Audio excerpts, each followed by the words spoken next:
Hello, dear friends. Welcome to the International Forum, Global Crisis, There is a Way Out. Before we start today's forum, I would like to remind you what the previous one was about.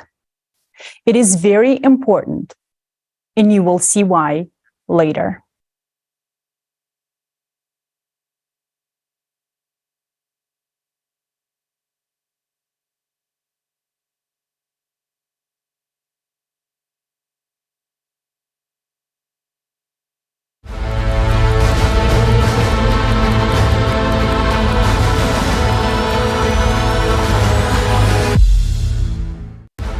International Online Forum, Global Crisis, There is a Way Out.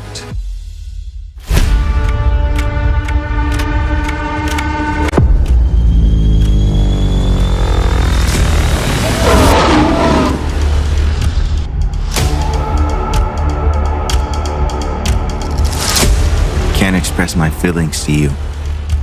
Those balconies are piled up on top of each other in such a terrible way, trapping babies inside.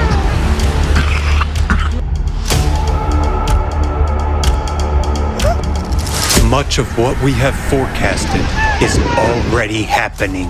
Since our climate report with a mathematical model was presented at the global crisis, our survival is in unity form. 5 months and 10 days have passed. Unfortunately, the events that have occurred during this time have only confirmed what was said at the previous forum. The climate Cerberus will help us recall what we talked about last time. Earthquakes. The ascent of magma has resulted in unprecedented increase in a number of earthquakes. Seismic activity is increasing both on the ocean floor and on the land. Earthquakes are emerging even in regions where they have never seen before. But the most absurd thing is that seismic agencies, international seismic databases, are now trying to conceal the fact that the number and magnitude of earthquakes is increasing. In reality, there are much stronger earthquakes taking place now than we're told. You can clearly see the exponential growth, an uncontrolled exponential increase in the number of earthquakes. The more earthquakes occur, the more their magnitude will increase. As you can see, the rate of increase in seismic activity is shocking. At each successive stage, the number of earthquakes increases 3 times as much.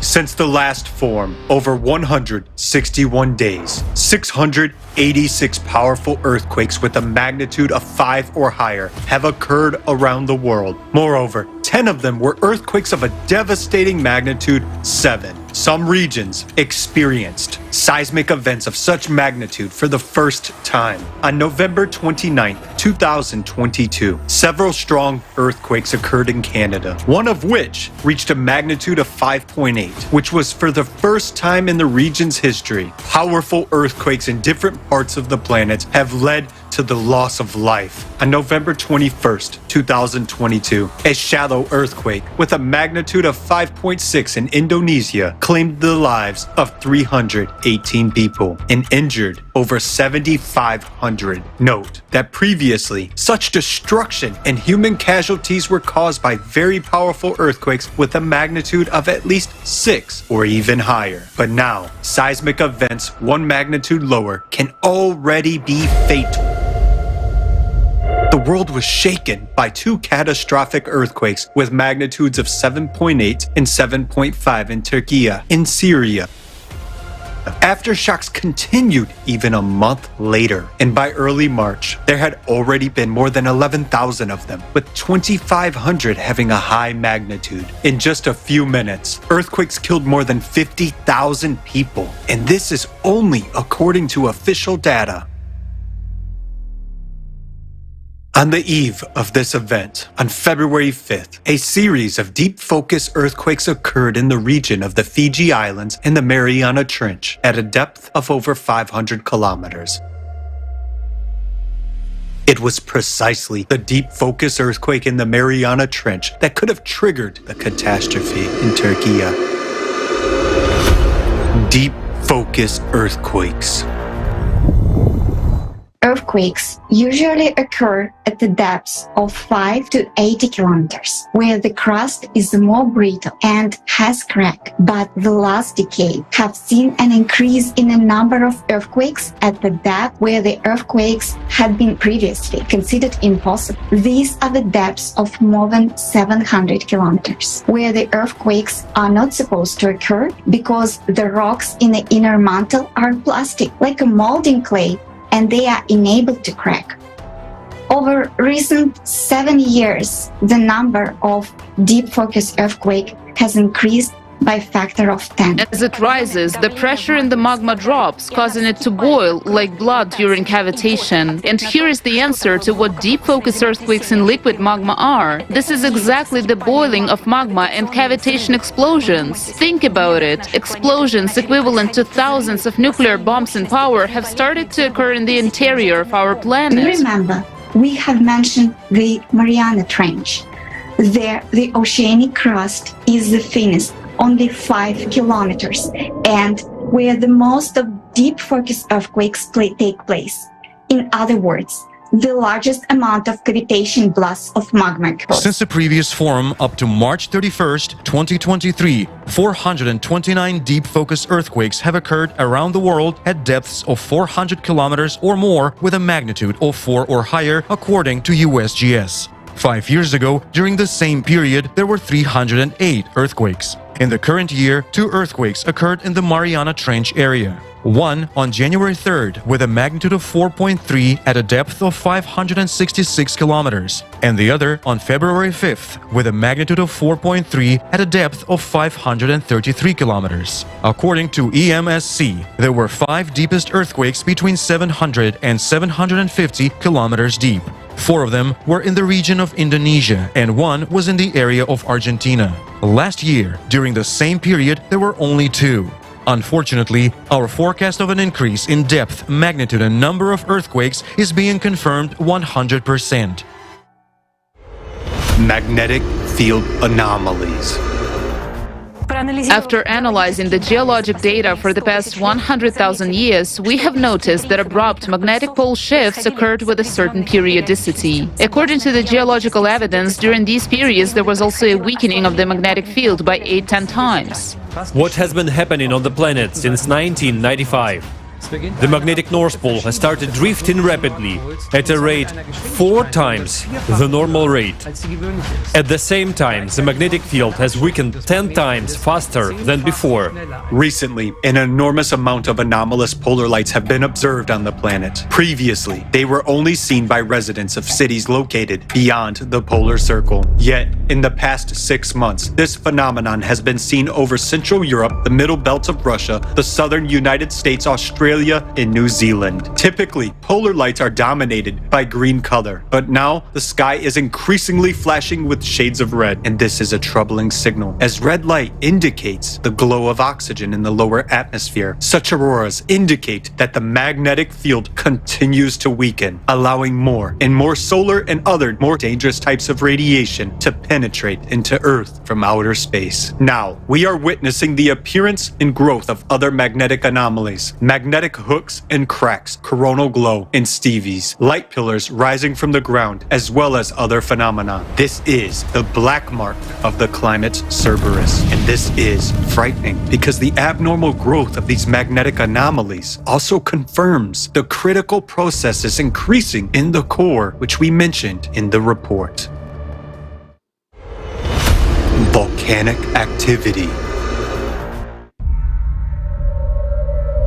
According to studies of ice cores, every 12,000 years there was an abnormal increase in volcanic activity. We already know that this is caused by the ascent of magma closer to the Earth's crust. Take note of the big red circles. They indicate that every 24,000 years volcanic eruptions are more catastrophic. Such supervolcano eruptions wiped out almost all life on the planet. In less than 2 months since the forum was held, more than 50 volcanic eruptions eruptions have occurred. Moreover, from mid-November, 11 powerful volcanoes started to become active, one after the other. Literally every day, many of them woke up in pairs. On March 11, 2023, the eruption of Mount Merapi began on the island of Java in Indonesia. Only a few know that humanity was on the brink of extinction at that time. Another sign of the growing activity of the planet's interior is the synchronization of seismic and volcanic activity. On March 18, 2023, a powerful earthquake with a magnitude of 6.8 occurred in the Pacific Ocean, off the coast of Ecuador, at a depth of 66 kilometers, and 3 nearby stratovolcanoes simultaneously increased their activity. It is also frightening that this interaction manifests itself over long distances. The earthquake in Ecuador also affected Yellowstone. The caldera reacted with earthquakes. Volcanic eruption in the Mariana Trench. More terrifying than Yellowstone explosion is the focus of magnitude 10 earthquakes near the Mariana Trench. Such a powerful earthquake never happened within the memory of our civilization. This means that magma will easily tear through the 5-kilometer crust. The area of the Mariana Trench is a subduction zone, meaning the area where the plate is crawling under another plate. But the reason we have depicted the 3D model of the Mariana Trench in this way is because the lower plate is already being dissolved by magma right now. Many plates are now being eroded from the bottom. They're being dissolved by molten magma, which is rising from the core mantle boundary.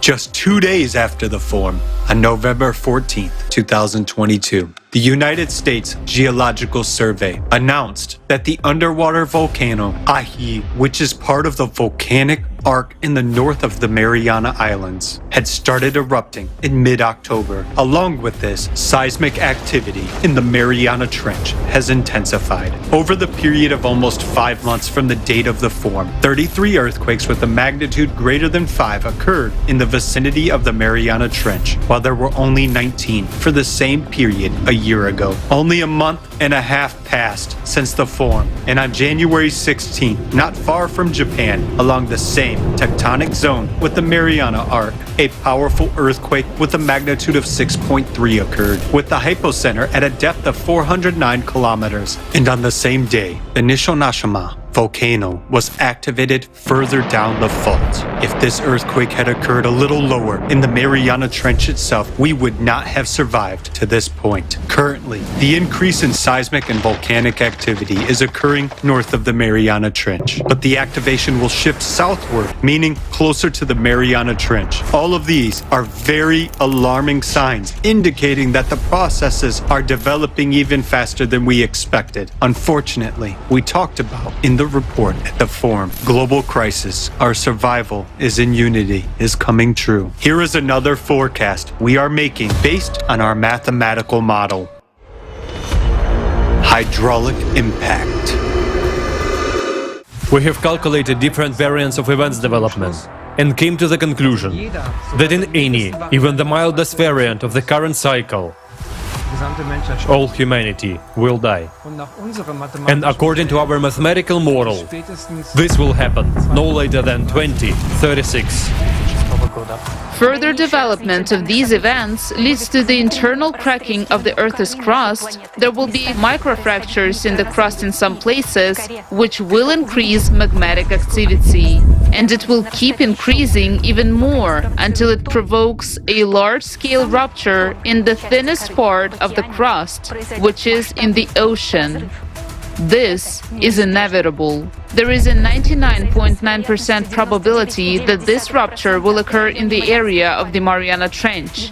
A gigantic volume of magma from the magma plume will rip the Mariana Trench in an instant, and billions of cubic meters of water will meet billions of cubic meters of magma. There will be a huge explosion. This explosion will be equivalent to thousands of times of the entire stockpile of nuclear weapons available on Earth. Under extreme pressure, the ocean won't just boil, it will explode. This will raise a huge column of steam mixed with dust. Under tremendous pressure, this gigantic column of steam will rush so high up that it will tear through our atmosphere. The atmosphere will curl up like a blanket and be blown away by the solar wind, meaning our atmosphere will literally be swept away along with the entire water cover. Also, at the same time, this gigantic explosion will cause a powerful hydraulic impact directed inside our planet. There will be a very powerful blast wave directed into the center of the planet, into magma, which will spread tangentially, and this will provoke additional cavitation processes. This will lead to an abrupt expansion of magma in all directions by a factor of 10. That is, there will be 10 times more magma. This will literally tear the planet from the inside. With such an impact, magma will behave like a gaseous substance. All volcanoes, cracks, fractures, all boundaries of lithospheric plates will burst and erupt simultaneously. The Earth will be flooded with lava flows, just as it happened on Mars. Naturally, due to the impact, the inner core will bounce away and the motion of the outer core will stop. Our planet will die. This process will take only a few minutes. Due to the stopping of the core, the electromagnetic field of our planet will disappear and the gravitational field will be almost completely gone. Therefore, all the satellites will fall from the near-Earth orbit, including the Moon. But we, humans, will no longer be threatened by this, because as a consequence of these events, we, as humanity, will already cease to exist completely. Before your eyes, you see a timer that counts down to the time when the planet, as a living planet inhabited by life, will no longer be able to exist. This is the fact that we have been living with for more than 10 years, and as of today, you will also have to live with it.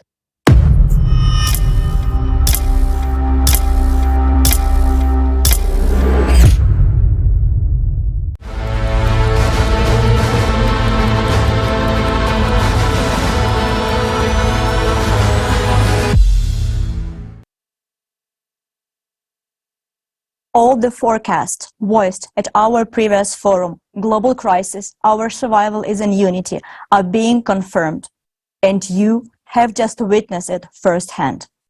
Indeed, the climate report presented at the previous forum changes life into the before and after, forcing a complete rethinking of values. And yet, the last report only introduced a part of the massive information that has been the subject of research by the international scientific community of the Creative Society Project for decades. And at today's forum, Global Crisis, there is a way out. You will hear the second part of this climate report from our respected speakers. Believe us, this report is worth being listening to by the whole world. And we are especially pleased to note that this vital information will be heard in 150 languages. Right now, thanks to our volunteers translators located in different parts of the planet, simultaneously translating this forum for their fellow citizens. Why is today's forum called There Is a Way Out? Because the second part of the forum will examine in detail the main and only way out for humanity from all existing crises. And this way out guarantees us the absence of wars, the elimination of the climate threat, and a safe, high-quality life for everyone. Moreover, it includes the possibility of extending our lifespan beyond the species limit and revealing new perspectives for the development of all humanity. You will learn about all of this today at the Global Crisis There Is a Way Out forum. To begin with, dear viewers, I want to draw your attention to the fact that all information at the online forum Global Crisis There Is a Way Out is presented for non-commercial purposes for the benefit of the entire society. Unrestricted use, reproduction, and distribution of this forum by any means, in part or whole, is permitted, provided that the information is not distorted and the forum is cited as the source.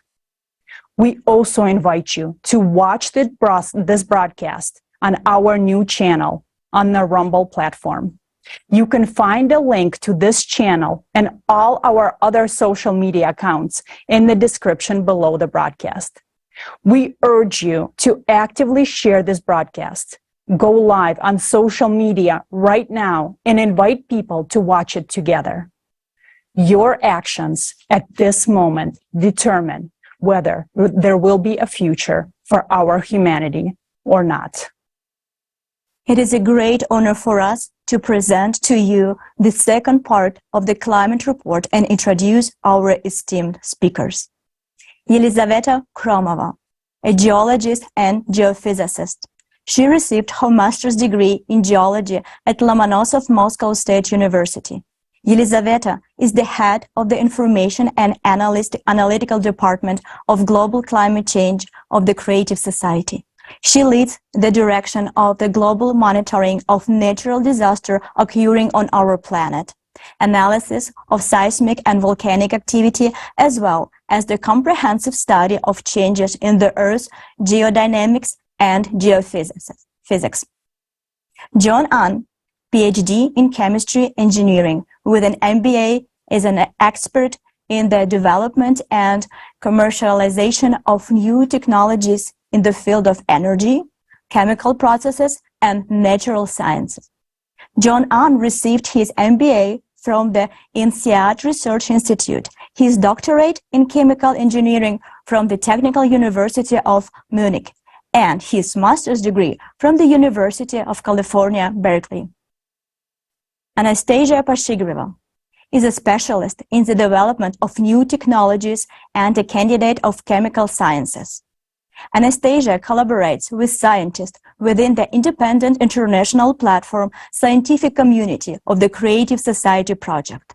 She has conducted dozens of interviews with specialists from various fields.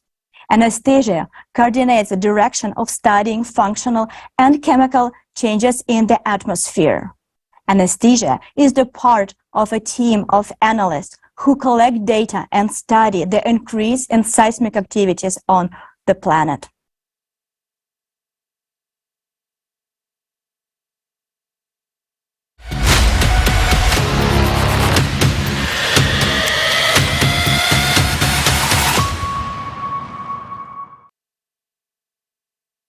Здравствуйте, уважаемые участники форума. Greetings, dear participants and viewers of the forum. On November 12, 2022, we brought to your attention the decades-long research that has been carried out since 1996 by hundreds of scientists and thousands of volunteers of the Creative Society Project. Our report was dedicated to a comprehensive interdisciplinary study of the causes of climate change and the geodynamic disasters occurring on our planet. Today, we will present to you the continuation of that report. We will deepen and reveal new facts about the threat that is now looming over every inhabitant of the planet. And we will also tell you how to counteract it. At the previous forum, Global Crisis, Our Survival is in Unity, we presented a mathematical model based on the comprehensive interdisciplinary study and drew the following key conclusions. Every 12,000 years, a flux of external cosmic impact penetrates the entire solar system and affects the course of all planets, moons, and even the Sun. Naturally, the same impact affects the Earth's core. Every 24,000 years, this flux is stronger, and we're now exactly at this particular point. Because of the cosmic impact on our planet's core, in 1995, a growth of geodynamic changes on the planet began. Seismic and magmatic activity started growing. Pronounced changes in the magnetic field of the planet began. The speed of the planet's rotation sharply increased, and its axis began to shift with acceleration. In 1998, a bounce of the core was recorded. Due to its destabilization and heating, as well as the increase in centrifugal forces as a result of the planet's acceleration, a rise of molten magma began from the boundary between the core and the mantle. The rise of magma triggered the activation of magma chambers under Western Antarctica and Greenland, which caused a growth of melting glaciers in 1995. In the same year, heating of bottom waters of the world ocean began to increase. The number of thermal anomalies on the water surface started to rise, and the humidity of the atmosphere began to grow. The growth of all these geodynamic processes has led to an increase in the number of natural disasters, such as fires, floods, abnormal precipitation, storms, hurricanes, droughts, abnormal temperature changes, and many others. The mathematical model has shown that now geodynamic and climatic cataclysms are growing exponentially, which will make life on the planet unbearable already in 6-7 years. And the world economy will not be able to withstand losses from natural disasters. The model has also shown that we are entering the 24,000-year cycle of catastrophes with a weak immunity of the planet. Therefore, catastrophes are already stronger than they were in previous cycles. Thus, already in 2036, a giant magma breakthrough may occur on our planet in the Mariana Trench, which will turn our planet into Mars within a few minutes. But humanity might not live to that point if we continue to live in the consumerist format of society. In today's report, we will explain in detail why humanity might not live until 2036 and what dangers await us in the near future related to destabilization of the planet's core, rise of magma, and the growth of deep focus earthquakes. We will reveal to you why the external impact coming to our planet from outer space once every 12,000 years affects only the core, and what is the peculiarity of the structure of our planet's core. In this report, for the first time, we will voice information about how Mars actually perished and why Earth may have the same fate. Also, we will voice for the first time why we, humans, played the key role in the fact that this cycle of cataclysms may be the last for our Earth. How our activities have disabled the main defense mechanisms of our planet. Later, you will find out what kind of mechanism it is. Why do we believe that everyone must know this information? Because it concerns the life of each and every one of us, yours and ours. Only when we as humanity begin to understand what really happens to our climate on our planet, we will begin to look for a way out in the right direction. A way out of the catastrophe that we're already rapidly approaching, since our mathematical model indicates that taking into account the current dynamics of events, this catastrophe is almost irreversible in the consumerist format of society. We're deeply saddened to state that our mathematical model has been proven accurate. And for many people, an obvious example of this was the disastrous earthquakes in Turkey and Syria on February 6, which caused a terrible global-scale tragedy. A little later, we will discuss why these earthquakes occurred. And now, we offer you to watch a documentary about those events which was prepared by our volunteers, including those who are now in Turkey.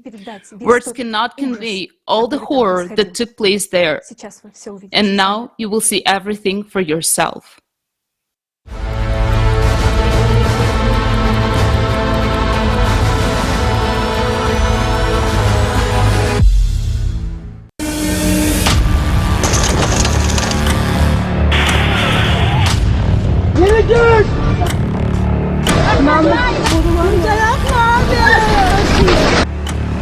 On the night of February 6th, there was a devastating earthquake of magnitude 7.8 in Turkey and Syria. In the afternoon, there was another one with a magnitude of 7.5. We are in Turkey. We talked to people who survived this tragedy.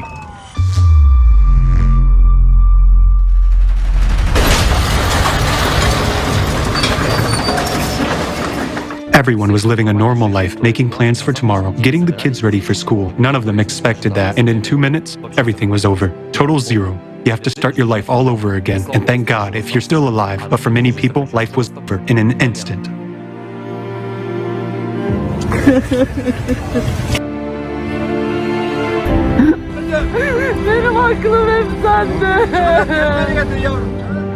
I woke up and woke up my family. As we were going down the stairs, the concrete already began to fall. I opened the window and said, "There is smoke everywhere." I thought we would die. I couldn't see because there was smoke, crack, crack, crack. Windows were bursting. The houses, they fell right before our eyes. And there was so much dust, as if a bomb exploded somewhere nearby. Communication with these people made a strong impression, and we must pay tribute to them. It was impossible to listen to it. I mean, it was very hard psychologically to listen to it, yet they survived it. The buildings collapsed.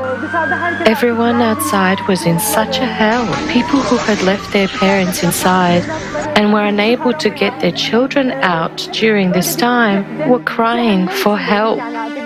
One man who we interviewed lived on the 5th floor. He said the house just collapsed. When the earthquake started, I ran out onto the balcony, and 2 minutes later, I just stepped on the ground. The apartment building next to me completely flattened to the ground. 7 floors of apartments flattened to the ground.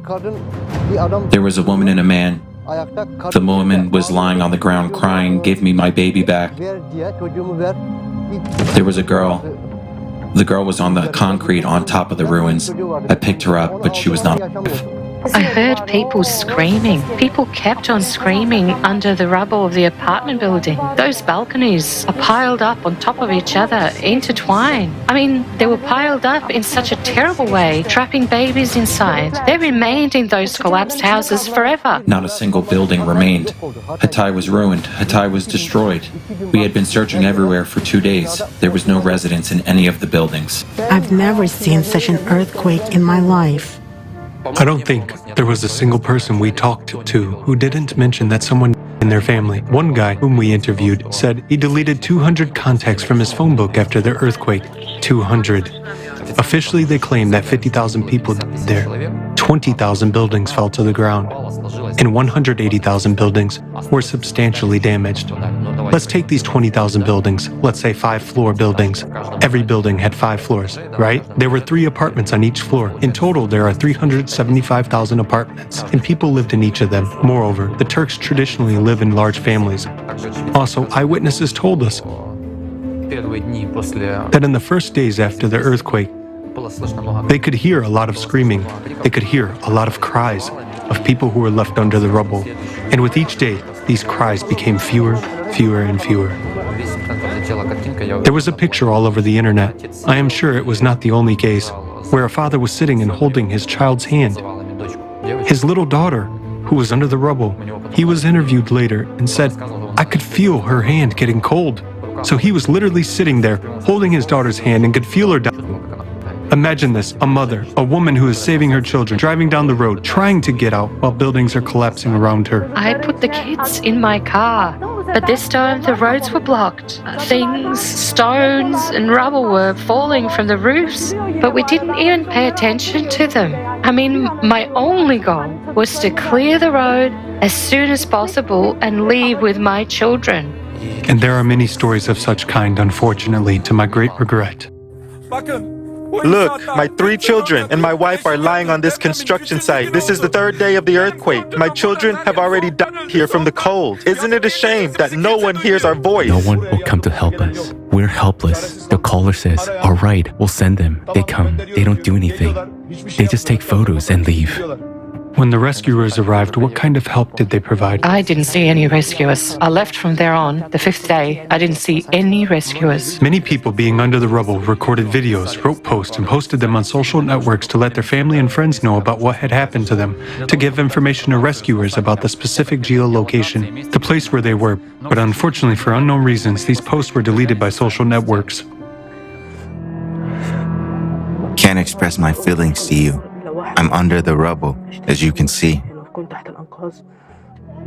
And maybe 2 or 3 or 4 more families. Do you hear the screams of our neighbors?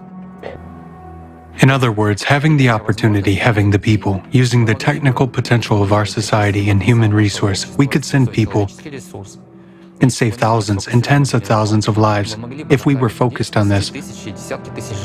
But no one does that. They do. I don't want in any way to insult those fellows who sacrificed their personal time, flew in, rushed, helped out, and made every effort. But we talked to them as well. They have a lot of questions too. They're using some kind of prehistoric mechanical tools to save people. Meanwhile, we have everything for killing. people. We have thermal imaging cameras. We have missiles and tanks. We have cutting-edge technology. We can find a sniper 15 kilometers away with a thermal imaging camera, but we can't find a person lying in front of you because we don't have the equipment to do it. Are we normal people after this? We worked in the cities of Gaziantep and Erdagi. The whole team started to work at once, looking through all the rooms, all the cracks, all the voids. I crawled inside and heard someone wheezing, and I started searching. I kept crawling. I was crawling towards the sound, and this sound turned out to be right in front of me. I started digging, and eventually I found a person. I dug him out, and I just couldn't bear it. Tears started to flow at once. I don't even know how to put these feelings into words. I started shouting to everybody. I found one. Immediately, everyone rushed there, bringing all kinds of equipment. We had to move him a little bit, but when we were moving him, he was screaming, and my heart was breaking from his moaning. He was crushed. His arm was crushed by a huge slab weighing I don't know how many tons. We finally hollowed out that slab, and one of the guys looked inside, and it turned out he was holding another person's hand. Then we looked further, and there was someone else lying there, but he was already dead. A huge amount of work was done. They brought an acoustic device, such a device that listens to sounds, and before it listens, a man with a loudspeaker would shout in Turkish, "Is anyone alive? If there is, respond, knock, scratch. We are going to listen to you now." At that moment, all the equipment, everything that can make sounds, even people should remain still, not even shuffle their feet on the ground. Everything, literally everything, freezes around, and they start listening.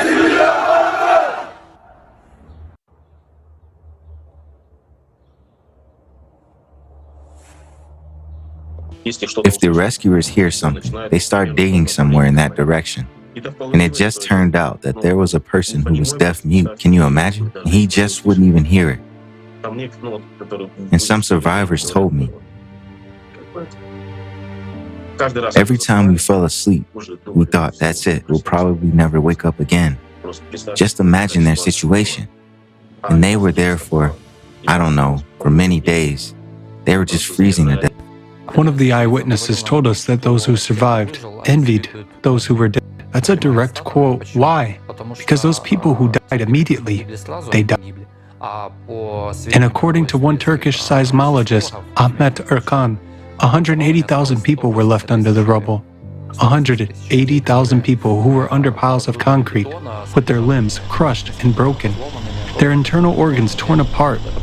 It's painful to even talk about, but they had not been helped for weeks. In some villages, there was no help at all. 20,000 rescuers were sent from 80 countries. That's one person per house. How can one person have to dismantle an entire house to save those who were under the rubble? We've just passed near one of the houses. There are 200 people still alive under those two buildings. They have been screaming for several days, but rescuers can't get to these people. There's not enough of them because several cities are in ruins. It took them 2 weeks to assess the needs. Imagine somebody under the rubble is waiting for NGOs and UN agencies to assess their needs. We know what they need now. What was happening in the towns struck by the earthquake in the days that followed? Well, imagine this. A completely destroyed town. No infrastructure, no working hospitals or clinics, no police, no law and order. There are looters rampaging everywhere. That also happened, unfortunately. There's no water. We couldn't find any bread. Bakeries were closed. Everyone was on their own. There was an elderly couple. We helped them the best we could. I asked him, why are you living in the street? Didn't the state give you a tent? He said, no, my son, all tents have already been handed out. No one around us here has given us anything. We're waiting. They're looters, there are thieves. A person died in Malatya, they took the ring off his finger. Such things also happen. People are in fear for their lives. Now I'm saying this, and someone is sitting there watching it on TV. Whether it's on TV, on the phone, or on a laptop, it doesn't matter. And for you, it's just an image. It's a movie, but damn it, these are real people. They are just like you. And if there are loved ones, relatives, friends near you, look to the left, look to the right, look them in the eyes. They are the same kind of people, and as long as you watch and think that this is just a YouTube video, just an image, it doesn't sink in. But when you talk to these people, you realize that every story you see on YouTube is a human life just like yours. That was simply abandoned to the mercy of fate. Abandoned by us. We, the survivors, abandoned them to the mercy of fate. Why? Because we don't build the creative society. Because we support the consumerist format. We don't do a damn thing. We're sitting and thinking that it won't affect us. They also sat and thought the same. Fires are burning everywhere. People are sitting by the fires. Soldiers are walking around with rifles. They're looters. Houses are destroyed. When the breeze blows, you smell dead bodies, corpses. Someone is having a nervous breakdown. I can't describe to you what's happening here. It's so scary, and Judgment Day will be even scarier. The situation is complicated, but again, we are to blame for this situation. We are to blame for the consumerist format. We are to blame for the fact that we do not take the necessary, quick, and effective actions to prevent this. And we're throwing people into the clutches of the Cerberus, which is just tearing them apart, and people have nowhere to go. There is no refuge for us, except that we fulfill our basic role as humans. They pulled out a baby the other day. 128 hours later, they pulled out a baby out from under the rubble. I saw his innocent face, and it touched me so much. So many people are dying. I wish people would realize this at least a little bit. I wish they would wake up a little and see where the world is heading. I wish they would be united and all this wouldn't be happening. I mean, you know. I'm a bit emotional.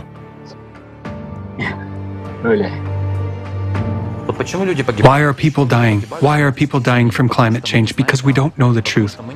Because we don't know what affects the climate. And if we don't know what affects it, we don't know how catastrophic it is, and thus we can't oppose it with anything. Before the quake, I was working with Barry from the Creative Society. And after the quake, the whole scenery reminded me of the videos and all the facts and truths and all the reports that were published by the Creative Society. What we were speaking about, in theory, we lived in practice. And I hope the whole world will not see what we saw that day. In this earthquake, the Turkish nation lost a great number of people, unfortunately. We are simply obliged to make sure that this does not happen again. And we do have this opportunity. We can save human lives. But this is only possible in the creative society. Any person, if they are a human being, if they have at least an ounce of conscience and honor, they are obliged to join the participants of the Creative Society project and do everything in their power, make maximum efforts, maximum use of their capabilities in order to save the lives of those who are still alive and whom the Cerberus has not reached yet. And we must remember that his clutch is threatening each of us right this second, and where it will strike next time, we do not know.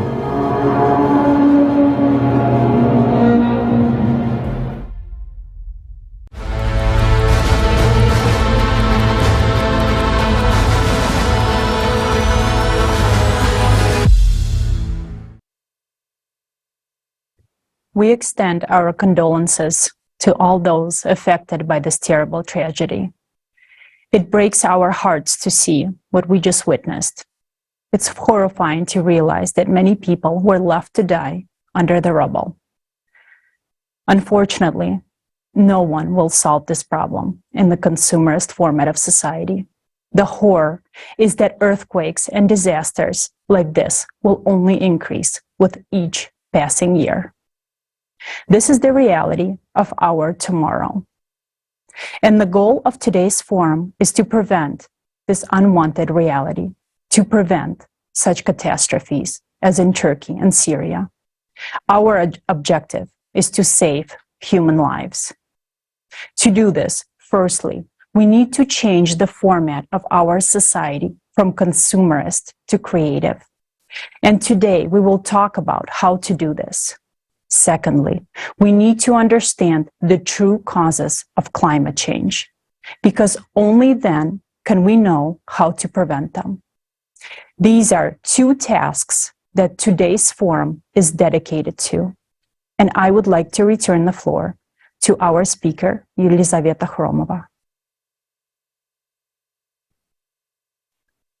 На протяжении многих лет мы предупреждали. For many years, we've been warning that cataclysms, volcanic and tectonic activity will increase due to the 12,000-year cycle of cataclysms, but the world community still disregards this information. It is really scary to see such disasters as those in Turkey and Syria, and it is even more scary to realize that this is only the beginning. We see how after such tragedies that are making the world's news, the interest to topic of climate is rising, but then unfortunately it subsides again. How many more catastrophes should occur for the issue of the true causes of climate change and the growth of geodynamic activity in the Earth's interior to be the main international agenda? We understand that all of us will die if no one in the world studies the true causes of climate change and looks for ways out. That is why we do it, because someone has to do it. We will do it until the last day. It is our responsibility as people who want to live and study the causes of what is happening in a comprehensive and interdisciplinary manner in order to prevent such tragedies. From our side, we're doing everything we can, but our efforts alone are not enough. For this information to go and reach people, we need all of you. It is important for all people to become familiar with what will be announced today, the true causes of disasters currently occurring on the Earth, and the solution to this problem. People should know this before another terrible tragedy happens, because it will definitely happen if we don't do anything. The mathematical model is being confirmed, and all of us will be responsible for what happens next. Now, let's move on to the question of why the terrible disaster happened in Turkey and Syria. Two powerful earthquakes of magnitude 7.8 and 7.5 on the Anatolian Fault. The cause is the growth of deep focus earthquakes.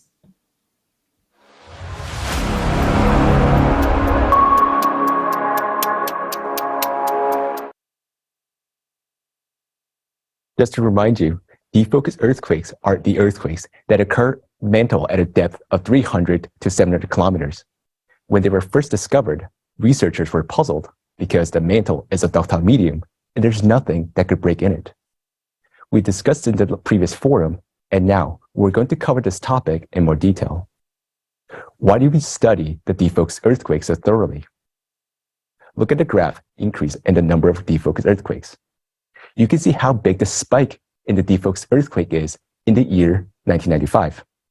This is exactly the year when the sharp drift in the magnetic and geographic poles took place. According to the ISC database, there has been five-fold increase in the number of deep focus earthquakes in the last 28 years, as you can see in the graph.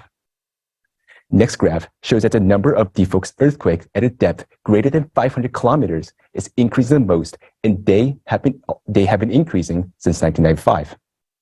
What is the danger of the exponential growth of deep focus earthquakes? To answer this question, let me draw your attention to the fact that became so extremely shocking to us. Do you know where the majority of all deep focus earthquakes in 2021 occur? Beneath the Middle East, under the territories where Turkey and Syria are located. According to the ISC, there were 190 earthquakes beneath the Middle East in 2021 at a depth of 435 miles, while the rest of the world had only about 70.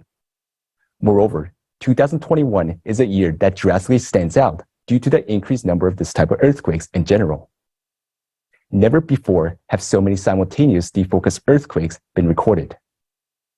We conclude that the sudden spike in deep focus earthquakes in 2021 was a catalyst for the series of tragic earthquakes that occurred in Turkey and Syria on February 6, 2023. Because the deep focus earthquake caused a plate to start collapsing, which triggered an unprecedented increase in dangerous seismic activities in the Middle East region, which has now subsided to this day. Now, you understand the danger of deep focus earthquakes, but this is only part of the threat.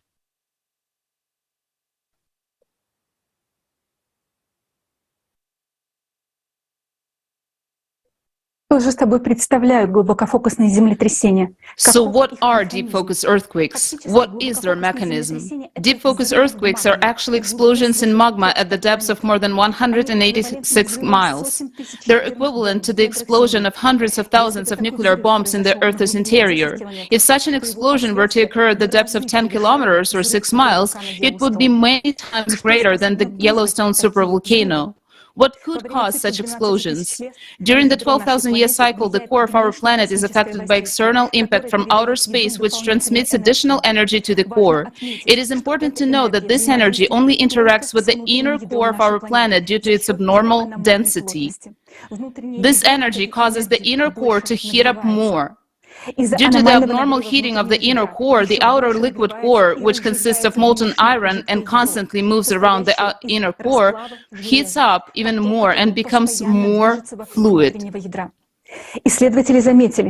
Researchers have noticed that since 2000, this molten liquid iron flux in the outer core has accelerated threefold, and as you can see in the diagram, it is now moving beneath the Pacific Ocean from Canada to Siberia. It is the acceleration of this flux of the outer core that causes the Earth's magnetic poles to drift.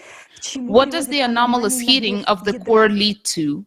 You have to understand that the core generates a magnetic field in the same way as a dynamo, and its heating causes the magnetic dynamo to become unbalanced, thereby weakening the Earth's magnetic field.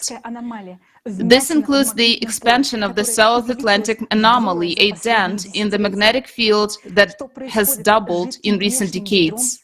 What happens to the liquid outer core as it heats up? The molten substance of the liquid outer core begins to seep into the mantle in a large volume, as shown in the diagram. Scientists believe that the molten substance of the outer core can reach not only the mantle but even the Earth's surface, because it was found that the solidified lava of some underwater volcanoes off the coast of Hawaii and the Samoan archipelago contains an unusually large amount of heavy iron isotopes that are present only in the inner core. This suggests that there have been periods in the Earth's history when molten substance from the liquid core reached the Earth's surface. How powerful would the internal impulse have to be to push liquid iron from the boundary of the core 1,800 miles upwards?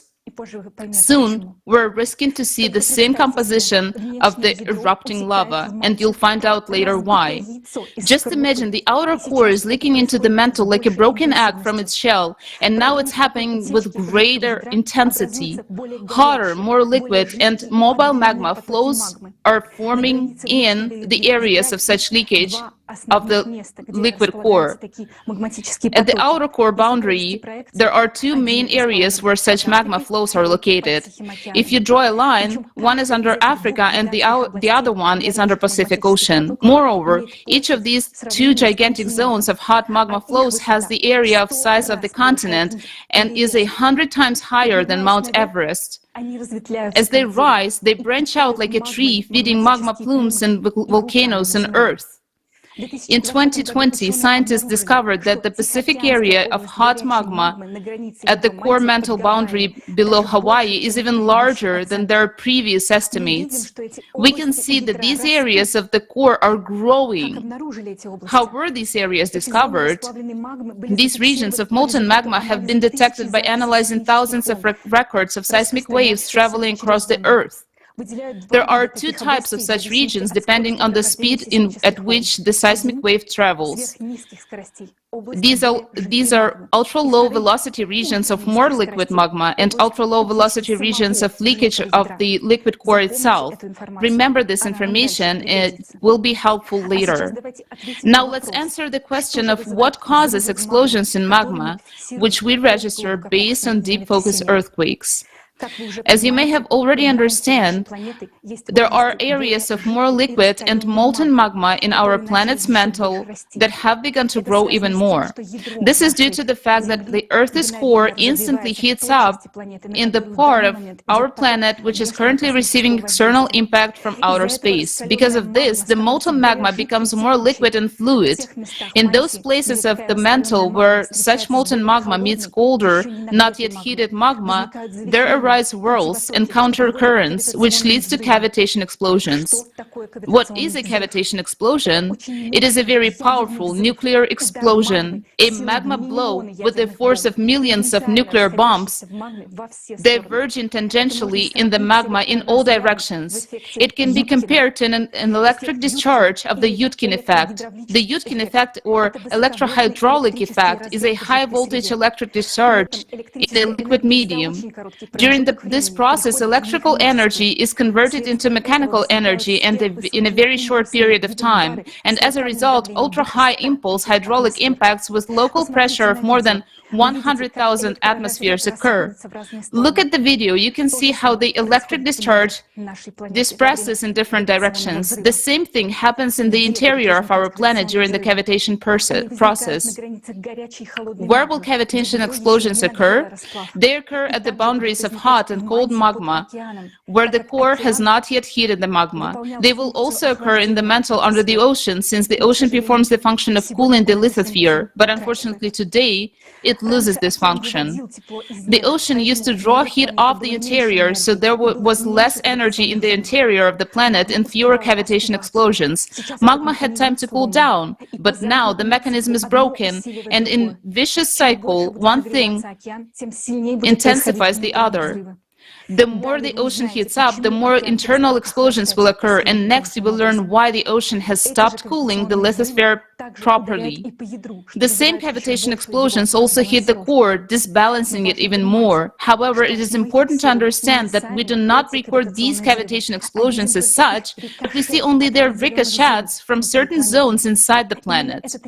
Those very ricochets are the deep focus earthquakes that seismologists record on the surface. And now imagine the power of the cavitation explosions if deep focus earthquakes of magnitude up to 8 are recorded on the surface. The explosion itself in the magma is many times more powerful. Deep focus earthquakes are now recorded in subduction zones where one plate dips beneath the other, forming a loose region in the mantle due to the gap between the plates.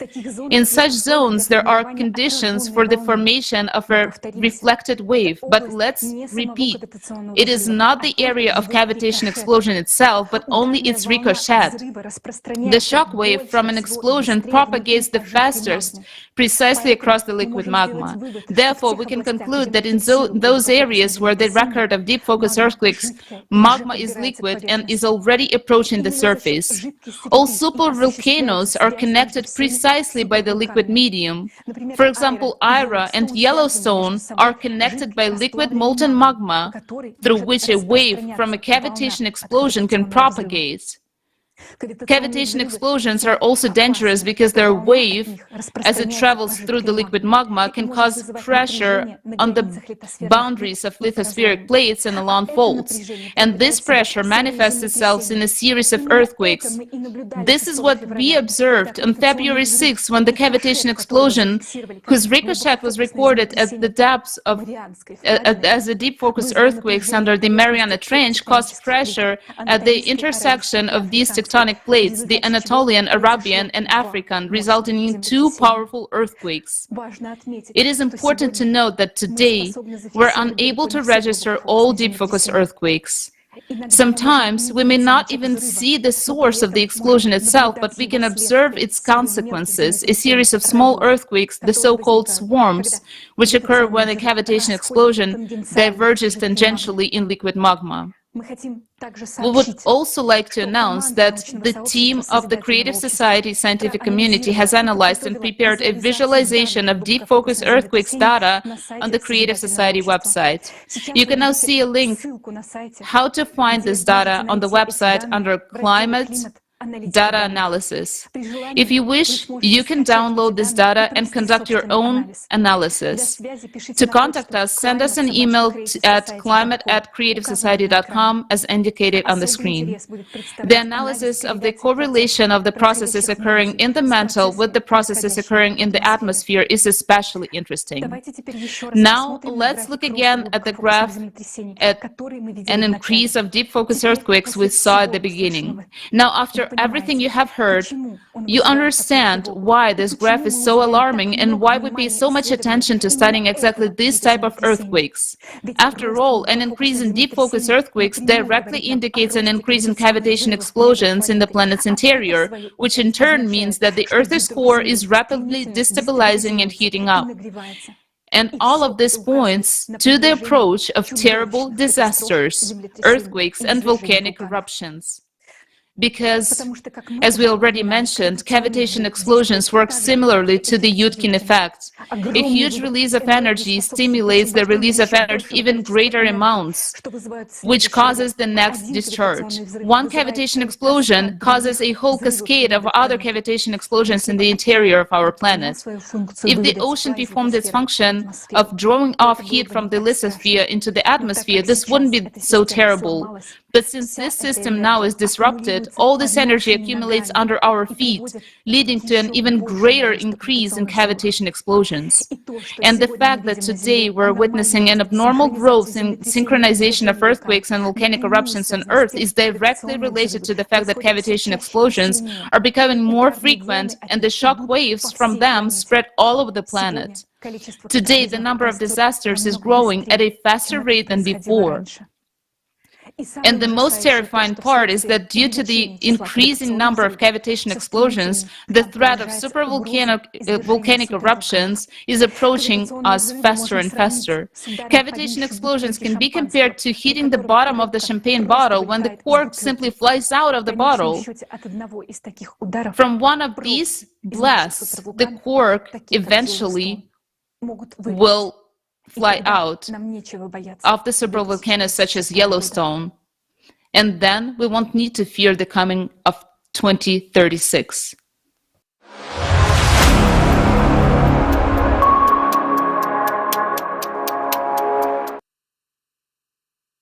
Such cavitation explosions cause magma in the planet's interior to heat up, expand in the volume, and get closer to the crust and press on it. This leads to the increase in seismic and volcanic activity. The rise of magma is often accompanied by swarms of earthquakes, which have become very frequent recently.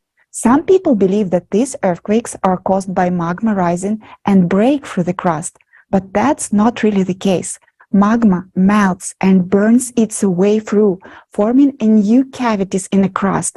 Magma moves not constantly, but in pulses. It circulates. Now it rises and then it descends. And then magma descends. The pressure in the cavity drops. Furthermore, the overlying rocks have enormous pressure, causing them to close over cavity, there preventing magma by bursting through the surface. This is what we observe as earthquake swarms.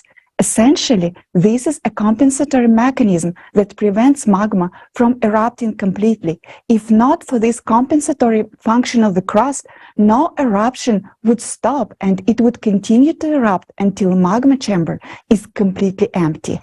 Then swarms of the earthquakes are registered closer to the surface. It means that the magma is already approaching this area. Therefore, the volcano is already preparing for eruption. And unfortunately, recently we have observed a huge number of such earthquake swarms in various parts of the world. For example, in Japan, on Mount Bandai on December 2022, a record earthquake swarm was registered, was a 786 tremor in just one day. This indicates that an eruption of this volcano is approaching as magma is already burning its way through. It's noteworthy that the last time this powerful volcano erupted about 12,000-year cycles ago. It's been 28 years since 1995, when the drastic changes in the planet's core began, pushing molten magma to the surface. How many years do you think it takes to magma to rise to the surface and for catastrophic eruption to begin? In scientific papers, you can read that the rise of magma plumes usually occurs at the rate of about 1 inch per year. However, in fact, during the cycle of cataclysms, magma can rise in a few days. Let's consider a few examples of that. For example, in 2014, Volcano Bargahraum erupted, and it took only 10 days for magma to rise from a depth of 24 kilometers to the surface. But that is an example where the magma channel has already been worked out. And now, 8 years later, we see examples where magma does not even need the old channel. It directly bursts through the Earth crust in different locations of the planet. In May 2019, the birth of the new volcano was recorded on the coast of Mayotte near the island Reunion in the Madagascar region. A year before this, anomalous seismic activity was detected in the base of the lithosphere at a depth of 50 miles or 80 kilometers in this area. And in just 1 year, magma traveled this distance of 80 kilometers or 50 miles. And in May 2019, a volcano appeared on the surface. It's important to note that this happened just above the zone of African anomaly, where the hot, liquid magma at the core mantle boundary. To say that this is abnormally rapid rise of magma is to say nothing. Previously, such processes took millions of years, but now this happened in a matter of few months. Such a velocity of magma ascent shocks volcanologists because they are used to observing volcanic eruptions not during the 12,000-year cycle. Now, everything has changed. Such rapid magma ascent is due to the abnormal heating coming from the planet's core, which is affected by the external cosmic impact. Magma that rises from the depth is much hotter and has different chemical composition. Such examples have been found at the Fagradalsfjall volcano in Iceland and at Coimbra Vieja volcano on the island of La Palma in Spain in 2021, among many others. And most importantly, lava Coimbra Vieja was superfluid of the lowest viscosity among historical basaltic eruptions. If we compare all cases of abnormally rapid magma ascent and the emergence of lavas of different composition, we find that many of the volcanic anomalies recorded recently occur over zones of magma flows at the boundary between the core and the mantle. As you remember, we discussed that there are two types of areas of hot liquid magma in the Earth's bowels. Here, we mean the areas that have the properties of ultra-low velocity of acoustic waves. These are areas where liquid core leaks into magma. Many of these areas feed magmatic chambers under hotspots, stationary and magmatic plumes. In other words, right now, the first area which reacted to magma ascent was a hotspot because they directly received a magnetic impulse from the Earth's core. By the way, the Yellowstone supervolcano is one of such hotspots. In the near future, volcanic activity will increase in other places too, not only in the areas of hotspots. All the examples you have heard today once again confirms our mathematical model we presented at the forum Global Crisis, Our Survival is in Unity on November 12, 2022. Now we see that it is not just individual volcanoes or even pairs that are activated, but the entire volcanic provinces. And to our great regret, we will observe only ever stronger volcanic activity from now on, including supervolcanoes, one of which has been preparing to erupt for many years. This is a Yellowstone supervolcano.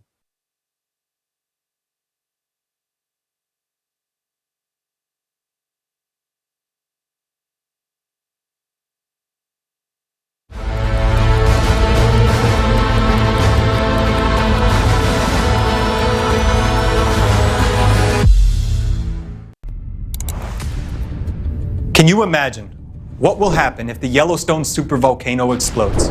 Avalanches of red-hot ash would sweep in all directions from the volcano, destroying everything in their path.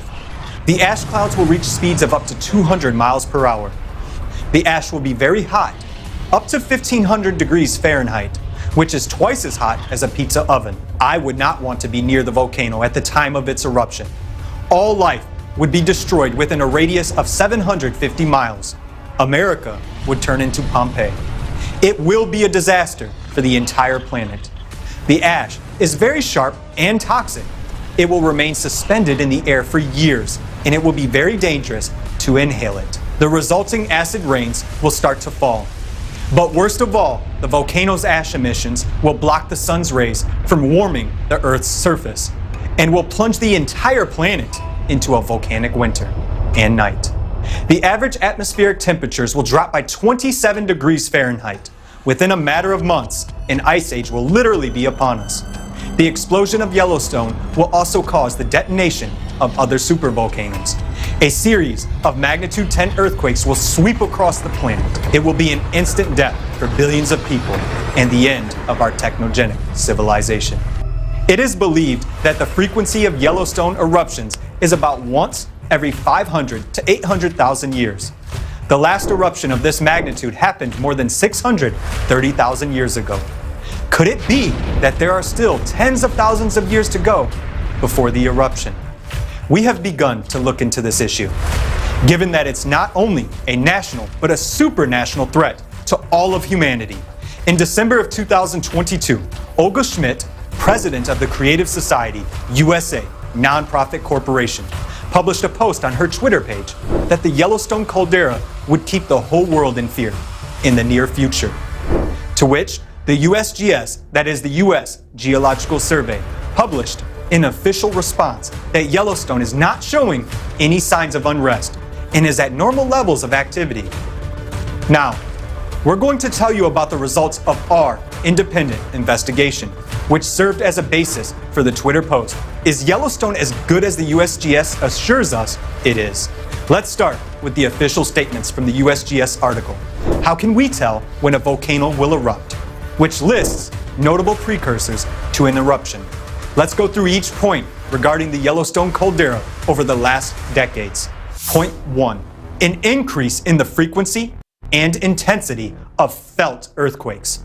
We built a graph of earthquakes in the Yellowstone caldera area according to the USGS data, and we're shocked by the severity of the situation. The graph showing the number of earthquakes has an increasing trend. A reasonable question arises. Maybe the number of sensors is increasing. The answer is no. We found out that for many years, the location of seismic sensors in the Yellowstone caldera allows us to record all earthquakes with very small magnitudes, even just above zero. It turns out that the very first point of the USGS article on the precursors to an eruption, namely an increase in the frequency of earthquakes, is already happening. We have also noticed that in recent years, the number of earthquakes of magnitudes 4 and below has been increasing in leaps. This is exactly an increase in the intensity of earthquakes. The leaps occur because magma enters the chamber in pulses, in portions under pressure from deep within the mantle. Then, we decided to see if there is a behavioral dynamics by depth of earthquakes and found that in 2010, the greatest number of earthquakes was registered at a depth of 11 kilometers, while in 2022, it was already at a depth of 5 kilometers. In other words, the change in earthquake depths tells us that Yellowstone's underground activity is approaching the surface. As magma ascends, protective mechanisms are being formed. Rocks collapse above the zones of magma intrusion and earthquakes occur.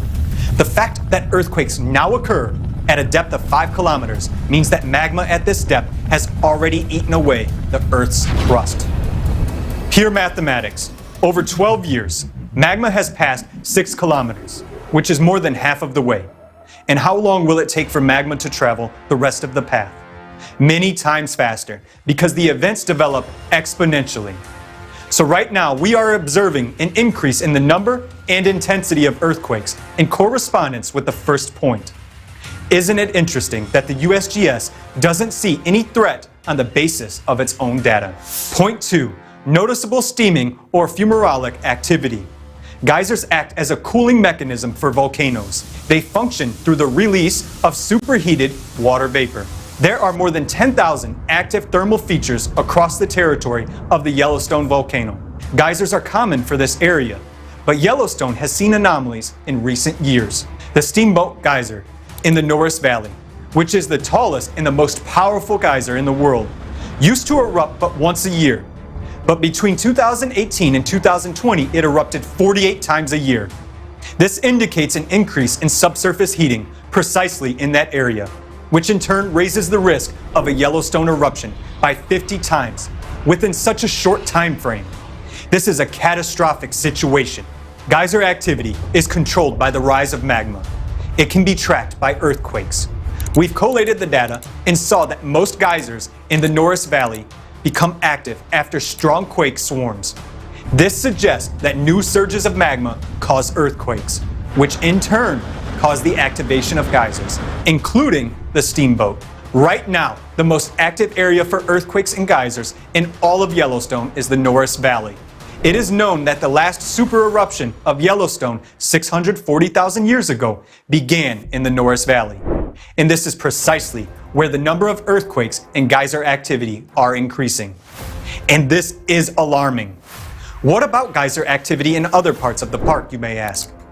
We found that in 2018, there was a synchronization of geyser activity, when most of the geysers of the entire caldera simultaneously began to erupt many times more often. This means the geysers began to release more heat. Geyser activity still remains high. The sudden change in geyser activity in recent years is an alarming signal. Geysers are already synchronizing across and around the caldera. The second point is confirmed. Point 3. Subtle swelling of the ground surface. Under normal circumstances, the rate of surface uplift or lowering at the Yellowstone is between 2 to 4 centimeters per year. However, in 2013-2014, there was a sudden 5-fold increase in the uplift rate, reaching up to 15 centimeters per year in the Norris Valley area. During the same period, there were occurrences of earthquake swarms, anomalous behavior among bison, and instances of melting asphalt.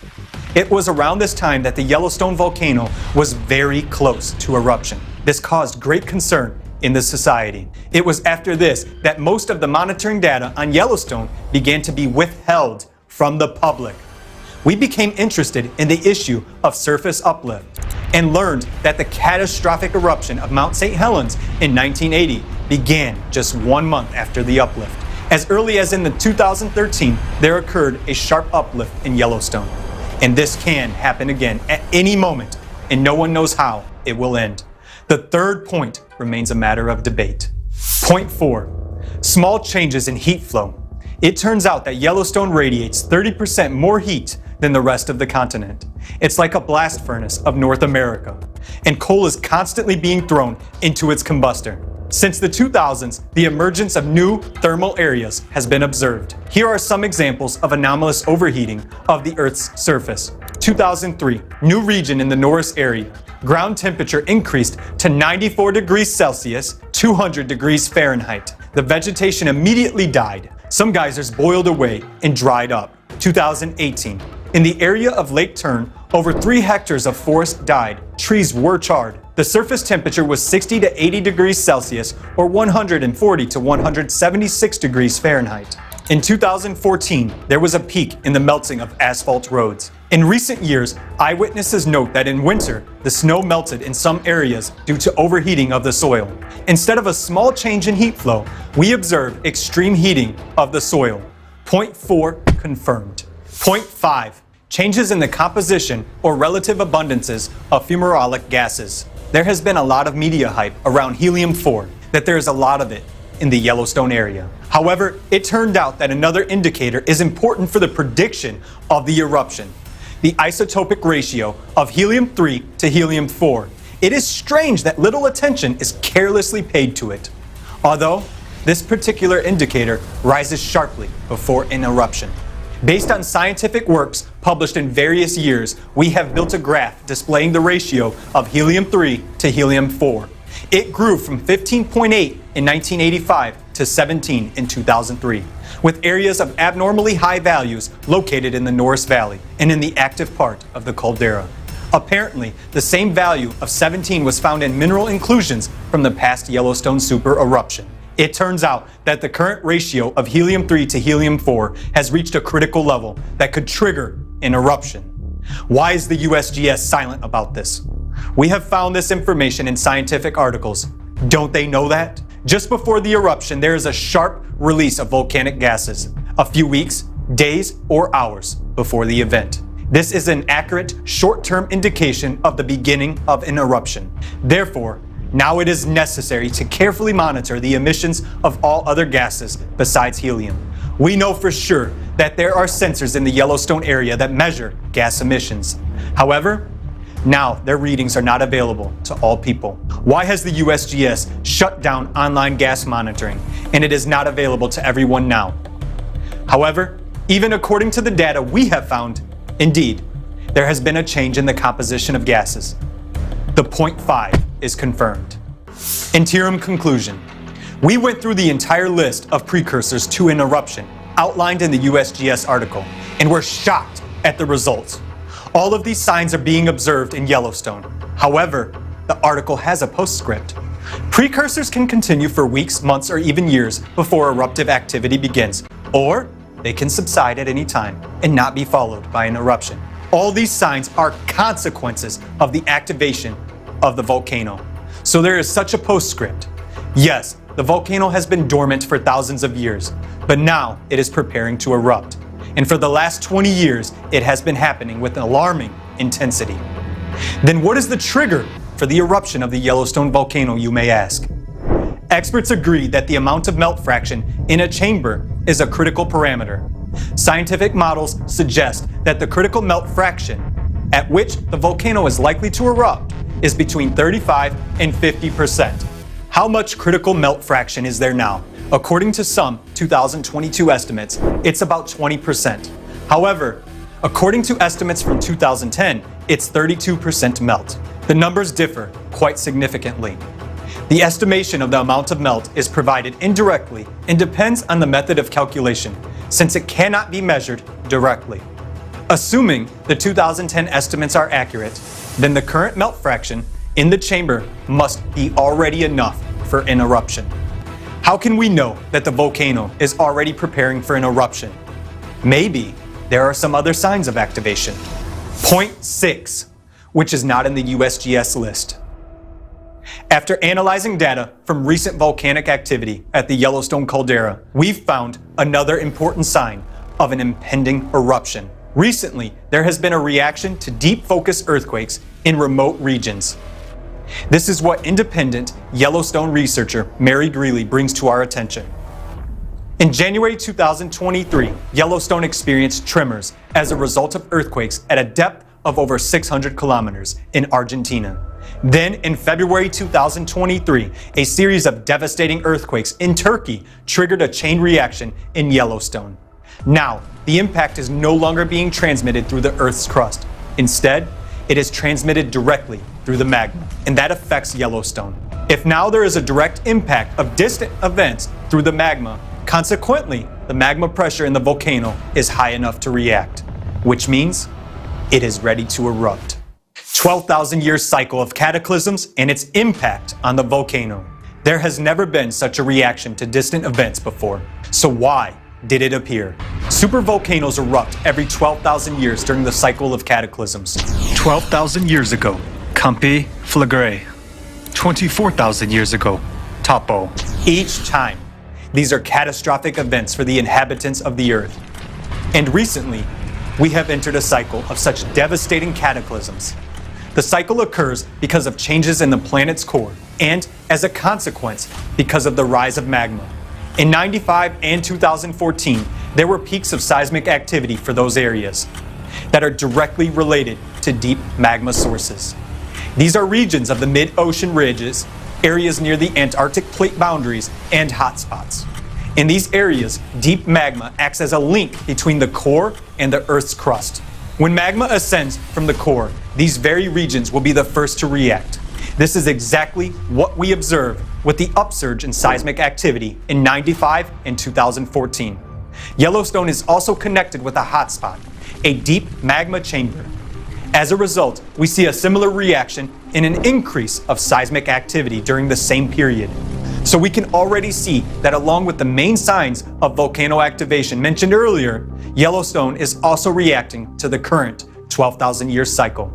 Let's go back to the beginning, when we also said that it has a period between super eruptions. This is the period of preparation of the magma chamber. Now, the current cycle of cataclysms aligns with the time when the magma chamber of Yellowstone is already ready to erupt.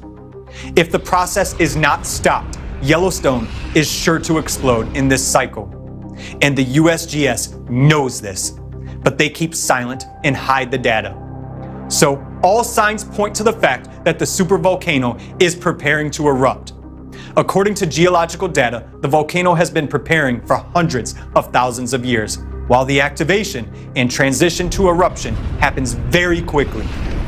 The magma chamber had been in a state of preparation for 640,000 years. Within the last 20 years, we have been observing signs of activation, and there are very few years left before disastrous cataclysms of the 12,000-year cycle begin. You may ask, what can trigger an eruption ahead of time? A strong earthquake, including a deep focus earthquake, can be a trigger to an eruption. We know that the number of earthquakes is currently increasing. Consequently, the risk of eruption is increasing as well. As of today, the threat of nuclear weapons use is high. It is well known that a nuclear explosion is equivalent to an earthquake of magnitude ranging from 5 to 8.5. This will serve as the same trigger for the Yellowstone to erupt. Yellowstone has a connection with China and Italy. According to mathematical calculations, if a magnitude of 7 earthquake or a nuclear explosion of comparable magnitude occurs in a particular province of China or Italy, then, depending on when and where exactly it occurs, it can cause Yellowstone to explode. Point 7, the indicator of 100% probability eruption. Another critical factor that is highly likely to trigger an eruption is the slowing down of the planet's rotation. Currently, the rotation of the planet is accelerating. This happens due to cosmic influences on the planet's core that occur every 12,000 years. The acceleration of the planet's rotation is only the first stage. Then the second stage will follow, a subsequent slowing down of the planet's rotation. During this stage, enormous excess energy will accumulate inside the planet, leading to uncontrolled heating of magma and, as a consequence, a sharp increase in pressure. And this will inevitably cause the supervolcano explosion at a critical moment. If Yellowstone explodes, then there's almost 100% probability that Japan's supervolcano Ira will explode as well. In that case, humanity will cease to exist long before 2036. Conclusions. Based on the trends of the planet's rotation, the process of slowing down is about to begin. And in the next 2 years, the Yellowstone caldera will really cause widespread fear around the world. All this was mentioned in the video published on the Creative Society platform, which was discussed by Olga Schmidt in her post on Twitter. Let's go back to the USGS response. They write the following: Yellowstone is not showing any signs of unrest and is at normal levels of activity. There is no indication of any trend towards any sort of eruption. This conclusion is shared by volcanologists worldwide who study Yellowstone and other caldera systems around the globe. After analyzing the data, we realized the gravity of the situation. But why does the USGS insist that everything is all right with the volcano? Do we have a reason to trust the scientists who reassure us? After all, the issue is extremely serious and our lives depend on it. Every month, they publish reports on Yellowstone activity. We've noticed that data on gases is not publicly available. If you go to the website with the temperature sensors, it turns out that most of the sensors don't work and don't display the temperature. According to an independent researcher, Mary Greeley, there are many more earthquakes registered on the seismograms than what is shown on the USGS website. Moreover, at the forum Global Crisis, Our Survival is in Unity, a group of analysts of the Creative Society project presented evidence that the main seismic services, including the USGS, manipulate data. Can we trust the USGS in the matter of the catastrophic eruption of Yellowstone? Right now, the volcano is not erupting yet, as is stated by USGS, but we can see that it has been preparing for an eruption for the past 20 years. We understand that the data we have analyzed is incomplete, but even based on them, we can clearly see that the volcano will inevitably erupt, since Yellowstone is about ready for a super eruption, for which it has been preparing for 640,000 years. And this moment coincides with the 12,000-year cycle of cataclysms that we have entered. In the coming years, the Yellowstone supervolcano will cause much fear to people on Earth with its activity. So why are the world's reputable volcanologists in accordance with the USGS's Twitter response, jeopardizing their reputation by hiding the truth. Everything is very simple. An eruption of such a scale would result in the death of billions of people worldwide. It is already high time to raise the alarm. But who will take the responsibility to do this? Why are scientists silent? The answer is simple. If a volcano does erupt, everyone will die. And then scientists will not have to be accountable. And if the eruption doesn't occur, it means they were right all along. In the consumerist format, there is no way out of this situation. We won't be able to do anything about the Yellowstone eruption and save humanity. Only in the creative format of society will we be able to do everything to know about the eruption of any volcano in advance, and even be able to reliably use caldera depressurization technologies to prevent an eruption, instead of activating the volcano. But the most important thing is that we'll be able to save the lives of billions of people. We are telling the truth about the high probability of Yellowstone's eruption in the next few years, because we are not financially interested and do not risk losing our careers. We speak out because we want to live, and we offer a way out. The only viable measures at this point that each person can take is to learn more about the Creative Society Project and support it by actively spreading information about it. Only in this way can we prevent catastrophic eruptions of supervolcanoes on the planet. Join us, and you will be sure for your future and the future of your loved ones.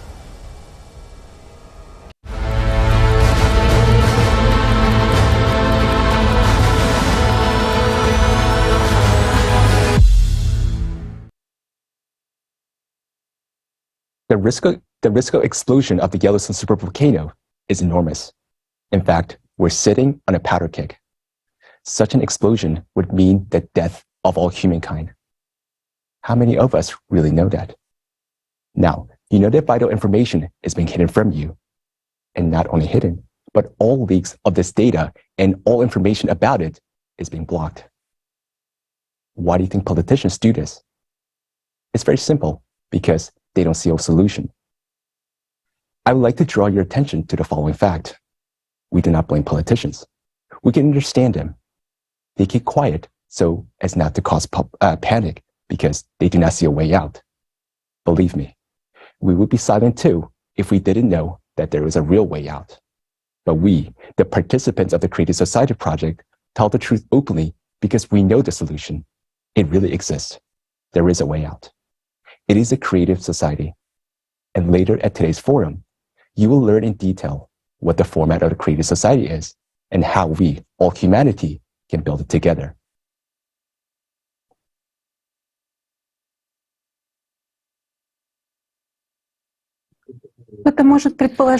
One might think that these disasters happening today are not really a cycle, but just random events. Unfortunately, no.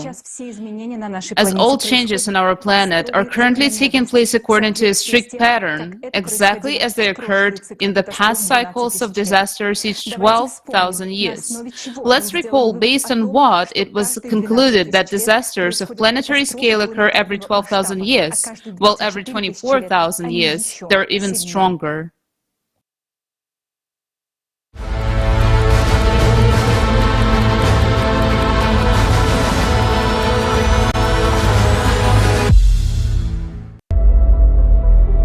Changes similar to what we now see occurred before the peak of the crushing disaster just about 12,000 years ago. Those events are called the Alarid Oscillation and the Younger Dryas glaciation that followed. 12,800 years ago, global temperatures rose as much as 15 degrees Celsius within just a few years. Most of the ice sheet suddenly melted, and the Earth emerged from a full ice age. At that time, there were extreme floods and other natural disasters, along with an intense sea level rise. The Gulf Stream stopped at that time, just as it is happening nowadays. Scientists from the University of Kansas have proven that about 12,800 years ago, there was a giant fire on Earth that covered 1/10 of the entire planet's surface. Other researchers have also found that large fires raged in Siberia 12,000 years ago. Similarly, nowadays there are more and more large-scale fires that cannot be extinguished. Based on an analysis of satellite images, scientists have discovered that 10 to 13,000 years ago, the largest known dunes formed in the Sahara Desert and other regions, indicating the enormous strength of winds during the Younger Dryas. A short-term intensification of winds during that period has also been documented from Greenland ice cores data and research in Alaska. Nowadays, the same phenomena are happening on Earth as during the Younger Dryas. We see winds, hurricanes, typhoons, and tornadoes intensifying and destroying entire cities, razing them to the ground. Right at the cycle change 12,000 years ago, there was a very intensive seismic activity.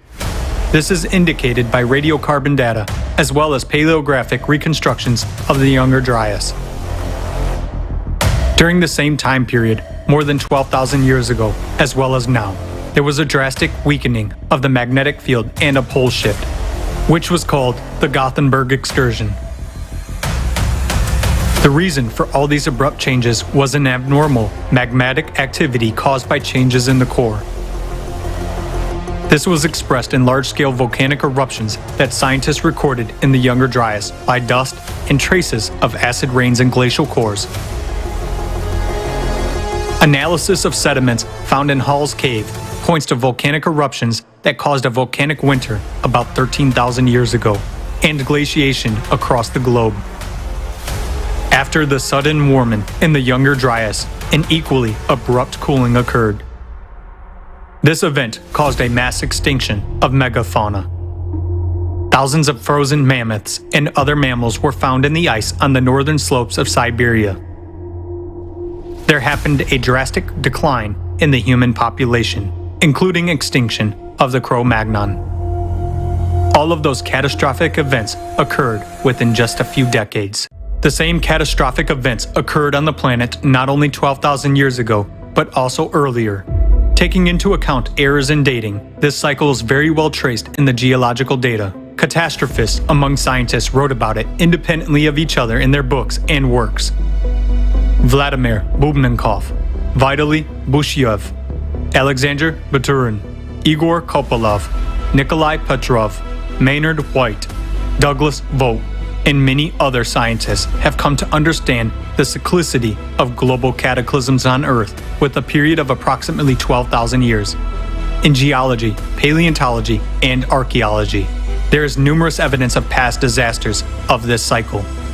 Each of these catastrophic events was characterized not only by abrupt changes in the climate situation, but also by complete geodynamic restructuring, weakening and excursion of the magnetic field, widespread disastrous volcanic eruptions, tectonic restructuring, atmospheric temperature variations by 10 to 15 degrees, and changes in the world's ocean levels by 20 to 50 meters, followed by large-scale glaciations.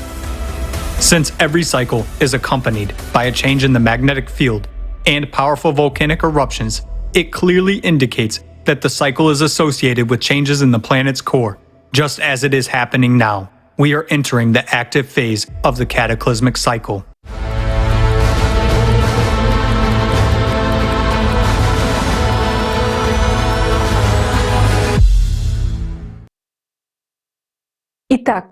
So, the conclusion that there is a cycle of 12,000 years was based on an extensive interdisciplinary research of traces of disasters from ice cores, riverbed sediments, flood traces, ash layers from eruptions and megafires, paleomagnetic events, tectonic restructuring, archaeological data, and many other facts.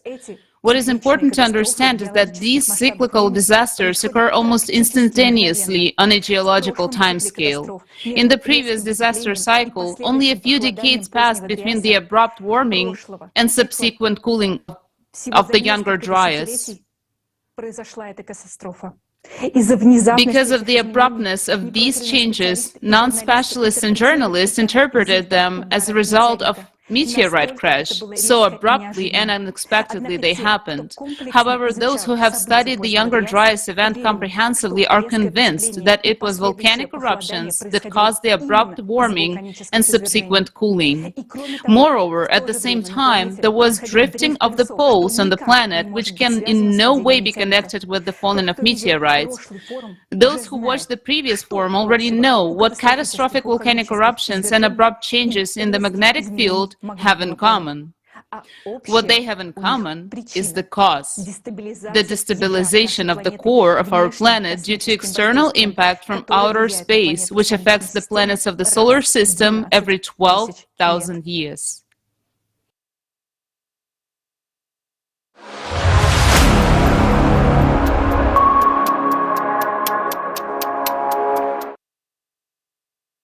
During each 12,000-year cycle of catastrophe, there is a drift of the magnetic poles, which we are observing now. The pole shift from 12,000 years ago is called Gutenberg excursion, 24, Lake Mungo, 36, Mono Lake, 48, La Champ, and so on.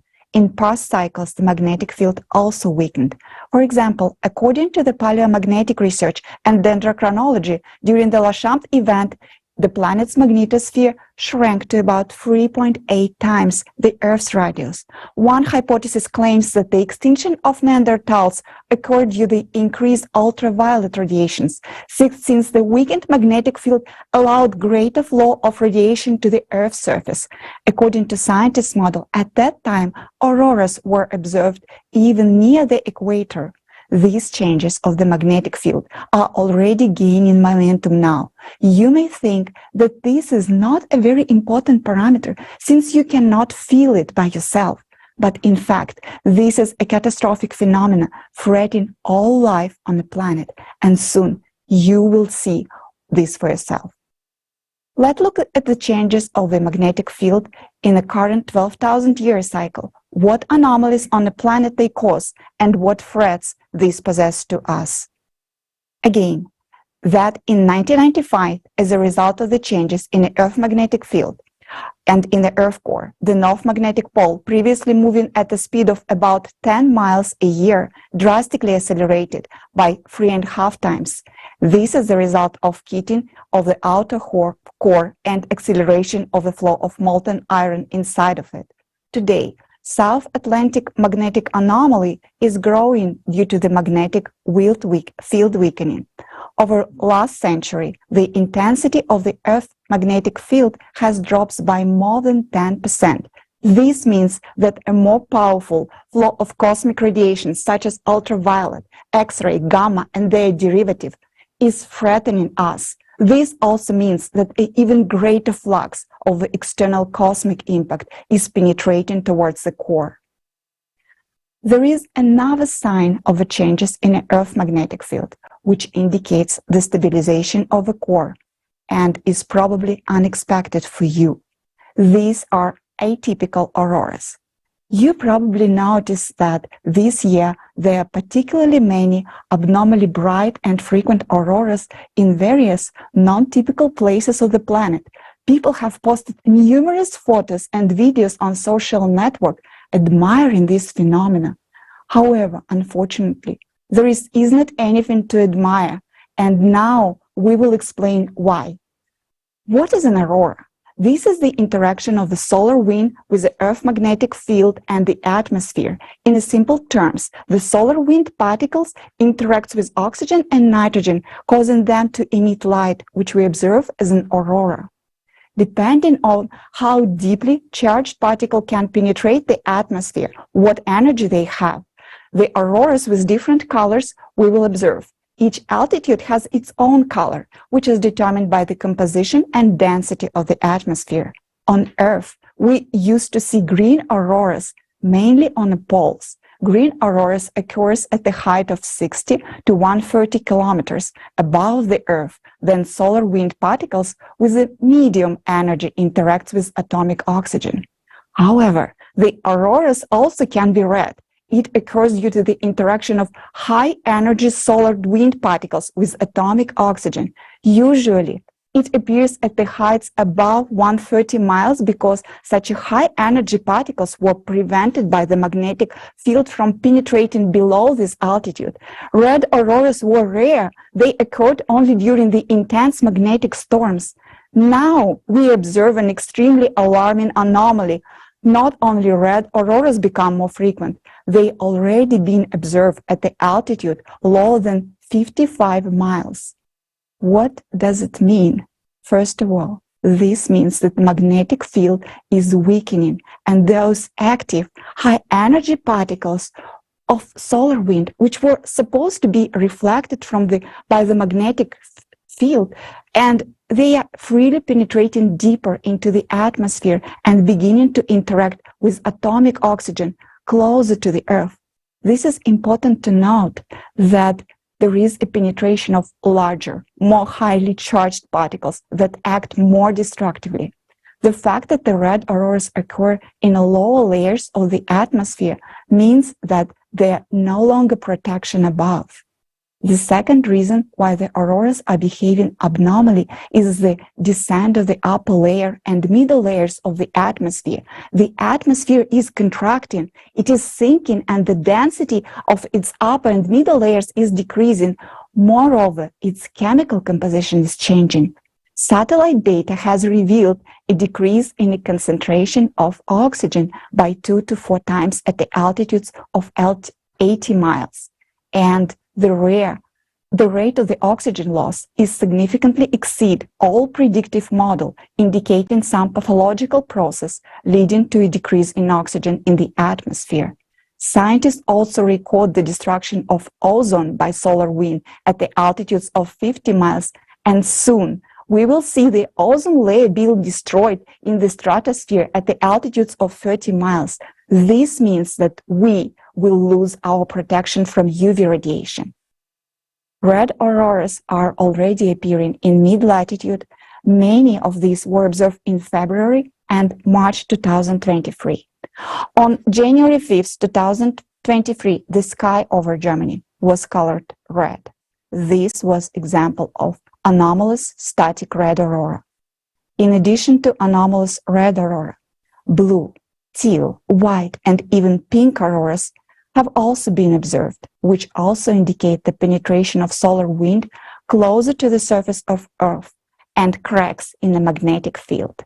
During the solar flares, auroras are increasingly moving towards the equator. For example, during the strong magnetic storm on March 24, 2023, which scientists could not predict in advance and did not expect its arrival, the auroras was observed in the United States, even in southern regions, such as Virginia, North Carolina, Oklahoma, and in Arizona.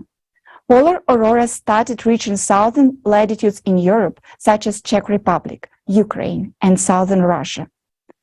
Unusual bright and frequent auroras, which now occur far from the polar region, cannot be explained by activity of the sun, as the sun is currently in a prolonged minimum of its activity, meaning that the fewer particles from solar wind will reach the Earth. The only explanation for the aurora's anomalies is that the magnetic field is critically weakening, the atmosphere is contracting, and the solar wind is descending closer and closer to the surface. This is scary because it shows a large disturbance in the magnetic field, and it is a sign that the Earth's core is no longer working properly. We are horrified by the fact that people are now just admiring this phenomenon without realizing that this is the black mark of Cerberus. Admiring the northern lights with their rare colors is like admiring the cleanliness and sharpness of a blade when you are lying on a guillotine. Unfortunately, the scientific community does not consider the problem comprehensively as they should. These processes will only intensify further, and there will be more and more harsh radiation coming from space. Few people know that there is another anomalous phenomenon that has become more frequent in the last few years. It is a logical manifestation of an atypical behavior of the magnetic field, which looks like light pillars. Previously, similar phenomena were observed only during the auroras, but now they start to occur even without them. Currently, these phenomena are mainly observed in cold regions at night when there's a light from street lamps. You can read that such light pillars appear because hexagonal or column-shaped ice crystals are suspended in the air, one above another, and are illuminated by a light source. But recall night-winter photos from 10 to 20 years ago. Did you see light pillars on them as often as you see them now? After all, there were street lights, but there were no pillars. What is now keeping the ice crystals in suspended state? This is not just an optical effect. Nowadays, there are more and more cases when light pillars appear in groups. They are brightly colored in the color of the streetlights illuminating them. But the intensity of the pillar glows does not correspond to the brightness of the light source. And what is more abnormal is that light pillars with a red tint or color appeared, independent of the light source. What are these light pillars? This is an atypical manifestation of the magnetic field properties, which cannot be detected by our instruments. It indicates a local weakening of the magnetic field. During such phenomena, cosmic radiation penetrates to the surface of the Earth along the magnetic field lines, interacts with the molecules in the air. This is what colors the pillars in different shades, similar to auroras. Ice crystals hang in suspended state along the power lines of the magnetic field. Today, you will learn what causes the local weakening of the magnetic field. Just as in the auroras, the red color in the light pillars indicate molecular oxygen, which we breathe, is being destroyed by harsh cosmic radiation. Molecular oxygen turns into atomic oxygen, which emits a reddish light. This in turn indicates that anomalous zones in the magnetic field are becoming more frequent and more extensive, and the power lines of magnetic field are distorted. As a consequence, our atmosphere is subjected to even more severe attacks from cosmic radiation. Now, you understand why such phenomena as light pillars are not at all fascinating, but rather is frightening. Our protective magnetic field is weakening severely. Harsh cosmic radiation is penetrating deeper and deeper into the Earth's surface, and oxygen in the atmosphere is depleting. All this is progressing extremely rapidly, and we, being intelligent and educated people, do not see that. We admire the anomalous polar light pillars, and say, how beautiful. What can be beautiful about impending death? Atypical anomalies in the magnetic field are terrifying and alarming phenomena, which is related to the destabilization of the core of our planet due to cosmic impact, which affects our planet once every 12,000 years. The climate Cerberus has literally given us, all of humanity, a black mark, and we admire and marvel at it. This is a Cerberus that dictates a sentence to all of humanity.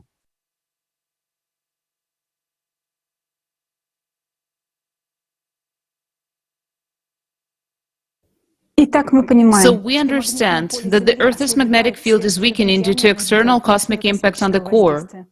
Then you may ask, if the cosmic impact affects the entire solar system and goes to the cores of all planets, does it mean that on other planets similar anomalies should be registered? And that would be quite a valid question. Today we can study changes in the magnetospheres of other planets using direct measurements by satellites or by analyzing indirect signs. For example, the Voyager probe went to explore other planets 46 years ago. And for that time, we have gathered enough statistics to record changes. Let's find out what is happening to the magnetic fields of other planets in the solar system now.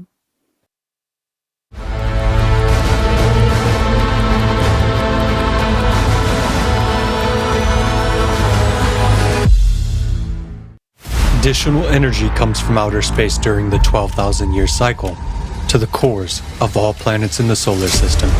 It is the cores that generate the magnetic fields of the planets, due to the influence of cosmic impact on the Earth's core. Since 1995, there have been changes in the magnetic field of our planet. They are manifested in the form of atypical polar light, growth of the South Atlantic anomaly, and pole drift.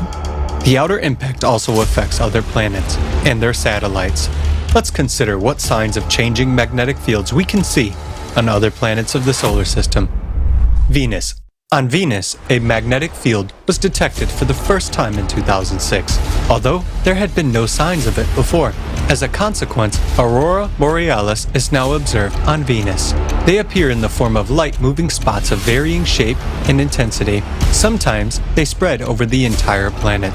All this suggests that since 2006 there have been big changes in the core of Venus because the magnetic field cannot appear by itself. Mars. Now, Mars does not have a global magnetic field as a result of a catastrophe that occurred on the planet and affected the function of its core. Only magnetized rocks on the surface of the red planet have magnetic properties. Usually, the magnetization of rocks is so weak that it cannot be a condition for the occurrence of aurora borealis. However, in recent decades, aurora borealis has suddenly appeared even in local zones of magnetization. In the southern hemisphere of Mars on August 11, 2004, the Martian aurora borealis was observed for the first time. It corresponded to a special type of aurora borealis never seen before in the solar system. Between 2004 and 2014, a total of 19 aurora borealis were detected, all of them located in the zone of anomalies of the magnetic rocks of Mars. In April 2022, a giant sinuous discrete aurora was detected on Mars. It was in the form of a luminous twisted band of ultraviolet light and covered half the planet. The appearance of all these aurora borealis on Mars indicates a dramatic change in the properties of even the non-functioning core of Mars. After all, it also receives additional energy during the cycle, and therefore can change its magnetic characteristics. Jupiter. On Jupiter, the magnetic field is 20,000 times stronger than the Earth's, and the aurora borealis occurs in the X-ray range and is 1,000 times stronger than on Earth. In 2017, data from the Juno satellite showed that Jupiter's magnetic field has undergone global changes in recent decades. This became evident when compared with data from the Voyager probe, which explored Jupiter in the 1980s. The largest changes in the magnetic field occurred in the powerful magnetic region near Jupiter's equator, known as the Great Blue Spot. This transformation cannot be explained by external influences on the magnetic field, which means that the change in the Great Blue Spot is associated precisely with changes in the characteristics of the core of the gas giant. This phenomenon can be compared with the South Atlantic magnetic anomaly on Earth, which is now rapidly expanding. The largest satellites of Jupiter also have polar lights. However, it is interesting that on Callisto, northern lights were detected for the first time only in 2021. This indicates that changes in the magnetic properties of the cores during the cycle of 12,000 years occurred not only on the gas giants, but also on their satellites, as they also have cores. Saturn. Compared to Earth, Saturn has a much larger magnetosphere. On Earth, polar lights are usually caused by the solar wind, while on Saturn, the solar wind has much less influence on the dynamics of polar lights. On Saturn, polar lights shimmer in the infrared and ultraviolet ranges, that is, invisible to the human eye. Despite the fact that the solar wind could not affect the intensification of polar lights on Saturn, in 2017, a new type of northern lights began to be observed on Saturn, along with the classical one. It was caused by ultra-fast winds in the upper atmosphere above the North Pole. We can see how the parameters of magnetic fields on different planets of the solar system have changed in recent years, compared with the previous observations.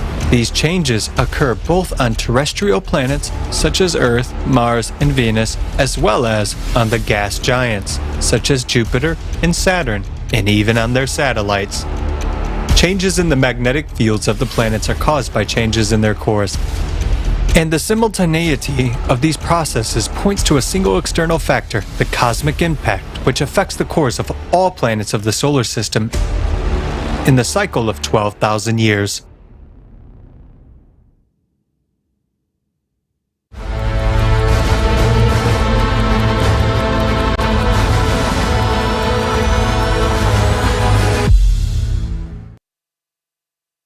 Let us draw some brief conclusions. As we've seen, magnetic field anomalies on other planets occur in the same way as they do on Earth. This again indicates that today the entire solar system is influenced by cosmic impact on the planet's course. And later today you will learn why exactly the planet's cores react to the external impact and what exactly happens in the interior of other planets due to the imbalance of their cores. Now we've considered how physical phenomena react to failures in functioning of the core, and this can be seen both on Earth and in the outer space. But there is another indicator on Earth which other planets don't have, by which we can track anomalies in the magnetic field. That indicator is living organisms. On Earth, everything living, from humans to fungi, insects and bacteria, depends on the magnetic field. So any abnormal changes in the magnetic field will affect their vital functions. And today you will find out how disastrously they are affected. According to experiments, the biological effects of changes in magnetic fields on living organisms can be so serious that they can be considered as dangerous as radiation. There are studies on mutation and cancer in living organisms from exposure to magnetic fields. Magnetic fields affect electrical conductivity and fluid media in an organism. The more complex an organism is, the more adaptive compensatory mechanisms are provided by nature in the form of nervous and immune systems and fluid media. The smaller and simpler the organism is, the less ability it has to survive changes in the Earth's magnetic field. The impact on the Earth's magnetic field on a mosquito and on an elephant will be different since their systems of organisms are different. So insects are more vulnerable to changes in the magnetic field, and this explains why half of all extinct species today are insects. The rate of extinction of insects is 8 times higher than that of mammals, birds, and reptiles. During the last 25 to 30 years, when after 1995 critical changes in the Earth's magnetic field began, the number of insects decreased by 2.5% a year. Magnetic storms also affect insects. Nowadays, during the 12,000-year cycle of cataclysms due to changes in the planet's cores, areas of atypical magnetic anomalies which are not detected by our devices also start appearing on the Earth's surface. These areas are the first ones to which living organisms react. As soon as the magnetic field in these areas weakens, the population of species decreases. As soon as the tension increases, the population of species grows. Under such temporary fluctuations, animals have a chance to survive, adapt, and maintain the population. But with a global problem, such as sudden weakening of the planetary magnetic field, mass extinction of flora and fauna ensues. That's exactly what is happening today. About 1 million species of animals, plants and fungi are now threatened with extinction. Some might say it's not due to climate change, habitat change, or environmental pollution. Yes, that's true, but not only that. The effect of changes in the Earth's magnetic field on living organisms is critically understudied, although it's already deadly.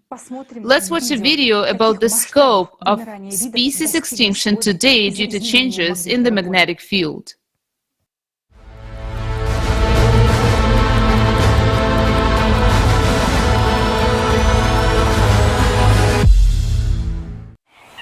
We are now on the verge of a 6th mass extinction of species, and many creatures are disappearing at an alarming rate. Even more disturbing is the fact that this was triggered not only by human activity, but also by magnetic field anomalies that have occurred over the past 3 decades. First of all, the smallest, simple species of the animal world get extinct because they cannot adapt to the sharp change in the magnetic field. But unfortunately, this is just the beginning. Insects. In 2019, the Biological Conservation Journal published a study on the decline of 41% of insect species, with 1/3 of them already being endangered. In recent decades, 46% of bee species have become extinct. Bees use geomagnetic information to synchronize their biological clock, navigate in space, build honeycombs, queen cells, and so on. Scientists are sounding the alarm. The number of bees is decreasing, even in forests that remain untouched by human activity. This points to the influence of changes in the magnetic field. Many species of butterflies and moths have been significantly affected. In Britain, for example, their numbers fell by 58% between 2000 and 2009. Insect populations in protected areas of Germany have declined by 76% over the last 27 years. Similarly, the tropics of Puerto Rico have seen a decline of 78 to 98% in insect biomass over a period of 36 years. The decline in the number of insects has led to the extinction of birds, frogs, and lizards that fed on them. The mass extinction of insects will lead to an environmental disaster. The disappearance of even seemingly insignificant species like the mosquito will lead to a domino effect, ultimately leading to the gradual collapse of the entire complex system of the animal world, frogs and amphibians. Over the past 20 to 40 years, due to changes in the global magnetic field, there has been a sharp decline in the number of populations of many species of amphibians around the world on an unprecedented scale. This phenomenon itself has attracted increased attention from scientists and caused great public concern, especially in North America. These disruptions lead not only to population declines, but also to mutations, hermaphroditic individuals, and other pathologies. In the chemical analysis of water, all the parameters were within normal limits, indicating precisely the effect of changes in the magnetic field. In the large forest area of Bunderbos in the Netherlands, the population of salamanders has been steadily declining since 2008 for unknown reasons. By 2013, only 4% of their previous quantity remain. Changes in the magnetic field are also affecting freshwater crustaceans. According to studies, the weakening of the Earth's magnetic field leads to a decrease in the size of Daphnia zooplankton and slows down their reproduction. During migration, birds navigate using magnetic fields. A study of 2 million captures 152 land bird species in North America revealed a mass phenomenon of avian vagrancy, when birds lost their sense of direction and deviated from their path due to geomagnetic disturbances.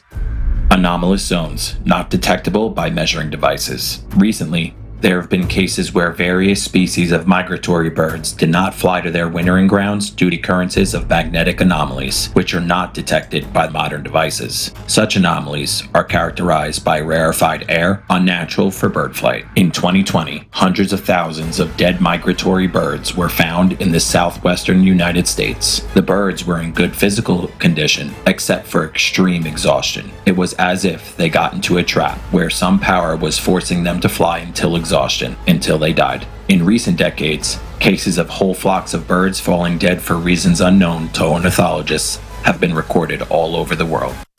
Frightening facts of further consequences of local magnetic field anomalies that are not detected by modern measuring devices are observed worldwide. These include sudden strandings of whales, dolphins, harbor seals, and crocodiles. Cases of wild roe, deer, goats, and sheep going berserk without any registered source of disease have also been documented. Animals are dying, and scientists don't know why. Our Earth is gradually dying. Our flora and fauna are dying due to the cycle that causes all these changes. The smallest species are the first to die, then it will affect larger species.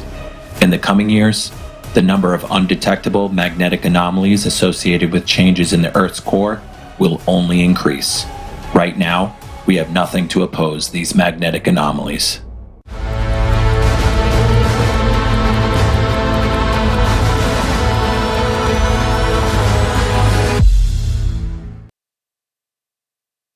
У вас может возникнуть вопрос. You may have a question. Earlier in our report, we discussed climate change on other planets, deep focus earthquakes, and destructive processes in the Earth's interior. Why do we suddenly start talking about the extinction of insects and animals? The problem is that scientists today don't look at climate change holistically. Well, everything is interconnected, and careful observation of the behavior of insects and animals can help us better understand where zones of geomagnetic anomalies occur and what their nature is. What we cannot capture with devices today can be detected indirectly by various signs. That is why we use the multidisciplinary approach, because we realize that the more holistically we look at the climate change picture, the better we can investigate the issue and the faster we can find a solution. We as humanity are now approaching a very dangerous frontier, because these magnetic anomalies are already destroying not only fauna, but also the lives of millions of people. Already now, none of us is immune. We invite all experts to pay attention to the information that we'll now voice. As we have mentioned earlier, as today, the Earth's magnetic field has weakened by 10%, and this trend is clearly increasing. As a result, we humans are becoming more vulnerable to the radiation. Therefore, we are currently observing a rapid growth of oncological, viral, and other type of diseases. This is an established fact that during the magnetic storms, there is a number of heart attacks and strokes, including fatal increases 2 to 3 times. This is because the charge of the magnetic field reduces the external charge of erythrocytes, which leads to their clumping. Blood coagulation increases by 2.5 times, which significantly increases the risk of thrombosis. Let's look at the slides showing the rate of cardiovascular diseases, psychiatric disorders, and cancer, which are steadily increasing, and they are caused, among other reasons, by the changes in the magnetic field. These numbers are shocking. But I would like to point to another extremely disturbing fact related to our health, which official science cannot explain. Many countries sounded the alarm. Young, healthy people have suddenly and prematurely started dying. Autopsy doesn't reveal any organic damage, no aneurysms, heart scars, blood clots, or ruptures of vessel. That was as if heart was simply switched off. This phenomenon was called sudden adult death syndrome. Doctors cannot find explanation for this phenomena and are discouraged by the number of cases occurring. There are several theories about how that could be caused, and you can see them on the screen now. But despite the funding and research in this area, the number of sudden deaths in the world continues to rise rapidly. And all these tell us that the cause lies in the processes that we still don't know, and they are not known to official science. Especially, we are witnessing another type of atypical anomalies in the magnetic field, which arise from the changes in the core. These are drastic local increase in the magnetic field intensity that migrates across the surface of Earth. The human body, then exposed to such an area, simply shuts down. Its resuscitation, if it's not performed within 2 to 3 minutes, death will occur. Today, due to the increasing instability of the planet's core, this type of atypical anomaly is occurring more and more frequently in the various parts of the planet, which means that the amount of sudden deaths will continue to rise. This is impossible to shield against this phenomenon. In the coming years, this will become the new pandemic. The question arises, how to save your life? Today, human life is not valued. So if the consumerist format persists, this issue will never be solved. It is necessary to change the format of society from consumerist to a creative one, so that human life comes first, and scientists receive unlimited funding for research on how to eliminate the cause of these anomalies, that is, to stabilize the core. This will become possible when a way to counteract external cosmic impact is found. This is the only way to save human life. Anomalies in the Earth's magnetic field are now leading to another type of atmospheric phenomena that is extremely dangerous and is already causing the death of people. These phenomena are not yet being linked to disruption in the Earth's magnetic field. Specialists try to explain them in traditional ways. We'll now give you several examples to illustrate this type of anomalies. Among the number of climate disasters that have been attacking the people of Saudi Arabia for the past 6 months, there was one circumstance that no one paid attention to. On December 29th, 2022, the temperature dropped abruptly in Mecca. However, it did not get cold around it. An area of coldness appeared locally and suddenly out of nowhere. This led to formation of powerful cloud system. Look how suddenly it appeared there and brought heavy rain and hail with it. After a while, the temperature returned to normal, so no one paid attention to this. These abnormal, sudden, and localized temperature drops are attempted to be explained, for example, by Arctic cyclones bringing the cold. But why didn't cyclone manifest itself along the way? Because when cyclone moves, it leaves a trail of cold behind it along its entire trajectory. An Arctic cyclone cannot suddenly fall from above, make a cold snap in a local region, and disappear without a trace. Similar instantaneous localized drops in temperature have also been noticed in other parts of the world. For example, on December 21st, Colorado, USA, the temperature dropped by a record-breaking 40 degrees Fahrenheit in just half an hour. And in the state of Wyoming, a weather station recorded an unprecedented drop of temperature of 20 degrees Fahrenheit in just 2 minutes. On February 3rd, in the United States, near the observatory of Mount Washington, the air temperature dropped sharply to minus 47 degrees Fahrenheit. Mount Washington is known for the world's worst weather, but February 3rd, the temperature drop was record-breaking.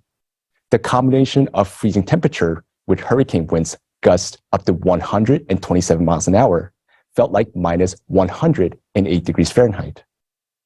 The temperature drop was so sudden that trees and soil exploded and cracked from the freezing water. If people on the mountain at that moment would have gotten frostbites within 2 minutes. Simultaneously with the temperature drop, there was a sharp drop in pressure. Meteorologists explain these extreme conditions by the partial drop of the stratosphere into the lower atmosphere. You can see the animation on the screen. Such sharp localized temperature drops are associated with another type of atypical magnetic anomalies, which have not yet been detected by our instruments. These anomalies appear as a result of disruption in ionization of atmosphere and molecules. Ionization, it is important to understand that the charges of air molecules in the atmosphere are affected by the magnetic field. And in zones of atypical magnetic anomalies, the ionization of molecules in the atmosphere changes, and as a result, the connection between molecules weakens. Because of this, the air becomes less dense, and cold air from the upper layers of the atmosphere quickly descends to the Earth's surface, while the warm air rises into the stratosphere. This phenomenon can be called atmospheric contraction or overturns, which occur very quickly and have local character. This phenomenon can be detected by measuring the qualitative changes of molecules in the upper layers of the atmosphere.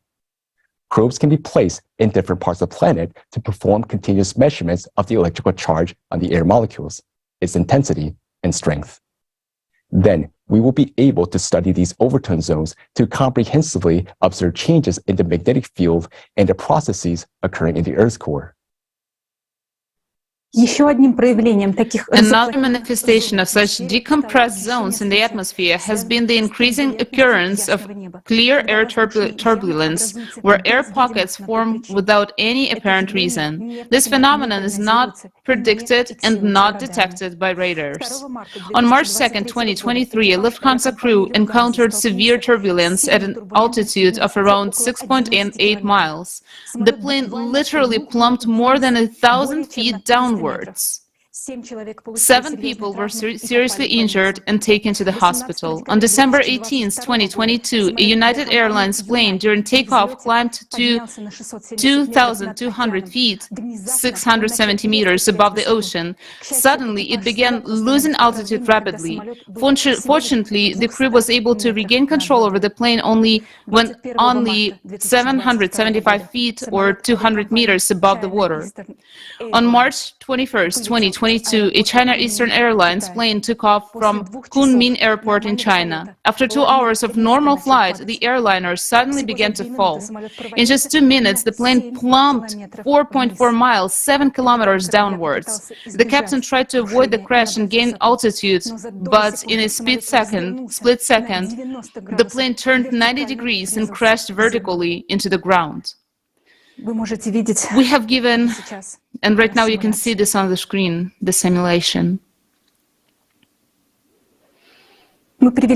We have given only a few examples. In all of those cases, without any apparent external conditions, there was a dramatic drop of altitude. Planes literally fall into air pockets, which leads to serious disasters and loss of lives. Such phenomena of air decompression, as well as atmospheric overturns, are associated with areas of atypical magnetic anomalies. The Bermuda Triangle is one of these pathological zones. Planes and ships disappear there from time to time. Due to the disruption of the magnetic field in such areas, the adhesion between air molecules decreases, leading to the formation of air pockets.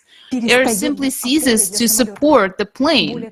Moreover, water molecules in these areas behave in a similar way. The bonds between them weaken and the water becomes so fluid that the ships literally fall to the bottom, sinking without any mechanical damage. But if previously, as in the case of Bermuda Triangle, we knew where the atypical magnetic anomaly could occur, nowadays such Bermuda Triangles are appearing more frequently and almost everywhere. There will be more turbulent pockets in the atmosphere, especially at altitudes of 26,000 feet, 8 kilometers, and higher, where most airplanes fly. These pockets are already breaking through to the ground, and the time will come when there will be so many such pockets that flying and sailing will be impossible. If you take off, it's not certain that we will land safely. It will be very, very risky. It's scary to say that, but we have to talk about it, because we're obliged to warn people. Unfortunately, in the consumerist format of society where human life worth nothing, such anomalies are not properly studied, and moreover, they will be hushed up to the last moment so that not to cause panic and not to lose profit. How many airlines do you think will want to make a statement that flying is now dangerous? Well, you know the answer yourself. Let's summarize. Due to the malfunction in the Earth's core caused by the external cosmic impact, the magnetic field of our planet undergoes catastrophic changes. Anomalous auroras, light pillars, atmospheric voids, turbulence anomalies, zones of air and water decompaction are appearing, where overturns are formed, areas of magnetic anomalies. Living organisms and people are dying, and if the overall destabilization of the magnetic field is related to the disruption of the core in general, then local migrating zones of magnetic anomalies have an even more detailed explanation. These anomalies are formed by sudden bursts of electromagnetic energy from the planet's interior, and these bursts occur as a result of cavitation explosions in magma in the interior of our planet. We have described this mechanism earlier in the forum when we talked about deep-focus earthquakes, including those that caused the tragedy in Turkey and Syria. With such a cavitation explosion in magma, the wave propagates tangentially, as in the Yudkin effect, and leads to the appearance of the zones of atypical magnetic fields anomalies on the plane's surface. Due to the destabilization of the core, such explosions occur more and more frequently, which means that soon we will observe not only intensification of such above-mentioned anomalies, but also a huge amount of lightning striking from the Earth's interior, and the increase in the number of ball lightning. All the facts you have heard today about the changes in the electromagnetic field indicate that our core is already extremely unstable, and that means that our planet is currently following the worst scenario of the cycle of climate catastrophes. Later in the forum, you will learn why humanity will face its end even earlier than 2036. Another confirmation of this is the intensification of climate anomalies and disasters on the planet as a whole. We carefully study everything that is happening to our planet, all the habits of the climate Cerberus, because we realize that if no one does that, then humanity is simply doomed. And now we want to present to your attention a video containing terrifying facts about the growing power of the climate Cerberus, which unfortunately we cannot counteract today.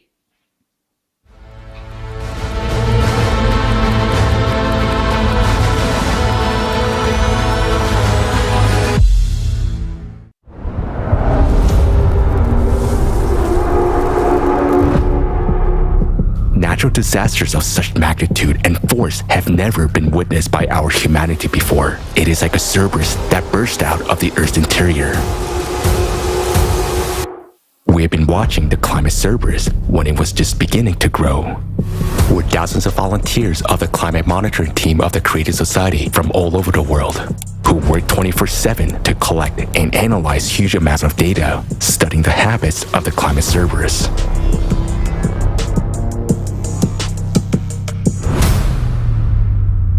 Even several research institutes can't process that much data. But it can be done by people united by one goal.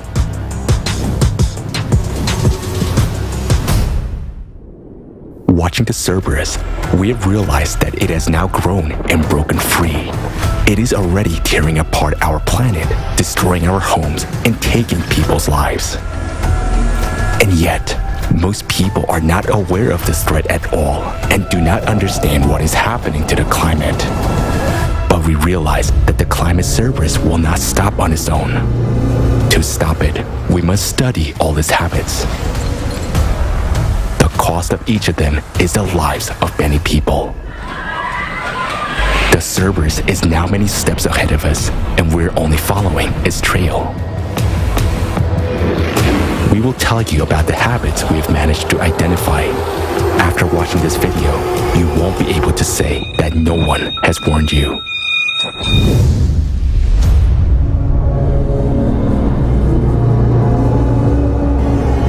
The Cerberus attacks suddenly and lightning fast when you least expect it. There was almost no time to react. Nothing. We couldn't take anything out because the fire was coming and it was terrible. There was no access to get out. Yeah, I had to jump out of the window. And it was like a movie where the house slides down behind you and you're running for your life. But we have lost home. But we're okay. On March 28th, people were peacefully walking on the city streets in Georgia. Moments later, they found themselves under the rubble of street structures.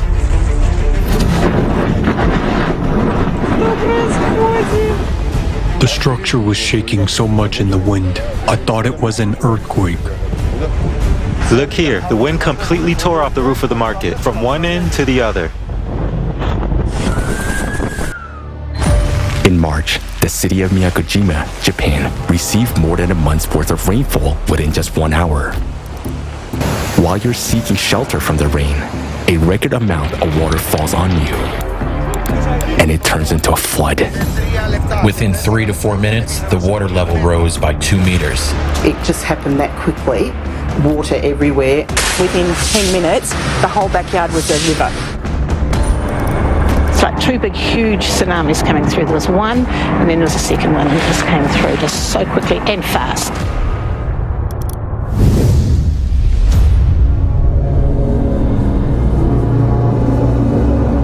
The Cerberus does not obey rules.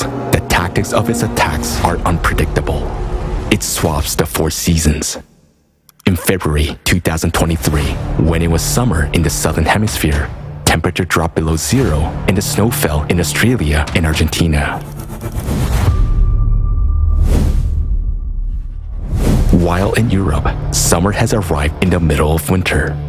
In Germany alone, 982 heat breakers were broken in just 3 winter days. A few days later, the European heat wave was replaced by an anomalous cold snap. This is happening all over the world. Abnormal heat and cold alternate at a catastrophically fast pace. And that is also the terrifying signature of the Cerberus. It brings chaos to your everyday life. In Africa, in southern Morocco, snow is a rarity. But in February 2023, the inhabitants of several communities were cut off from the outside world after a heavy snowfall. Emergency aid had to be delivered by air. The climate Cerberus is sophisticated and inventive in its attacks. Tropical cyclone Freddy formed in the Indian Ocean in February 2023. Lasting 35 days, the cyclone traveled an enormous distance of 10,000 kilometers, becoming the most powerful cyclone in the southern hemisphere and the longest lived in world history. On its way, Freddy intensified 7 times, which has never happened before, and its trajectory was anything but a normal cyclone track. It turned around several times and continued its way. Cyclone Freddy left catastrophic devastation and claimed more than 600 human lives in 6 countries. The climate Cerberus never sleeps. It attacks when you're most vulnerable and defenseless. Residents of São Paulo in Brazil went to their bed to the familiar sound of heavy rain. At dawn, a flash flood and multiple landslides buried about 50 houses with sleeping people. The Cerberus knows no mercy. Now, it's already making some really terrible strikes. But this is only the beginning. On the early morning of February 6, 2023, a magnitude 7.8 earthquake destroyed the peaceful sleeping cities in Syria and Turkey. The deadly quake was only the beginning of a terrible catastrophe, followed by the second powerful earthquake of magnitude 7.5 and thousands of aftershocks. It became a tragedy of a global scale that claimed more than 50,000 human lives according to official figures alone. Don't be scared, sweetheart. Don't be scared. Friends, we are buried because of the tremor. Mother, are you okay? Mom. Granny, are you all right? Is there really no one there? We're completely buried.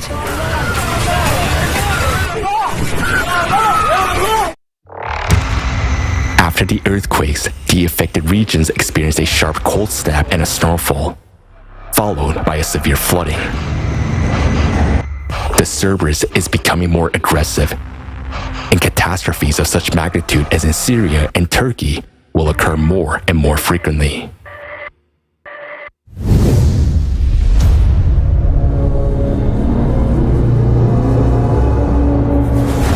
The Cerberus appetites are constantly growing. It is devouring more and more territory and taking away our homes.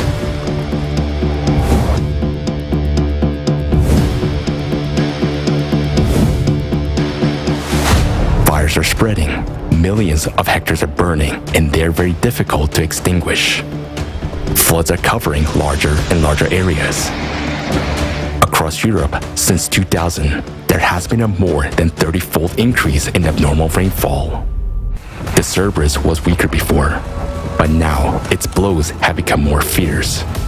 This year, in Japan and the USA, people died after being trapped in snow in homes and vehicles. Now, even snowfalls have become a deadly threat. Periods of attack last longer. Droughts have become a continuous process that intensifies year by year. It's March now, and with the snow melting, the water should have been higher than me. But instead, the riverbed is completely dry. Because there has been a drought here for the whole year, it's not just 3 months, it's a whole year without rain. If this is happening now, it will be even worse in the summer. The drought this year was extreme, and given that the previous 2 years also had a drought that dried out the soil, this year, all the soil has dried out. The waves of merciless heat are becoming longer and arriving sooner. Record-breaking temperatures of 104 Fahrenheit hit India and Pakistan already in February. This has happened in Asia for the first time in history.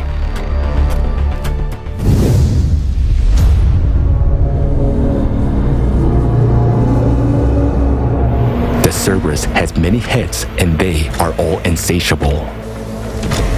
It attacks multiple territories at once, and disasters occur simultaneously. Late February 2023, Tropical Cyclone Freddy is raging in Madagascar and Mozambique. At the same time, there is a major winter storm and a historic tornado outbreak in the USA and major fires in Australia and Chile. Extreme rains and floods hit Indonesia, Brazil, and 17 other countries, while landslides and mudslides occur in the Philippines, India, and Peru. During this time, the world experienced 5 major earthquakes with magnitudes above 6. And this is not even all of the events. The cataclysms are synchronizing, thereby reinforcing each other. This has never happened before, but now it's happening all the time.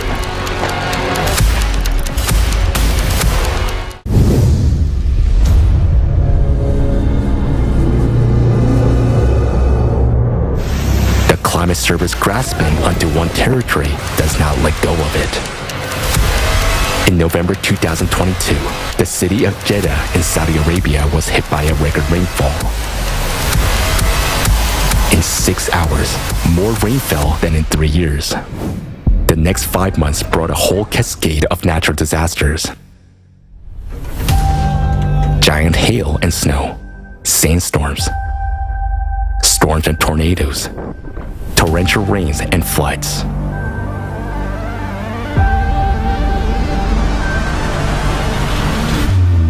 For more than 3 months in a row, California, USA, has been hit by bomb cyclones, atmospheric rivers, a powerful earthquake, hundreds of floods and landslides.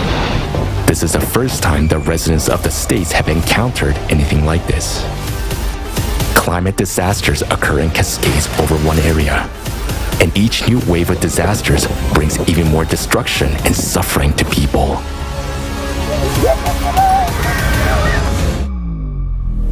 The Cerberus does not distinguish between the rich and the poor. It does not care about nationality or skin color, and there are no countries, nations, or borders for it. It comes to everyone. The worst part is that more it eats, the bigger it gets. And the more it is going to devour.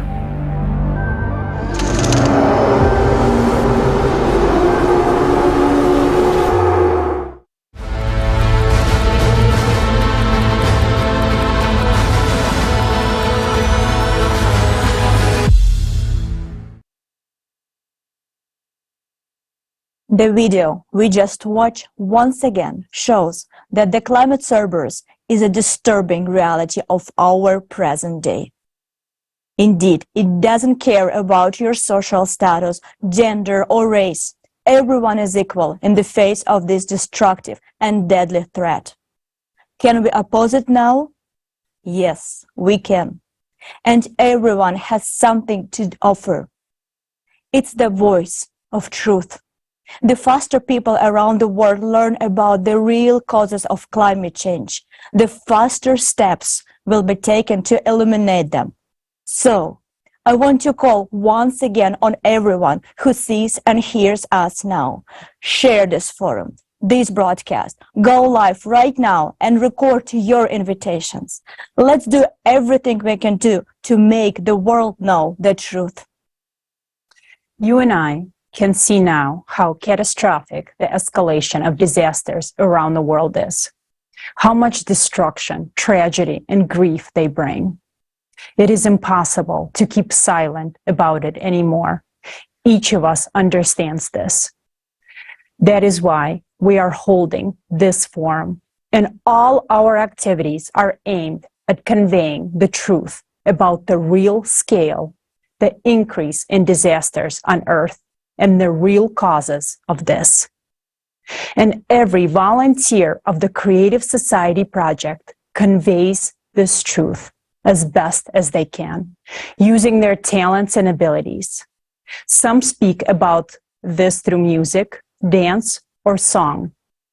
Now we present to you this music video aimed at drawing the attention of the world community to the real causes of climate change and the only way out, the Creative Society.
going to break through the walls and defense.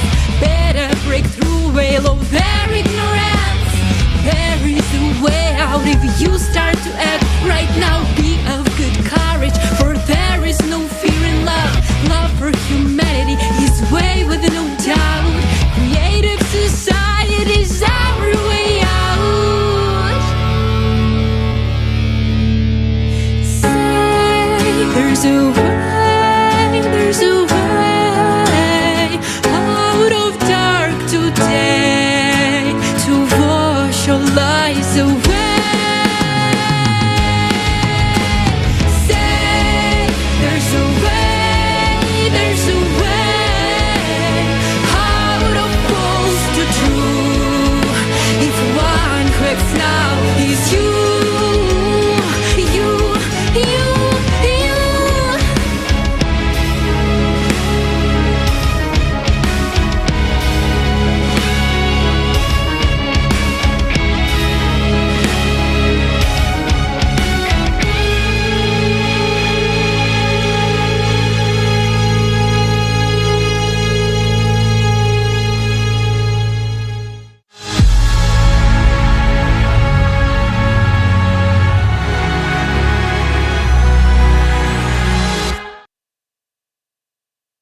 Thank you. There is a line in this song that says, "To tame what is underground, you need to make your voice sound," which says that the problem today is underground, in the core of our planet. Even last time, people still had many questions why it is the core in the 12,000-year cycle that is causing the cataclysms occurring on Earth. And so now I pass the floor back to our scientific team.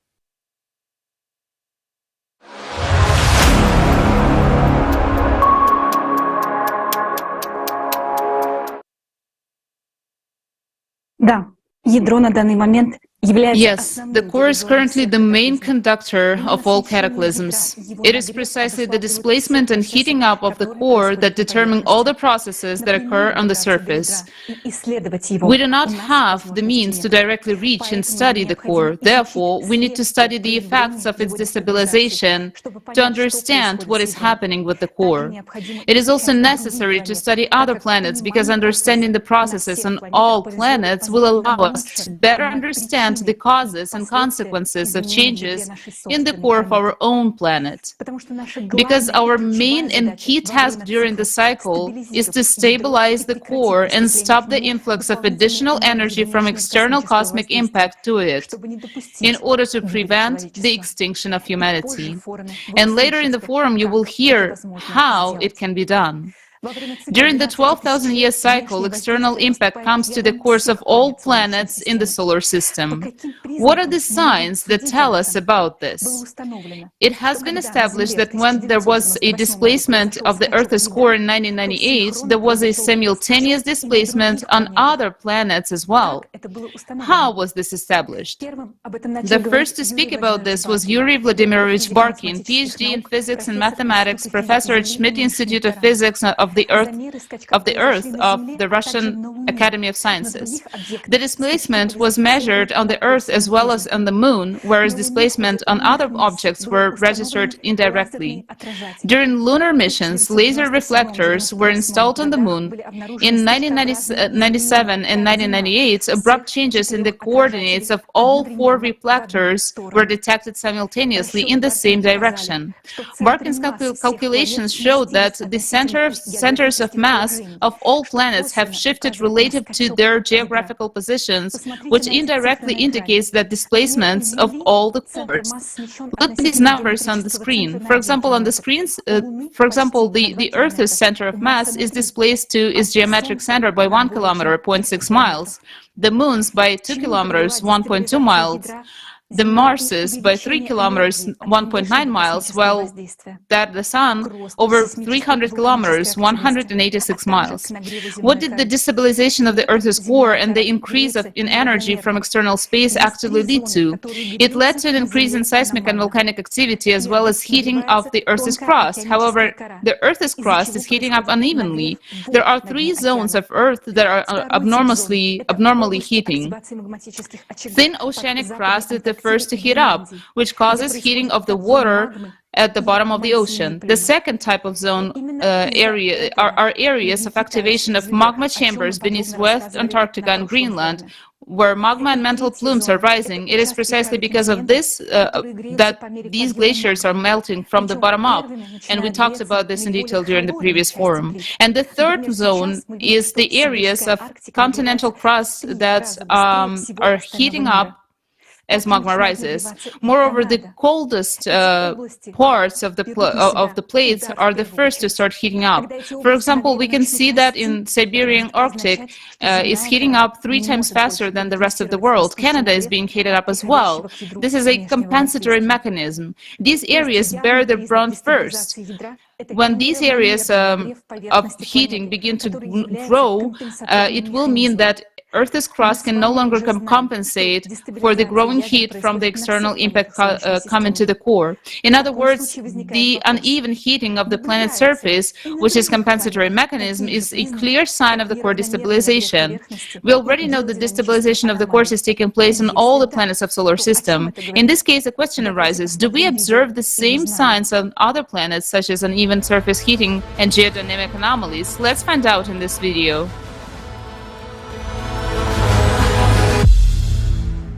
During the 12,000-year cycle, an external cosmic impact reaches the cores of all planets in the solar system. On Earth, this leads to abnormal heating of magma and its rise, resulting in increased volcanic and seismic activity, abnormal heating of the Earth's crust, as well as glaciers and permafrost melting from below. Is it currently possible to detect any increase in internal heat and tectonic activity on other planets, provided external cosmic impact is spreading to all planets? Mercury. Satellite data from the MESSENGER probe has shown that 19 tectonic-related terrain changes formed on Mercury between 2011 and 2015. The planet's core is responsible for internal activity. Previously, Mercury's core was believed to be inactive. The new tectonic changes are concentrated predominantly in the northern hemisphere. What's notable is that the core of Mercury has now shifted in the same direction, according to scientists' assumptions. So where's the extra energy that intensifies tectonic activity on the planet coming from now? Venus. Recently, there has been an increase in volcanic activity on Venus, similar to what is currently observed on Earth, Mars, and Jupiter's moon Io. 37 volcanic structures have been discovered on the planet's surface, with plumes observed within them. Their activity was detected in 2020. The researchers draw an analogy with Earth's mantle plumes that form chains of volcanic islands like Hawaii or the Canaries. As it can be seen on the map of Venus, these volcanic structures are mainly concentrated in the southern hemisphere of the planet, indicating an asymmetrical rise of magma in the planet's interior. The increased volcanic activity on the planet is also confirmed by numerous other independent studies. What has caused the recent rise of magma and plume activity on Venus? Why is this happening in sync with the increase in volcanic activity on other planets? There is also a sign of internal heating on Venus, manifested through accelerating winds. Data from the Venus Express orbiter showed that wind speeds on Venus have increased from 186 miles per hour to 249 miles per hour between 2006 and 2012. These days, similar dramatic signs of warming atmospheres are being observed on many other planets in the solar system. Mars. In 2018, the south pole of Mars experienced an unprecedented warming event. Areas of liquid water 20 kilometers in diameter were found under the ice cap. In other words, the ice on Mars is now melting from below, just like on Earth. As the geothermal heat from the planet's interior increases, the glaciers on Mars, like those in Antarctica, Greenland, and permafrost on Earth, are also melting from the bottom up. In In another part of the planet, the Elysium region, there is a sharp increase in endogenous activity, meaning internal activity. Between 2019 and 2020, the rise of magma triggered 465 Marsquakes in the area, and in 2021, a seismic event was recorded that was 5 times more powerful than any previous one. And in May 2022, a huge mantle plume was detected in this region, causing an even more record-breaking Marsquake. As we can see, seismic activity is now increasing on Mars, much like it is Earth. It is worth noting the similarities between the processes on Mars and Earth. When the Earth's core shifted along its axis of displacement, 2 heating zones initially formed, one in western Siberia and the other in western Antarctica. Similarly, we have observed 2 zones on Mars, one near Elysium and the other at the South Pole. This indicates that Mars' core shifted in the same way as on Earth during the 12,000-year cycle. The recent processes on the terrestrial planets point to an increase in the activity of their interior. Mercury, Venus, Earth, and Mars are experiencing a simultaneous increase in volcanic and tectonic activity, with a sharp rise of magma creating zones of anomalous heat. Jupiter. On gas planets, the function of a core is performed by a denser accumulation of gas within the planet. The high temperature of Jupiter's atmosphere is mainly provided by its internal heat. In 2001, scientists discovered that since the Voyager probe's exploration in the 1980s, Jupiter's internal heating had increased by 37%. Moreover, this heating is greater than the energy received from the Sun. It is known that internal heat fuels storms and turbulence on gas planets, increasing wind speed. Hence, the sharp increase in Jupiter's internal heat has resulted in the intensification of these atmospheric phenomena. When the Hubble was launched in 1990, no cyclones or thunderstorms were detected on Jupiter. But over the last decade, storms have become increasingly active and intensified. We can see them on images of the planet as spots. Red spots are the hottest areas. Since they started appearing, it means that there is more internal heat. Between 2005 and 2006, another massive red spot was formed on Jupiter for the first time. The already existing huge anticyclone, the Great Red Spot in the southern hemisphere, has shrunk and rounded, indicating an increase in wind speed. It has increased by 8% between 2009 and 2020. All of this indicates that additional energy is emerging in the depths of the gas giant that causes powerful internal heating. Where could this energy come from? Planet satellites also react to external space impact with an increase in endogenous activity. On Jupiter's moon Io, in the northern hemisphere, the most powerful volcanic eruptions have been occurring over the past 5 years. On another of Jupiter's moons, Europa, in 2013, scientists discovered that the ocean at the equator was warming from below. Subsequently, the satellite's interior heated up so much that in November 2019, NASA's research group detected water vapor above Europa's surface. It is noteworthy that the moon Europa started heating up on the side that does not receive heat from the sun. Conversely, the coldest area was found on the sunny side. In other words, the appearance of zones of anomalous heating on Europa cannot be attributed to solar energy. They can only be explained by an increase in internal heat. Saturn. Internal heating on Saturn is known to be the main driver of storms, as it is on Jupiter. Between 2007 and 2010, a chain of 23 to 26 dark spots was discovered, which were interpreted as areas with high heat emission. In 2010, the so-called Great White Storm formed abnormally early in the northern latitudes of Saturn. It became the largest and most intense storm observed in the planet's northern latitudes. A record temperature spike of 150 degrees Fahrenheit above normal was registered in the vicinity of this storm. Subsequently, the processes in Saturn's atmosphere became more intense. In 2018, scientists discovered a series of storms of an entirely new type, also near the North Pole. Previously, the storms of such intensity had never been observed on the gas giant before. We see that Saturn's heating from the interior is increasing, which contributes to the intensification of storms on the planet. Enceladus. Saturn's moon is covered with an ice shell, beneath which lies an ocean, and directly beneath the ocean is the planet's core. Unexpectedly for specialists, the interior of Enceladus has a very high geothermal heat, much higher than all known sources of heat on the planet. When they measured the internal thermal power of Enceladus, it was 15.8 gigawatts, which is an order of magnitude greater than all known sources of heat on the planet. This is 2.6 times the power of all the hot springs in Yellowstone. In 2005, near the south pole of Enceladus, where the sun does not shine, a spacecraft detected a new thermal anomaly, which had not previously been observed. In this area, jets of steam composed of methane, propane, and molecular nitrogen were found to be escaping. And this steam composition indicates the increasing hydrothermal activity which has emerged at the core ocean boundary. In other words, Enceladus is also heating up from the inside. Where did the additional energy for heating Enceladus come from? Uranus. It is believed that Uranus is warmed by solar energy only, which determines the planet's weather patterns. However, in 2014, when Uranus began to move away from the sun, solar energy was almost non-existent in its northern hemisphere, and extreme storm activity was detected in that region. This means this activity on Uranus must have been triggered by recent internal warming processes. Neptune. Neptune is experiencing dramatic temperature anomalies.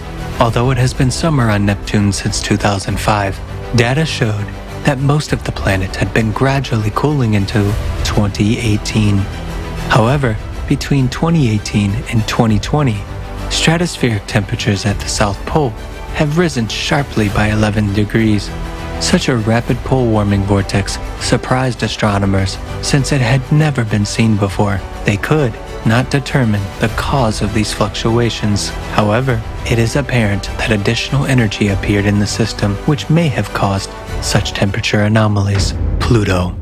Pluto and its moon Charon are the smallest and farthest objects from the Sun. They have been considered inactive as they cannot store internal heat due to their size. In 2015, a 1,000 kilometers long, that is 620 miles long, field of large cryovolcanoes was discovered on Pluto, spewing ice and ammonia. Planetary scientists were astonished by this discovery, as cryovolcanism requires a mechanism of the planet's internal heating. Heating from the sun is excluded due to Pluto's distance from it. Researchers were unable to explain the activity observed on the planet with the help of traditional heat loss models. We are clearly seeing internal activity on the surface of Pluto and Charon. Something is ripping apart their ice crust. That is, we can see that the planet and its moon have recently begun to heat up from the inside. What could be adding energy to this heating of the interior of Pluto and Charon? Conclusion. So what is currently affecting the interiors of all the planets in the solar system? It is an external source of additional energy that enters the cores of the planets every 12,000 years. This excess energy in the core is converted into heat. Magma heats up, producing zones of increased heating. There's growth of seismic and volcanic activity, strengthening storms and other anomalies. Moreover, they are often localized in certain areas of the planet and do not depend on solar energy. What you have seen now is but a small part of all the facts that indicate that the heating in the interiors is synchronously increasing both on the terrestrial planets and gas giants and their moons. All these anomalies have only appeared in recent decades, when the number and strength of disasters from the Earth's interior began to increase.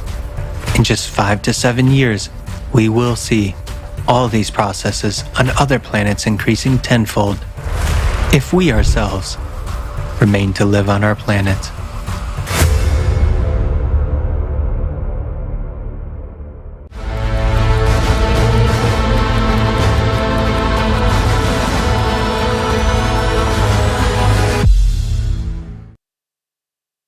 Итак, мы видим, что сегодня внутри планет Солнечной системы To sum up, we see that additional energy is emerging inside the planets of the solar system, the presence of which cannot be explained by any of the known sources of heat such as radiogenic heat, tidal friction, solar radiation, and others. The emergence of additional heat in the planets of the solar system can only be explained by external cosmic impact on their cores, as well as on the core of the Earth.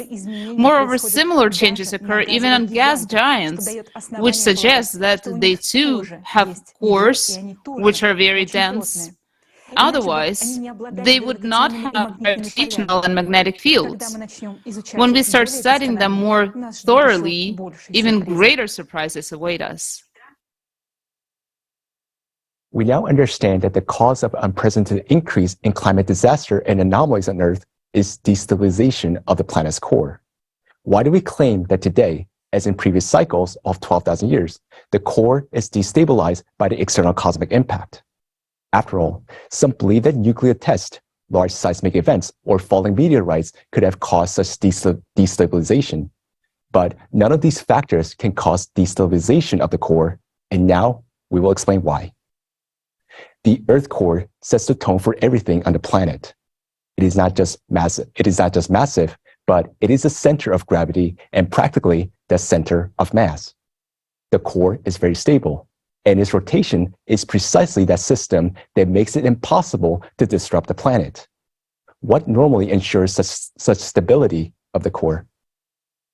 In terms of the structure, the core is divided in an inner core and an outer core. The inner core rotates slightly faster than the outer core, and almost always the entire core rotates faster than the Earth's surface. The inner core sets the rotation of the entire planet. So, in fact, the core acts as a gyroscope, which stabilizes itself because most of the planet's mass is centered in it. Look, when you try to tilt a rotating gyroscope, or that very spinning top, it immediately returns to original position by itself. By the way, if the core were suddenly to reverse the direction of its rotation, then according to the law of conservation of energy, its huge amount of energy during such a reversal would destroy the entire planet. With its gigantic size and rotational speed, the mechanism of the core becomes so robust that it cannot be thrown out of balance by any external mechanical impact. It is because of this that for millions of years, neither the falling of meteorites nor the explosion of giant supervolcanoes or the strongest earthquakes could put the planet out of balance. All of this was dampened by the core. However, today, being in a 24,000-year cycle of cataclysms, we're seeing destabilization of the core and the entire system of its rotation. As we have already understood, this could not be caused by any mechanical impact. This suggests that it is the external impact that is affecting our core. Moreover, we understood that this impact has a very powerful energy. Otherwise, it simply would not be able to destabilize such a robust and stable system as the core of the planet. To understand what external cosmic impact is now affecting the core, we need to understand why it affects only the core without interacting in any way with any other shells of the Earth. The answer is in the structure of the Earth's inner core. Our hypothesis is that the Earth's inner core has an enormous density and is something like a neutron star. That is, the core of the Earth consists of neutrons. This was also stated by PhD of physics and math Igor Mikhailovich Belousov in his work Nature Through the Eyes of a Physicist. He suggested how the neutron core could have formed inside and described the planet's development. The density of matter in the inner core is 100,000 times greater than the density of the outer core. This is because the outer core consists of atoms, while the inner core consists of neutrons, which are components of atom and are 12 orders of magnitude smaller in volume than the atom itself. Neutrons are electrically neutral particles, so they do not experience repulsion or attraction. This creates the maximum density of their packing. Free neutrons themselves are unstable particles. They have half-life of 16 minutes. However, when they are part of atomic nuclei, or if they're densely packed, as in the neutron star, the neutrons are stable particles. The advantage of the neutron core hypothesis is that it provides an explanation for the origin of neutrinos detected coming out from the center of the Earth, and why there's an increasing flux of them in local areas. This is due to the decay of free neutrons, which occur on the surface of the neutron core due to the external impact. In scientific publications, one can come across assumption that there's a third layer in the Earth core and that the inner core is asymmetrical. All of these observations arise from seismic wave studies. However, all of them are incorrect because they do not take into account the specific features of the inner core. Due to the enormous density, the inner core is incapable of allowing any waves to pass through. In other words, seismic waves do not pass through the inner core, but rather encircle it. Moreover, the inner core may slightly change. For example, if there's a shift of even 300 feet or 100 meters, measurements of seismic waves coming from the same point before and after the displacement of the core will give completely different results. Based on these differences, false conclusions are drawn that the core has a third layer or that it crystallizes asymmetrically. However, if experts take into account the extreme dense structure of the inner neutron core, which does not allow seismic waves to pass through and that the core can move, then we'll easily understand and process seismic wave data. And most importantly, they will understand what is happening in the core right now. We come to the conclusion that since our core is neutronic, which means that it has anomalous high density, this is a reason why the cosmic impact, so far unknown to us, is interacting with it alone. At the same time, this impact passes through much less dense matter from the atmosphere to the mantle without any interaction. So how do we understand what the external cosmic impact is? After all, if we do not understand what it is, we cannot stop it. And therefore, we cannot prevent the destruction of the planet and save all of humanity.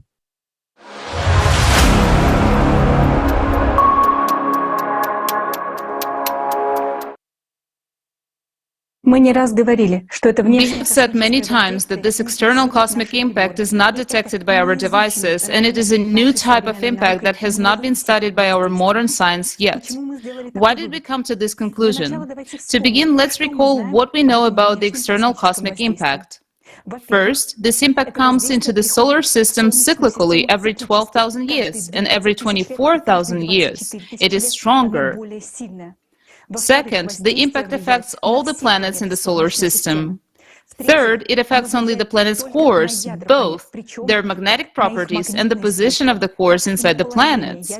This gives grounds to say that such an impact has enormous energy. Let's see if any other impacts can cause similar changes. Could it be gravitational, electromagnetic, acoustic, cosmic ray, or dark matter impact?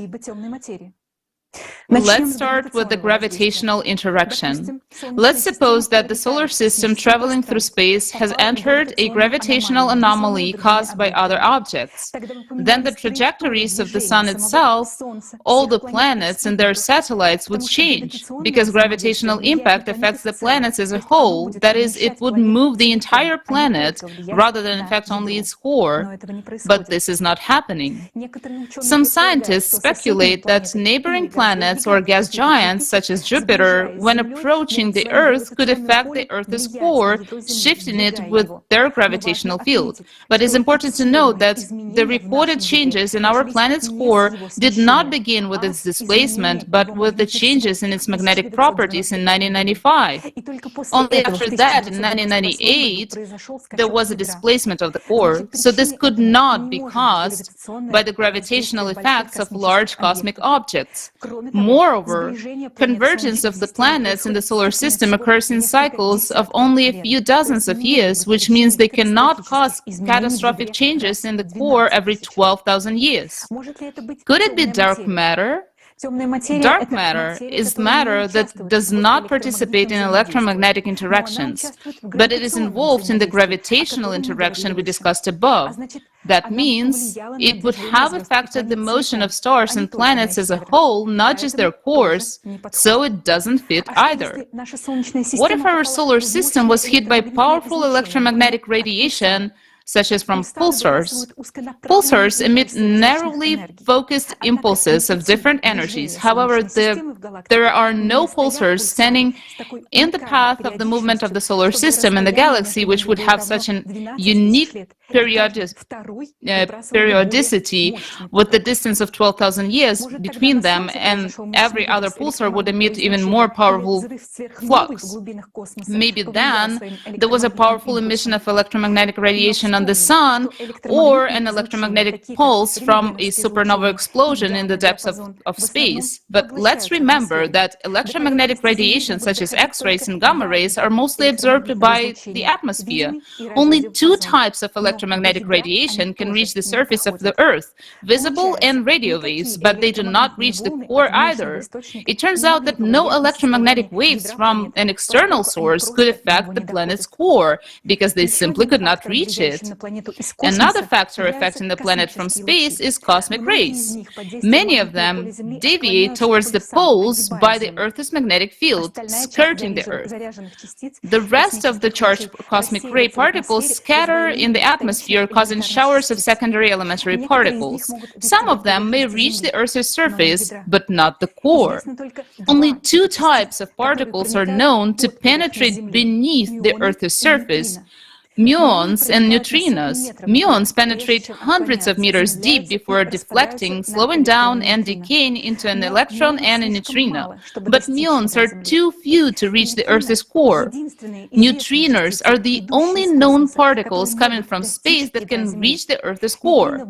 High-energy neutrinos have a high probability of interacting with the Earth's interior, but their flux is not large enough to transfer a significant amount of energy to the Earth's core, while low-energy neutrinos typically pass through Earth without interacting with matter. Let's summarize. Now we see that none of the known impacts, gravitational, electromagnetic, the cosmic rays, can have a direct effect on the planet's core, causing the cyclical changes that we observe throughout the solar system.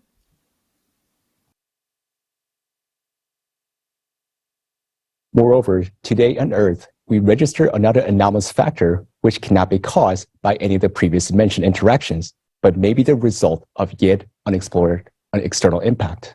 And this factor relates to changes in the quantum world. Since 2010, measurements of charge radius of the proton have begun to record deviation from the previous measured value. And already after 2016, most of the experiments showed a reduced value of the proton charge radius. The new table value adopted in 2021 was 4.4% less. Such changes at the micro level requires enormous energy, and this suggests that this impact should be sought at the quantum level, and most likely at the beyond quantum level. A different physics works here, a hypothesis that you will learn about at the end of the forum today. So, we understand that an invisible energy of enormous power is now flowing to the Earth core. We can determine the consequence of its impact by the presence of excess heat in the Earth's interior and by the signs of destabilization of the core. And there's another indirect sign of the external impact, the change in neutrino emissions from the Earth's neutron core. We talked about this phenomenon back in 2014. Although, even earlier, we found that the neutrino emission increases in certain local points of the Earth.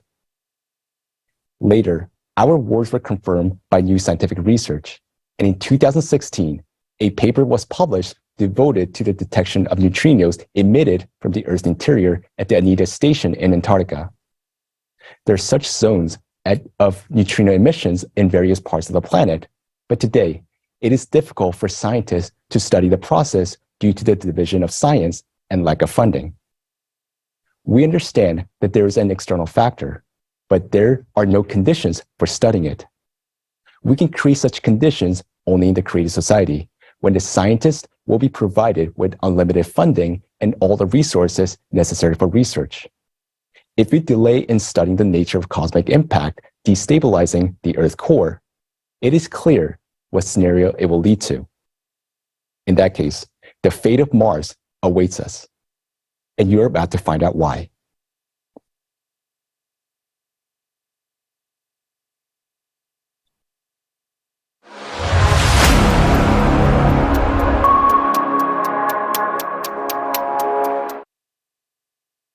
There is actual evidence that the death of living planets can occur in just a few minutes as a result of magma eruption and hydraulic impact. Further, you will be presented with a fundamental study of the catastrophic events that occurred on the red planet, which had life until very recently.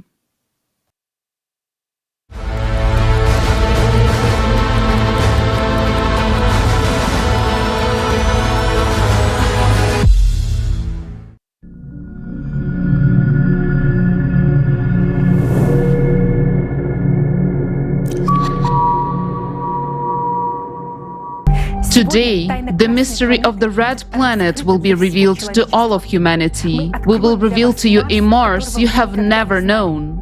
We have a rare chance to study the case of another planet's death from hydraulic impact before it can happen on our own planet. After what you see, you won't be able to say you didn't know about this.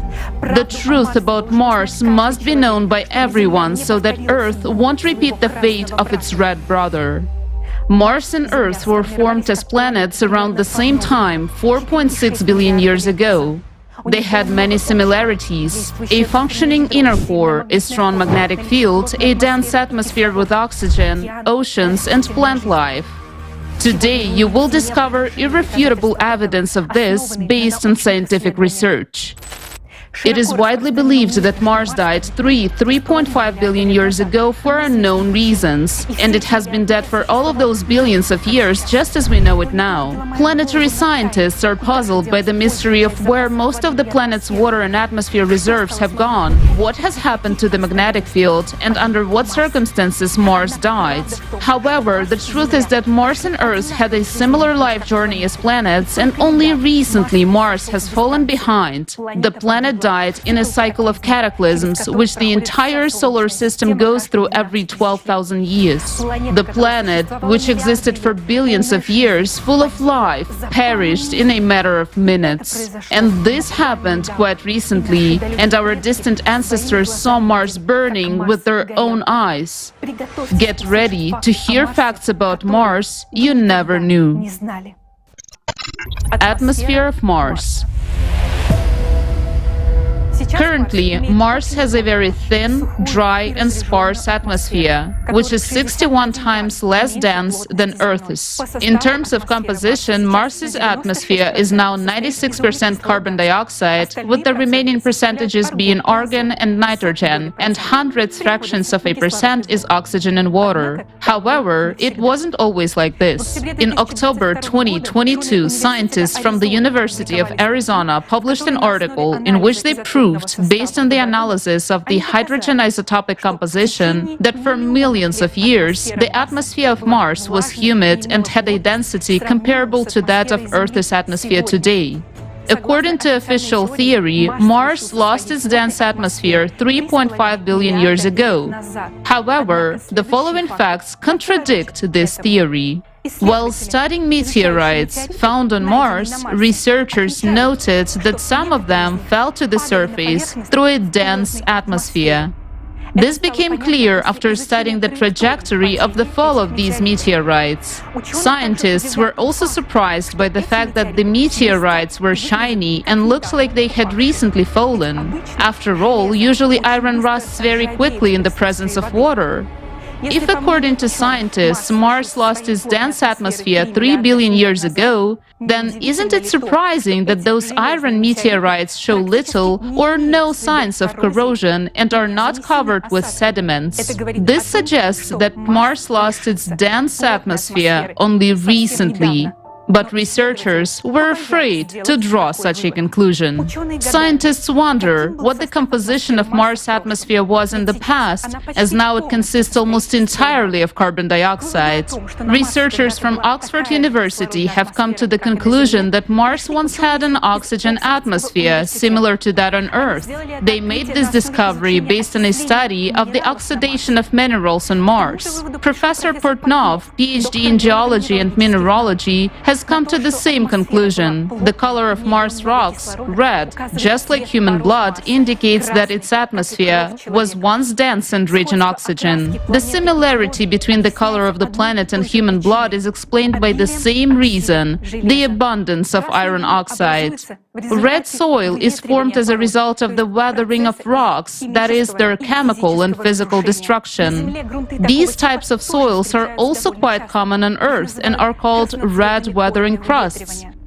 They're formed under conditions of a warm climate, abundance of water, and free atmospheric oxygen due to the oxidation of iron in the rocks. The red rock of Mars was formed under conditions similar to those on Earth. Mars is red because nearly half of the Martian surface consists of rusty soil. Such rust, an oxide film on the planet's surface, is the rarest phenomenon in the solar system. It exists solely on Earth and on Mars. On other planets and numerous large satellites of planets that have water, rocks remain unchanged for virtually billions of years. For instance, the basalts of the Moon are not oxidized and have a gray color because there has never been an oxygen atmosphere. Earth's red weathering crusts originated a long time ago, but only after free oxygen appeared in the atmosphere. It was produced by blue-green algae in the oceans. All the oxygen in Earth's atmosphere, 1,200 trillion tons, is produced by green plants in just 3,700 years. But if Earth's vegetation were to die out, free oxygen in the atmosphere would disappear very quickly. Could that be what happened on Mars? Currently, only 0.1% of Mars' atmosphere is oxygen, but there was a lot of it not so long ago.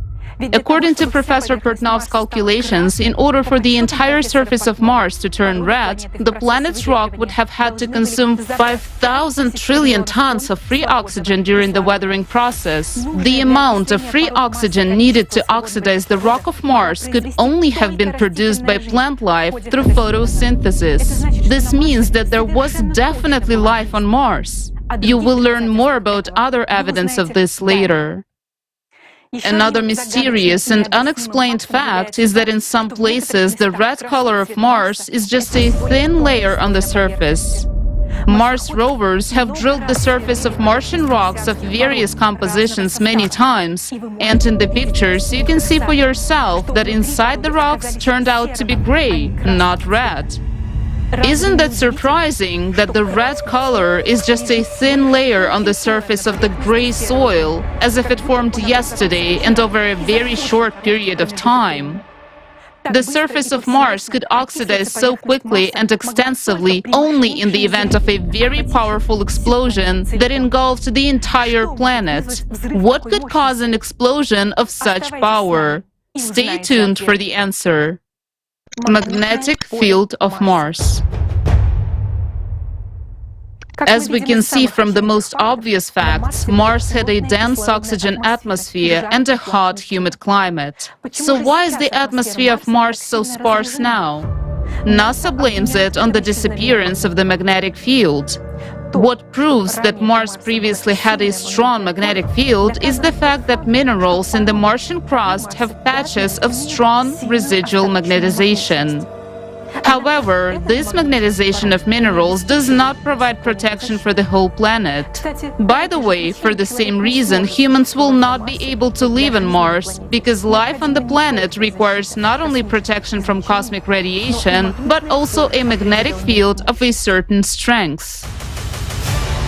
It is interesting that despite the absence of a global magnetic field on Mars, a giant aurora borealis was reported there in April 2022, which was unlike any previously observed. The appearance of such an aurora might indicate a local change in Mars's magnetic field right now. Isn't it surprising that this is happening now in sync with the anomalous polar auroras on Earth? On Earth, changes in the magnetic field in our days occur due to changes in the core. On Mars, it is happening for the same reasons. There is another mystery about the magnetic field of Mars that NASA scientists cannot unravel. According to their hypotheses, 4 billion years ago, due to changes in the core, Mars' strong magnetic field disappeared, and the atmosphere gradually began to be blown away by the solar wind. But Venus does not have a global magnetic field either, yet its dense atmosphere hasn't been blown away by the solar wind. Despite having different densities, both the atmospheres of Mars and Venus are composed of 96% carbon dioxide.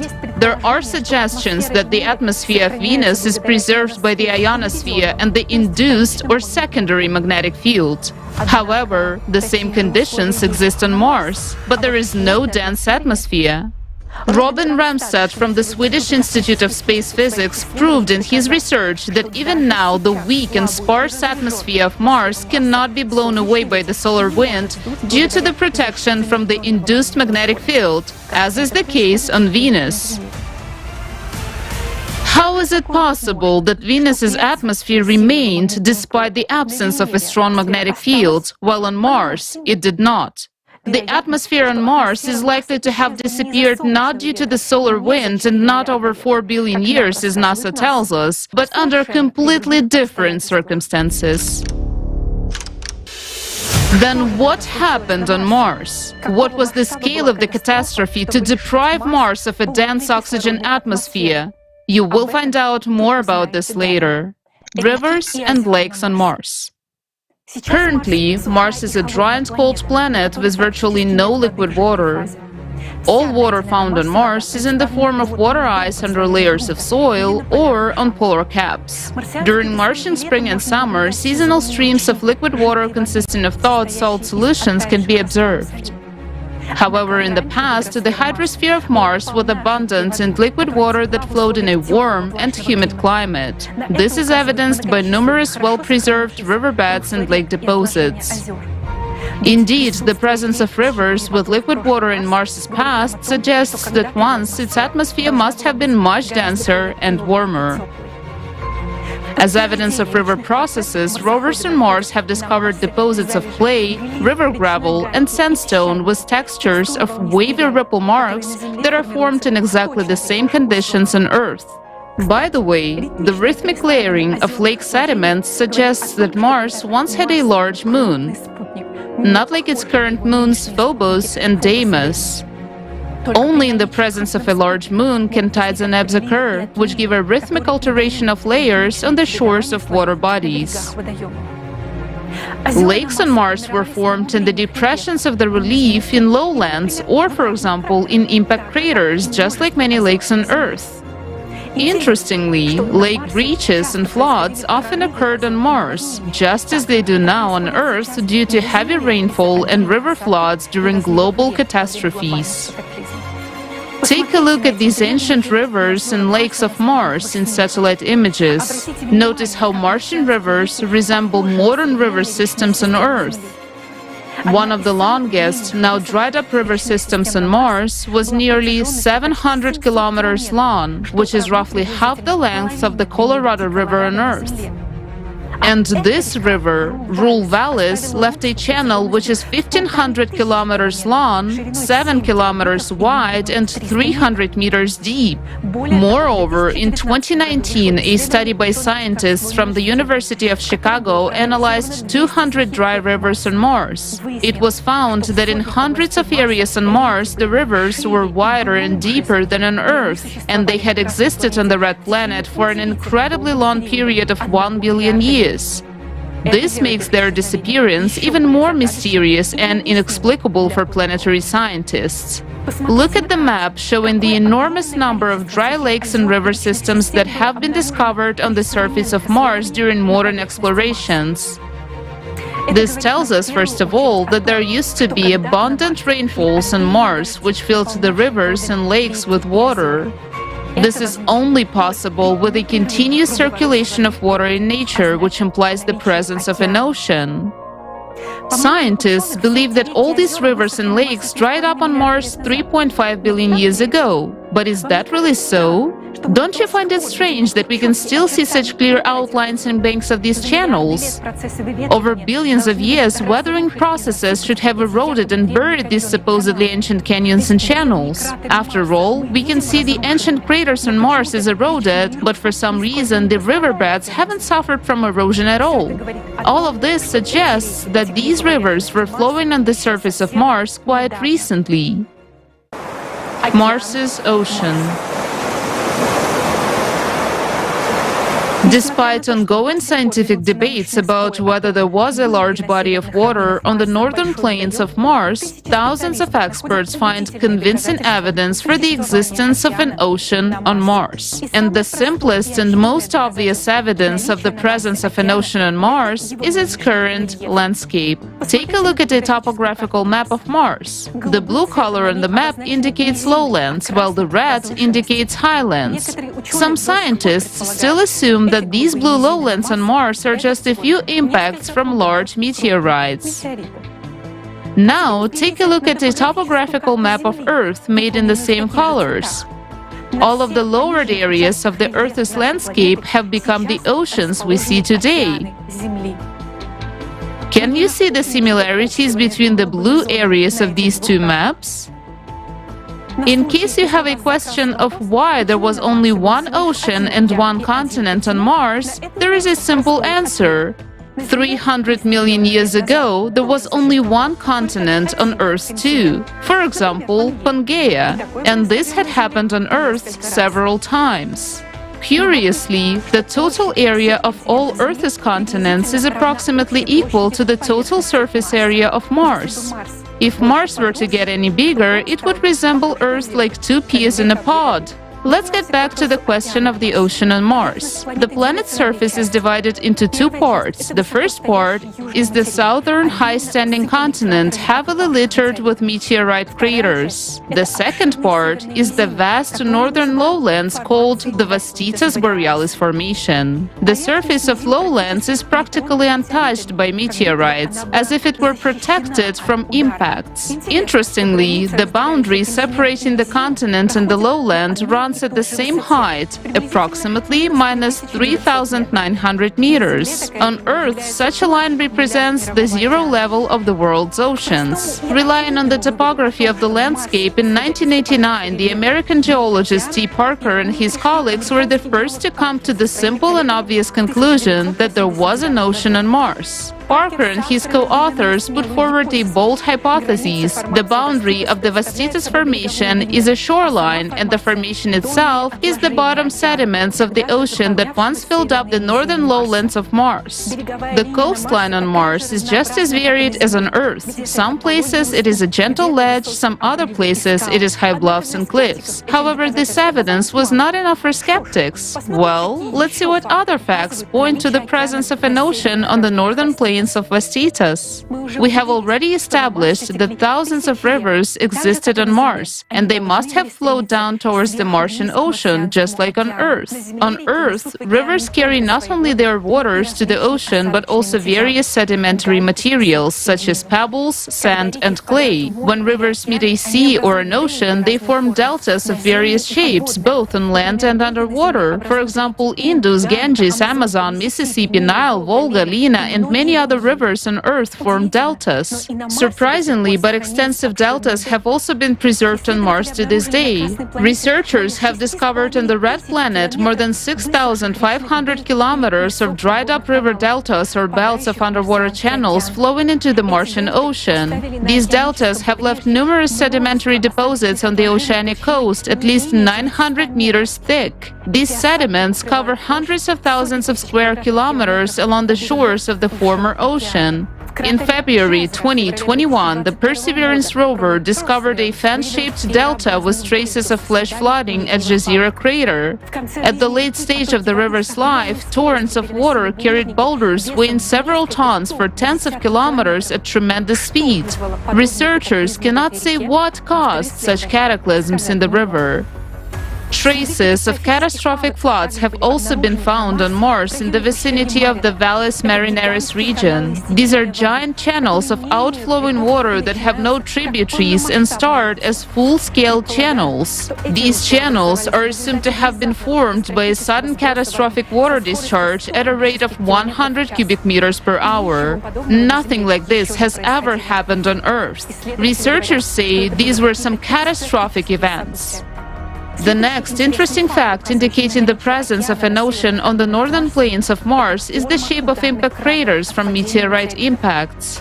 The fact is that when meteorites fall into moist soil, they leave a trace of splashing liquid mud around them. In the pictures on the left, you can see a crater from a meteorite impact on dry soil, in the center on moist soil, and on the right on the soil heavily saturated with water.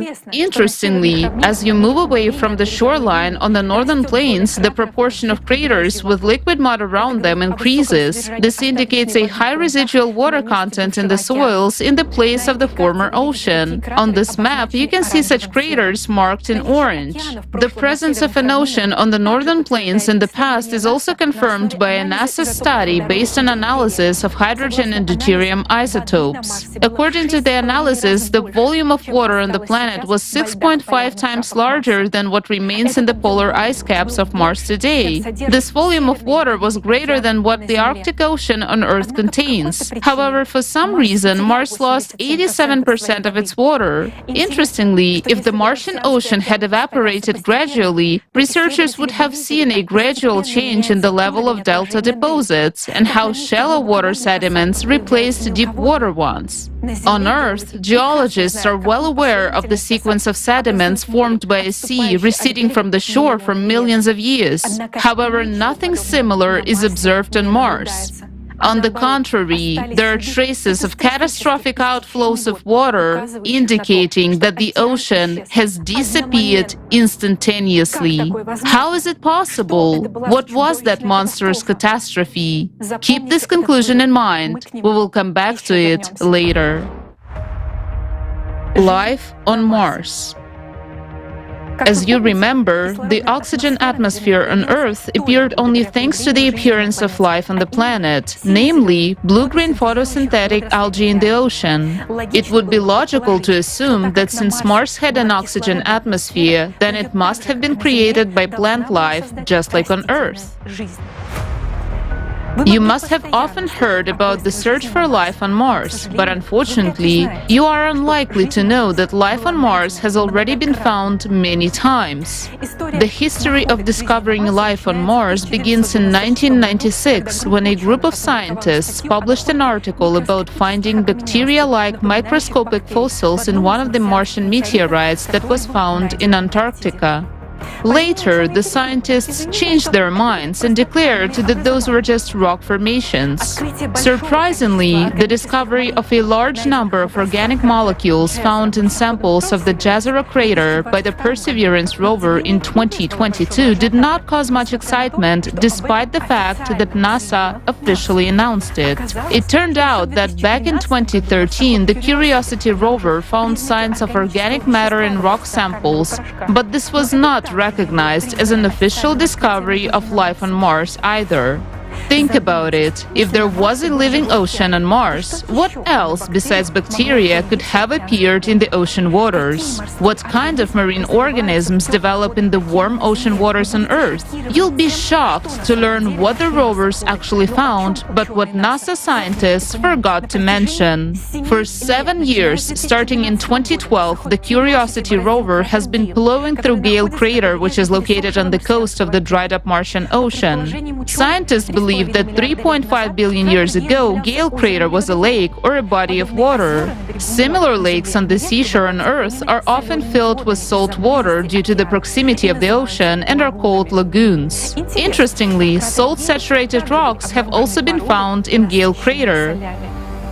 The Journal of Astrobiology and Space Science Reviews published a collaborative study of 15 different institutes and science centers in 2020, which provided comprehensive evidence for geologists and paleontologists of fossilized organisms found in Gale Crater on Mars.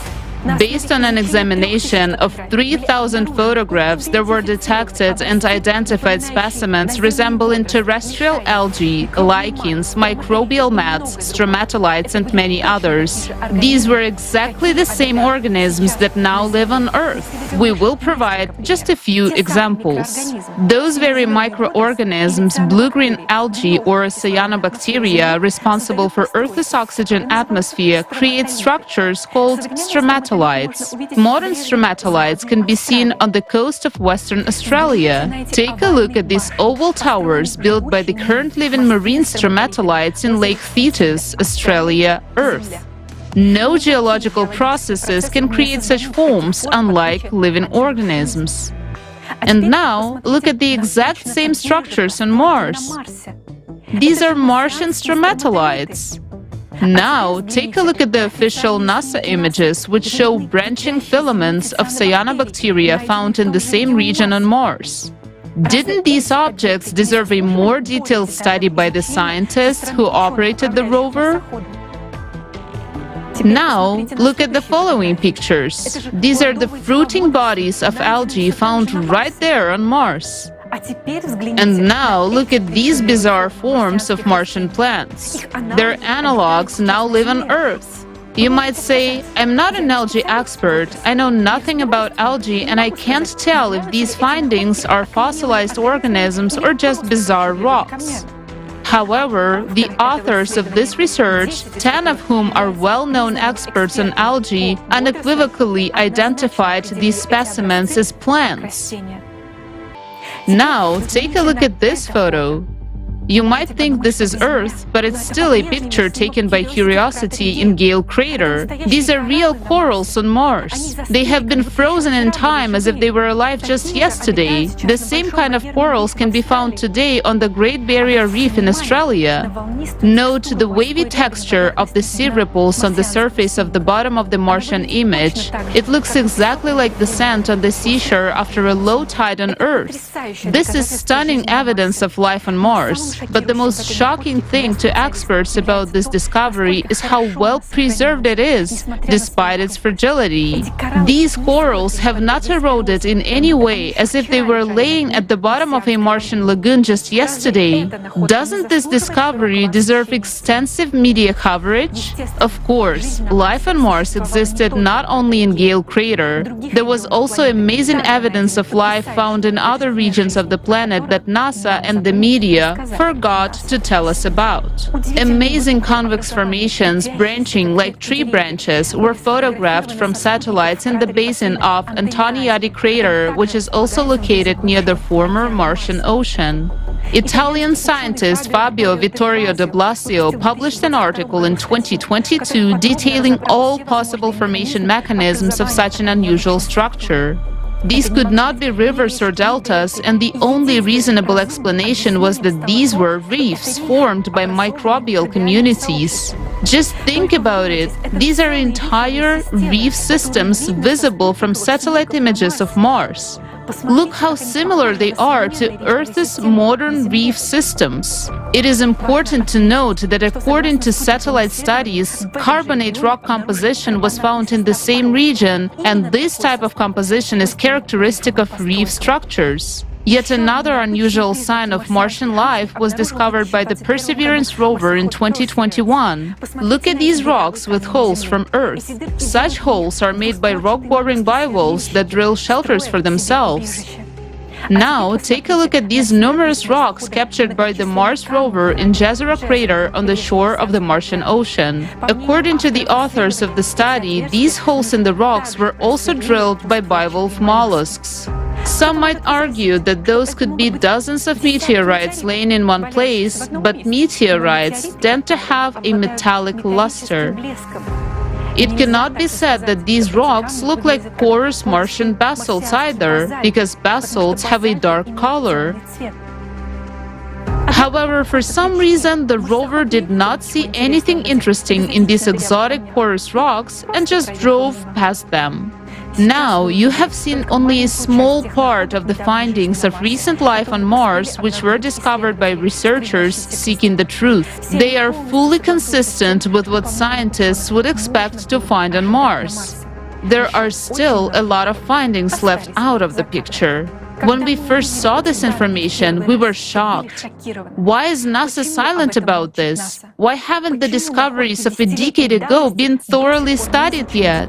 If it is denied that these are traces of paleontological findings of plants and microorganisms, why have no official refutations been made? How can it be that after almost 50 years of research missions on the surface of Mars, the signs of life have never been officially established despite the huge volume of obvious facts that complement each other? What has been done in 50 years? Billions of dollars have been spent, and what have we learned so far?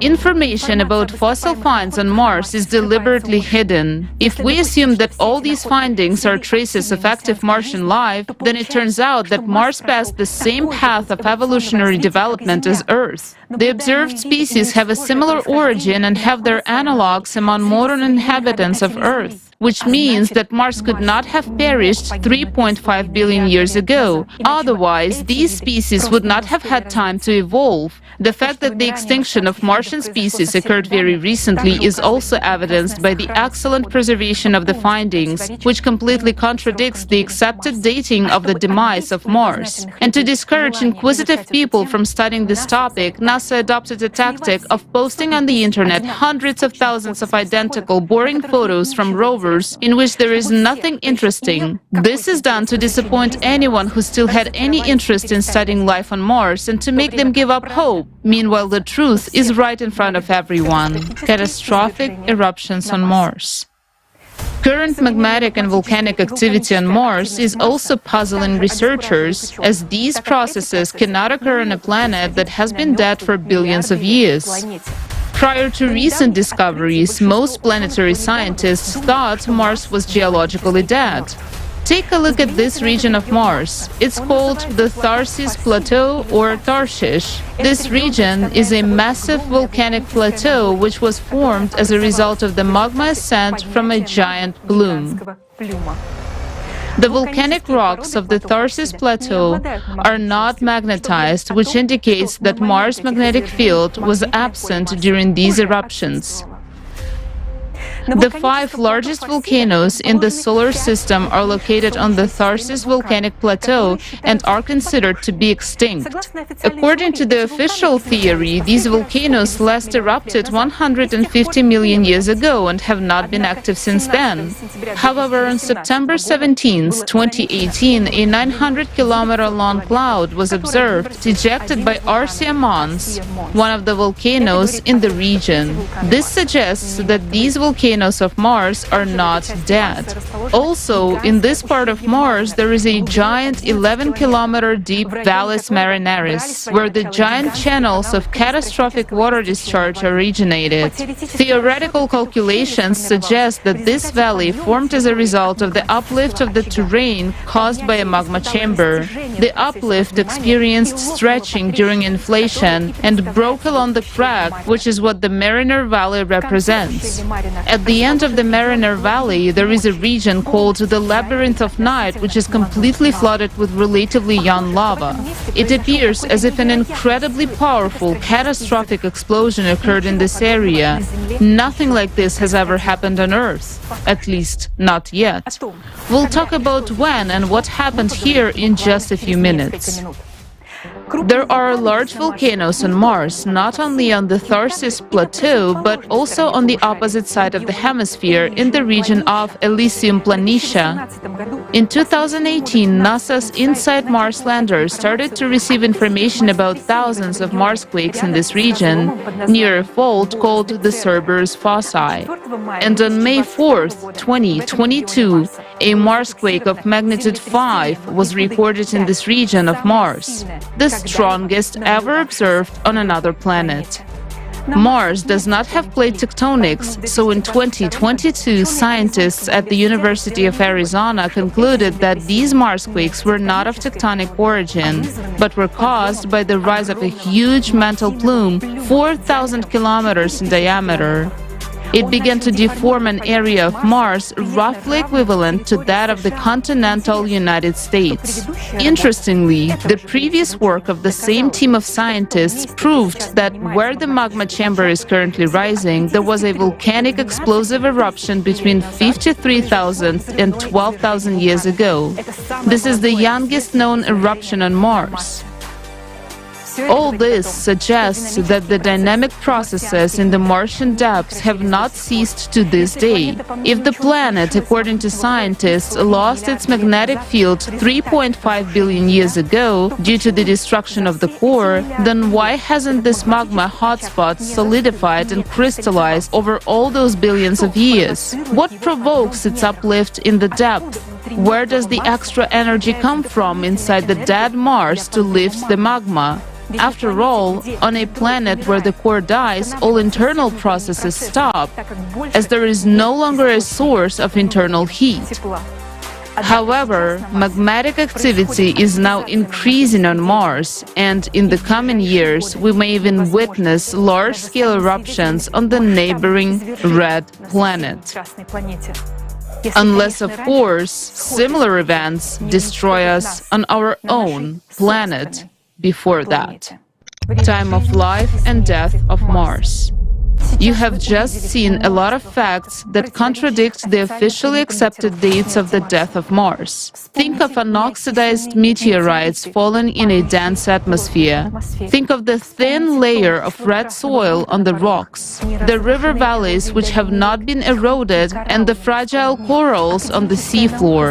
Academic science claims that Mars turned into a dead planet 3.54 billion years ago. However, all the evidence suggests that there was life, ocean, atmosphere, and magnetic field on Mars quite recently, no more than a few tenths of millennia ago.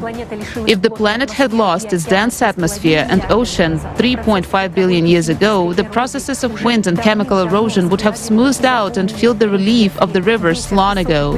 The wind, sand, and dust storms of Mars would have smoothed out any irregularities in the terrain. Yet, we see rivers, rifts, and signs of flooding as if giant channels formed by flowing water in the Mariner Valley area were made just yesterday. Let's figure out how is it possible that NASA scientists were so wrong in their understanding of the geological history of Mars. The age of rocks on other planets is determined by the number of meteorites that fell on them. The older the surface is, the more craters there are. If there are few craters, it means some processes in this area smoothed out the old craters. For example, lava was flowing or the ocean was splashing. Now, take a look at the topographic map of Mars. Once again, notice how few craters there are on the northern plains of Vastitas Formation compared to how many there are in the southern continent. How can this be explained? When there was an ocean on the northern plains, meteorites fell into water, leaving no craters. While on the continent, we see many craters of different kinds and ages. An attentive observer will note that not only are the northern plains almost devoid of impact craters, but so are the volcanic plateau of Tharsis and the Elysium volcanic region. This suggests that these eruptions occurred quite recently, in geological terms. And as mentioned earlier, it has been determined that volcanic eruptions occurred on Elysium only a few tens of thousands of years ago.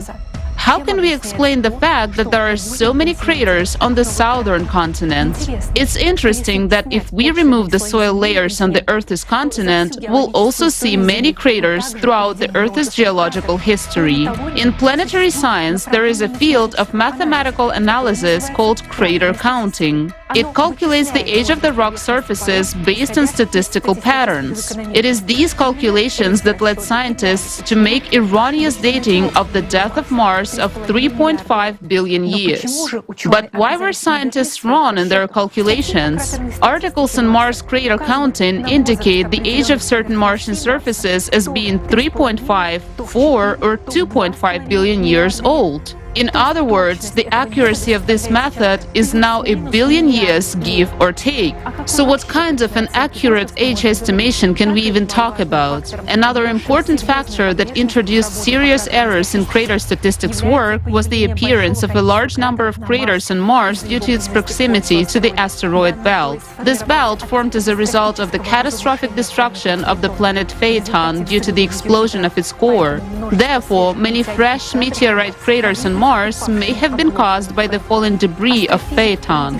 Astrophysicist Rudolf Schultz, a Nobel Prize nominee, and a team of researchers believe that Mars lost its atmosphere and ocean not 3.5 billion years ago, but in the period between 100,000 and 10,000 years ago. Professor Alexander Mikhailovich Portnov asserts that the catastrophe on Mars occurred only a few tens of thousands of years ago.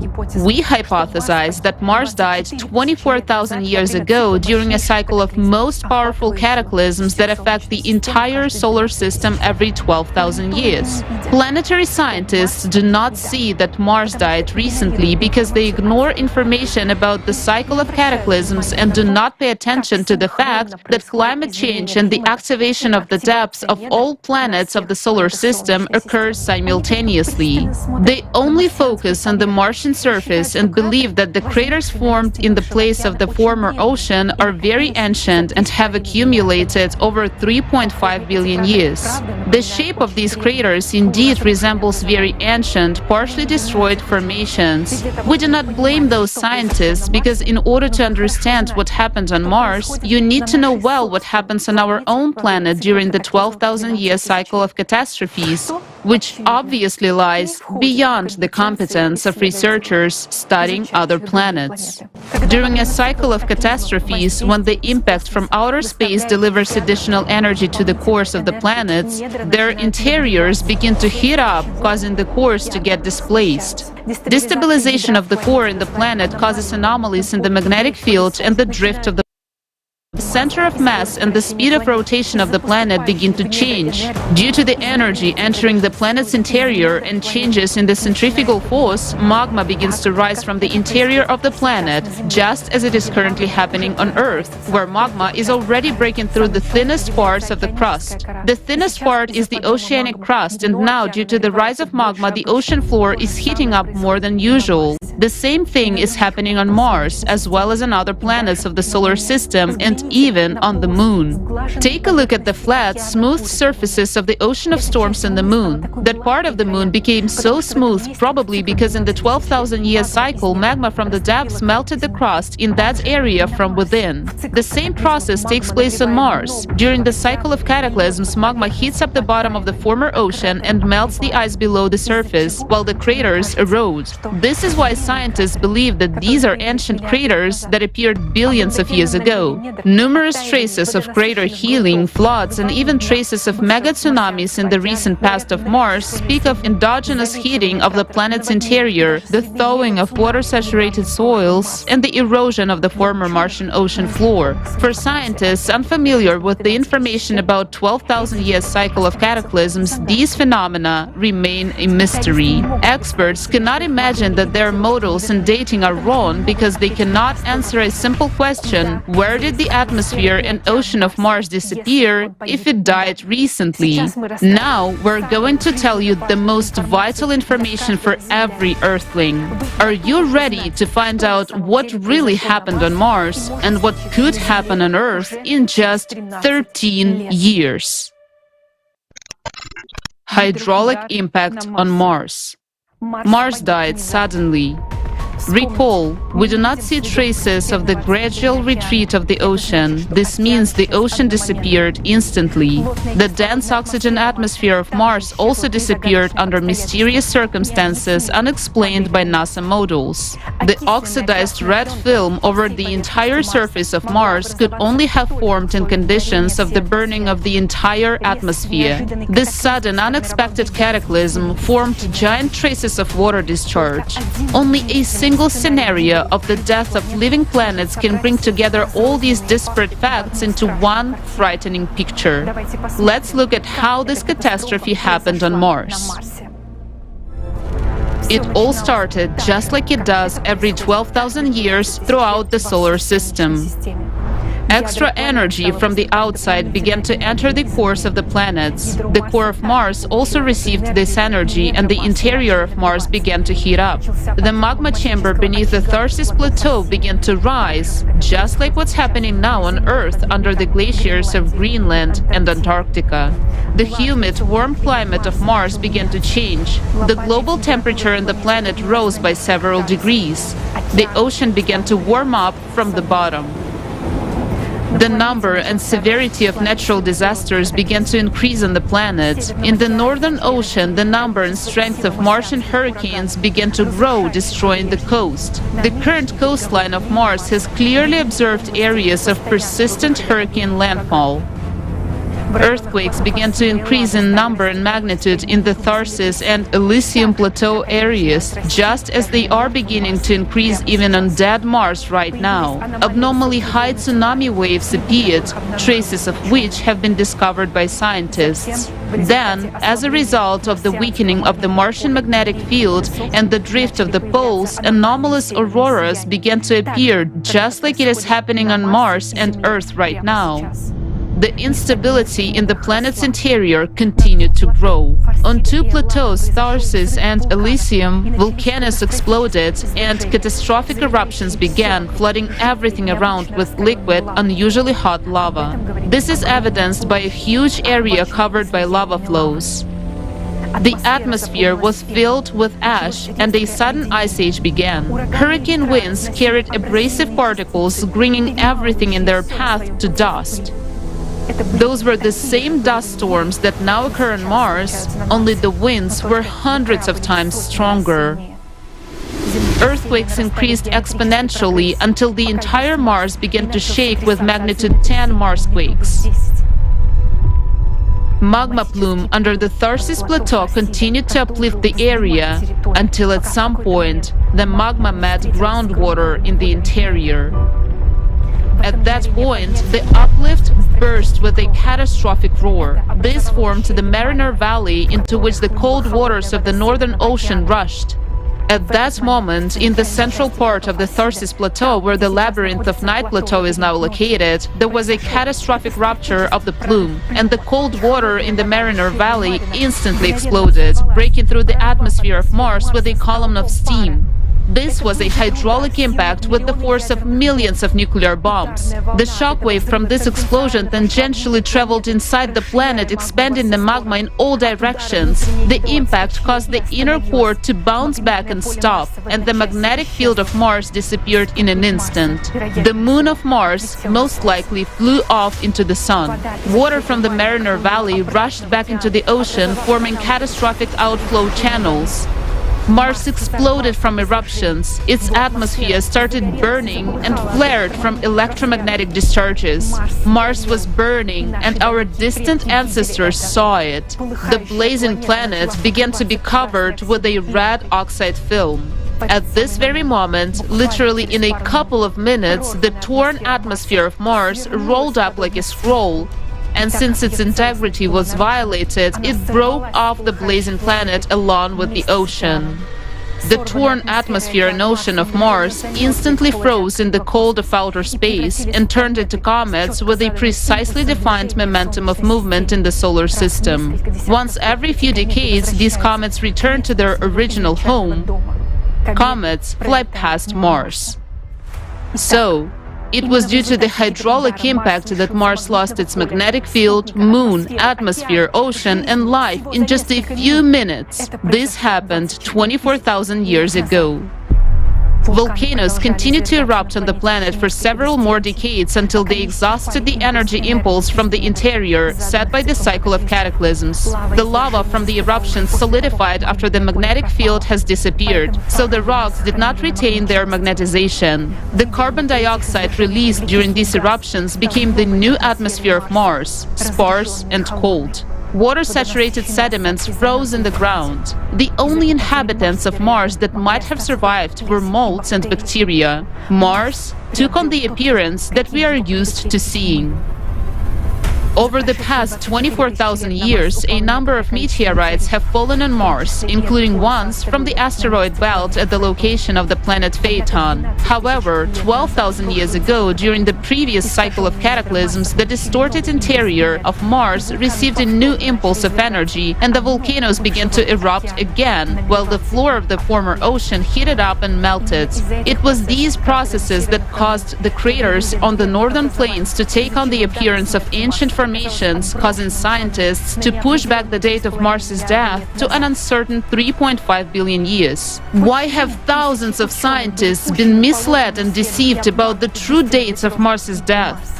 Why has NASA been searching for life on Mars for 50 years and not finding any obvious facts in their own images? We don't believe that only fools work at NASA, but we are certain that they're not telling us the truth. And here is the answer to the question why they are doing this. Those who bought the opinions of scientists are well aware of the cataclysms that happened during the cycle, but they believe people do not need to know this because they hope that things on Earth will not be so bad and they will be able to wait it out in a bunker, but not this time.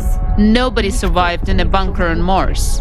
Here it is, Mars, dead and cold, evidence and the most vivid example of hydraulic impact, a rare phenomenon on living planets. Mars is a dead monument to a hydraulic impact, a terrible tragedy, and at the same time, this is our chance to understand the reality of the death of planets, the reality of seeing the same scenario on our planet. Now on Earth, we have also entered a cycle of cataclysmic events similar to the one during which Mars died. The date of the repetition of the events of Mars and our planet on Earth is already known. It is the year 2036. The location of the hydraulic impact is identified. It is the Mariana Trench. Isn't it ironic that on Mars it happened in the valley called Mariner? Do you have enough facts now to understand that it's not a joke? If we continue to do nothing, in 2036 the ocean, atmosphere and all life on our planet will disappear. But we and our children will be gone even sooner. We simply will not survive the increased power and number of cataclysms. And now it is up to each of you to decide whether these events will happen or not. People of Earth, I appeal to you. We deserve to live. We must not allow this scenario to happen again. Yes, Mars died, but its terrible example is a warning for us to never allow such a thing to happen on our planet. We can't prevent this catastrophe. The creative format of society opens up for humanity the access to a level of technologies that we cannot even imagine right now.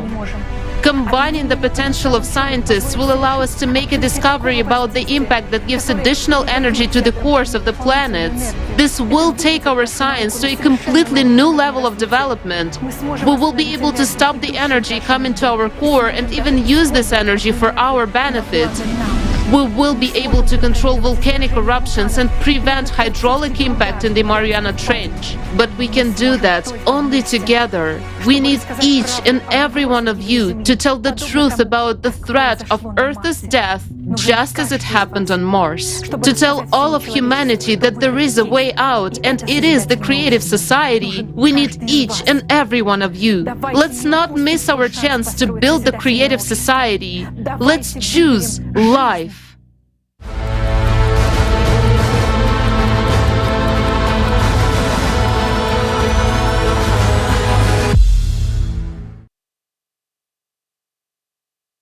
After this film, I want to say only one thing. It's about the survival of the entire humanity and our planet today.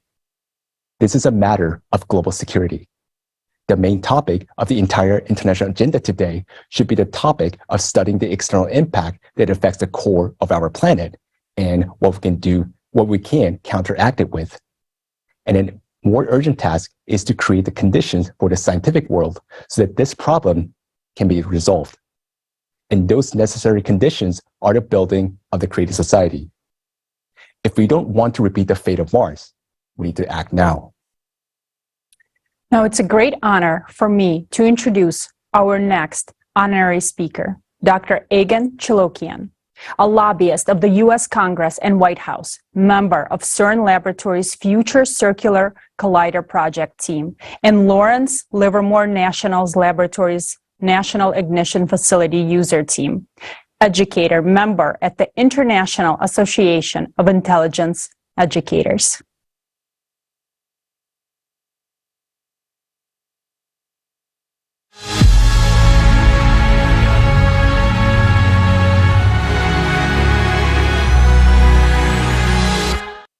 Good day to everyone. My name is Egon Chalakian.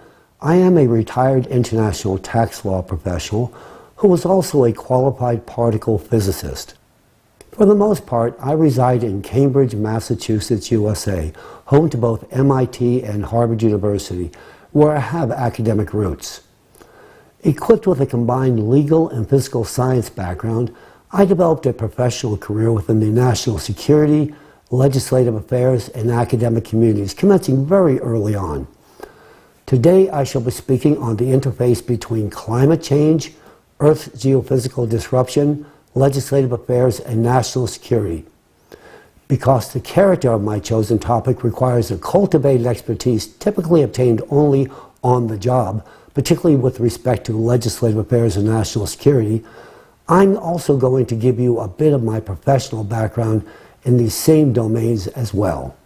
In this regard, very early in my career, I served as a legislative tax analyst attached to the President's Commission on International Trade and Investment Policy, the White House, under President Nixon and President Ford. And while affiliated with the Harvard Legislative Research Bureau, and while serving on the board of editors of the Harvard Journal of Legislation, I simultaneously served as a legislative tax analyst with the Joint Taxation Committee of the Committee on Ways and Means and Finance, U.S. House of Representatives and Senate, 92nd and 93rd sessions of Congress. Thereafter, I worked with the Reagan Kitchen Cabinet and Reagan White House, where I was intimately involved with President Reagan's Strategic Defense Initiative project. In total, I have worked with 4 U.S. presidents. While I am, in fact, based in Cambridge, Massachusetts, the lion's share of my current professional activities do in fact take place on Capitol Hill, Washington, D.C., where I have recently commenced a specialized legislative affairs practice centered on climate change and national security-related matters. Incidentally, if you're wondering whether or not I still keep my hand in the physical sciences, well, yes, I do. In fact, I am duly cited in all 4 volumes of CERN Laboratories' Future Circular Collider Conceptual Design Report, and I retain a very active role in the FCC's development. Additionally, I am likewise actively involved in NASA's NISAR mission as well, with a 2024 launch date rapidly approaching. CERN is the preeminent particle physics laboratory worldwide, and the FCC project is deemed to be one of the world's most sophisticated engineering challenges. And with regard to NASA's NISAR mission, which is a partnership between NASA and the Indian Space Research Organization, it is the first satellite mission to collect data in 2 microwave bandwidths, called the L-band and the S-band. In fact, it measures changes of our planet's surface, including movements as small as a centimeter, thus allowing the mission to observe a wide range of Earth processes, from the flow rates of glaciers and ice sheets to the dynamics of earthquakes and volcanoes. The tools provided by NASA's NISAR mission will likely be available to many of you within this audience within the very near future. Now I will turn my attention to the interface between volcanoes, the oceans, human anthropogenic behavior, and legislative affairs and national security. Starting with the oceans and human interaction, the anthropogenic factor has indeed destabilized our ocean's ability to mitigate Earth's ever-increasing volcanic activity. Historically, we as humans could place reliance on Earth's oceans to provide a natural cooling system for the plates and magma beneath Earth's crust, which in turn prevented magma from achieving critical temperatures. By simply cooling the plates and the magma through the release of excess heat into the atmosphere, the oceans routinely prevented the prospect of potentially catastrophic consequences of magma breaching through Earth's crust. Now, unfortunately, it would appear that humans have seen fit to handicap our oceans from performing this vital service. Growing evidence would suggest that the thermal conductivity of ocean water has been decreasing at a molecular level as a direct result of microplastic pollution, Microplastic pollution has decreased the ability of the ocean to release heat into the atmosphere, consequently causing the ocean to heat up and the magma beneath the plates to receive insufficient cooling. As a direct result of this activity, the opportunity for enhanced seismic and volcanic activity has dramatically increased. Routine results reveal that magma flows that are currently being released reflect higher temperatures and significantly different chemical compositions than those observed in the past. And magma that was previously retained at greater depths is now freely evacuating to the surface, further supporting the validity of this statement. Now let's talk about volcanoes. This portion of my presentation will be centered on the cataclysmic volcano activity, both historical and forthcoming, and on the impact likely to be visited upon mankind. Whether viewed through the national security or national disaster lens, the threat warrants immediate global attention. Accordingly, from the introductory presentation, it is hoped that a blueprint to address this issue at hand may ultimately be born, and to the same end, a 12,000-year evolutionary volcanic cycle will be embraced, from which we shall examine the factors which give rise to my assertions. My choice to employ a 12,000-year cyclical barometer was drawn from traditional geological interrogation, which included an empirical examination of ice core data, sedimentary deposits, glacial traces, paleomagnetic research, and archaeological excavation datings. The enhanced frequency of extraordinary geophysical events indicates pronounced instability in the Earth's core. This same instability will consequently manifest itself in the form of intense heat and subsequent magma, as witnessed just a few weeks back. The seismic events unfolding before us today should not be overlooked or discounted. Earthquakes realized in Turkey and Syria, compounded by a succession of volcanic eruptions and subordinated activity, ought to provide ample warning of imminent danger at our doorsteps. Should an earthquake occur in a geospecific region of China or elsewhere on the planet that produces a force magnitude similar to that recently visited upon Turkey, such an extraordinary event could actually trigger volcanic activity as far away as Yellowstone caldera, located in North America. Volcanic networks are indeed incestuous in all respects. If this were to happen, the consequences could be devastating, potentially resulting in a consequential eruption of the Yellowstone supervolcano. Moreover, such a catastrophic incident could also activate an interconnected network of volcanoes worldwide. In this lattermost scenario, the fate of mankind would likely be at stake. Volcanoes erupt when mandatory conditions are met. Currently, an increase in magnetic activity is observed on the Earth's interior, and this will ultimately bring about enhanced volcanic activity from both volcanoes and supervolcanoes alike. As magma escapes to the surface, even if external impact on the Earth's core were fully arrested, the presence of inertia would suggest that the eruptions would persist. This inspires the inevitable question as to whether or not volcanic eruptions could be controlled, regulated, or even precluded by man. Can we actually diffuse volcanic eruptions? The eruption of a volcano is instigated by the ascent of magma and the buildup of pressure within the conduit of the volcano. Upon reaching the surface, the magma is discharged as a result of degassing. The process of eruption is also accompanied by a series of small earthquakes that cause the surrounding plates to shift, which can influence the upward movement of the magma. In fact, volcanoes function as a remediating mechanism for our planet, with the goal of stabilizing magmatic outflows. What about earthquakes?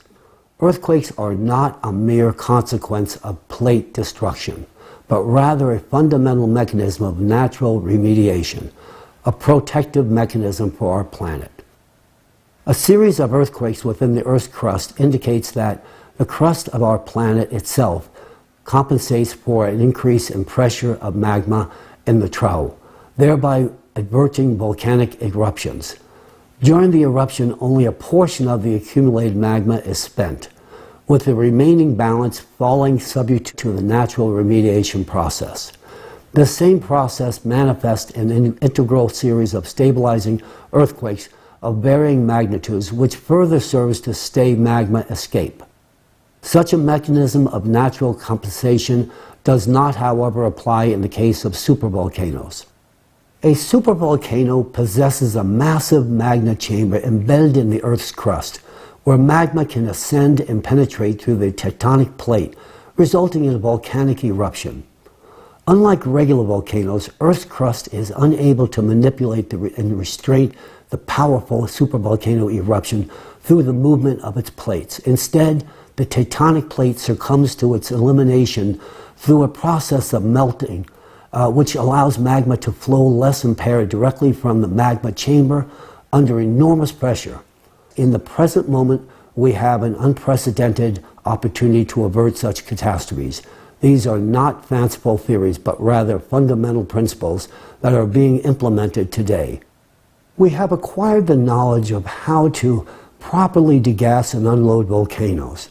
By implementing a controlled preemptive degassing strategy, we conceivably could harness the potential of alienating the buildup of pressure in supervolcanoes, thus preventing magma from burning through the Earth's crust, and thereby averting the catastrophic consequences of a supervolcanic eruption. To properly perform degassing measures and activate the compensatory mechanisms already in place, it would be necessary to control both the plates and the pressure of magma in order to regulate closure of the trowel. By carefully controlling the processes, we could release the growing pathological tension in the areas most influencing the lithospheric plates, thereby reducing the frequency of earthquakes and volcanic eruptions. In other words, the process of earthquakes can be influenced and possibly regulated. In closing, we can prevent the catastrophic eruptions of a supervolcano. However, this can only be achieved after we stop the external impact on the core, which takes place every 12,000-year cycle. This is an undeniable fact. If we fail to take corrective action or improperly conduct degassing, the excess energy will intensify the cavitation process of magma and lead to a sharp expansion of magma pressure, which the crust would not be able to withstand. In such a case, our planet may well face the same fate as Phaethon, a catastrophic explosion that would transform it into an asteroid belt. The issue at hand is not just a matter of national security, but rather a supranational one that should capture the attention of intelligence agencies and governments worldwide. It is critical that we act with urgency, as the consequences of inaction would be catastrophic. In fact, we should have acted yesterday. And this is the reason that I stand before you today, delivering this message with the utmost seriousness and urgency. The paradox of the current consumerist format lies in the fact that despite our understanding and solution to the problem, we are unable to implement them in practice, because executing the degassing process effectively requires a globally coordinated effort that involves the territories of different countries. However, in a world where everything starting from private enterprises to the states themselves is divided and focused on defending their own interest, such efforts are unfortunately seen as a potential threat to national security. Reaching agreement on these issues at the international level can take decades, and this is concerning, given the urgency, especially when these challenges should have been resolved yesterday. The second factor that hinders progressing towards these goals in the current consumerist society is the lack of financial resources allocated to such activities. Despite claims of enough funding, the reality is that there are insufficient investments in these areas. While funds are directed towards wars and conflicts, no funds are allocated to provide for pressing human needs, because the consumer society places no value on human life. Therefore, I assert with confidence that if we persist in the consumerist model of international relations, we are bound to fail. The terms of the game are such that even if we possess a solution, we are not able to execute it. We people are the root cause of all crises. Nevertheless, regardless of our past mistakes, we can always stop and do things in a different way. However, given the current state of affairs, any small delay in addressing the climate threats will result in irreversible consequences. Soon we will no longer be able to do anything against the climate, and all of us understand this perfectly well. In light of the dire climate situation, I have come before you today to discuss a possible solution. I believe that the only way to overcome our current crisis is to transform our society from a consumerist format of society to a creative society. The model of the creative society instills in us three key conditions that will enable us to combat climate change. First and foremost, in the creative society, human life is considered paramount, and thus its preservation and protection are prioritized above all else. Secondly, the creative society operates as a single economic space that is both open and transparent, which means there are neither wars nor geopolitical conflicts, nor hidden agendas. This will allow us to execute a global degassing strategy. Finally, it is of the utmost importance that the transition to the creative society provides unlimited funding for scientists to quickly solve the climate issue. This will ensure that scientists have unlimited funding and enough resources to expedite the resolution of the climate issue. In the creative society, sufficient resources will be directed towards the control of volcanic eruptions, thereby enabling us to alleviate the pathological load and pressure from the tectonic plates. With such proactive measures in place, we can even prevent the impending eruption of Yellowstone and corresponding earthquakes. This is not far-fetched, this is a realistic goal, and we are actively working towards achieving it. In addition, not only will we be able to forecast powerful earthquakes such as the recent ones in Turkey and in Syria, for example, but also be able to prevent them. Through the implementation on such measures, we could achieve a stabilization on the planet's geodynamic processes. Of course, this will only be possible once we have stopped the external impact. I am confident that we will discover the necessary solution, but it is extremely crucial that we initiate this work in the near future. Please note that control over geodynamic processes will have a nearly instantaneous impact on the atmosphere, culminating in the control of typhoons, floods, anomalous precipitation, and other cataclysms as well. We envision a future where humans can control climate, including natural disasters. Creative society truly opens up an opportunity to create a world in which cataclysms can be prevented and every person's life safeguarded. This prospect has been the subject of my thoughts and aspirations for a very long time. Therefore, when I was in Washington and encountered the presentation on the Creative Society, I immediately realized that it is precisely what we need. I recognize that the Creative Society is our way out, and thankfully we have such a way. This is something that can enable scientists to act without constraint, stop external impact, save our planet, and protect human life. That, to me, is the most significant aspect. I know how to solve this problem. I hold the keys to the future in my hands. But as of now, I lack the opportunity to utilize them. This opportunity can only be provided through creative society. Only through the establishment of a creative society can we actually unlock the true potential to implement the solutions to prevent climate catastrophes and secure the safety and well-being of every individual. Ladies and gentlemen, thank you. I appreciate the opportunity to speak before you this day. Thank you so much. Have a good day.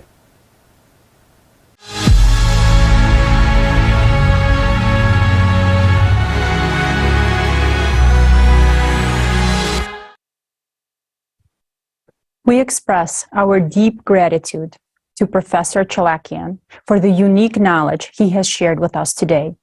The importance of what we have just learned cannot be overstated. Professor Chalakian's wise and comprehensive approach to volcanic degassing is indispensable and gives hope for the successful elimination of the global climate threat. Thanks to Professor Chalakian, we can now see that the correct and safe degassing of volcanoes is possible. We have the tools and understanding to do it. So we can prevent supervolcano explosions, keep humankind safe, and save many human lives. But an important point emphasized by Professor Chalakian is that planned large-scale degassing of volcanoes can be carried out only after the external impact of the core of our planet is stopped. It is important to understand that the event after we stop the external impact, residual phenomena such as earthquakes and volcanic eruptions will still occur. Therefore, at this stage, degassing will become an extremely necessary tool. However, its implementation requires certain conditions, such as free access to different locations on the planet and other resources. And as Professor Chalakian accurately noted, the only format that can create the necessary conditions for this is the creative society. We will examine in more detail what the creative society format is and why we so much need it today. Как в прошлом климатическом докладе. In the previous climate report, as well as in this one, we mentioned that our planet may not survive this 24,000-year cycle of climate change. In particular, because our planet's immunity, its main compensatory mechanism, has been distorted, destroyed. The time has come to find out how our planet's immunity has been destroyed and what role we, humans, have played in that.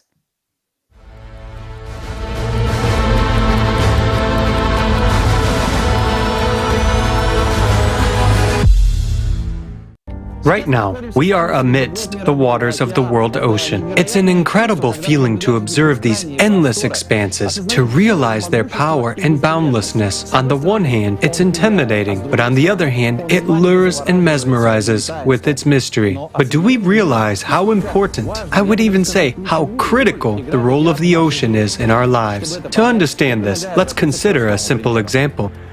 We are in a room with the air conditioning unit of our vessel. Without it, life on this ship would be unbearable. It regulates the climate, temperature, and humidity, and saturates our air with oxygen. The ocean does the same on our planet. It covers 70% of it, creates favorable conditions for life, regulates temperature and humidity, and also provides 80% of the oxygen in our atmosphere.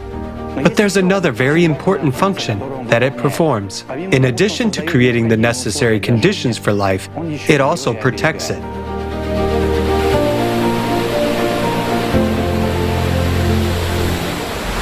What exactly does the ocean do, and what does it protect the inhabitants of the planet from? One of the most important functions performed by the ocean is cooling the Earth's interior. Like an enormous air conditioning system, through the atmosphere, it releases into space the internal heat, which is transmitted to the lithospheric plates by the heated mantle and magma chambers. The ocean performs heat exchange and cooling functions, just like the cold water in nuclear reactors. The ocean plays a special role during the peak stress on our planet during the 12,000-year cycle of catastrophes, when additional energy is coming from space to the Earth's core. External impact leads to additional heating of the Earth's interior, which only increases the stress on the ocean. Moreover, every 24,000 years, the impact is several times more intense and the heating is greater. Today, the dynamics of seismic and volcanic activity on Earth already indicate that we are approaching the peak of this 24,000-year cycle.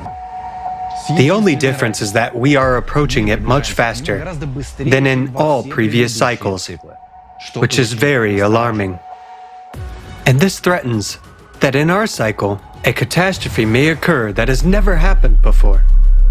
A magma rupture in the Mariana Trench, leading to a powerful explosion that would shut down the core and burst the atmosphere. Such a catastrophe will not only lead to the end of humanity as a species, but also to the death of the very planet Earth. Why did our planet go through all previous cycles, but this time it will not? Why was there less heat in the Earth's interior in previous cycles, and the Earth coped with it, but now it cannot? Where has the malfunction occurred? What is the reason? And there is an answer to these questions. The failure occurred in the ocean. We, are the reason for that. Currently, the ocean's heat conducting function is disrupted. It can no longer release heat into the atmosphere in the required amount.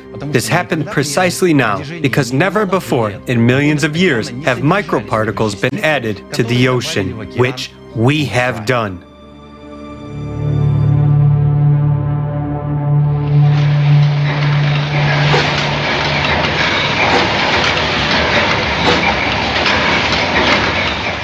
Oil is hydrocarbons. Hydrocarbons at the molecular level critically reduce the ocean's heat conductivity. It is oil that is the raw material for the production of one of the main pollutants of the ocean, plastics. The fact is that when it gets into the water, it does not decompose, but breaks down into microparticles, so-called micro and nanoplastics. Since plastic is a derivative of hydrocarbons, its particles at the micro level change the chemical composition of the oceanic water in its acidity, reduce the heat capacity of water, and impair heat conductivity. How do plastic nanoparticles end up in the ocean? The only reason for this is us humans. Humanity began mass-producing plastic in the 1950s. And now, almost everything that we have produced during this time is already in the ocean. Entire islands of plastic cover the surface of the ocean. Their total area is practically equal to the territory of the United States and Australia combined. But the worst part is that all the plastic that we see on the surface is only 1%. And 99% of the plastic is in the waters of the ocean. Micro and nanoplastics have already permeated the entire thickness of the ocean. Just imagine how much of it has accumulated there. In fact, today there is no place in the ocean that does not contain microplastics. Even in the deepest point of the ocean, the Mariana Trench, at a depth of 11 kilometers, there is microplastic. What's frightening is that it is precisely in this place where microplastic is most prevalent. Yet, this is the most vulnerable place on our planet, where heat dissipation is most important to prevent a catastrophe. Oil enters the ocean in its primary form as well. Annually, up to 30 million tons of oil enter the ocean as a result of extraction, transportation, and accidents. To understand how much this is, let's do some simple calculations. Assuming that 1 ton of oil covers an area of 12 square kilometers of the ocean's surface, if we poured these 30 million tons of oil into the ocean at once, it would cover 360 million square kilometers of water with an oil film. That being said, the total area of the world's ocean is 361 million square kilometers. That is, this film would cover the entire ocean. Now, you can imagine what enormous volumes these are. Oil enters the ocean continuously. Some of it evaporates, but its largest part, 60%, settles on the ocean floor. Oil also forms a film on the ocean surface. Aerial photography has recorded that nearly 20% of the ocean's surface is already covered by such an oil film. It further blocks the ocean's ability to release heat and overall disrupts its evaporation by more than twice. As a result of pollution by hydrocarbons and plastic, the ocean has lost its capacity to release heat. Instead, it accumulates it inside, causing even more warming from endogenous heat from the planet's interior. Thus, we, humans, through our activities have disrupted the system that had been functioning for millions of years before us, killing its important link, the ocean. As the ocean is currently struggling to cool, and is dissipating less heat, it is starting to warm up at the bottom. A warming 0.04 of a degree Celsius has been detected at a depth of 4.5 kilometers. It may seem like a small value. In a room, we wouldn't even notice such an increase. But imagine what this means on a planetary scale. What this means in terms of millions of cubic kilometers of ocean. And off the coast of North America, for example, there has been a rise in the ocean bottom temperatures of up to 5 degrees Celsius. As a result of the temperature increase in the bottom waters, huge volumes of heated water rise to the surface, the so-called blobs. The temperature of these zones can rise up to 6 degrees Celsius above the surrounding water. These blobs can reach as big as, for example, the area of Texas in the USA. And there are more and more of such giant blobs appearing. Such anomalies indicate that the ocean is dying, and its temperature regime is seriously disturbed. The increase in ocean bottom temperature leads to catastrophic consequences, as it represents a huge amount of energy that was unable to be released from the Earth's interior. This energy is equivalent to the power of millions of nuclear bombs aimed against us. It accumulates in the depths and leads to even greater heating and expansion of magma. And this inevitably leads the planet to a hydraulic impact in the Mariana Trench. The accumulation of endogenous energy inside the Earth intensifies the instability of the planet's core. Thus, the core is destabilized not only by the external impact from space, but also due to the accumulation of excess energy within the Earth's interior. And the more the core is destabilized, the weaker the electromagnetic field becomes. Our shield, which protects us from all kinds of dangerous cosmic radiation, is disappearing before our eyes. In turn, the weakening of the magnetic field leads to the thinning of the atmosphere. A recent study showed that the thickness of the stratosphere has already decreased by 400 meters since 1980. And this is a critical indicator. The atmosphere is supposed to transport excess heat from the ocean into space and protect our planet from harmful cosmic radiation. But plastic nanoparticles rise with oceanic evaporation from the ocean into the atmosphere and change its chemical composition. Because of this, instead of transferring heat further, the atmosphere accumulates it. As a result, the Earth is now absorbing more energy than it releases into space. This, in turn, increases the greenhouse effect. Because of this, the ocean is warming from both above and below, and is accumulating even more heat. Thus, we see that today the ocean is not coping with its function of cooling the tectonic plates and releasing heat into the atmosphere because it is warming up from both above and below. As a result of the weakening of the electromagnetic field and the disruption of atmospheric functions, cosmic radiation enters our Earth much more actively, causing further destabilization of the core. Thus, we see a vicious circle that leads our planet and ourselves to destruction. This is why we will not go through this cycle and why we are approaching it much faster.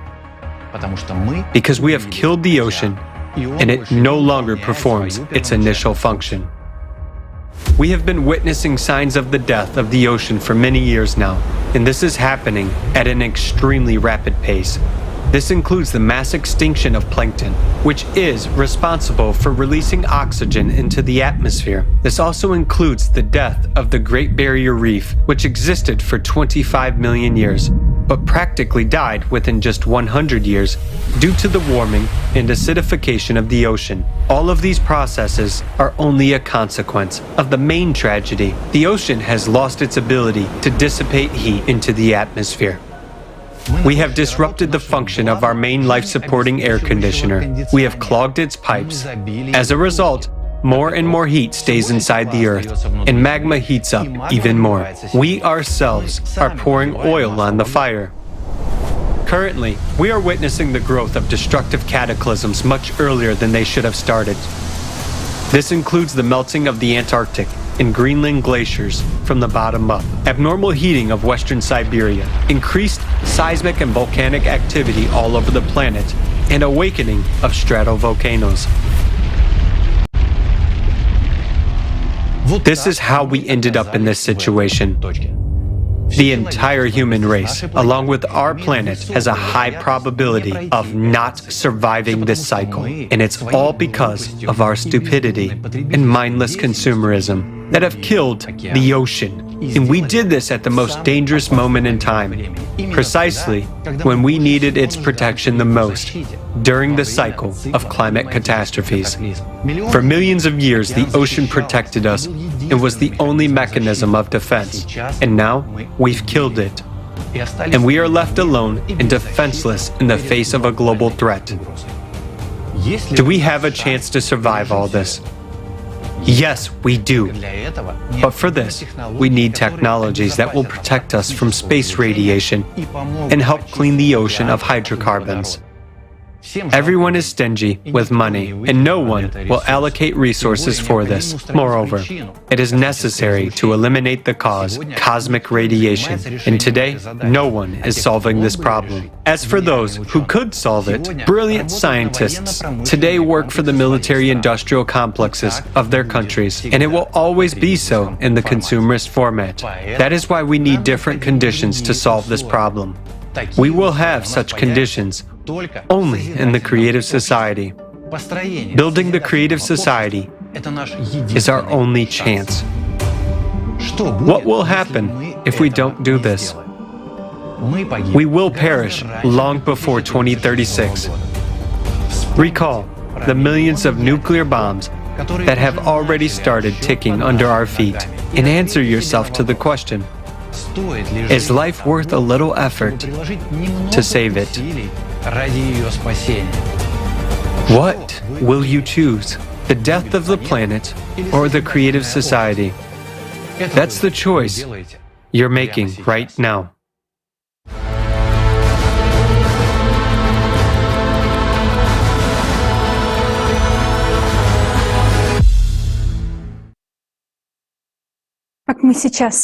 As we have now seen, the main reason we may not pass the 12,000-year cycle is that we killed the ocean. All the past cycles, the ocean was alive, and it was saving the Earth by drawing pathological heat from the interior of the planet to the atmosphere. Now, because of us, humans, the ocean is dead and failing its primary function. What does this mean? It means that we as humanity are now at the sharp edge. We have no time to be wrong. There is only one path we can take through the cycles of global climatic cataclysms. The first thing we must do is to stop the impact of cosmic radiation on our planet to prevent the imbalance of the core and the release of the energy inside the planet.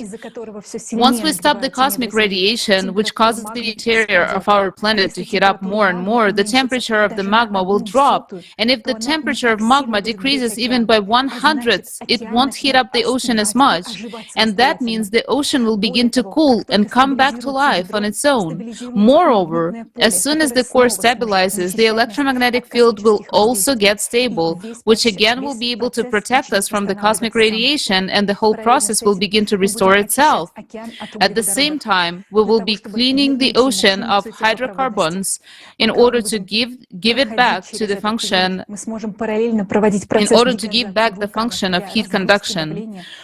While going through this period, we will be able to conduct in parallel the process of volcano degazing to relieve the pressure that goes from the interior of the planet to the volcanoes. In this way, we will restore the Earth's holistic system. But to fulfill all these steps, we need conditions which we do not have now in the consumerist format.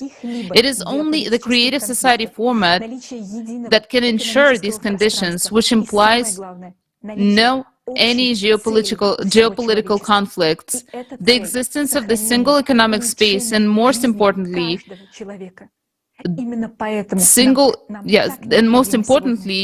they being a common goal for all of humanity. And this goal is the preservation and improvement of life of each human. That's why we need the creative society today. And right now, I'm honored to present you to Igor Mikhailovich, our esteemed speaker.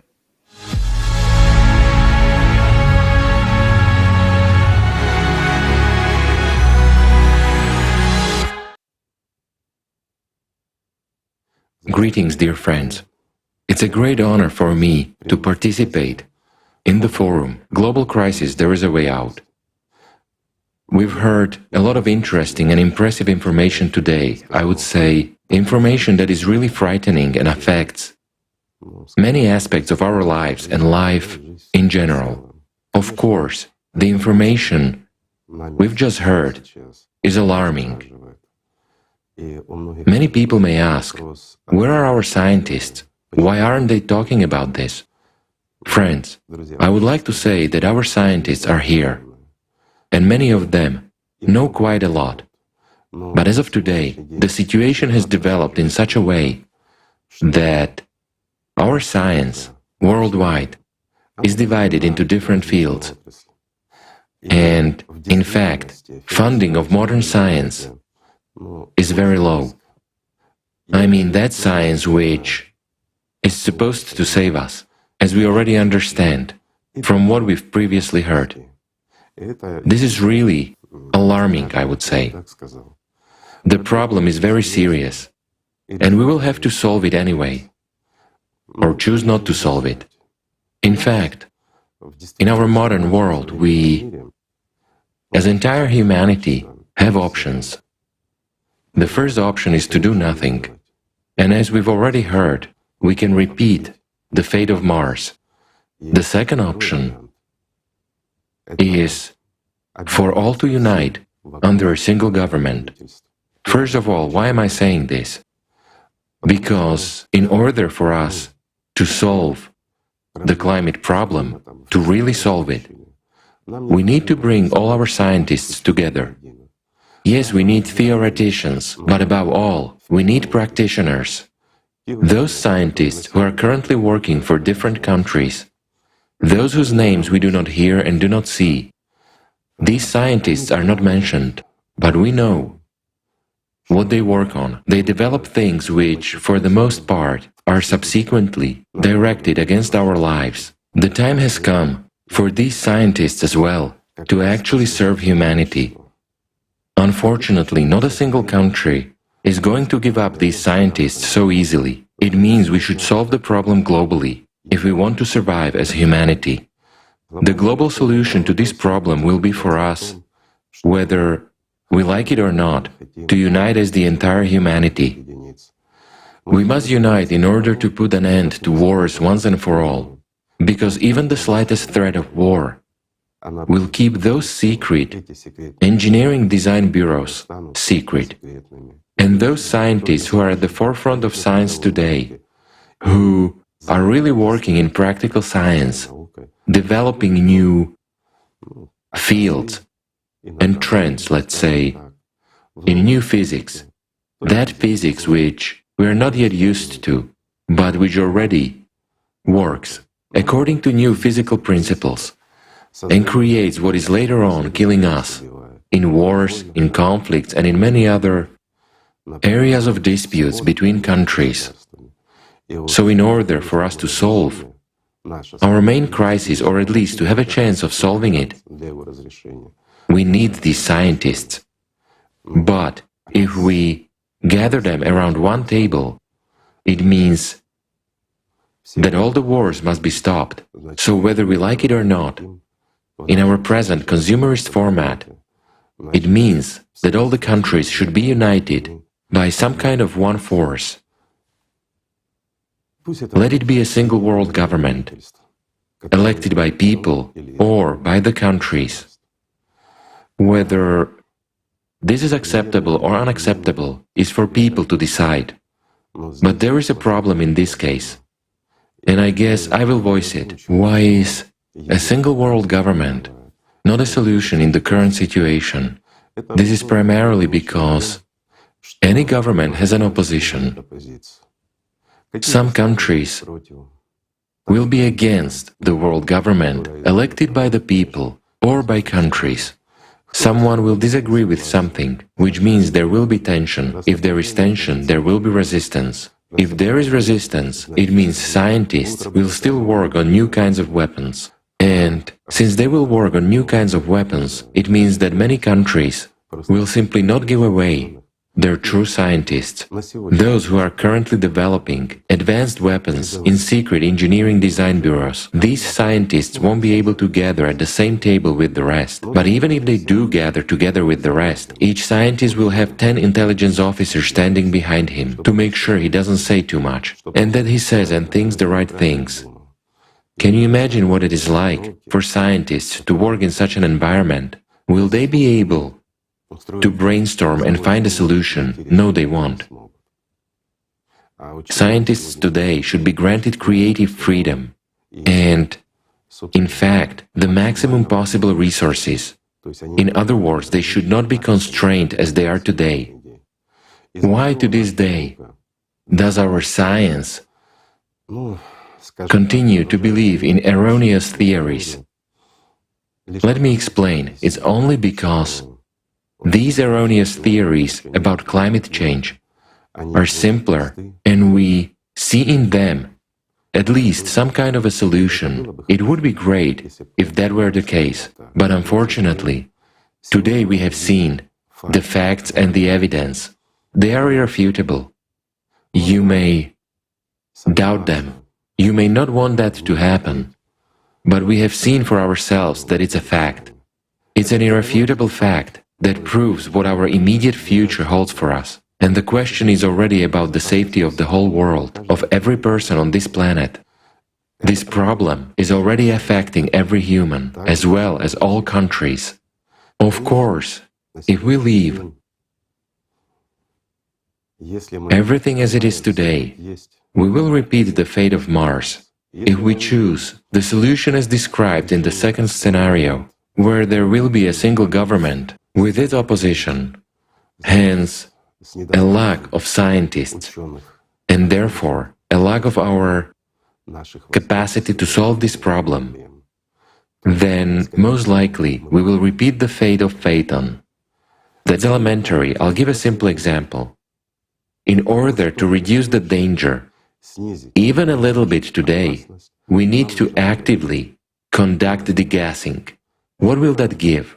I mean, in relation to volcanoes and earthquakes, degassing is something that can at least slightly relieve the tension we have under our feet and can buy us at least a little bit of time. But if we do not stop the external influence on the Earth's core and instability continues to progress, then during degassing, improper degassing, we will further increase the destabilization of our core. This will lead to what happened to Phaeton.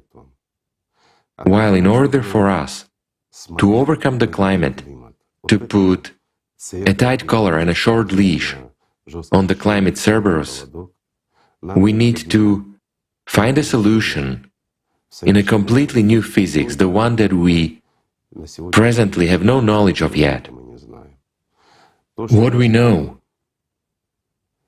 is that it exists, and of course, we know at least some principles and have at least some understanding of it.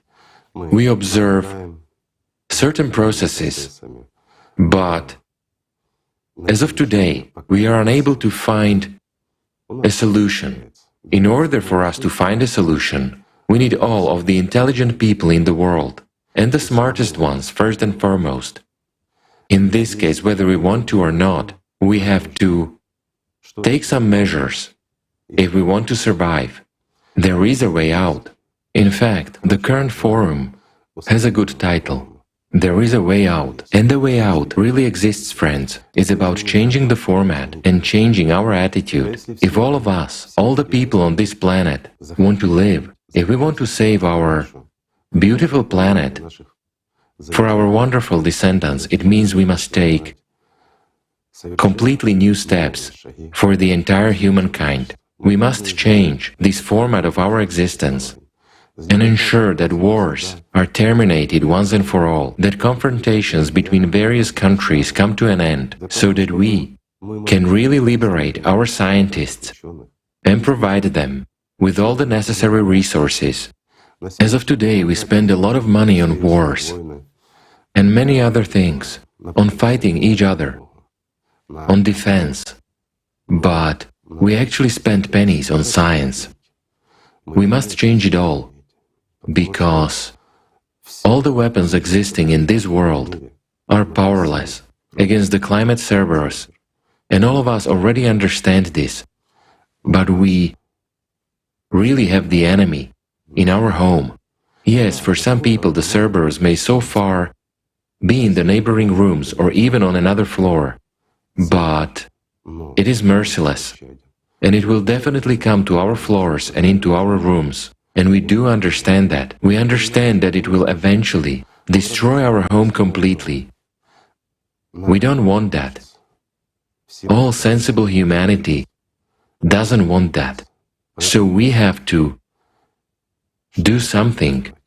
We are now facing a dilemma, friends. We have to change this world in order to save humanity, to save ourselves and our families, and to save our planet. And we'll have to change our habitual consumerist format anyway. But if we are ready to change something, we should change it for the better. In this case, the most acceptable and the best option is the creative society.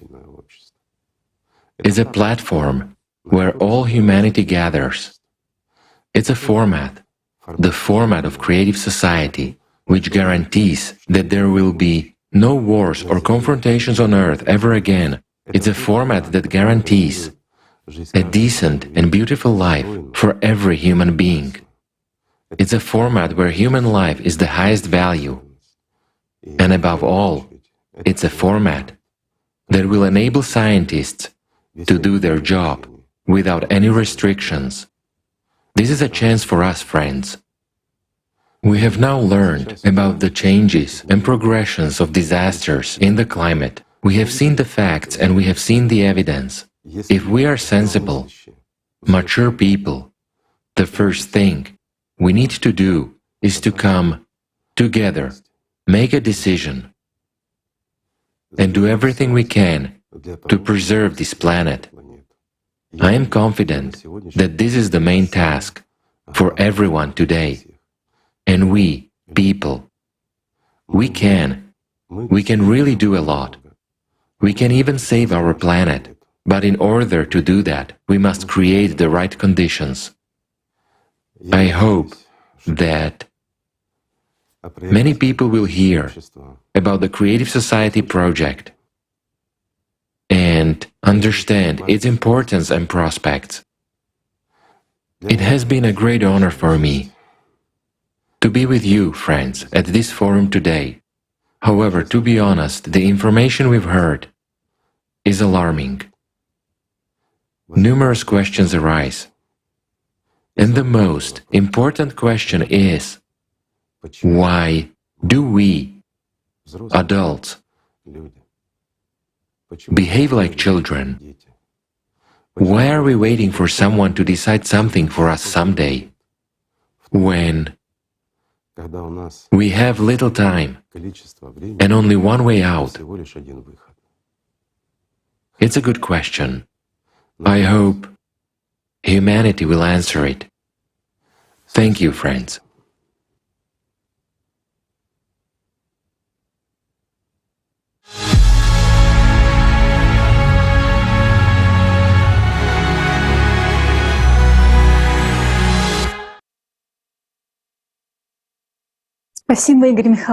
Thank you, Igor Mikhailovich, for your important words, for your support and faith in people. We still hope that modern humankind has enough reasons to choose life, so that we will not repeat neither fate of Mars nor Phaeton. Moreover, today we as humanity stand on the threshold of such scientific discoveries that will fundamentally change our entire existence. A door of colossal opportunities opens before us, but more about it later. And now I would like to say a few more words about a large-scale interdisciplinary research of climate change and geodynamics of the planet, the results of which were presented to you at today's forum as an illustrative report. At today's forum, we all witnessed the huge scale of international research and analytical work that was carried out by the volunteers of the Creative Society project from all over the world. Among them are representatives of academia from a variety of scientific fields with extensive experience and a wide range of professional skills. The numerous complex, comprehensive collection and analysis of data was carried out in the fields fields of geology, geophysics, volcanology, seismology, climatology, planetary science, astrophysics, quantum physics, biology, medicine, ecology, and many other disciplines. Assessing the scale of the work done by the volunteers and specialists of the Creative Society project, it can be stated that the volume of this work exceeds the total volume of all scientific work in the field of studying modern climate change, and especially outstanding due to such a unique interdisciplinary and multi-sectoral approach. For the first time, it was possible to form a holistic picture of the causes and consequences of climatic, geophysical, and geodynamic changes on Earth and other planets in the solar system, as well as come to well-founded conclusions supported by extensive research experience and international scientific works. The paradox is that in order to save the planet and solve the set of tasks of waste, of neutralizing external influence or converting it from destructive energy into useful energy, all the scientific potential and all scientists of the world are needed. It should be noted that despite the progress made in forming a holistic picture, there are still separate unknown islands of knowledge and science, which are a necessary component in solving the issue of leveling the external cosmic impact, especially when humanity is faced with a limited time frame. In the conditions of such tight deadlines, to solve this problem, experience and knowledge are urgently needed in narrow-profile areas which are possessed by specialists in various fields with a professional format of thinking. This will gradually reduce the time of exploring these unknown islands of silence and increase the chances of human survival.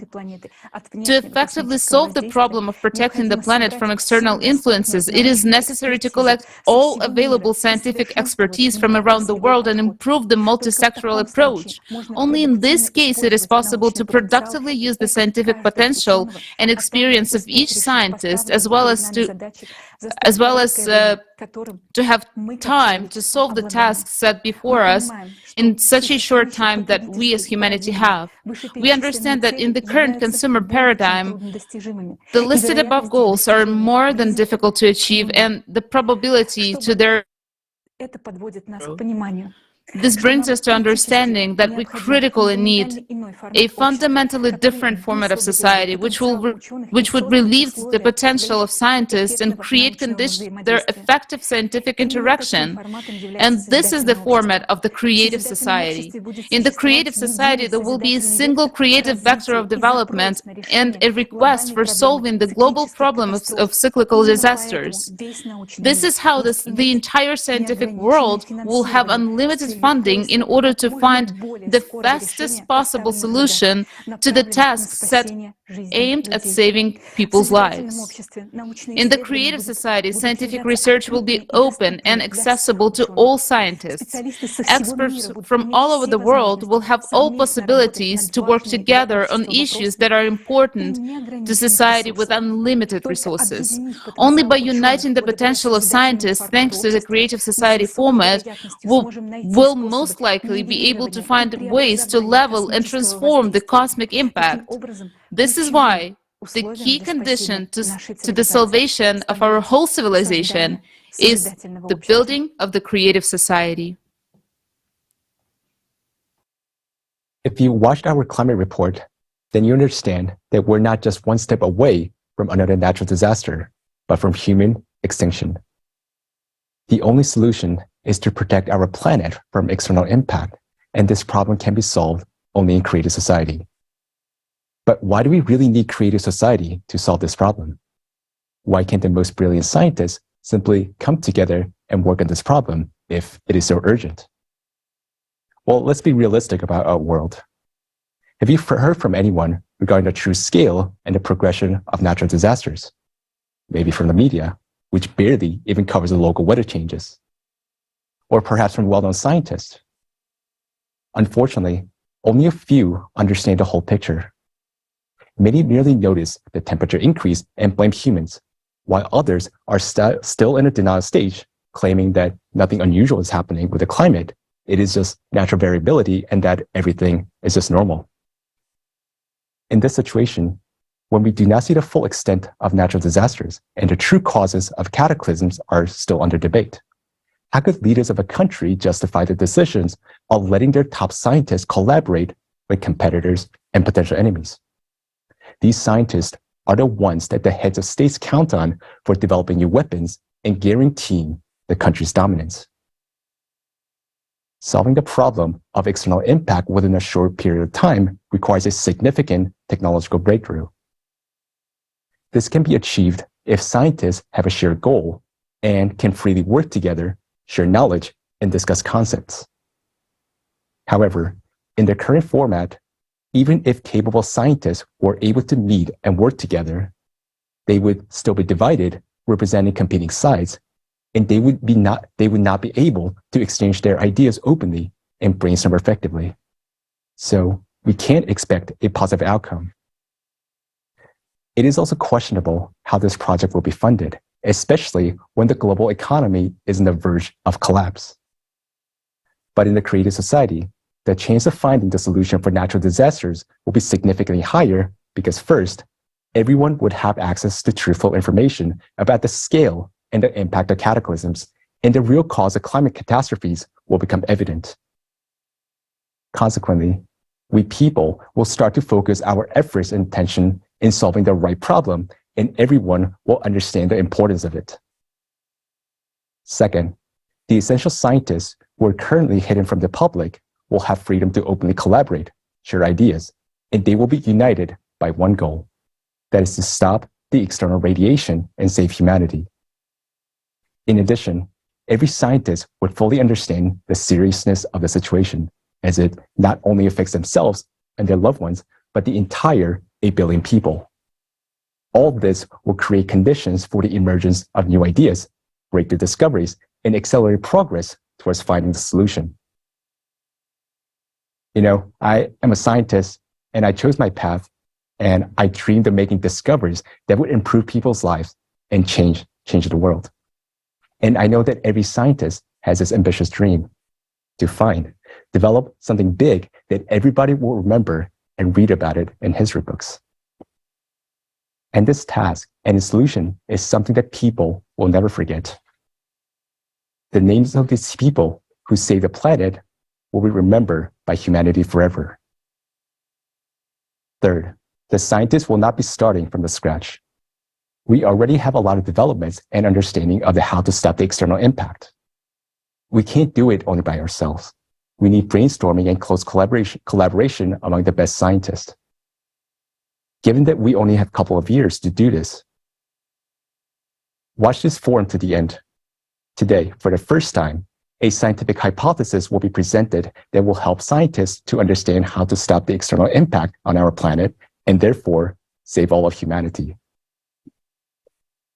Finally, an important aspect is that all resources belong to humanity in creative society. Thus, enough support and resources will be provided for those scientists to succeed. Why and how this is economically possible, you will learn later today in more detail. But one more thing to note is that whilst the scientists are working on finding the solution, the climate Cerberus will not just wait around until the solution is found, but it will continue to devour and destroy many cities and even countries. In our consumerist world, those who have some understanding of the 12,000-year cycle are trying to predict safe places and sell land or build bunkers. This is available to a few, but we know that these options may extend life only by several years. All will perish anyway, because this time, the whole planet will die like Mars if we leave everything as it is. In creative society, until the natural disasters are fully under control, people will be warned and evacuated in time because human life is of the highest value. Unified Global Emergency Service will be created to guarantee everyone's safety. Scientists will work together to identify safe locations, and we will build appropriate infrastructures, including places to live, grow food, so that all people will be taken care of. Thus, in creative society, we can save the lives of all 8 billion people and find a solution to deal with external impact. Creative society is the only solution for our survival. But there's not much time left, And I'm asking you, a person who cares about the future. We need your help in sharing the information about the true scale of the natural disasters and how to overcome them. Your voice is very much needed right now because people can decide and support this project only if they're informed. Later today, you will learn that creative society is not only about survival, but what we all dreamed of. Please understand that this is our world. Right now, we have a chance to build the future together. And now it is time to act. We, all people on the planet, have a little choice. Either we leave things as they are and die together, or we come together and find a solution that will save us and give our civilization a new level of development of life. To find a salvation solution, we need certain conditions in which it will be possible to do so.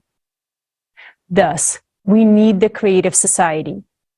If we decide to build the creative society, we either have to do it seriously or not do it at all. Either we address thoroughly to save our lives and act together until full completion, or we give up and surrender to the climate Cerberus. And if we decide to change the format of society, we need to change it to something reasonably good and beneficial for all people. Let us compare what we are changing it to. Right now, we are making progress at a rapid pace in developing technologies that are aimed at destroying humanity. But why not at saving lives instead? As long as there is a power of the few, they would only care about their own well-being and make laws that only benefit them. If the power was in the hands of all people and decisions were made by society itself, we would live perfectly well. Because people would never pass laws that make their lives worse or threaten them. The modern world is full of inflation and wars, and a single person is nothing and nobody in it. Together, we can change this for the luxurious conditions for a safe and fulfilling existence for everyone. This kind of conditions we must have simply because we are people. Instead of a world where no one means anything and the life of each of us is nothing, we can choose a world where the life of every person is the most precious thing. Today, you will hear a lot about the creative society and the perspectives it will give to you and to every person. Compare your life now with what the creative society can give you and your family, your loved ones, and your friends.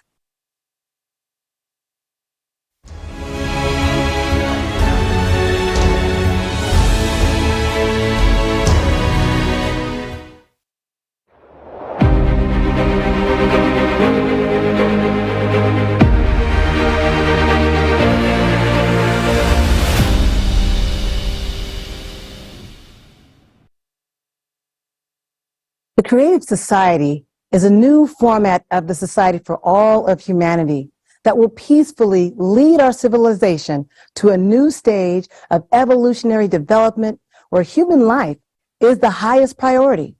In the creative society, power will belong to the people and not be concentrated in the hands of one person or a particular group of people, as is the case today, which leads to conflicts, wars, crises, and so on. Later, we will explain in detail how this can be achieved through peaceful and lawful means. Participants of the Creative Society project are ordinary people, volunteers, united by the shared idea of building a better world for themselves and their children, the Creative Society. We are glad that foundation for the Creative Society has been already laid. as many people around the world are building it already, and many continue to join every day. But this is not enough, because there are 8 billion people on the planet. And our efforts are just not sufficient. We need everyone, because the creative society can only be built together. We must do everything possible to make everyone aware of the creative society so that we can leave the consumer format behind as soon as possible and start living in a wonderful life in the creative society, in a society that is based on the needs and dreams of each of us, in a society where by improving life for entire community, you improve your own life. The ideology of the Creative Society Project is based on the 8 pillars formed as a result of comprehensive analysis of the will of millions of people around the world. Over the past 12 years, volunteers and experts from more than 180 countries have conducted numerous social surveys and the most extensive analytical work in human history.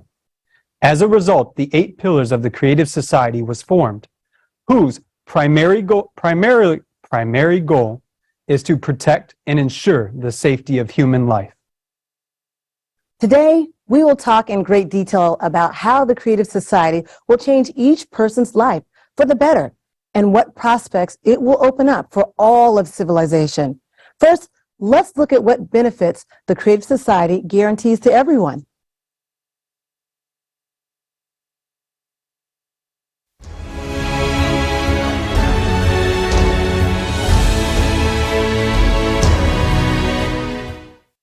Worldwide survey of the Creative Society Project. What kind of society does every person dream of living in?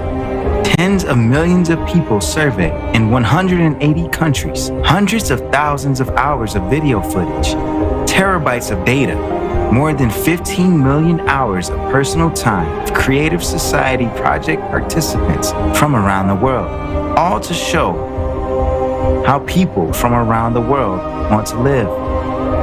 Only in the Creative Society, all people's desires for a comfortable, safe, and happy life will be guaranteed 100%. All of this is laid out in the 8 pillars of the Creative Society, which is the foundation of your happy future. Watch this video and you will understand why the Creative Society is exactly what you want. First pillar, human life.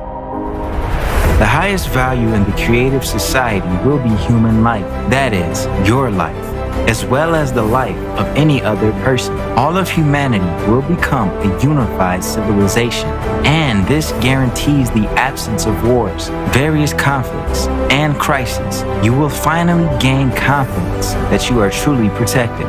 Second pillar, human freedom. In the Creative Society, you will be free and protected. No one will be able to violate your rights and freedoms. You are a citizen of the world, and you will be able to travel freely.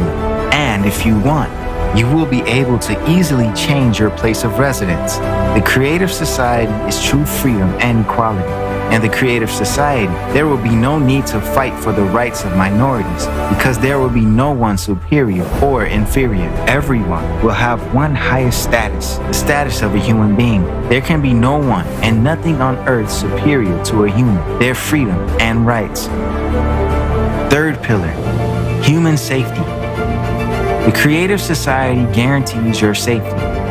The economy of the Creative Society ensures the absence of crises and inflation for every person. You will be protected and have all the comforts of living. During the transition period to the Creative Society, you will be provided with free housing of a minimum of 60 square meters per person in private ownership, and you will not have to pay for utilities. Every home will be equipped with an FFG fuel-free generator that will provide you and your family with free and unlimited energy. Moreover, in that same transition period, every month you will receive a universal basic income equivalent to $10,000 as of today. without having to pay any taxes. You will only need to decide how to spend your money. You might as well start thinking about this now. Do you think you will pay off all your debts first? But they will be written off. Do you think you will spend this money on healthcare or education? You will have the best education and healthcare free of charge, available to you 24/7. In the Creative Society, your safety will be the top priority, and all technologies will be directed towards improving your quality of life. Each household will be equipped with a matter replicator, providing you with your favorite clothing, food, and other necessary items. Thanks to the health capsule, you will forget about illnesses forever, and you will always be healthy. Isn't this what you've been dreaming of your whole life? But that's not all yet. Fourth pillar, transparency and openness of information for all. In the Creative Society, the media will belong exclusively to the society. The media will serve the interests of the people and reflect information truthfully, openly, and honestly. Additionally, you will be able to receive accurate information about the movement and distribution of public funds at any time. Money owed by the public is, first and foremost, your money, and you should know how it is spent and for what purposes. Fifth pillar, the creative ideology. You will no longer have your mind manipulated, nor be frightened with imaginary enemies. We will not be pushed to confront each other and be divided into us versus them anymore, because in the Creative Society, any propaganda of violence, inhumanity, and segregation will be prohibited. The Creative Society will establish all the conditions for the development and education of a human with a capital H. Our children will be raised on the principles of humaneness, kindness, friendship, and mutual respect. These particular qualities will form the basis of relationships between people in the Creative Society. Sixth pillar, development of personality. In the Creative Society, you will be able to study wherever you want and train to become whatever you want, and it will all be absolutely free of charge.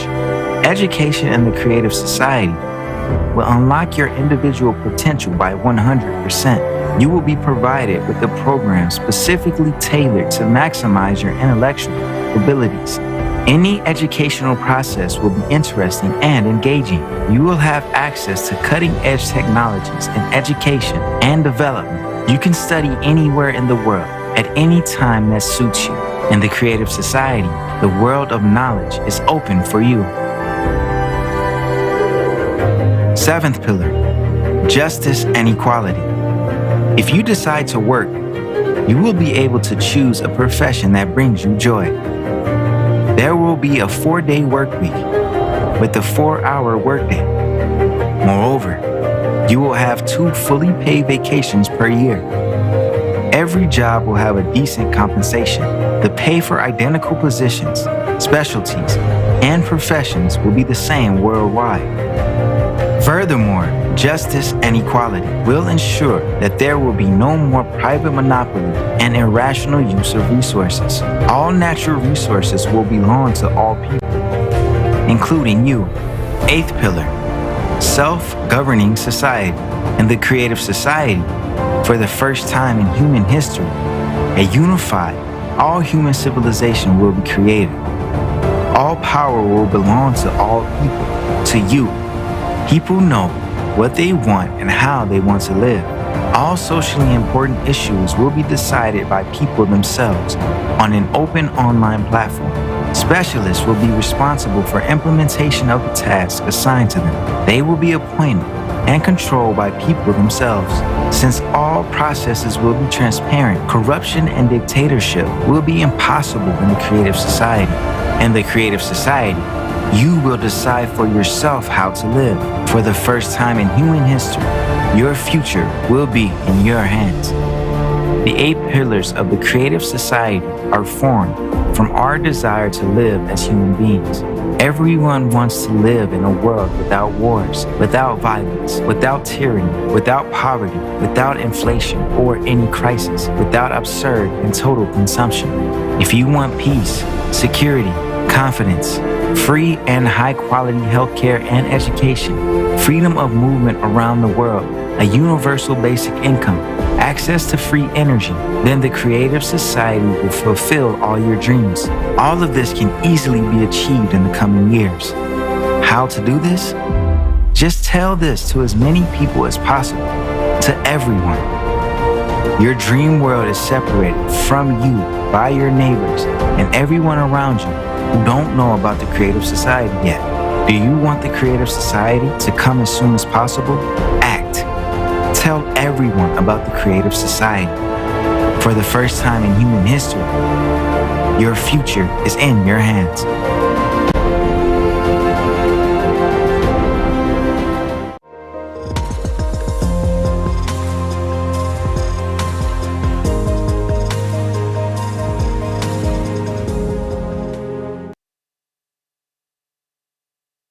It's like a dream world. Free, top-notch medical care guarantees excellent health.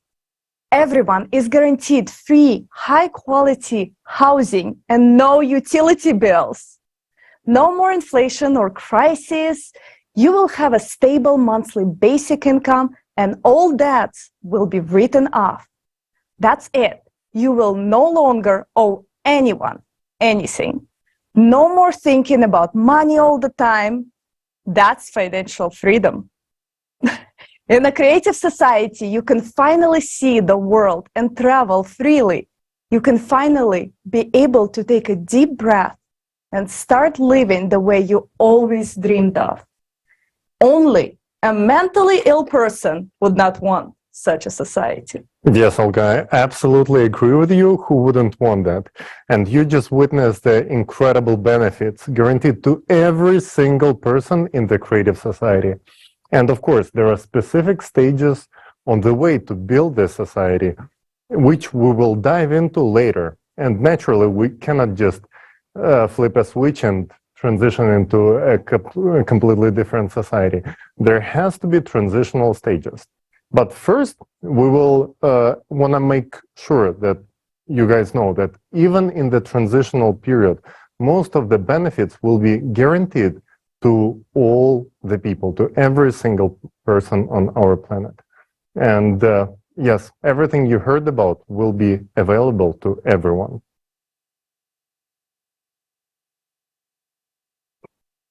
Anyone who understands what the Creative Society is will want to live in it. Although we are all different, we all want the same thing: to live like humans, freely, peacefully, safely, and not worry about anything. That is what unites us. People always want to live well and in good conditions. So why don't we have all of these conditions yet? The answer to this question is very simple. People do not have all of these benefits because in the consumerist society in which we live, power is in the hands of a few instead of the hands of people. Are you completely satisfied with conditions of your life? I know that most people would answer no. Do you know what that means? It means that you do not have power over your own life. It means that someone else has power over you. If the power were in your hands, would you increase your taxes or the prices of the goods you buy? Would you raise the prices of electricity, gas, and water? Would you condemn yourself to a lifetime of paying debts, insane bills for medical care, education, and so on?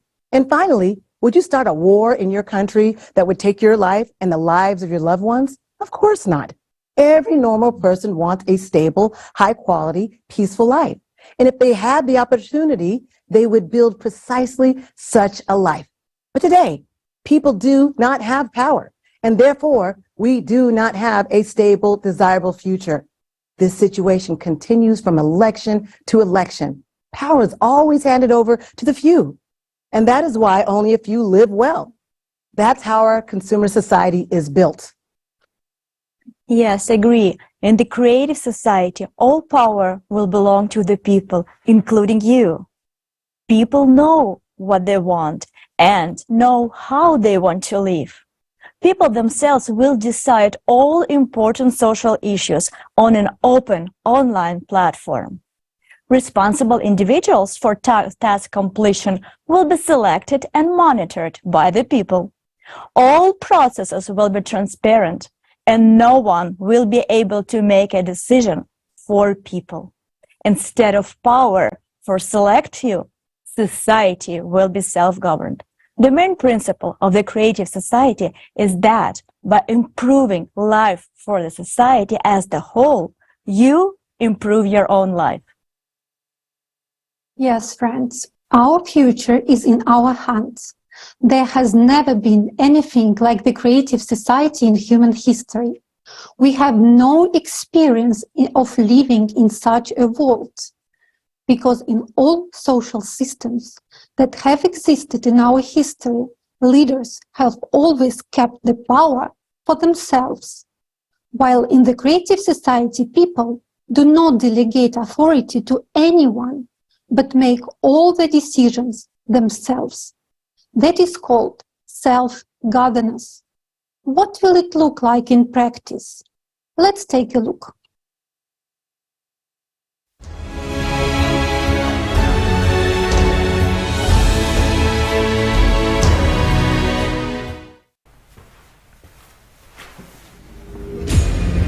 Life is like a chess. Pawns can only move forward, and one at a time. And they're often sacrificed.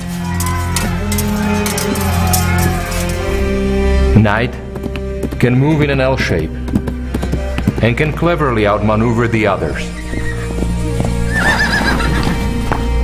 While the queen has the power to move around the board at will. We get used to the rules and obediently follow a single game. The same happens in society.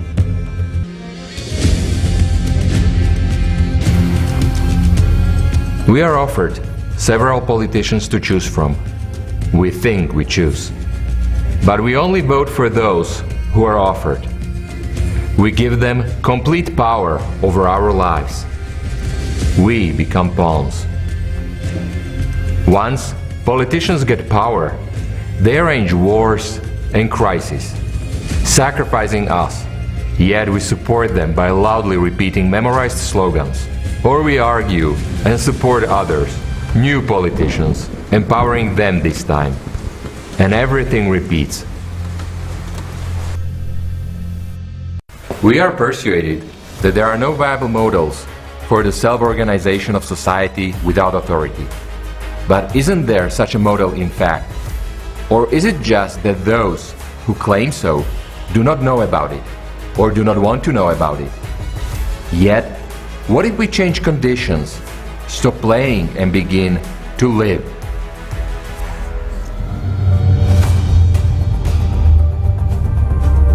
What will a world look like where people are in control of their own lives, self-organized, and truly free and conscious in their choices? Not just individual small groups, but all 8 billion people on the planet. There is such a model, and it is called the Creative Society. Let's see, how will it look like?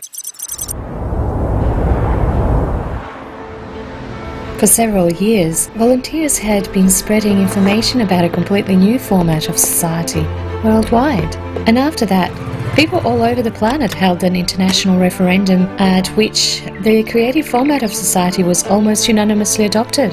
This led to significant changes both in relationship among people and on the planet as a whole.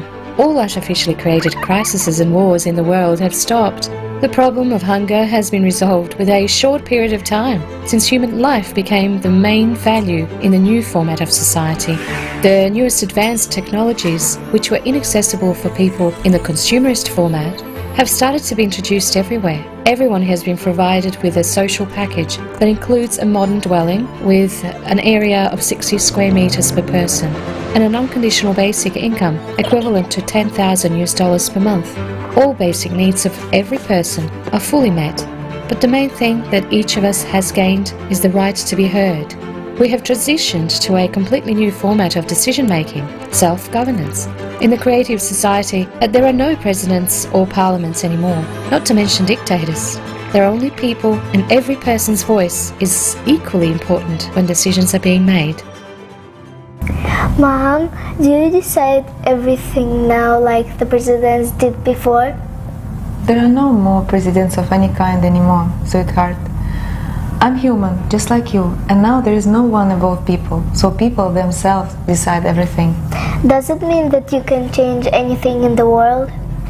Well, not really. My opinion is just as important as opinions of billions of other adults on the planet.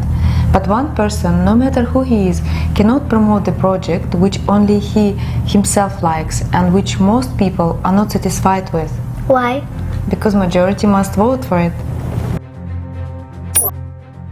Self-governance of society means that we, as community, decide by majority vote whether something will take place or not. Self-governance is not the absence of management or competent planning, but rather is the absence of authority, although its function is equally shared among all people. Voting for a project becomes the right of every adult on the planet. And the advantage is that people themselves aspire to improve the living conditions in society. It becomes a crime to change something in people's lives without asking them. To exercise people's authority, we use such a tool as the electoral platform. It is essentially a website that allows people from all over the world to adopt decisions transparently and quickly. If a global issue is submitted for voting, people from all over the world must participate in voting. If an issue is local, then residents of a relevant territory whose lives are affected by adoption of this law must vote. For example, if there is a village issue, it is resolved in the village. If an issue is regional, it is resolved in the region. Thus, there is local self-government as well as global that applies to the whole world. Each law proposal is written in a language that is simple and understandable to people. Experts should prepare a draft law and explain what the expected results would be, the pros and cons of its implementation, what will change for an individual, and how the law will affect his life. Then the draft law is submitted for general voting. A new global law proposal is up for a vote by humanity. What is this?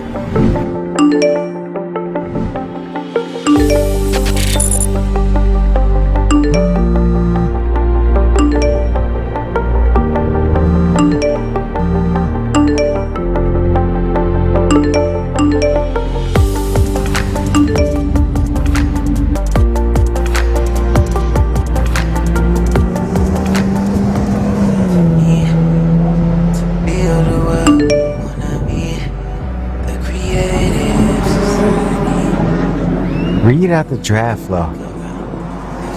Global law proposal on introducing fuel-free power generators worldwide. An FFG is a device that enables you to generate electricity without the use of power plants or any other energy sources or generators that exist today. Read me the pros. Do you want it in brief or in detail? Tell it in brief. Take into account my preferences. In brief, an FFG will ensure everyone's energy independence. That means you will never have to pay utility bills again, and your favorite matcha tea will become cheaper.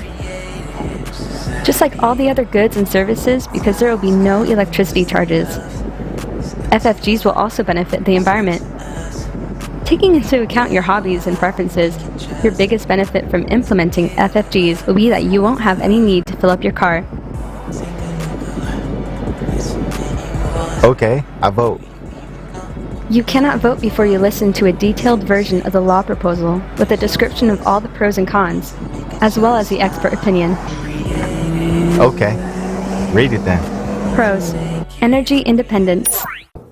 Everyone should first familiarize themselves with the law proposal in full, and then make a decision to vote for or against it. A person votes directly, without intermediaries, because this decision will affect his life. A law is considered adopted if it is supported by the majority of people, 50% plus one vote. That's interesting. The project is global. Pros. Okay, cons. the initiator? A group of experts from power supply sector. They have a good rating. Disadvantages of implementing FFGs. The energy sector will lose its relevance. All power plants, factories, mines, oil pipelines, and gas stations will be shut down. Specialists in above-mentioned industries will be dismissed. At the same time, they will be able to change their specialty. New vacancies will become available. Let's see, what jobs are offered? Okay, engineer. FFG biotechnologist. Look at that. They offer retraining to be an aerospace systems engineer. Come on. I worked there for 8 years. I started back in the consumer's format. All processes will be transparent, and as a citizen of the world, you will be able to control any voting process, whether your vote was registered correctly or not. Moreover, it's important to understand that the electoral platform is easy to use, intuitive, and technically protected against any intrusion and forgery, thanks to a reliable and secure system of data collection and processing. The global voting on the implementation of FFGs is now proceeding well.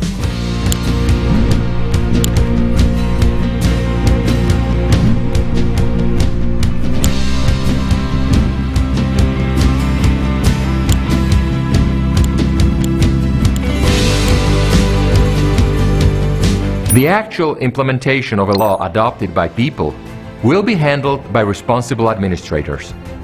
In strict accordance with the law adopted and within the stipulated time frame, through the electoral platform, in real time, people will be able to monitor implementations of the adopted law and recall administrators in case of any abuse.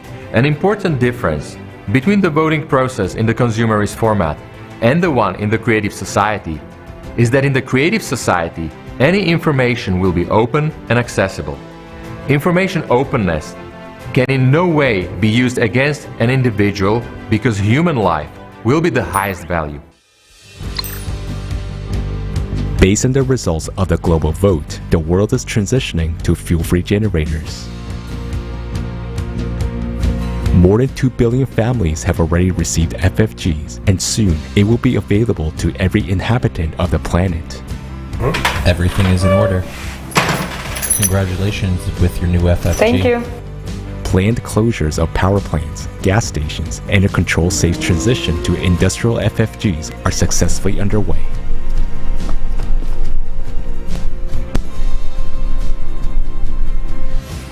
An FFG can be installed in any means of transportation.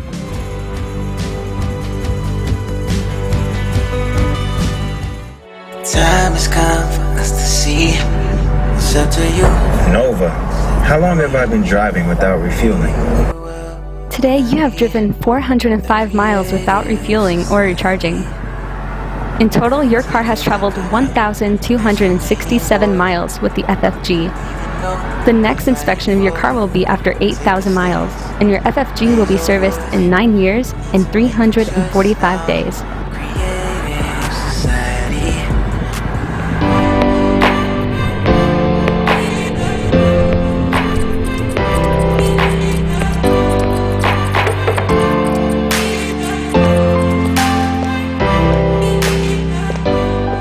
Hi, Yoshka.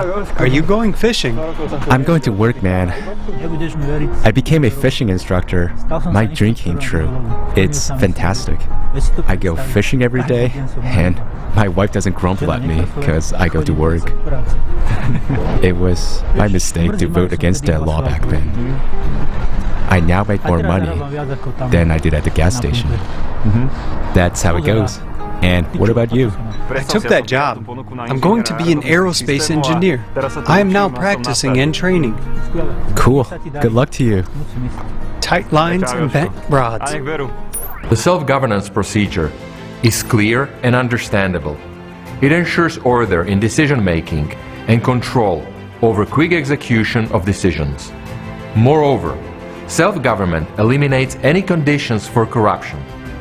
There will be no one who can be bribed because there will be no individual on whom decisions depend. Everyone will be equally able to participate in managing society's affairs. No one will have any privileges or immunity. People themselves will decide where to allocate their resources and will jointly control how they are being used. It will be very easy for any person to submit an initiative on their own on solving one or another vital issues. An initiative is verified for consistency with the 8 foundations of the creative society and submitted to the general public. If people support the idea, then experts get involved and prepare a draft law for voting. Hi guys! Hey. So you will support me? I'm going to change the world. You said it's a long walk to the park and there are very few swings. What do you think about this park near our house?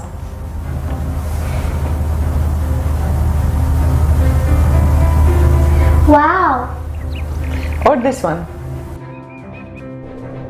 It's hard to choose.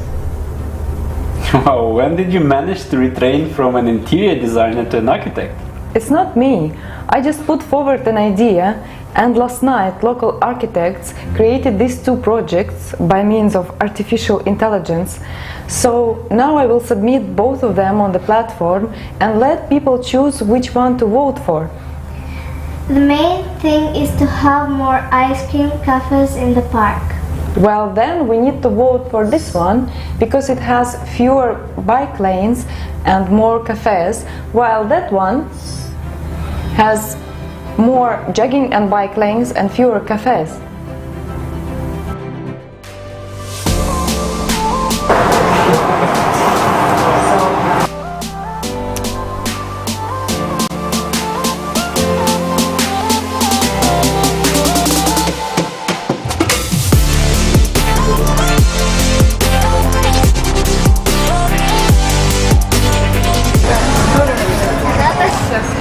Mom, you built a beautiful park, but there are still few cafes and a poor selection of ice cream flavors.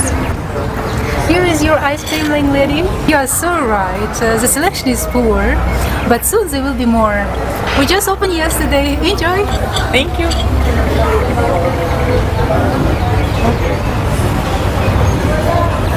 Delicious.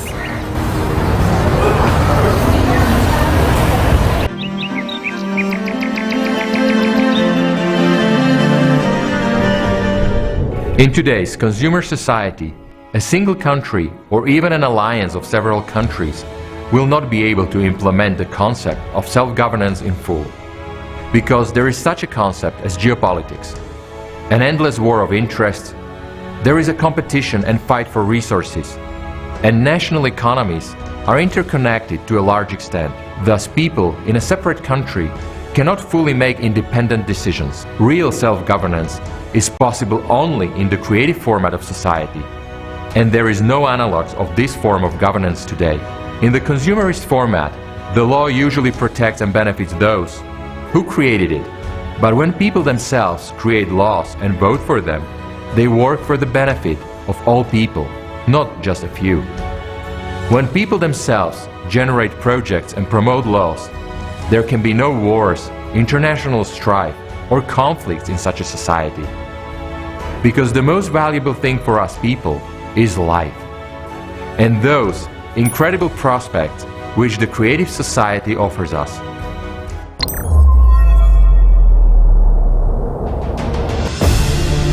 We still have a lot of work to do. A path to happiness is always thorny. In our case, the path to the creative society. We'd have to say goodbye to some things, learn something, and get used to something. But there are more joyful moments in all of this. After the introduction of FFGs, even more opportunities opened up to us. Vertical farms all over the planet, a matter replicator, and even endless space are all a reality now. In the creative society, ordinary people are no longer pawns. Everyone becomes the most important because they are now humans. Since power is in the hands of people, that is, in our hands, Everyone is more motivated to play an active role in the process of society. We have become even more united and responsible because now each of us changes the world for the better every day by our conscious choice. Creative Society, the beginning.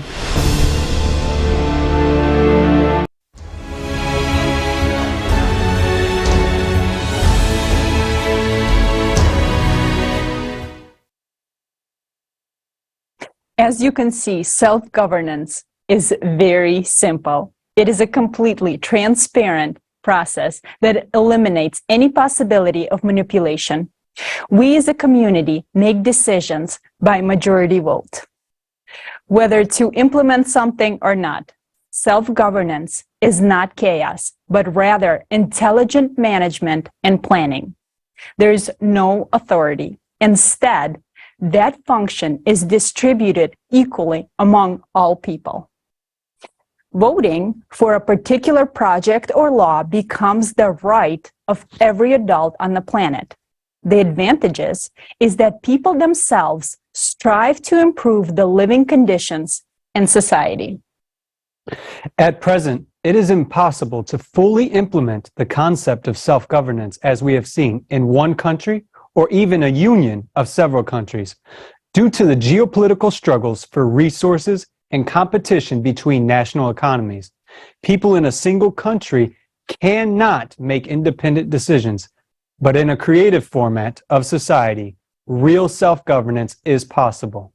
In such a society, people create laws and projects that work for the benefit of all people, not just for the benefit of a few.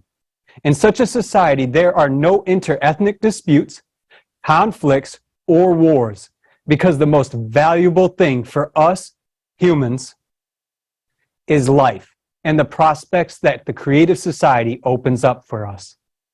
The creative society is beneficial for everyone. Who wouldn't want to live in a safe, stable world where everyone is guaranteed free, quality health care and education, free housing of at least 650 square feet per person owned by the people themselves, and an unconditional basic income equivalent to $10,000 per month? But you know, a serious question arises. What do you spend that money on? Considering how many things will be free, where will you spend your unconditional basic income?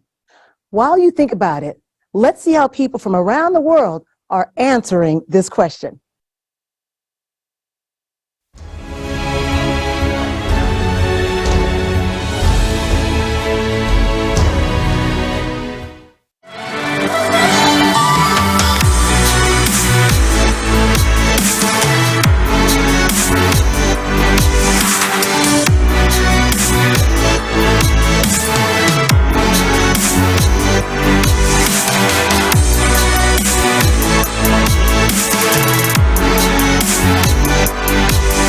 Exclusively for the Global Crisis Forum There Is a Way Out, we've conducted social service across the entire world.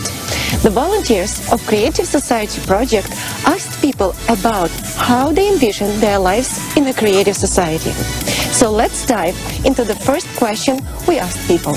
Imagine living in a creative society where healthcare and education are free, and you have access to free housing without having to pay utility bills. All your debts are written off, you don't owe anything to anyone, you receive an unconditional basic income of $10,000 each month in present-day currency to your card. How would you spend that money? What would you do with it? I'll definitely be able to start my passion projects, which are more for the community and bringing underrepresented communities, giving them more opportunities in society. I would create some projects, entertainment shows, for example. I would invest in the talented guys and produce someone. Yes, these would be inventions. That is something I've always enjoyed doing. Inventing, coming up with something. So take something and create. It would be for the whole world, so I could invent different things that could be useful to society. Wow, that's a big question, and it's too important. For me, I would like to travel the world, the whole world. I would like to meet people from different nationalities, see the natural. Most of my budget will be spent on recreation, singing, piano, etc. Where am I going to spend $10,000? First of all, I will do everything I'm supposed to do in the household. And then I'll probably start making paper airplanes out of them and wait for them to disappear at all. It will be the happiest moment of my life to never think about them again. I don't even know why the money is needed at all. That's a good question. Yes, the value and worth of money is completely different in such a society. I want to go abroad a lot, to eat plenty of good food and to have a lot of fun. If everyone has everything, then the money is kind of unnecessary. I guess I could think more about, because right now I'm thinking, well, what about like spaceships and like going to the moon or like new advanced technology? I will take care of my family and I will try to join the creative society to help other people, and that is my dream. If I had such money, I would stop saving on those foods and fruits that contain the vitamins that I need. I would stop saving at least a little bit on gas. I have a gas meter. I would invite my friends to a cafe. I would learn how to live. Because these days, with what we earn and the way we live, you are not living, you are surviving. Imagine having an official work schedule of 4 days a week for 4 hours a day, and you earn a decent salary. In addition, you receive an unconditional basic income and free housing. Education is free and of excellent quality anywhere in the world.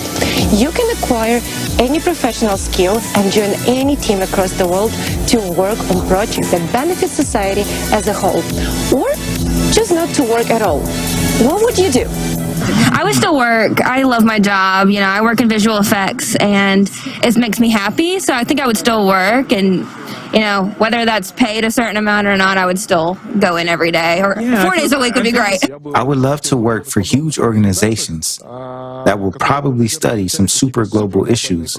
Well, you know, I'm an industrialist and a producer. I'm a creator. Maybe I would do something, I don't know, maybe make some goods cheaper.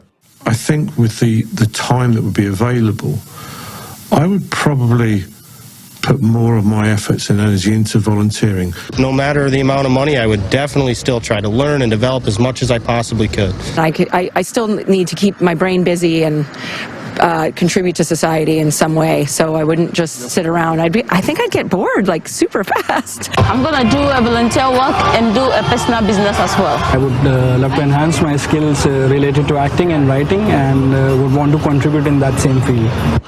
Even if I knew I could live without working, I would still want to keep exploring the human body, right? My dream is to help other people, not just to help myself, but to help take other people to another level. I would definitely get involved. All the best to the people. I would work for the people. I think also it's the psychological thing to do something and to also to improve in the society, because I think also how it's possible the society to exist without our contribution. I would join those like different projects to benefit society, because just sitting around you're not really doing anything, and there's a lot that could be done by joining those projects. The creative society is a world where everyone has a financial security. It's an absolutely peaceful world, devoid of war, violence, and slavery. It's a world where you can enjoy all the benefits we've discussed earlier. Would you like to live in a creative society? Would you like to live in such a society? I would. Absolutely. Absolutely, yeah. I would. I think it would benefit my health overall, my mental health, and then my physical, in turn, my physical health. Yes, of course I would like to. I would like to live in peace and tranquility. Yes, of course, because it is at least comfortable for any person. It seems for everyone it is so. Yes, sure. If there really is an unconditional basic income, that would be the optimal situation for the whole world. Firstly, to achieve peace, and secondly, to create a decent life for all people. In our life, if there were no wars, slavery, corruption, it would be very beautiful. I really want to live in the creative world. I would like to live in a creative society. I think it would be great. Certainly, there wouldn't be any conflicts between people. Politics would not make sense then either, meaning one political group would not fight with another, country with country, because there would be no need for influence. Of course, certainly. I'm sure, in fact, we're already creating, even just by the fact that we're already talking about it. I'm looking forward to such a society. Yes, and I'll try to do everything I can to make it happen. So who wouldn't want? I would definitely love to be a part of this society. Yes, of course. I definitely hope to live in a relatively peaceful place without war. I think we would all like to live in such an environment and protect our families, right? I would love to live in such a society. Yes, such a world is a dream, and I'd really like that. Yes, I think I would like to live in the creative society. I dream of a place called the Creative Society. Did not know that there was such a project. I am honored to even be a part, to just share my little capsule of how I think life could be. I want the emblem, any of that. No, sign me up. Queens on board. Absolutely. Sure, 100%. Yeah. 100%. No need of doubt. Everybody looks for it. Well, of course, I do not know what kind of a person, other than a psychopath, would not want to live in such a world. Well, the answer is obvious. Of course I'd love to, and I challenge anyone who says otherwise. Yes, I would like to live in such a society, because it would mean that many of the inequalities that still exist today will disappear. It happens because of minorities' interests, who benefit and get richer, because of the problems that are happening in the world. Would you like to live in the creative society? Of course I will love. Naturally, it's probably a dream of every person. Everyone falls asleep and thinks, oh, if there was no war, it would be great. People would live in abundance and harmony, and everyone would smile at each other. Yes, I would love to. I'm with you. I'm just saying. Come on. That's like the best dream any person would have. Yes, I would love to live. Of course. Like, I think this will be answer of all people. Yeah, of course, I would like to. Who doesn't? Who doesn't? Creative society, it's amazing.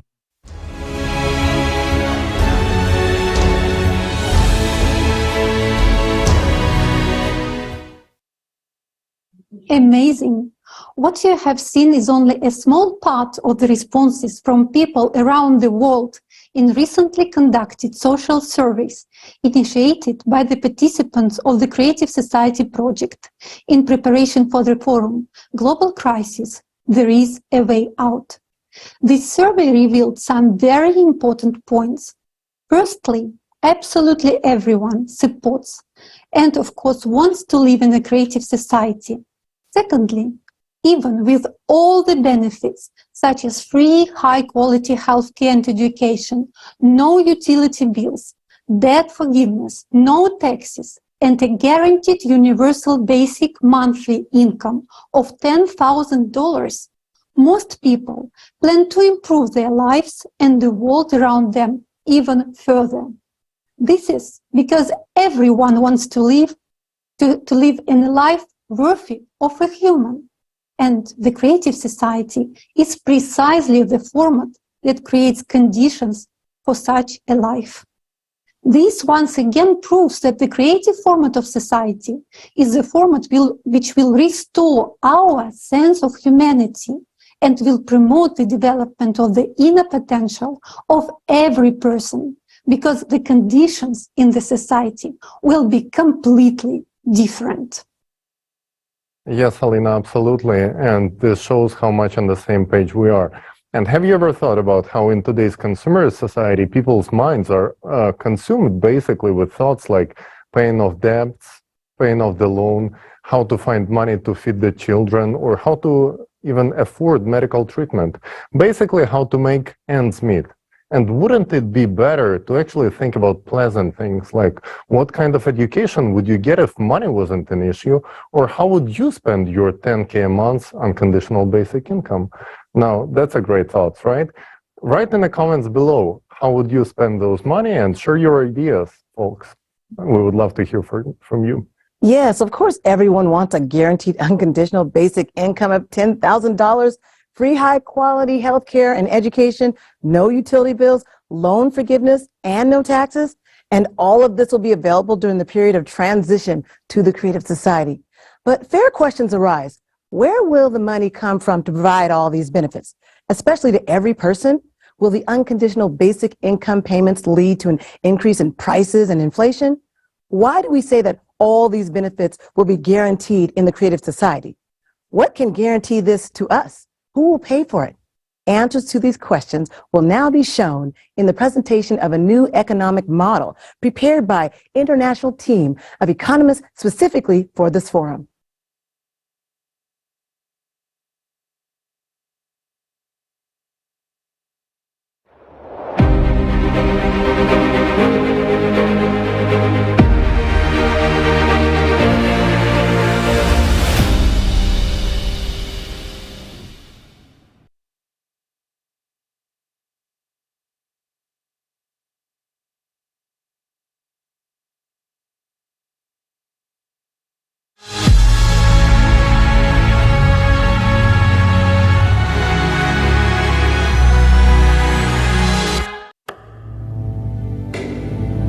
In the transition period to the Creative Society, each person will have universal basic income equivalent to $10,000 US, free housing at least 650 square feet per person, free healthcare of the highest quality, free education for a lifetime, safety in every part of the world, work 4 hours a day, 4 days a week, paid vacation for 2 months a year, equally high salaries across the world, no taxes for individuals, small and medium-sized businesses, fixed prices on all goods.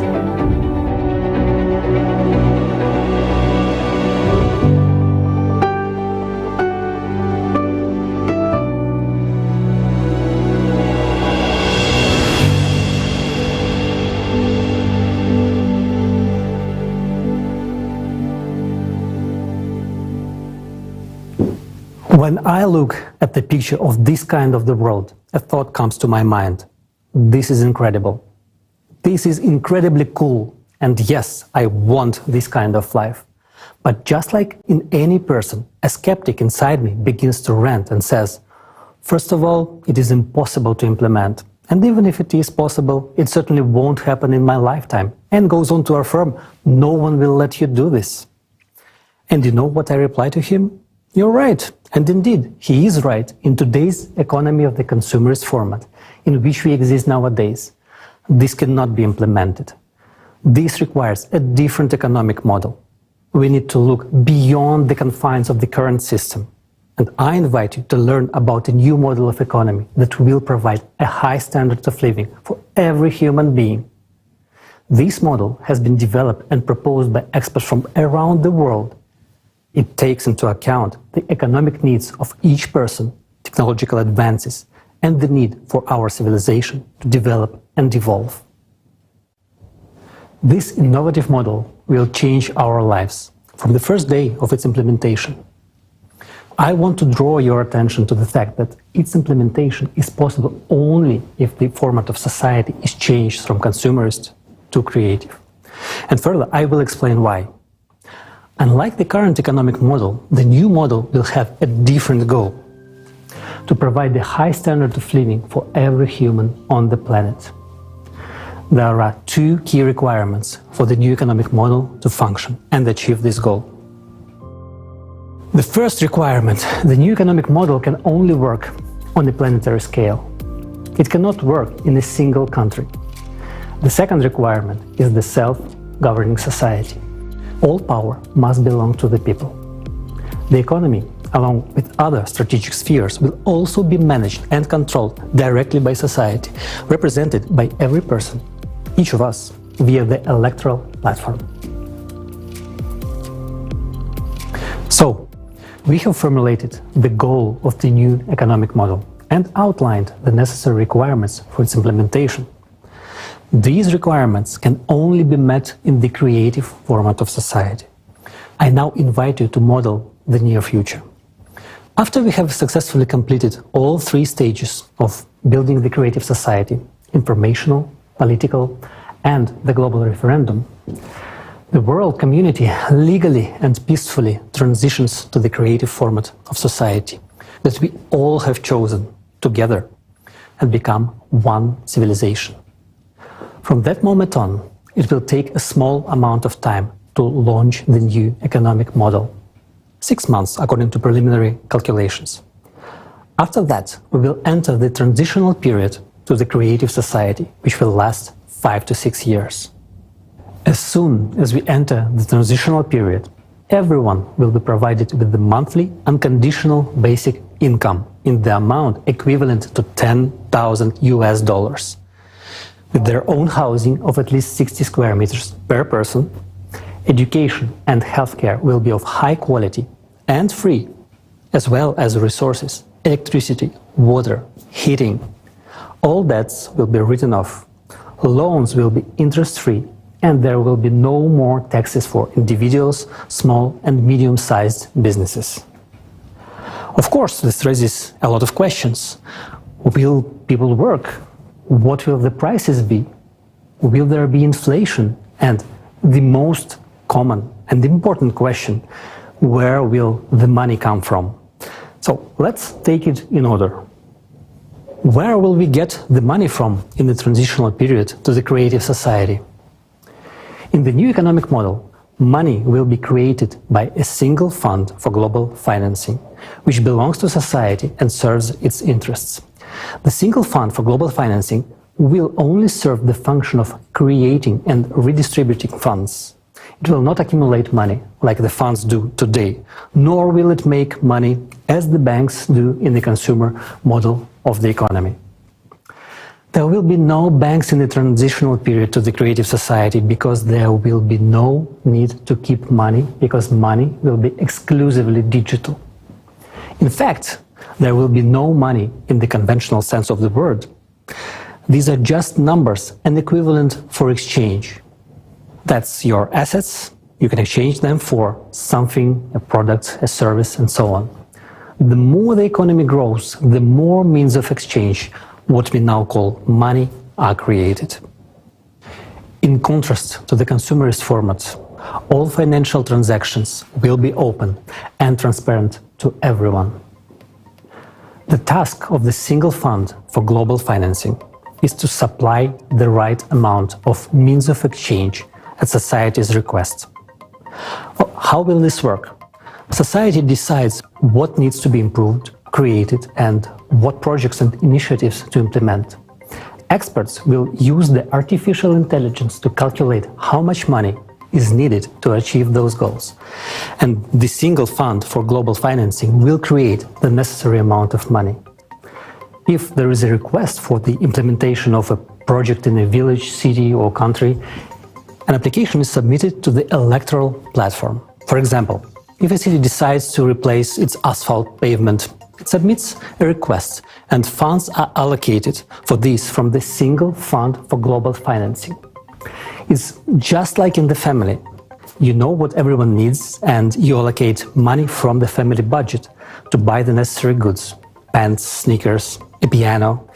It's the same at the city and global levels. The only difference is that our budget as a society is not limited.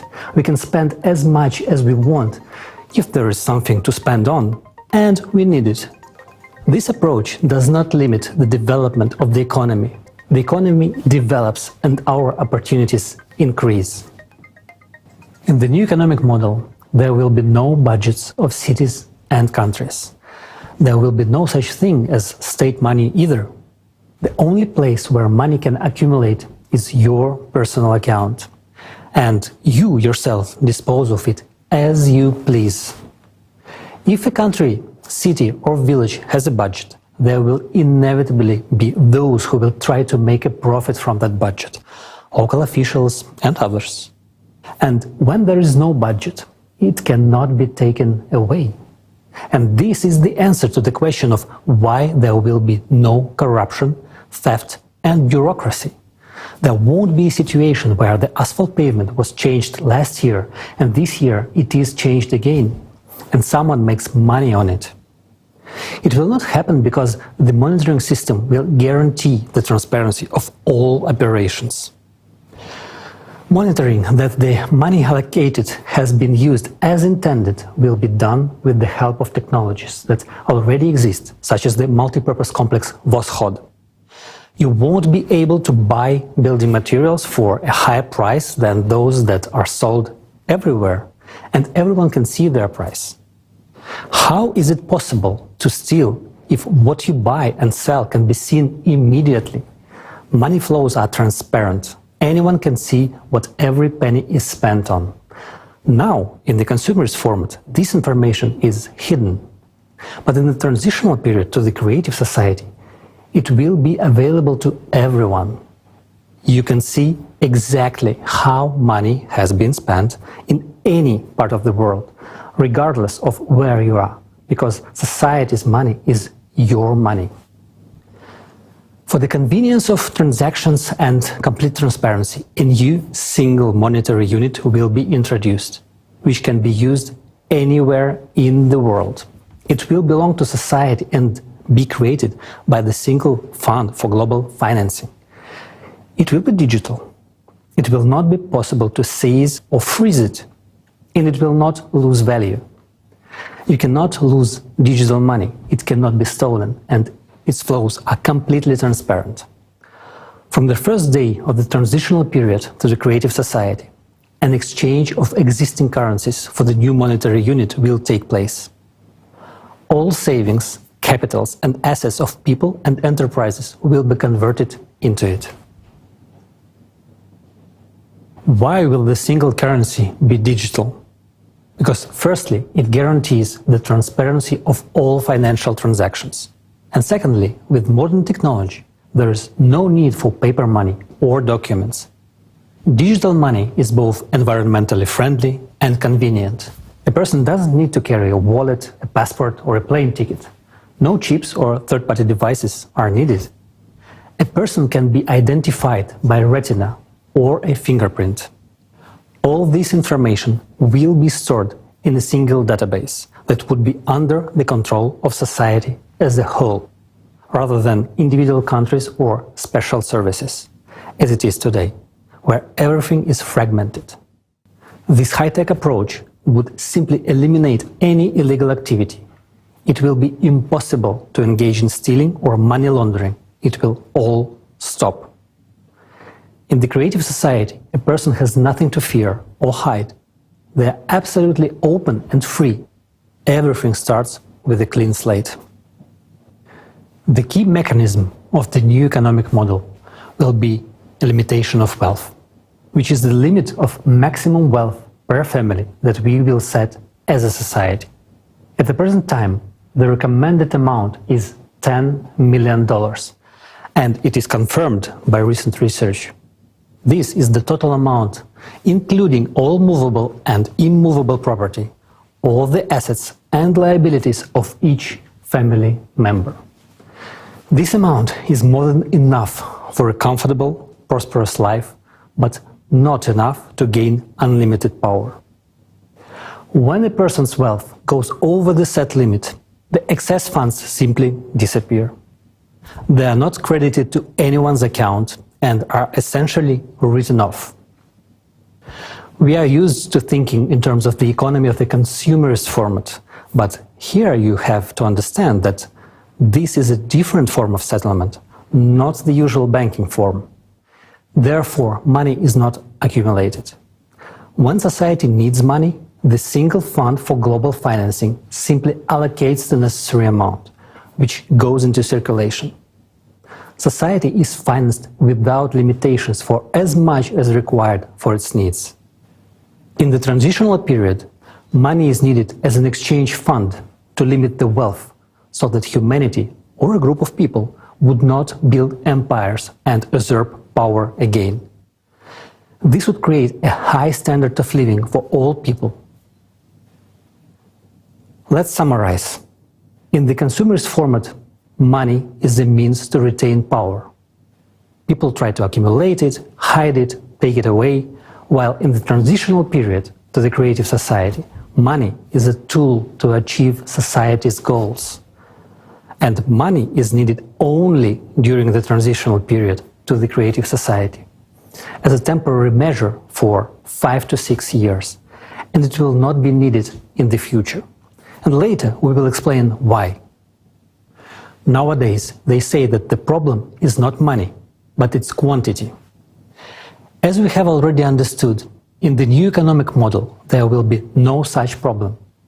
But the question is different. Will it lead to inflation? The answer is simple. There will be no inflation at all. It is impossible. In the current economic model, this would indeed lead to skyrocketing prices, hyperinflation.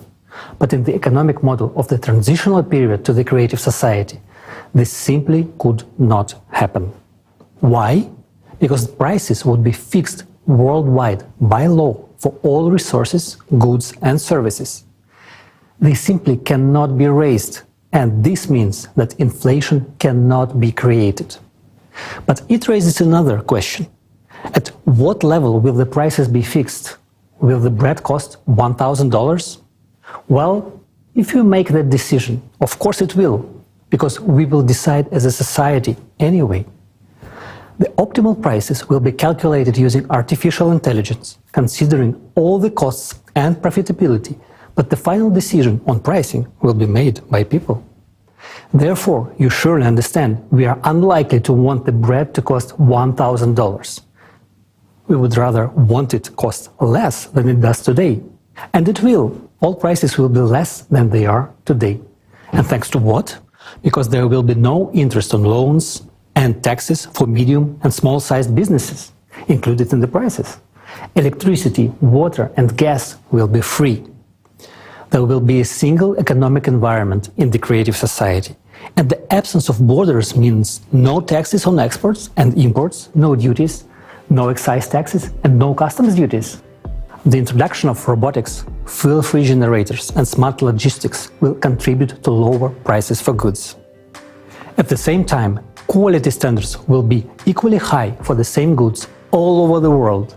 For example, the same hamburger that today costs $6 in America and $1 in Romania will cost, for example, 40 cents worldwide and will be equally delicious and juicy and healthy. Tasty and healthy food will be available to everyone. Right now, in the consumerist economy, 8 billion people is a lot. And in the creative society, 50 billion won't be enough. But even in the transitional period, we will not need to add worms, bugs and other insects to our food, because the production of organic and quality food will increase many times as new technologies are introduced, such as vertical farms, which we already have now, but it is not profitable to introduce them in the farming, in the consumer's format. And in the new model of the economy, it will become completely natural. Today, despite the addition of insects to our food, 2 billion people are starving. And in the transitional period to the creative society, there will be neither hungry nor poor. I'm already anticipating your next question. Such a rapid improvement in people's living standards and purchasing power, including an unconditional basic income of $10,000, lower prices and free utility services, won't all this lead to a shortage of products? It won't, but friends, the truth is, not everything is going to be so easy. You will have a new headache, where to spend the $10,000, because the selection of goods and services will be huge. In the transitional period to the creative society, almost immediately you will see a huge increase in economic growth, because people will have enough money and there will be an unconditional basic income, which means that the purchasing power will increase many times over. And this is a massive boost for trade turnover. Moreover, ideal conditions will be created for manufacturers and business. These include interest-free loans, no taxes for small and medium-sized businesses, free water, gas and electricity, access to the latest technology, and most importantly, a great demand for their goods and services. This will be a huge stimulus for them to create more goods, develop and expand. The new economic model is a real paradise for consumers and entrepreneurs. First of all, the absence of taxes for small and medium-sized businesses means not only a reduction in prices, it also means economic freedom. All the money you earn is yours, and you are free to spend it as you like. No one will be able to take them away, as it is done today through taxation. Taxes will be simply not necessary because there is a wealth cap, and funds above a certain amount are already directed towards the needs of society. And this money will anyway be exchanged for goods and services, which will make manufacturers themselves richer. This is much more beneficial than taxes. Secondly, loans for small and medium-sized businesses will be interest-free. You can take out a loan and develop your business, but this does not mean that you can borrow without limit and not pay it back. Obviously, there will be a mechanism for control. Of course, you have an obligation to repay the loan. No one will allow anyone to live off their back. It is not good for someone to live off the president's back. And considering that each person is the president, you cannot get a free ride on anyone. But on the plus side, no one can get a free ride on you. And thirdly, another key benefit for business is the economic model itself. It will be structured in such a way that any entrepreneur will always know what is in demand. This will be possible because we will use a planned economy model, which will be calculated using artificial intelligence on a global level. This means that any businessman can always visit the electoral platform and, with the help of artificial intelligence, find out what will be the demand for their goods and services in a particular location. Artificial intelligence will help them process the data and make the right choice so that their business becomes profitable and successful. For example, you have decided to open a coffee shop. You can go to the electoral platform and see how many coffee shops are in your area, how busy they are, and if there are already 2 half-empty coffee shops, it would be foolish to open a third one. Such a business will fail on its own and harm others. At the same time, the artificial intelligence will prompt you that there is no bakery in this area. Therefore, opening a bakery will be profitable. This way, you get to understand which profitable business you can open for the benefit of yourself and society. Moreover, when starting a business, the same artificial intelligence will offer you options for premises, purchasing goods at the most favorable price in nearby places to reduce logistics costs. It will connect you with a logistics company, calculate the required loan amount, if one is needed, and also calculate the cost of necessary repairs of the premises. Find the companies that will do the repairs at the most advantageous price. Find options for design solutions and propose the necessary employee candidates in the required location. All on a turnkey basis. At the same time, it is you who chooses from the options suggested by AI, and all final decisions are up to you. The same artificial intelligence will calculate how much time it will take from the moment you apply on the electoral platform for your business to start making a profit. Additionally, the AI will calculate the necessary number of employees and help you draft their schedule. This is very useful considering that the work week will be 4 days, 4 hours a day, meaning that in order to cover 12 hours of daily work for that very coffee shop, 3 people per day are needed per shift. Of course, after this, many people will say that everyone will become an entrepreneur. They won't, because running a business requires a certain character, motivation, responsibility, time commitment, and most importantly, organizational skills. For many, and this is the overwhelming majority, it is much easier to go to work 4 hours a day, 4 days a week, receive a good salary in addition to the universal basic income, and enjoy life, rather than continue developing their business and work on it almost 24 hours a day, despite all the help from AI. Even if artificial intelligence does the calculations for you, it's still up to you to do the work. AI will help you launch the business and assist you in the process, but it is you who will run the business. Communicating with customers, overseeing production, the responsibility for all this will be on you, right down to picking out the design, starting from the smallest details in the process of launching the business. There is no getting away from it. You will be engaged 24 hours a day, despite the simplicity and ease of the process. And it is up to you to decide whether to work 4 hours a day, 4 days a week, or to be an entrepreneur. Some people want to earn more, while others are satisfied with their salary and a free, wonderful life. Naturally, all of these conditions, such as no taxes, interest-free loans, understandable demand, etc., will have a positive impact on increasing wages. Wages will need to be increased regularly because companies will need skilled workers to meet the growing demand for goods and services. Since unconditional basic income allows even those who used to be low-income individuals to purchase quality goods, there will be an increase in the number of companies needing employees to meet this demand. For example, let's consider a medium-sized business. A person has an enterprise with 200 to 300 employees and a turnover of several tens of millions of dollars. They don't have to pay taxes. All the money earned belongs to them. And of course, they will raise wages, because competition for specialists in the labor market will be high. While unemployment will inevitably increase in today's world, in the creative society, on the contrary, there will be competition for good workers. They will be needed. And we come to another often asked question. Will people want to work if they already have a comfortable life provided by universal basic income of $10,000?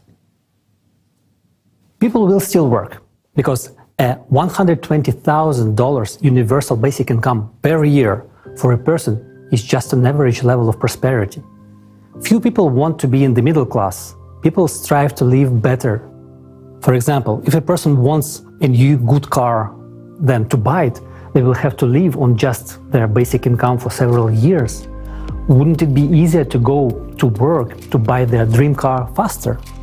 In this case, a person could earn an additional $5,000 to $10,000 or more per month, and in a year they could save up for their dream car and drive it to the job they love. You will also want good watches, a good phone, and a new laptop. Why?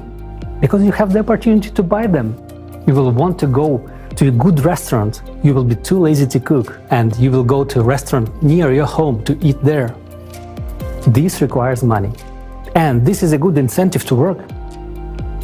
Not to mention that the transitional period to a creative society implies working for 4 hours a day, 4 days a week, and having 2 months of paid vacation and high salaries worldwide. Furthermore, thanks to the implementation of new technologies, boring professions and hard labor will gradually disappear. People will have much more interesting work to do because there will be many new professions that will reveal their potential and talents. Everyone will be able to easily and freely learn a new trade or train for a new profession. Thus, we understand that people will have all the conditions to earn themselves a good house and even more than one, any car or real estate.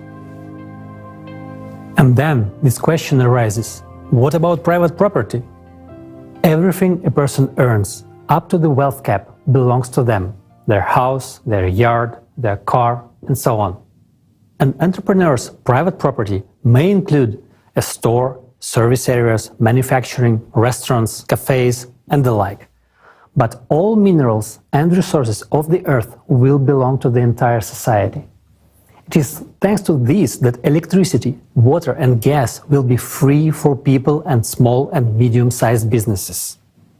Thus, the new economic model creates all the conditions for the maximum development of both businesses and entrepreneurship, as well as the development of every individual and society as a whole. One more reason why the world economy will become many times more efficient in the transitional period to the creative society is the use of a planned economy at the global level. Just think how much unnecessary money and resources are now spent on overproduction, as well as on liquidation of finished products in order to increase the value of the remaining products. And yet, at a time when a third of the ready-to-eat products are being destroyed, there are countries where people have never ever tried these products. Meanwhile, those countries have things that are needed in other countries. The new model of the economy will solve this problem with smart planning and smart logistics. Logistics will be calculated by experts with the help of artificial intelligence in order to efficiently redistribute goods so that everyone will have the opportunity to buy everything they need. In the model of the transitional period to the creative society, there is no limit to improving human life.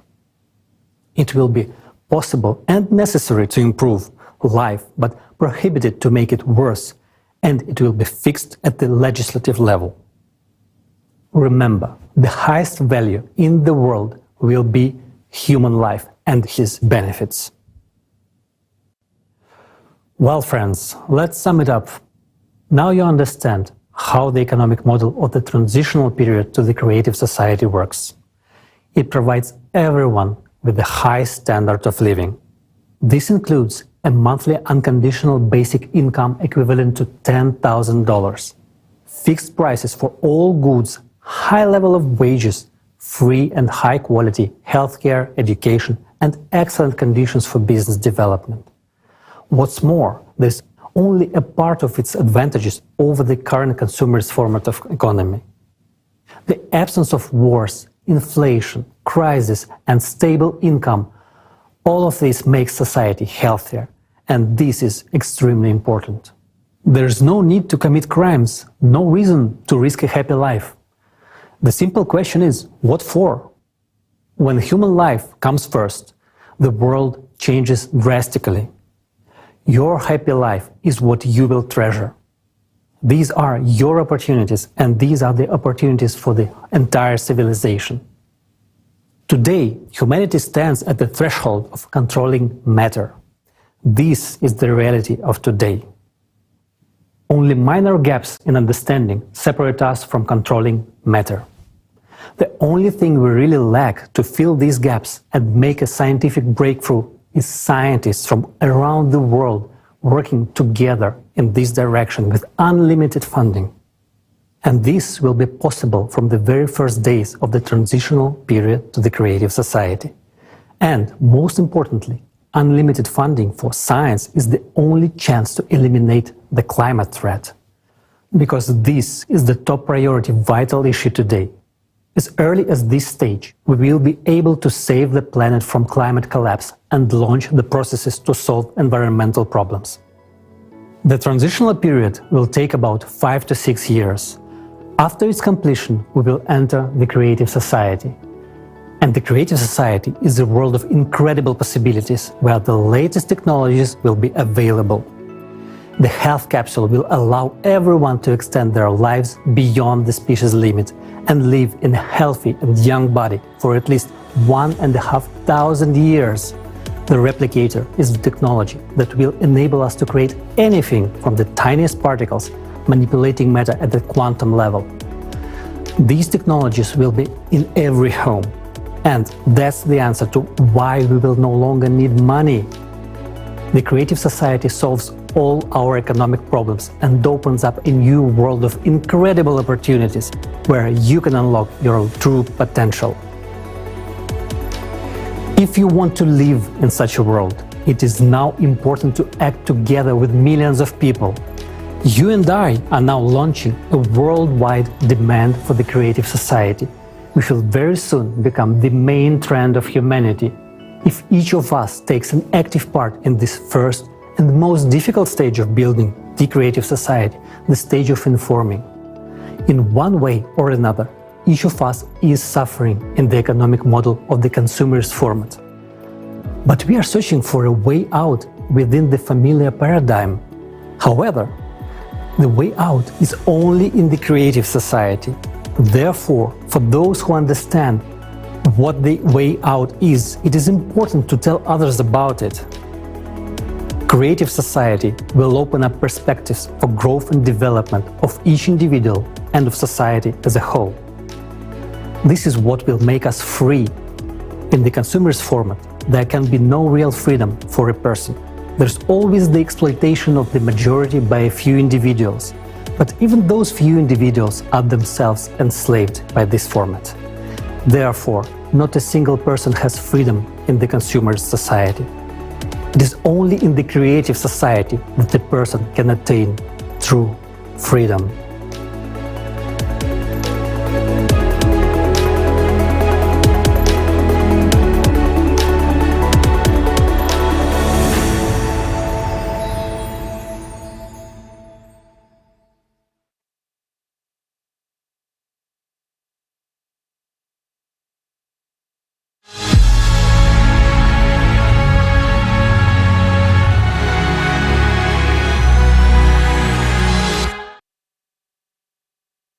Wasn't that amazing? First of all, I'd like to say thank you to a large international team of economists for such a clear and thorough presentation of the economy in the transition period to the creative society. Today we will talk to Alexei Prudkov, an entrepreneur from Dubai, and a leading expert economist from the Netherlands, Jonathan Rivat. And we are going to talk about the new model of the economy. It is clear for everyone that we all will benefit from the new economical model. Who would reject a $10,000 a month basic income, a spacious, comfortable, free house, free medical care, and free education of the highest quality? And it turns out that it is not a problem to provide it all in the new economic model. But why have we never heard of such approach before? We all got used to think only within the limits of the existing model of the consumerist format. And rarely do people think about the fact that the format itself can be changed, so the existing economic system can be changed as well. But it turns out that this is not only possible, but it's also so much easier than continue to fight the consequences of the never-ending crisis created by the current failing economic system.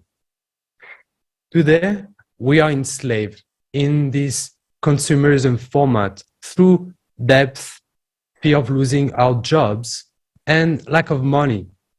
We work in a job that we don't like just to keep us from starving to death. And already, in the transition period of the creative society, everyone will be financially free and independent. An unconditional basic income will allow us to enjoy life rather than survive. This will create an enormous solvent demand.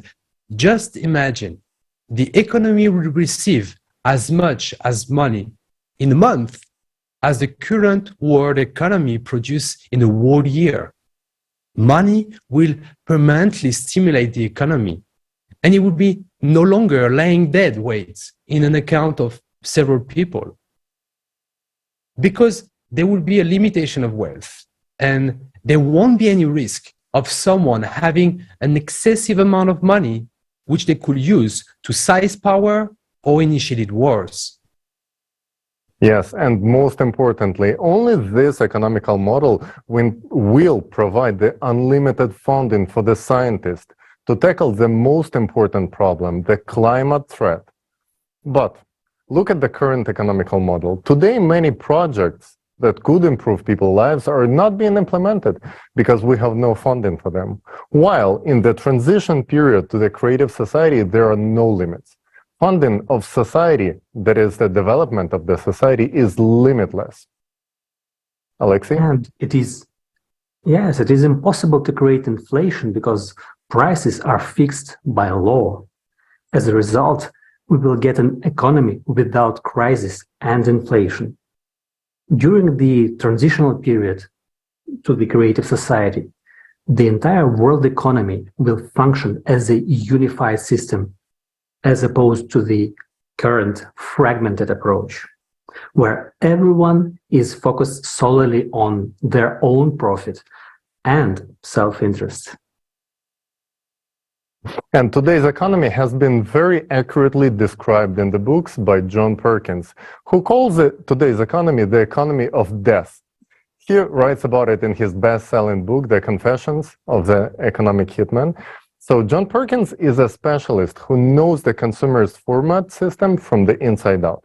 He understands more than anyone that the current economy system leading us all down a blind alley. It has been a pleasure to meet him, and we're delighted to have him today with us. John, the floor is yours.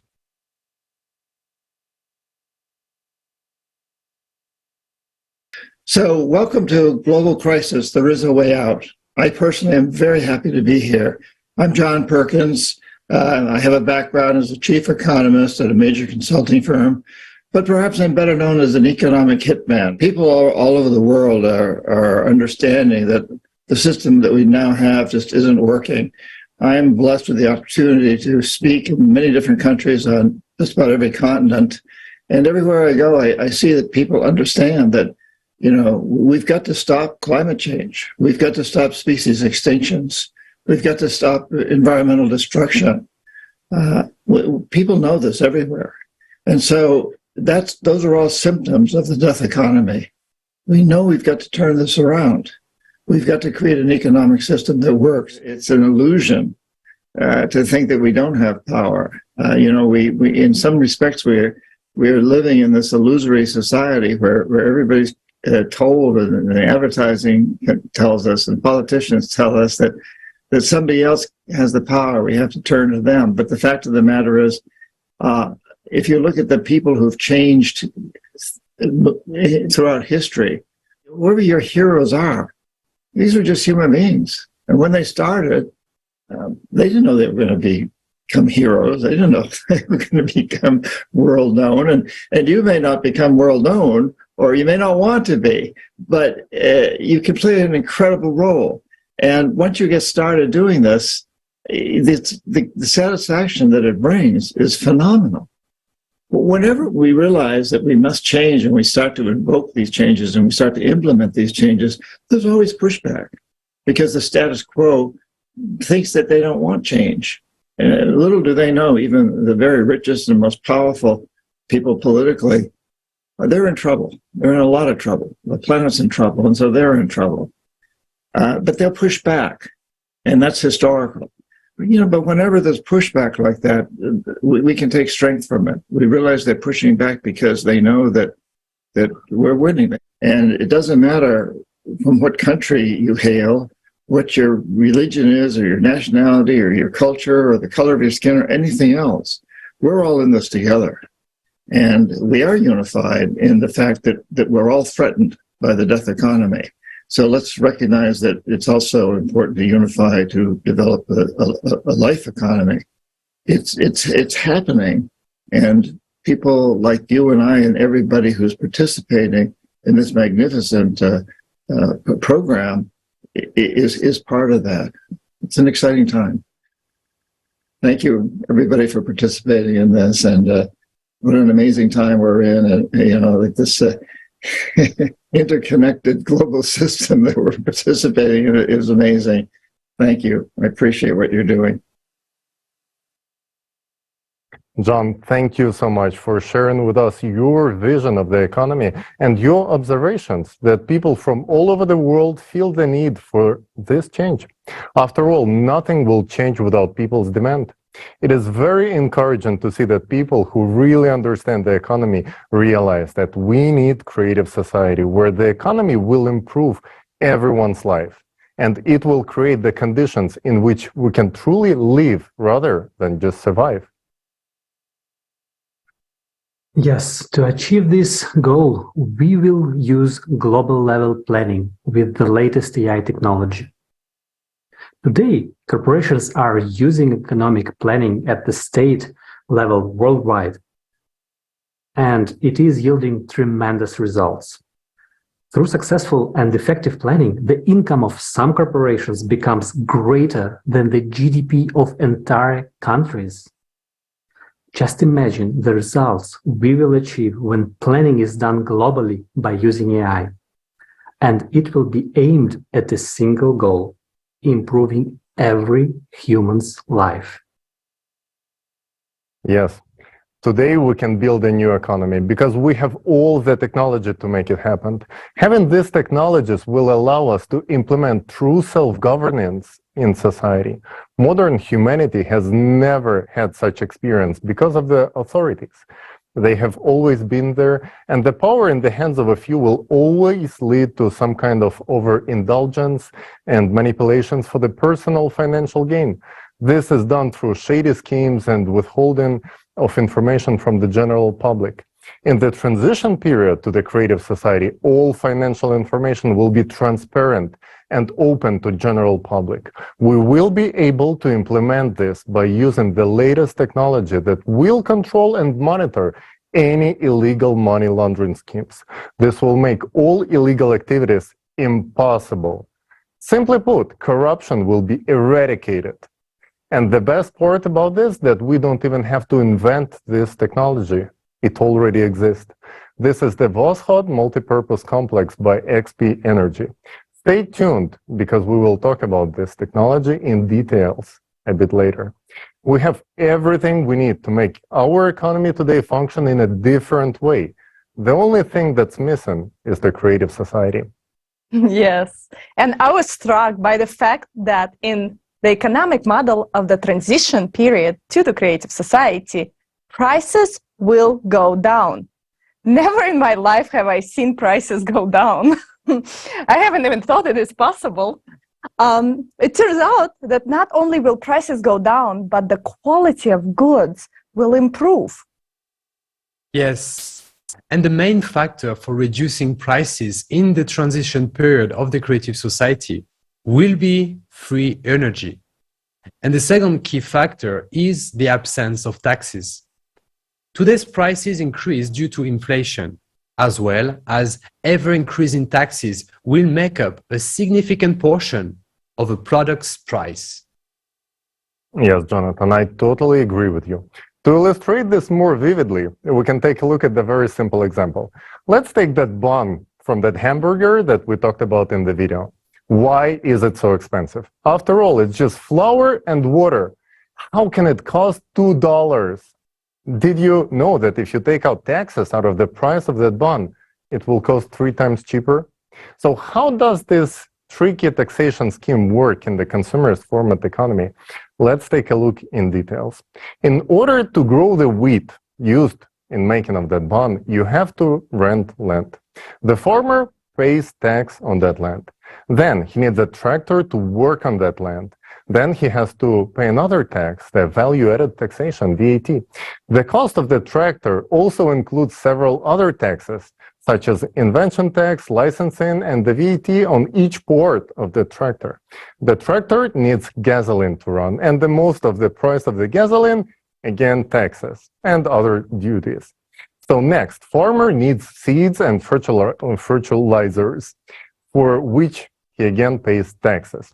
He then hires people to work, he pays wages and taxes on the wages.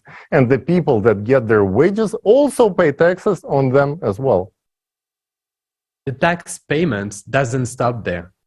The farmer delivers the grain to the grain elevator and pays tax. Next, the grain has to be processed into flour. This requires energy, the price of which includes taxes apart from VAT. Then, you need a vehicle to transport the flour to the buns maker.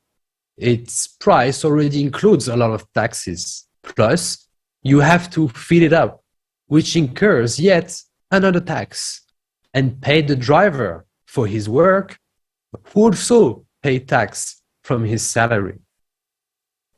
So the flour goes to the bakery, for example, a small private bakery.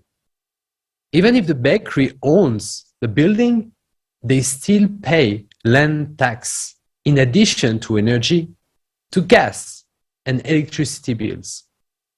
And we already know that there are taxes on these too.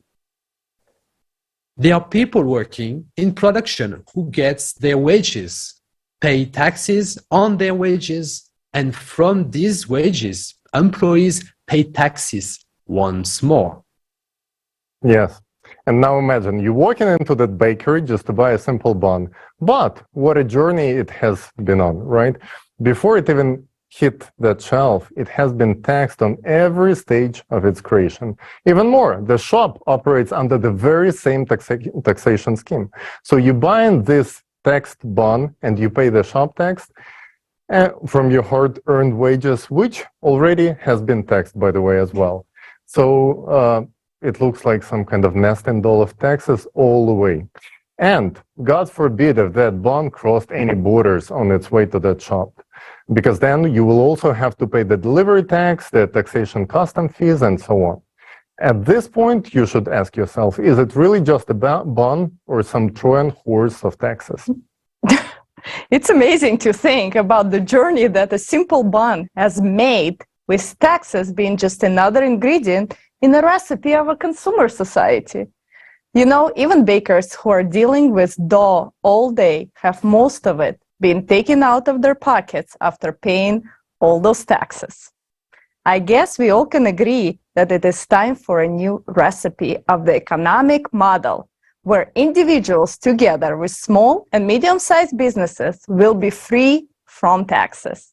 And you will have to forget about this bitter taste.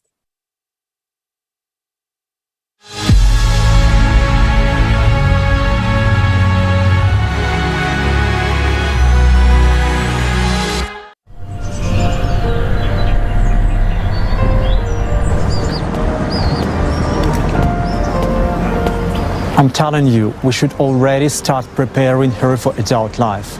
Look at what's going on in the world. She must already understand how this world works. It is her future to grow up in it and navigate. She's just a little girl. I want an ice cream. Well, why a little girl? At this age, she should already know what taxes, wages, and money are and how it all works. Why should she know that? Well, she has to live in this world.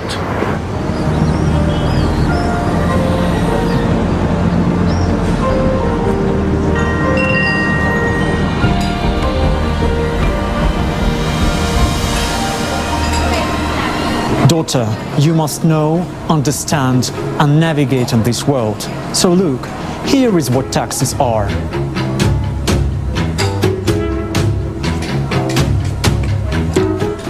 I bit off 20% of the ice cream. This is what they call VAT, value added tax of 20%.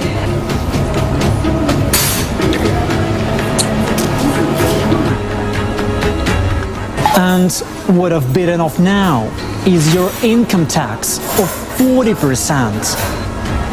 So all you're left with is this part. Screw you and your taxes. I want to live in the creative society.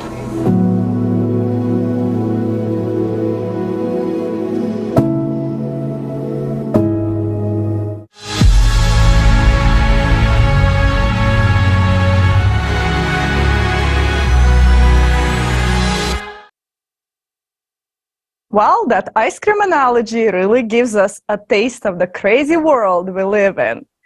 I'm really tired of this bitter flavor. I'll never look at the ice cream again without thinking, screw you, consumer society. We all want creative society. Consumer society is funny at first glance, but it's hard scoop to swallow. Even a child understands the unfairness of it all. And we really need to change the format to the creative one. Yes. From the first day of the transition period into the creative society, everything will be different. Prices will go down because there will be no taxes for small and medium-sized businesses. Electricity will be free, resources will be free, the license will be free, because all the advanced technology belongs to the society. Just imagine how this will change people's lives. For example, instead of conventional methods of growing wheat, a farmer will be able to grow it on a vertical farm, which allows to increase the yield by 600 times per square meter. As a result, we will get flowers, which is many times cheaper. Because there is no need to rent land, no need for tractors, no need for petrol, no need for extra water, because it's actually a closed cycle. The only things you will have to pay are fertilizer, the grain fund, and the staff salaries. Can you imagine how this changes the way we produce food?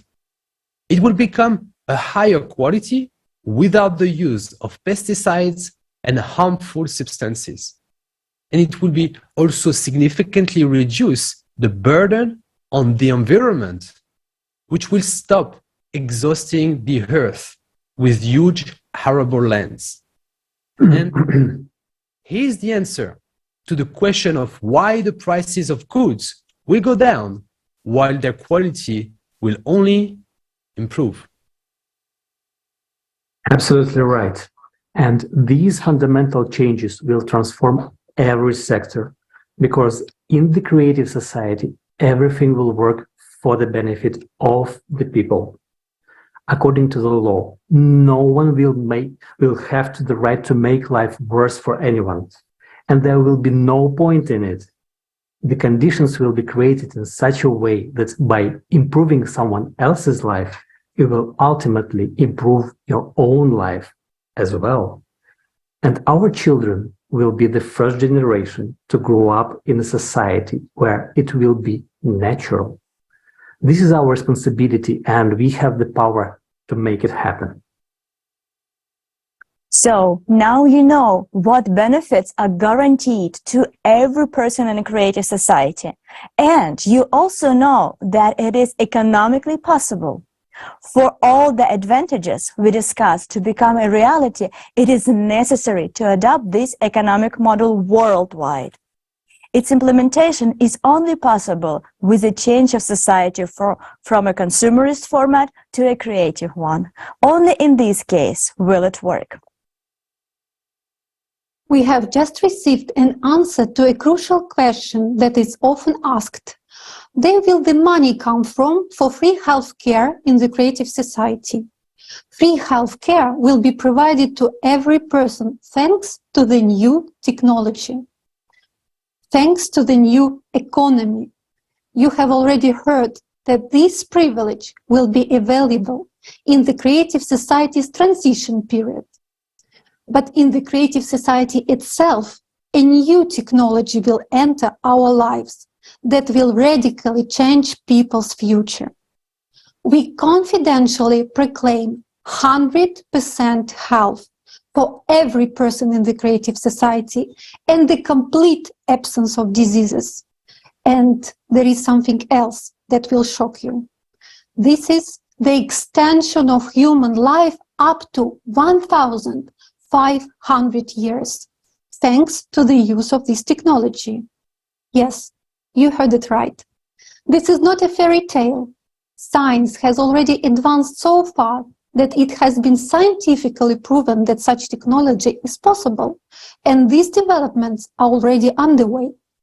What separates us from this implementation is only the absence of the creative society. So, what is this technology, you might ask? We simply called it the body regeneration capsule. The body regeneration capsule is a simple name, but behind it are hidden fantastic capabilities. We want to introduce to you a presentation of the functions of this technology that will blow your mind. Before you see for yourself how incredible it is, I want to note that in the creative society, you will receive it for free in your home. From this moment on, your life will change. Your new life will begin. I understand you are eager to learn more. So, we invite you to watch the presentation.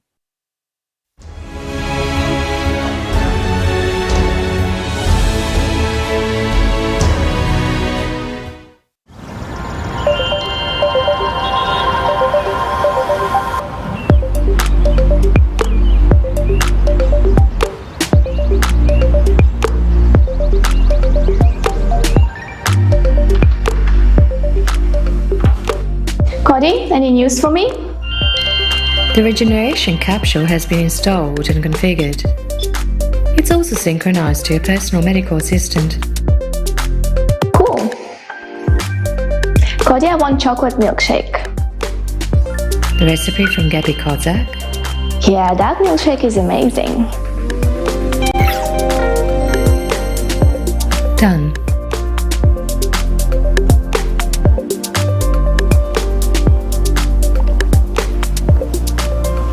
Wow, you are a beauty indeed. I see they implemented all my design suggestions. Wonderful. Greetings! I'm a regeneration capsule, the first generation. Would you like to undergo the body regeneration procedure? Do I have to? When analyzing the data from your personal medical assistant, I discovered that you suffered a fracture at the age of 10. It healed but left a slight dislocation, which deformed your joint, causing pain and potential damage to the joint cartilage if you exercise. The surgery that you had at the age of 16 to remove your appendix left a scar on your skin. Your frequent unbalanced diet has also caused your body to malfunction. I can eliminate all the consequences and restore your body to its perfect condition. Would you like to start the treatment? Yeah, I guess so. But first, I'd like to know more about you. Shall I start the presentation video? Yes, go ahead. The regeneration capsule of the first generation 1.0. The regeneration capsule is a unique daily comprehensive care for your body that includes diagnosis of your body, prevention and treatment of any diseases except mental disorders, restoration of lost body parts and organs, body shaping according to your wishes, hygienic procedures, and cosmetic body care. Thanks to this innovative method, you will be able not only to revitalize your body, but also to extend your life up to 1,500 years. The regeneration capsule works at the information and physical levels. At the physical level, the regeneration capsule will detect any parasites, viruses, bacteria, or toxins in your body, extract energy from them, and transform it into useful elements for you. It can urgently remove any pathological changes, such as blood clots, hemorrhages, or stones, eliminate inflammation and restore damaged organs and tissues in the body. Thanks to this technology, there is no longer a need for hygienic procedures such as taking a shower or brushing your teeth. Epithelial particles or any dirt will be broken down into elementary particles and used as useful building material to transform your body. At the information level, the health capsule restores all the functions of the body and rejuvenates your body at the DNA level, as it contains all the information about how the body should function. The capsule only changes the program inside the DNA and corrects just one pixel at the beyond quantum level. The rest is done by organism itself according to the new information. In this way, any cell can be reprogrammed. Everything unnecessary is removed and everything necessary is added. Thanks to this technology, you can change your appearance, change your height, weight, body volume, and set a program for the regeneration of limbs and organs. By changing information at the beyond quantum level, you can make a cell, as well as the entire body, rejuvenate and live a long life. Moreover, the whole process takes place at the micro level, completely painless and safe for you. Thanks to the regeneration capsule, any diseased organ can be repaired instantly, and its function will be restored. There is no need to replace your heart with someone else's to make it start beating. It is enough to run the necessary program on the regeneration capsule. Now you can choose any look you want. To transform the entire body, it takes time depending on the scale of anthropometric changes for the body to transform according to the new information in the DNA. Physical transformations in the human body take place over a period of 9 to 14 months. Start the rejuvenation and life-sustaining program in your capsule, and every day you will feel healthier, younger, and stronger until you reach the biological youthful age defined by your program. It is possible to extend human life by an average of up to 1,500 years in a young and healthy body. You can also change the characteristics of your body according to your preferences. The capsule technology allows you to become an athlete with any body type, muscle tone, and level of training, and maintain this form according to the parameters set by you. You don't need to spend any personal time exercising. Just 30 seconds spent in a capsule in the morning can replace hours of workouts, freeing up time for your personal development. All necessary procedures, including hygiene, are performed simultaneously with the transformation program. The capsule technology is very easy to use and completely safe for everyone. Information about your personal parameters and preferences will be stored in a unified database. When you travel anywhere in the world, you can activate your personal program with any other capsule. All you need to do is to use your individual code, and a perfectly tuned capsule is at your service. The regeneration capsule is an innovative technology that allows you to stay healthy and youthful for many hundreds of years. Forget about any diseases and improve the quality of your life. We wish you a creative use.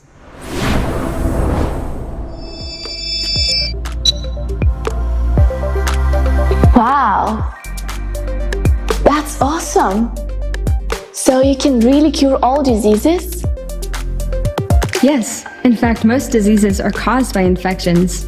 I can eliminate them very quickly. For example, Alzheimer's disease is caused by a parasitic infection. These microparasites generate a calcium casing around themselves, resulting in excess calcium on the axons, and that in turn leads to neuron connection breakdown and brain cell death. On the other hand, these are living microorganisms, so I can extract the energy from them, remove the excess calcium from the axons, and relocate it to where it's needed. The excess calcium is then removed from the body. All relevant neurons will be restored based on your individual DNA program.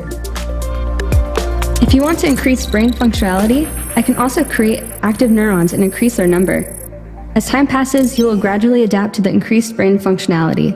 The complete program to cure a person takes 30 seconds, and they will leave the capsule completely healthy. Oh, it's good to know I won't have to worry about Alzheimer's. But can you make me look pretty? You have very beautiful facial features and body shape. What changes would you like to make? Well, I'm not really happy with my nose, and I wish my hips were smaller. No problem, just choose a program.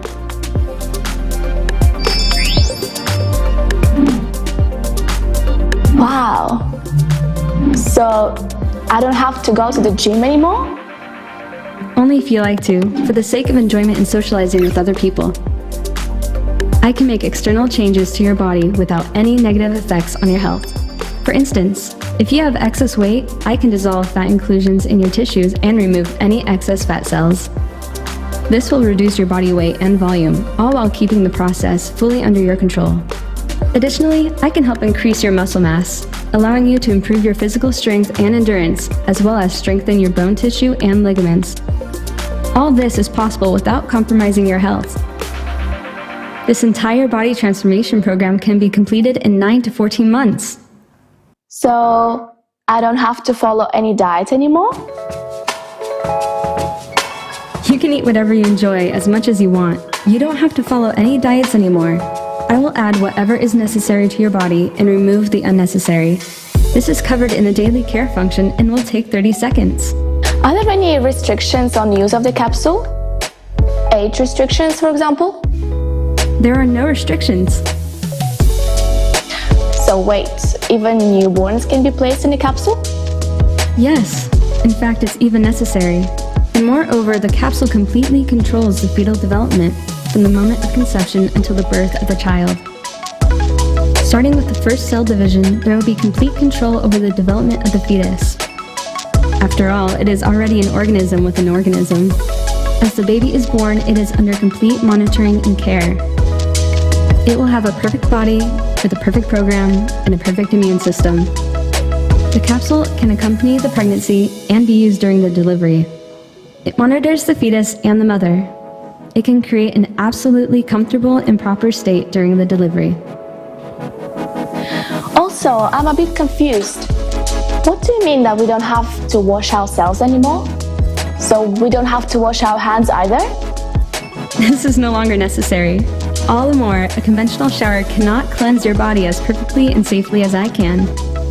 After the daily care function, all excess epithelium, germs, earwax, and other bodily secretions will be cleansed from your skin. These, as a valuable construction material, will be converted into elements that are necessary and beneficial for your body. If you prefer, I can also remove all unwanted hair from your body. Now that sounds pretty good to me. It really sounds tempting. But I'm just a bit concerned. With all this manipulation with our DNA and body parts, would I become a mutant at some point? No, that's impossible. The first foundation of the Creative Society is the value of human life, which is why all my functions are set up only to improve and maintain your health and well-being. Oh, the first foundation. How could I forget? Now you convinced me. I'm ready.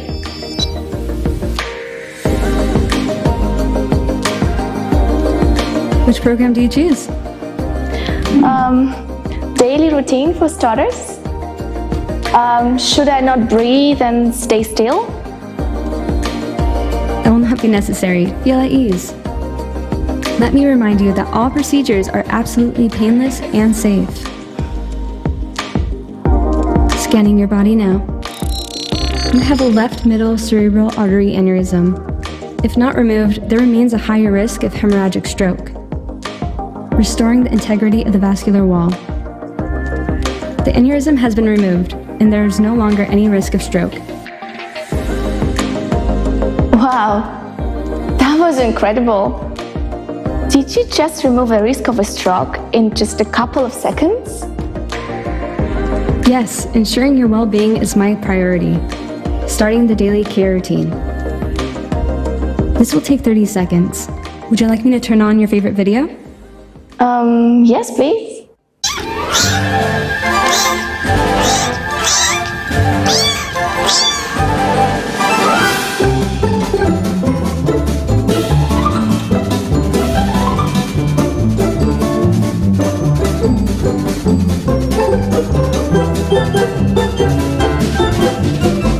The daily care routine of your body is complete.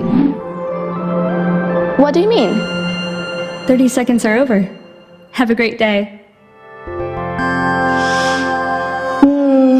Feels better than after a whole day at the spa.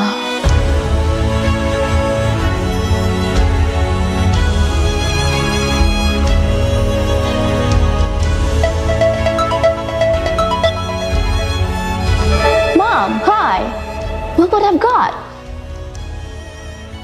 Looks gorgeous. Have you tried it just now? I've been testing mine for weeks. This is something incredible. My capsule just saved me from a stroke. It detected an aneurysm and removed it in a couple of seconds. Gosh, really? I'm so happy these capsules are available to everyone now. That's true. But what about you? Are you seeing any changes? Yeah, I ran mine right away under the Health and Rejuvenation program, and my skin has already improved. The spots are gone, the wrinkles have already started decreasing. Look!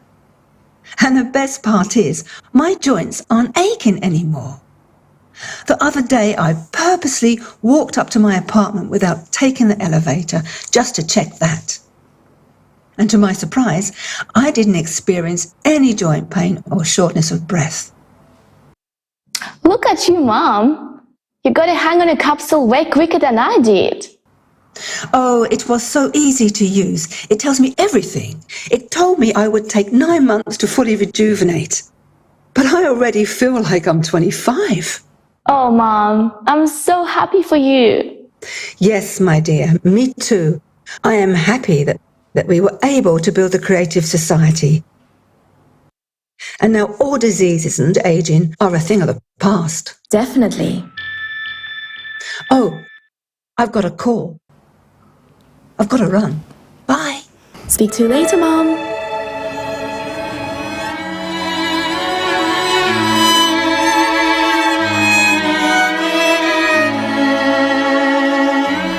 I wonder, what other amazing discoveries will our scientists make? It's breathtaking.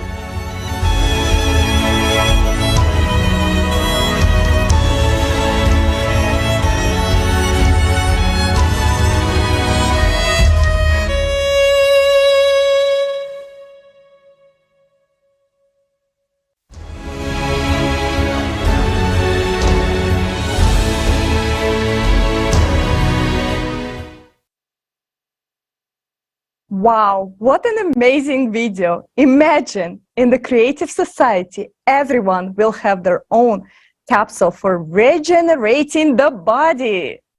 A capsule that will help our bodies regenerate and heal itself. This is absolutely incredible. If someone doesn't want to support the creative society after all of this information, they are simply idiots. What do you think about the technology? Yes, not only everyone will be young and healthy, but also I will be able to finally cancel my gym membership. So, guys, stay tuned with us till the end of this forum, and you will be the first people in the world to learn about the science behind all of these technologies, these incredible technologies, and how exactly they're going to work. Then you will understand that this is not extension, this is not some science fiction, but this is almost a reality of today. All that remains for all of us to enjoy this is to build a creative society, to actually implement these technologies.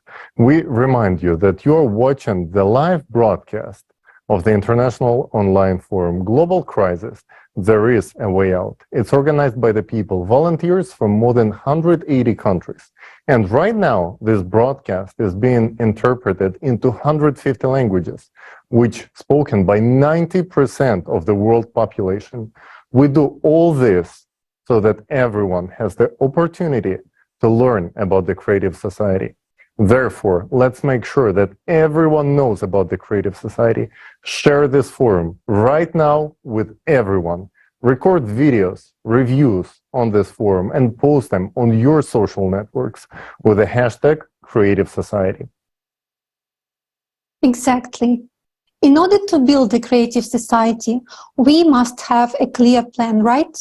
Remember how we talked earlier about the specific stages of building the creative society. It's time to learn them and find out the specific path we can take to make the creative society a reality.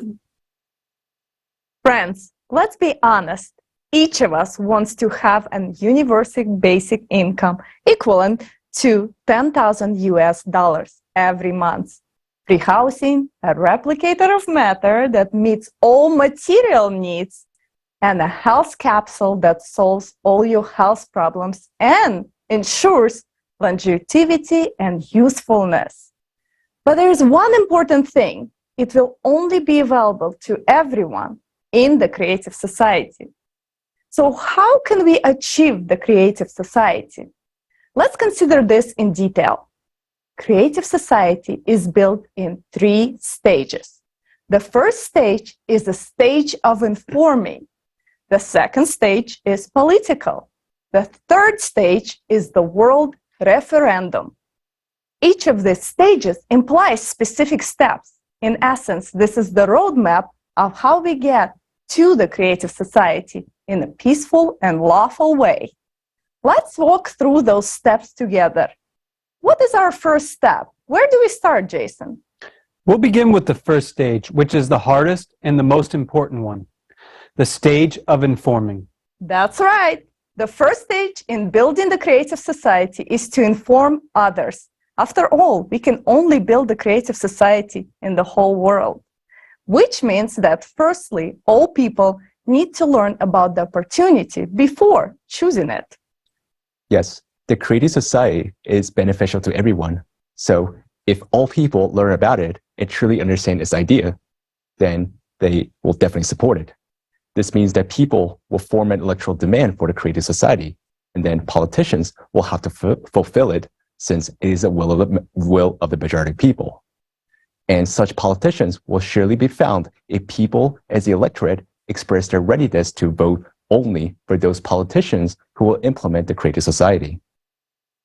Stage 1, informing.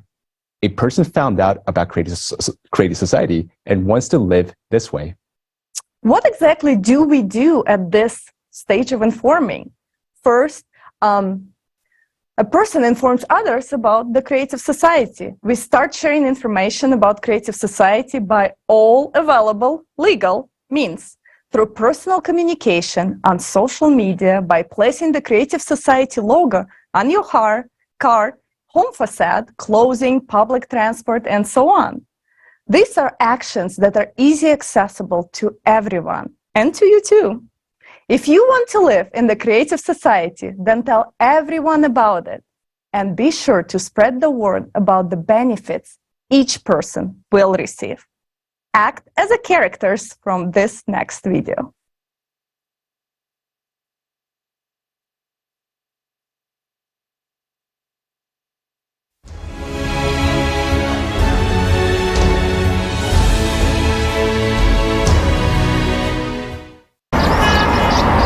Can I get a simple answer? What exactly will I get in Creative Society? In Creative Society, you won't need these papers anymore. All loans will be zeroed out, and you will be able to take a loan if you need with a zero interest rate. And a new flat of 60 square meters for each member of the family. Healthcare for everyone, free of charge. There will be an opportunity to treat any disease, even cancer, instantly and at any stage. Do you know that we're already in the transition period to the Creative Society? You will have a universal basic income of $10,000 every month. Wow. You will never fear money devaluation again, because there'll be no inflation. And there will be no wars. We have clean water, we have huge odds, not small, like the doctor now. For free. You'll be able to study anywhere in the world for free. Oh, Beatrice, when we build the Creative Society, you will have your own body regeneration capsule at home. Don't you want to be 25 again? And I'll have a replicator in the Creative Society that can make biscuits like this, but real. The Creative Society is the world without borders. It's freedom. Sweetheart, can you imagine? This is actually a new stage of evolution for our civilization.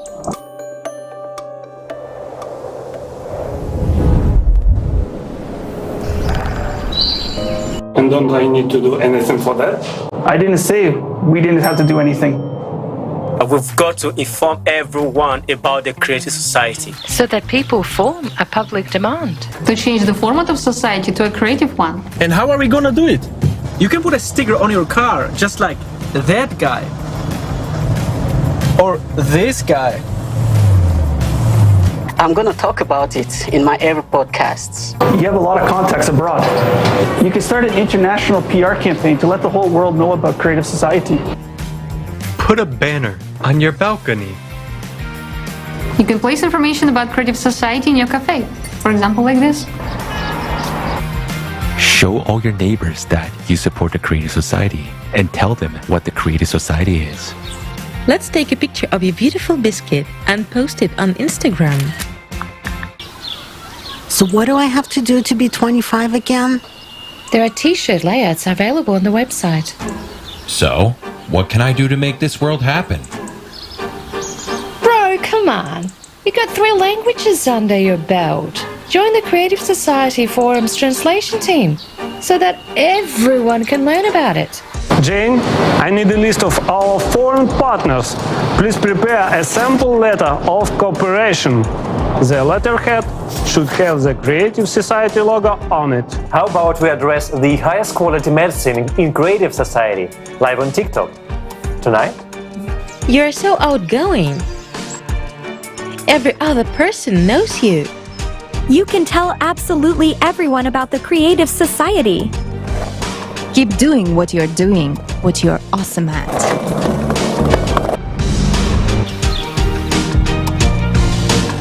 In Creative Society at any time, you'll be able to fully regenerate your body by entering the body regenerating capsule.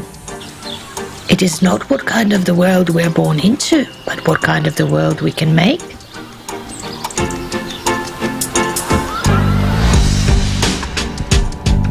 What are you doing to make your dream come true faster?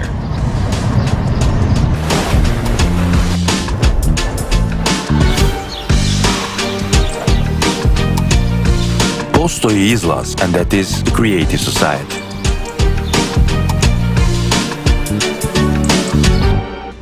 Hey, guys!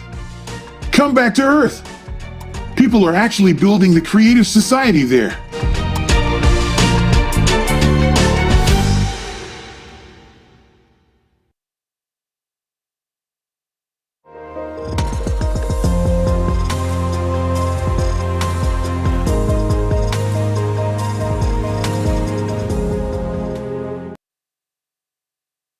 We want to tell you that this 5-minute video that you just watched was created by 15 teams of volunteers from around the world. It's a prime example of how, by coming together, people can create cool content that will help spread the information and the word about the Creative Society. Creative Society volunteers around the world are true friends whose friendship saves the world. In the same way, you can also unite with your friends and like-minded people for the common goal of informing about the Creative Society and building it as quickly as possible.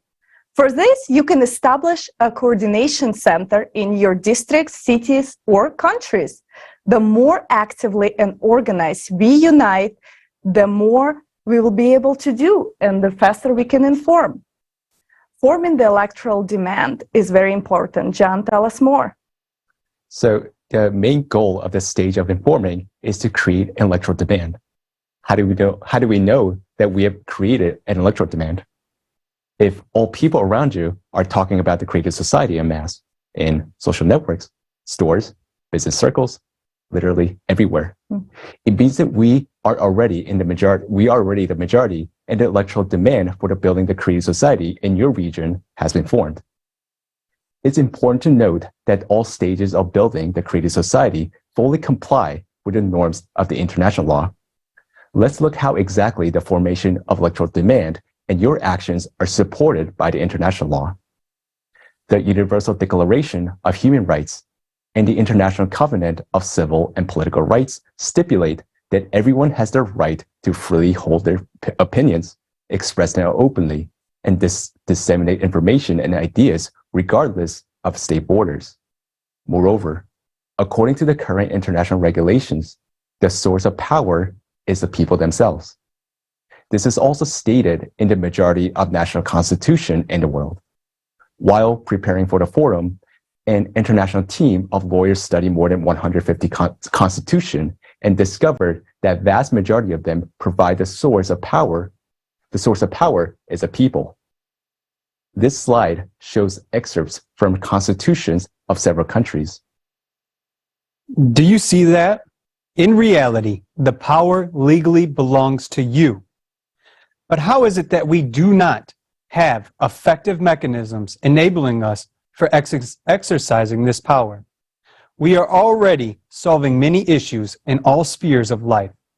In the online format, the only sphere hardly touched by technological progress is the implementation of self-governing by the people themselves. We can vote for the best movie or song or do business online and use electronic documents.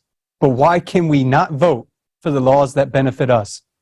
Nowadays, these laws are adopted by the politicians we elect. We want to build the Creative Society in a legitimate way, so we need to use politics as a tool, because it is through politics that modern society is governed. And this is why the second stage of building the Creative Society is the political stage.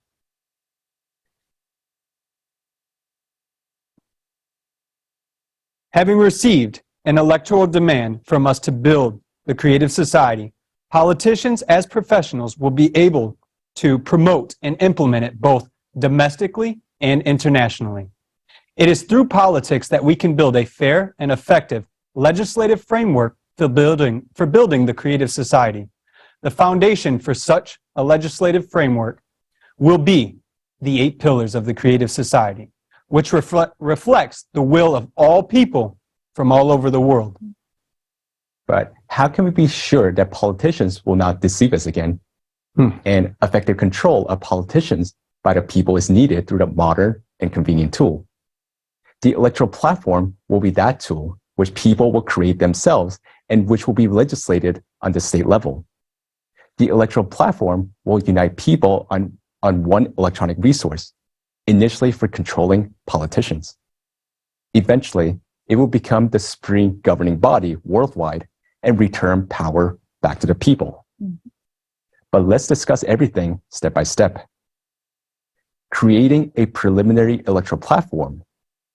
Before the electoral platform is legalized in any country, people themselves create a secure electronic resources. Let's call it preliminary electoral platform.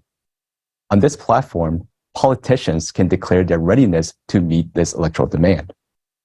On this preliminary electoral platform in their country, people will be able to select the most worthy politicians, sign a contract with them where politicians agree to build the creative society, subsequently monitor and recall them if they fail to fulfill their pre-election promises. Society concludes a contract with politicians. Number 5. Yeah. In other words, first people conclude a contract with politicians precisely on the preliminary electoral platform. What is this contract all about? Its purpose is to legally stipulate a politician's public commitment to fulfill the following demands of people: to incorporate the 8 pillars of the creative society into the Constitution, to adopt a law recognizing the electoral platform as the highest legislative body on the national level, to resign from their position if majority of people vote on the preliminary electoral platform. The contract is a guarantee that politicians will not deceive us. Why? Because according to this contract, people have the right to recall politicians for not fulfilling their obligations. This way, people can control the politicians they elect on the preliminary electoral platform. For the first time in history, politicians will no longer be able to deceive people who delegated their power to them. It should be noted that currently politicians do not directly enter into contract with society regarding their obligations, which allows them to break pre-election promises with impunity. How will this contract work with politicians and can be executed? In the presence of an attorney, a politician must confirm their identity according to the legislation of the respective country and publicly declare that they accept all the contract terms posted on the preliminary electoral platform. If a politician violates the contract, people exercise their right to recall such a politician. What about elections in a particular country? Jason? Great question. After the people have selected the worthiest politicians and concluded contracts with them on the preliminary electoral platform, it is necessary to vote for them at elections so that they acquire the necessary authority and the ability to act. In some countries, decisions are made unilaterally. For instance, by the president. In others, they are made collectively, for example, by a parliament, while elsewhere it is done jointly.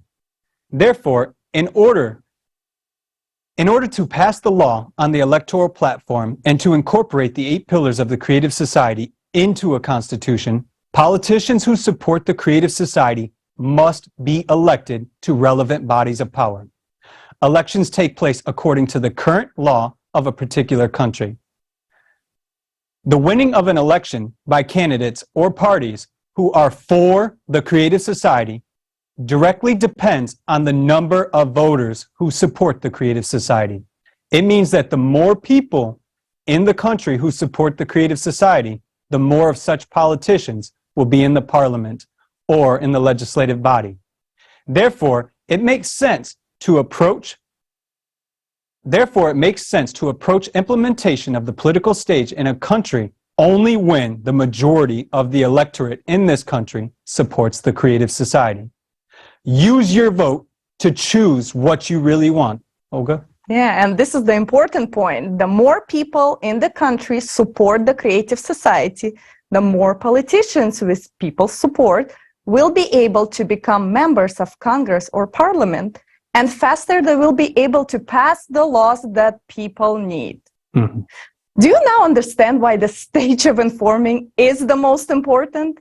Because no matter how many politicians are out there who want to build a creative society, they won't be able to do anything until there are people who will vote for them. That is why it is important for us to take the initiative and let everyone know about the creative society. So let's continue. How do we incorporate the 8 pillars of the creative society into the national constitutions and legitimation of the electoral platform at the national level? After the politicians who we have elected get into power, the first thing they will do is adopt law on the electoral platform and incorporate the 8 pillars of the creative society into constitution.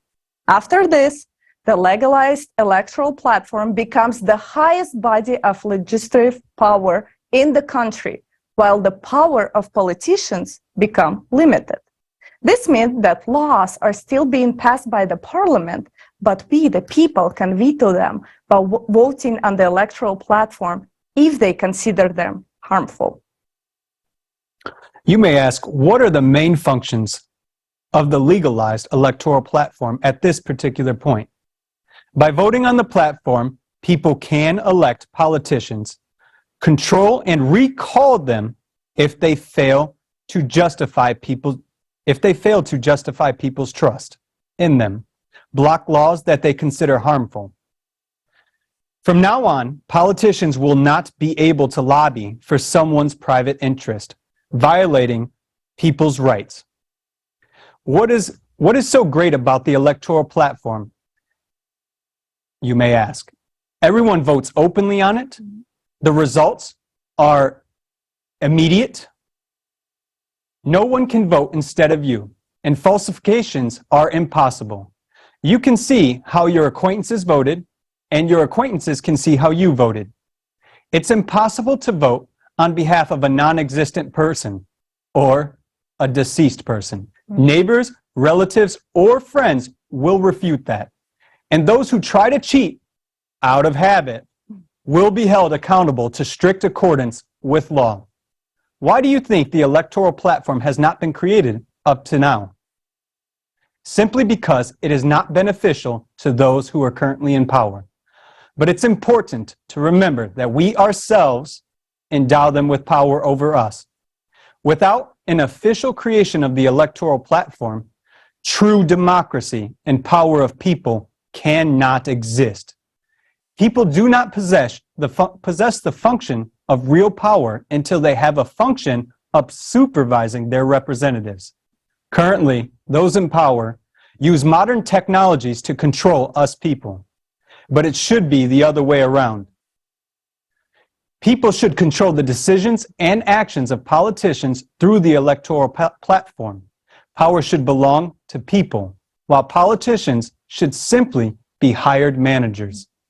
Once again, I would like to emphasize for you that today the most important task for anyone who is hearing this information is to spread the creative society, all information about it, to tell other people about it, so that we are able to jointly form an electoral demand.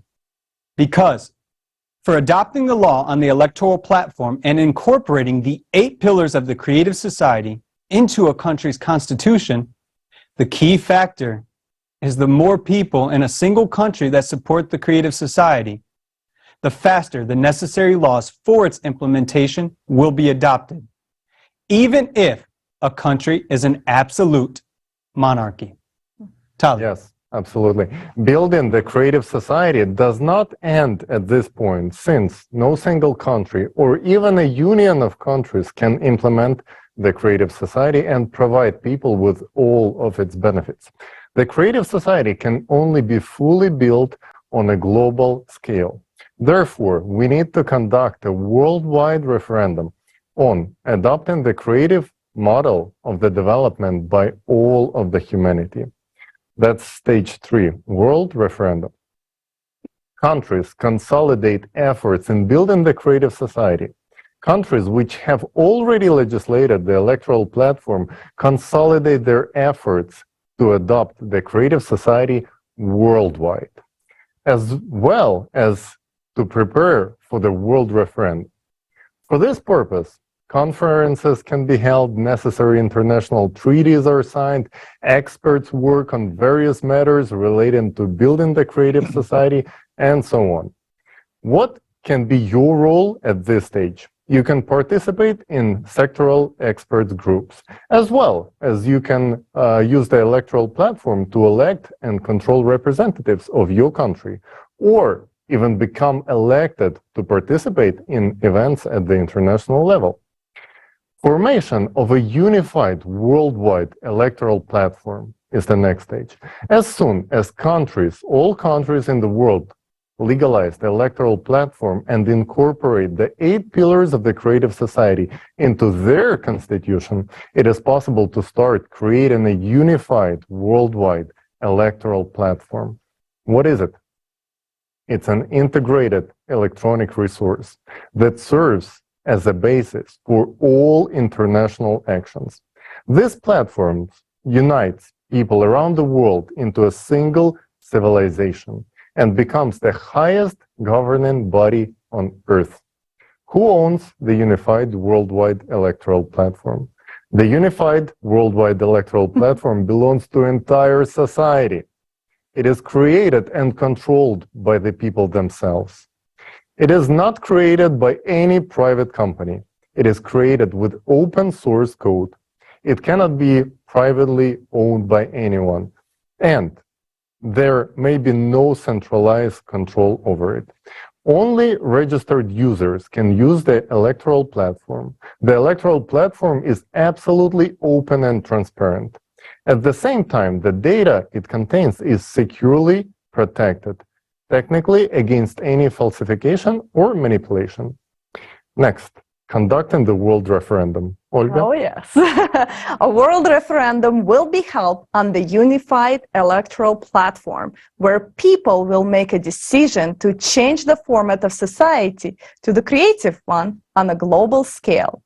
The goals of the referendum include establishment of the creative society format throughout the world, adoption of the 8 pillars of the creative society as a world constitution, approval of the unified worldwide electoral platform as the highest authority on earth. From now on, the adoption of laws, appointments, control, and recall of all officials, as well as other important public decisions, are made exclusively by people themselves on the unified worldwide electoral platform. It also serves as legislative framework, meaning it is the only source of universally binding rules by which humanity lives. Today, we've already watched a video about how the unified platform will function. Politics and politicians are no longer needed from this moment on, because all power really transferred into the hands of people, meaning into your hands. And this is when genuine self-governance is ensured. As we can see, all the outlined steps peacefully and lawfully lead us into full self-governance. But they do not give us the creative society to its fullest extent yet. It is necessary to adjust the economy and logistics and to implement relevant technologies. For this purpose, we need a transition period. Preparation for the transition period begins with that. So, therefore, at the world referendum, we will appoint a date for the beginning of the period of the transition to the creative society, which will be approximately 6 months after the referendum, since preparations are necessary. During those 6 months, it is necessary to prepare for transition to the new economic model, to adopt necessary laws, and appoint responsible executives, to form expert groups, a unified worldwide service for responding to emergency situations, and so on. Everything should be planned and regulated in such a way that even during this period, people's lives only improve. Then, the period of transition from the consumerist format of society to the creative one. The period of transition to the creative society begins on the date of appointed at the referendum and will take 5 to 6 years. This is approximately how much time is required for the development of technologies necessary for full transition to the creative society. Starting on day 1 of the transition period, unified laws, a new model of planned economy, a single currency, equal prices throughout the world, universal basic income, free housing, healthcare, education, and so on are introduced for everyone worldwide. In addition, absolutely all debts will be nullified and new technologies are introduced to make people's lives better. It's important to note that already at the beginning of the transition period, all people who were actively participating in the process of informing about the creative society at the information stage will receive a peace prize from $1 million to $5 million, depending on the extent of their involvement. Identifying these people is not difficult.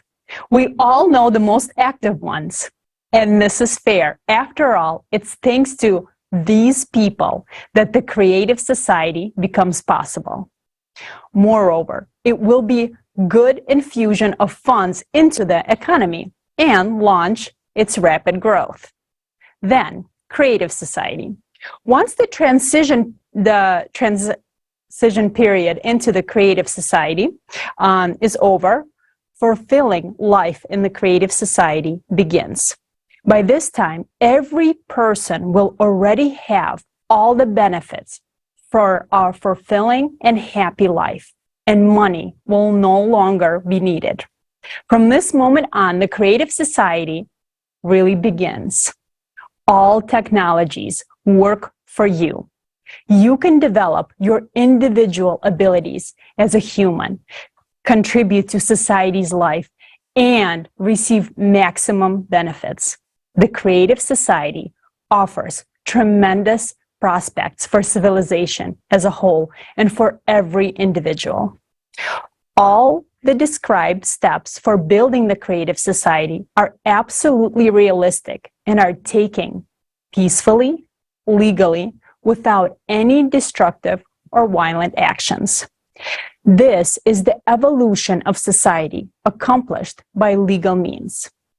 Our only way to life is the path of building the creative society. And this journey begins with the first step, with your action. Yes, agree. We just discussed a clear plan for how to build a creative society. Now, we need concrete actions from each and every one of us. I hope that now everyone understands how much depends on us and how important it is to form people's demand for building the creative society. Otherwise, no matter how well thought out the plan is, it will remain just a plan. Yes, we have repeatedly emphasized that the creative society can only be built globally.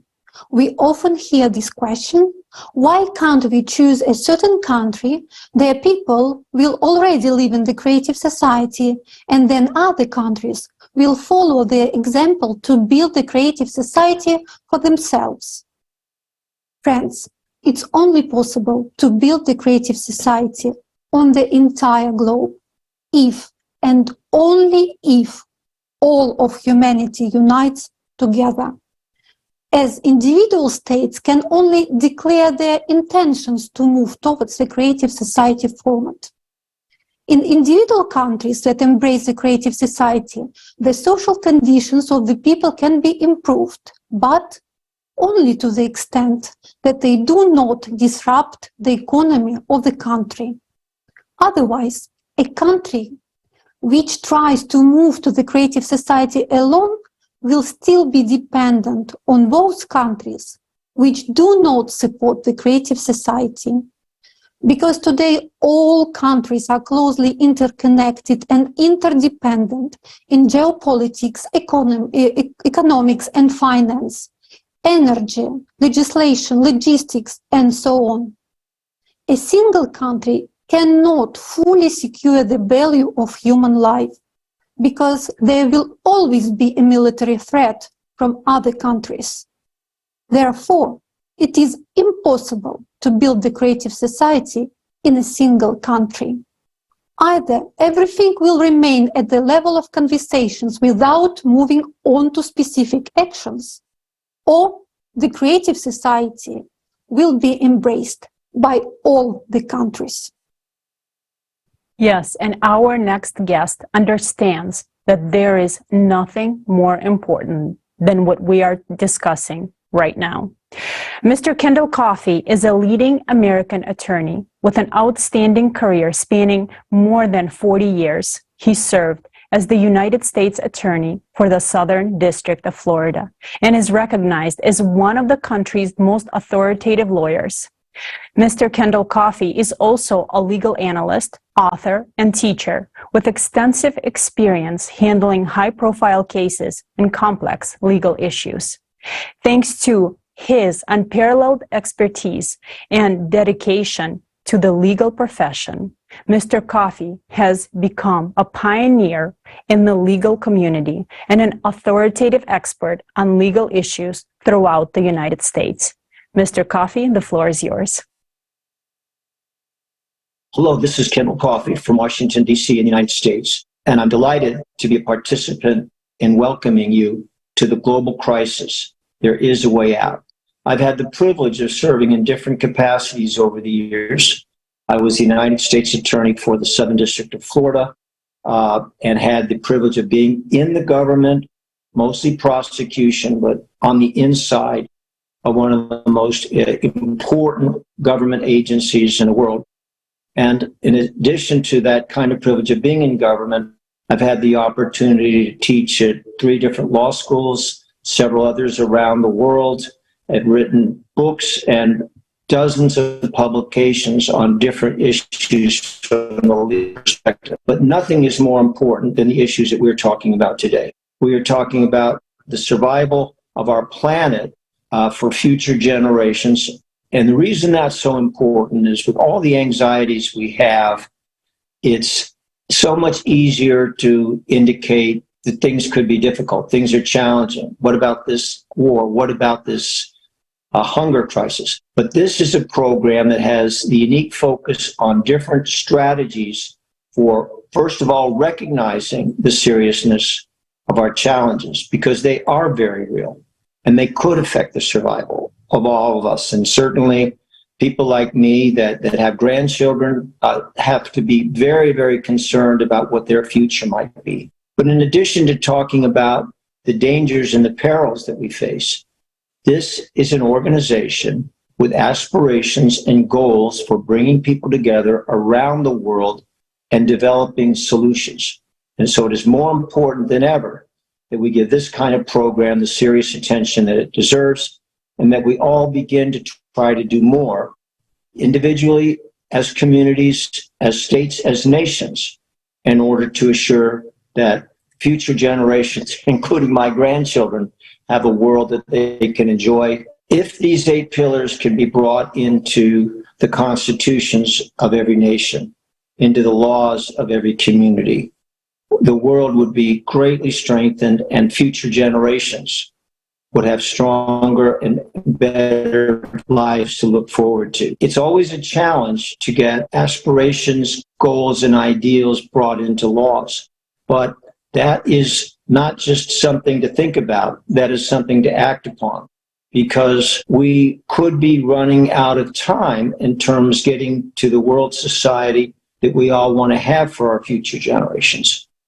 The Creative Society has demonstrated that there are mathematical certainties that things that are bad things that could be calamities, could be in the future. And we have to assume that there is not hundreds of years of good weather, hundreds of years free from climate change, hundreds of years free from global warming.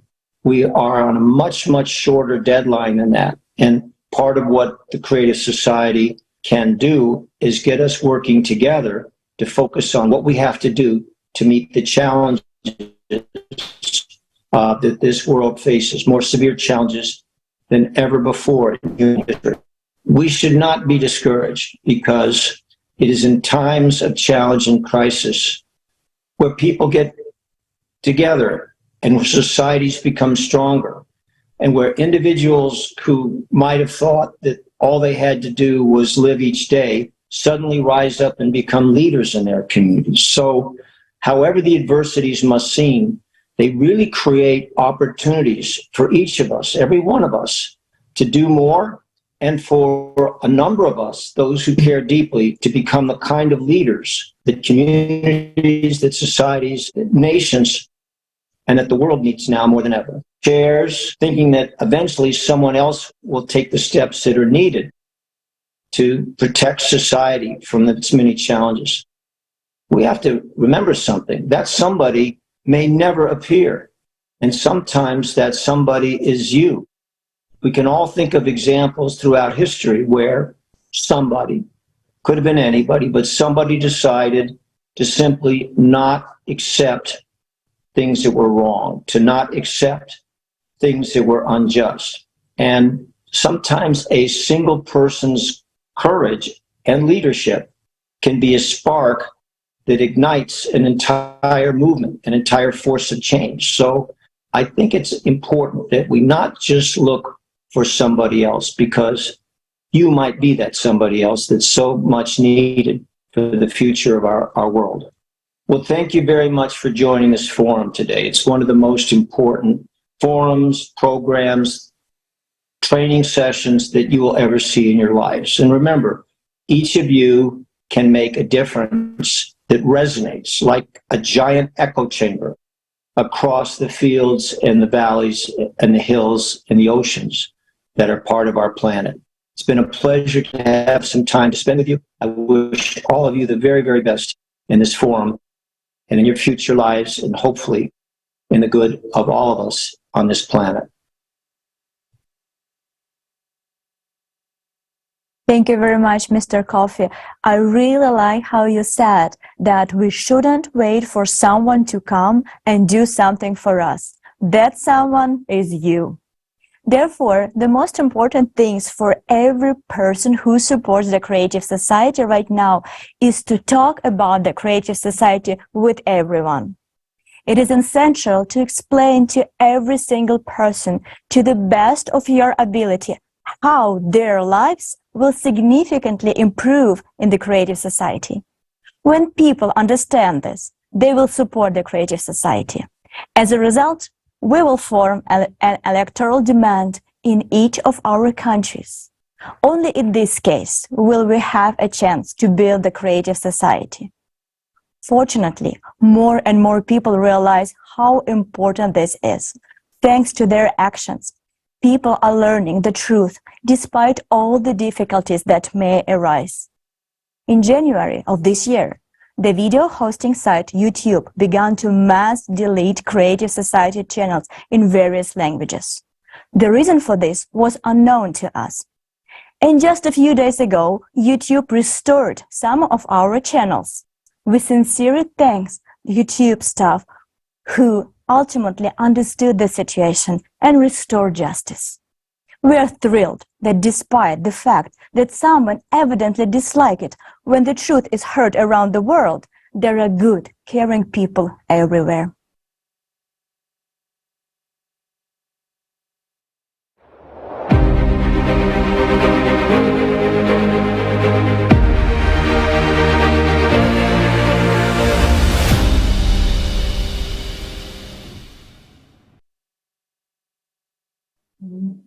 The path to the Creative Society is the path to our shared dream.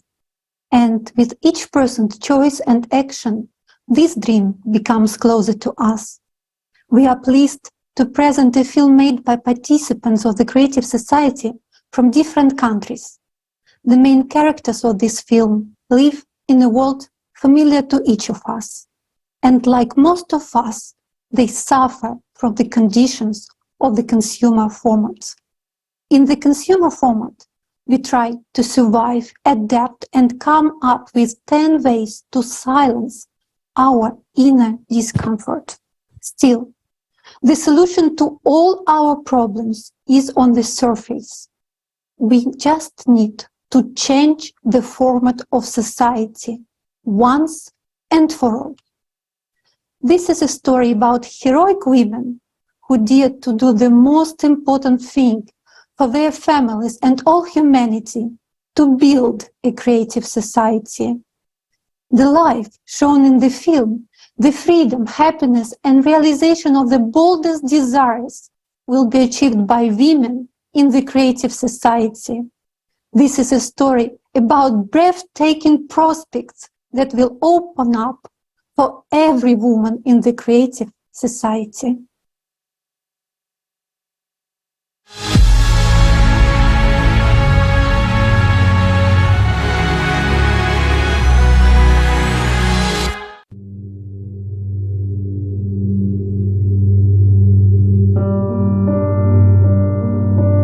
I won't see her again, doctor. She was taken away, and we didn't even say goodbye.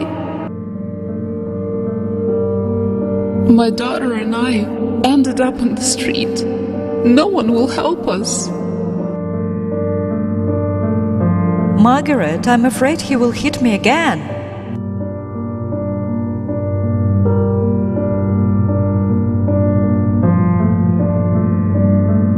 Susan, why didn't you call the police? I'm scared. What if they release him? Then he'll just kill me.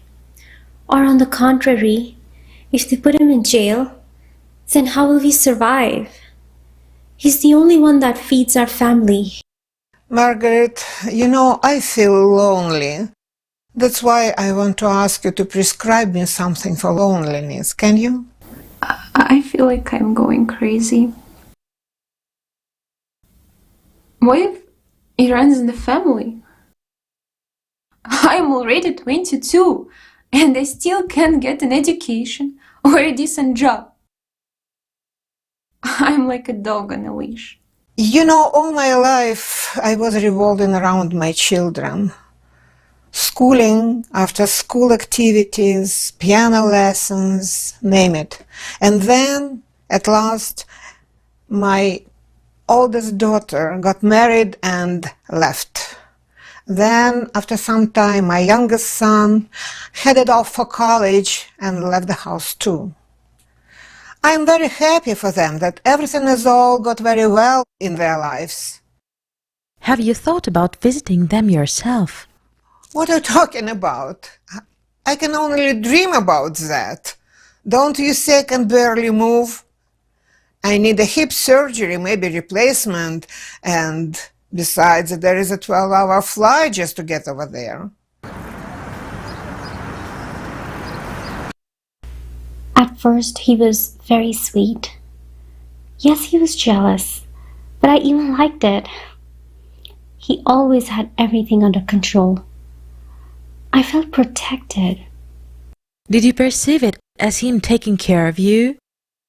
I guess so. Did you try to talk to him?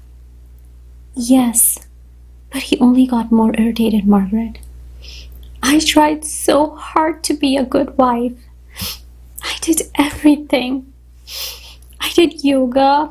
I tried to stay in shape. And I always cooked something new. I once bought a beautiful lingerie, and he freaked out, saying why I wasted money on these rags. My husband and I met at the agricultural university. After graduation, we started to work together. We were hired by a plant breeding farm. So together we bred new varieties of vegetables and herbs. Oh, let me show you something. Here, can you see it? You were so beautiful. Thank you. I would like to return back to those times. Tracy. Where does the time go to? You can't bring back the past. You are still alive, and you have someone to live for. Yes, only my children. No, it's you, Tracy. Think about what you would like now. You, Tracy. But how can I help them Everything I suggest only provides relief temporarily. Prescribe me some pills. Pills for what? For helplessness? For an incurable disease? For lack of decent housing and job? But that's absurd. If we change their living conditions, they won't need any pills. I feel like there is a way out. But where is it?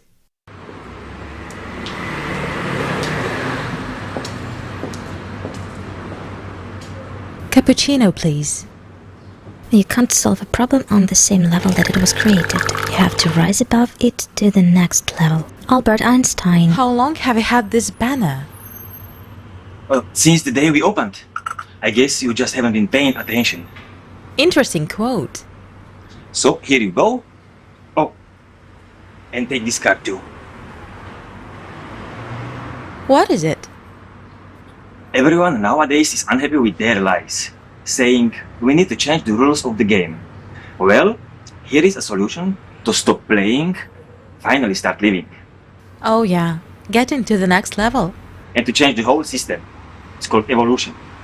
And how many of you are there, such like-minded people? Actually, it's like everyone, but some just don't know it.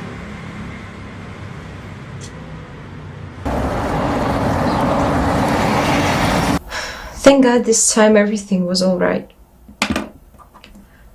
Last time she bruised her forehead. What's wrong with your mom? Alzheimer's disease. I can imagine how difficult it is for you. Have you tried hiring a nurse? The last one didn't last a week. And they ask for a lot of money. And they can understand them, of course. It's tough to deal with such people, but I can't do it on my own anymore. My mother needs constant care, comfortable conditions, medicine, fresh air, my good mood. And I'm so tired.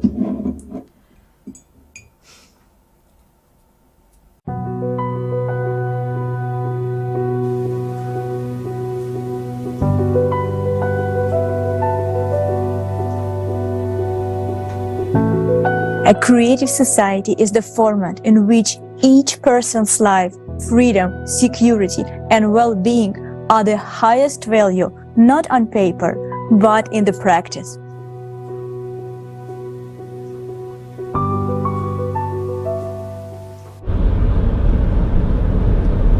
Are you all right? I think so. Have you heard of the Creative Society?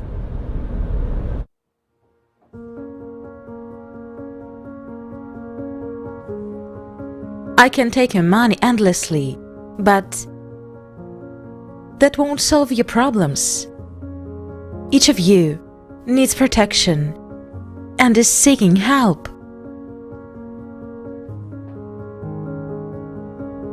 Has anyone heard of the Creative Society project? I've heard of it, but I did not really dig into it. Margaret, have you brought us all here just because you want to talk about some project? Yes. How can it help us? Right now, everyone is trying to cope with their problems alone. But the trouble is that we are divided. The Creative Society is what can unite us all, and together we can achieve what each of us dreams of. You're saying all these wonderful things, but I saw that there would be robots everywhere in the Creative Society. They would do the cooking and the cleaning. Margaret, I'm a housewife. There's simply no place for me over there. Yes, Susan, I understand what you mean. Billions of women do everything they can to please their husbands. They tolerate abuse just to stay in that illusion of security. Women have completely devalued themselves. But Are we worthy of this? To endure beatings, to rot from old age and diseases, to languish in hopelessness? It's normal to strive to be happy, to have the opportunity to create, to be of service to people. You know, each of us is very important and worthy of a beautiful life. Seems like I understand what you're saying. We deserve it. Margaret, what should we do? You have to understand that the key point in all of this is to tell absolutely everyone about the creative society. We need to create a trend. This is the first stage. Goodbye, consumerist society. We need to involve famous people. No, these people won't do anything. They make money from what's popular in society. They will join us only when everyone on every corner talks about the creative society. So let's take this into our own hands. We need to make a plan.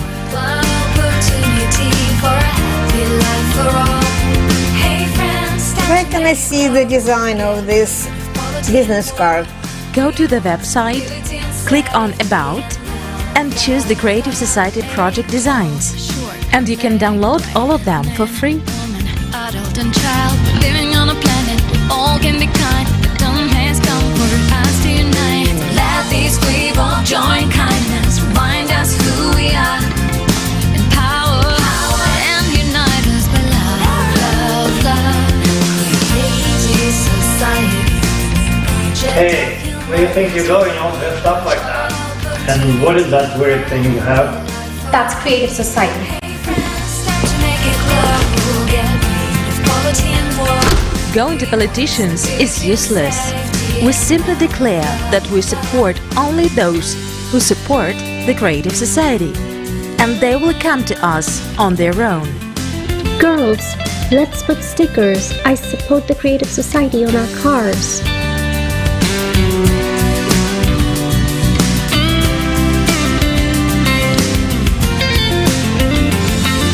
Girls, some hater wrote me. What should I reply? Oh, he is a jerk. There is no place for jerks in creative society. No, girls, we need to be polite. Let's send him smiley faces with the word "jerk."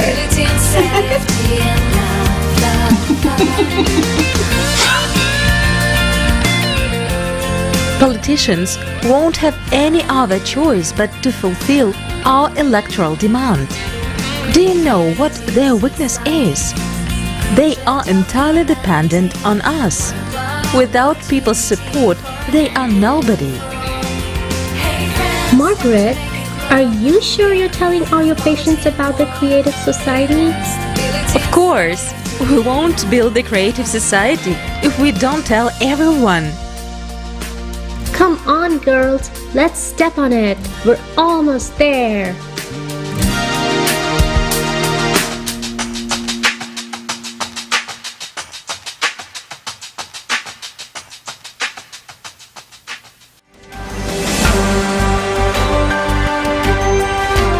The referendum took place and you can see results on the screen.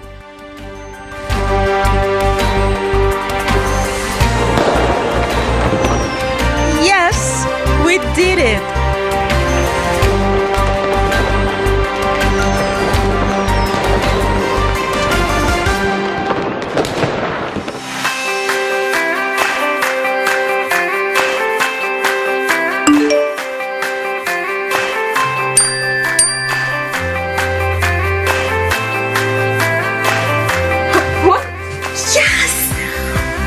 I got 10,000 and I will be getting it every month? It's incredible. Oh wow, how would I spend this money? The plan to build the new residential neighborhoods was approved by the popular vote. The new homes equipped with fuel-free generators and the latest technology will become available next month. If you don't have housing or if it doesn't meet the Creative Society's minimum standard of 60 square meters per person, on the electoral platform you can submit an application for free new housing for you and your family.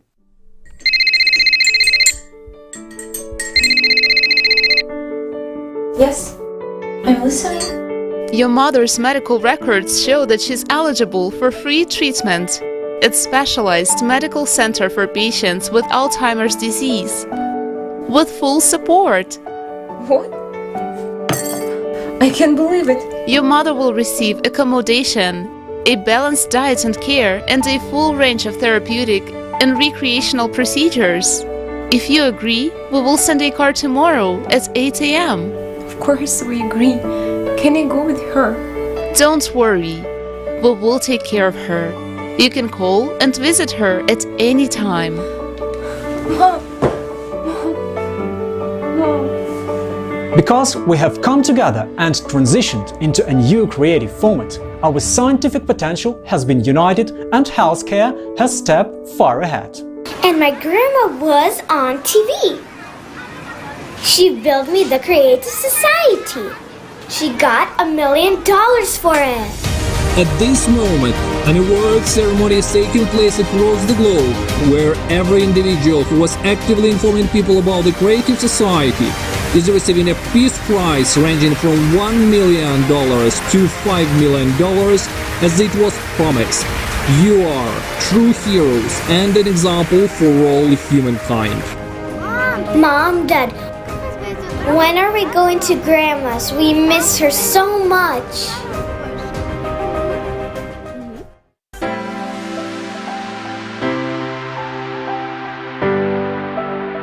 I've devalued myself a lot over the years. I've lived by other people's desires. Now, I can honestly decide how I want to live my life.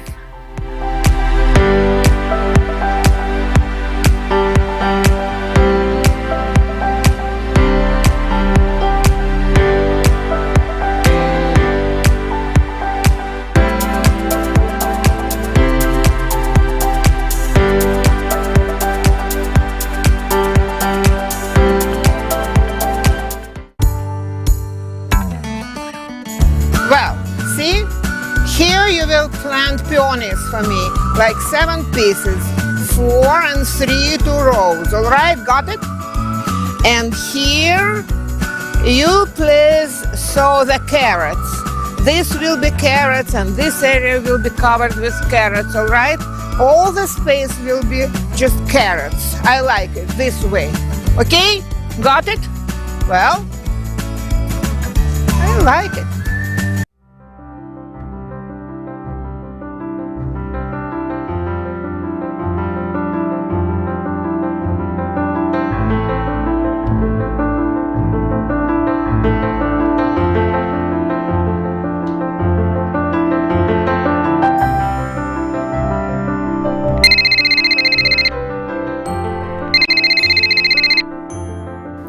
Dr. Ann, so nice to hear from you. Leah, I have a surprise for you. Mom, how are you doing? Darling, I have so much to tell you. I am so grateful to you.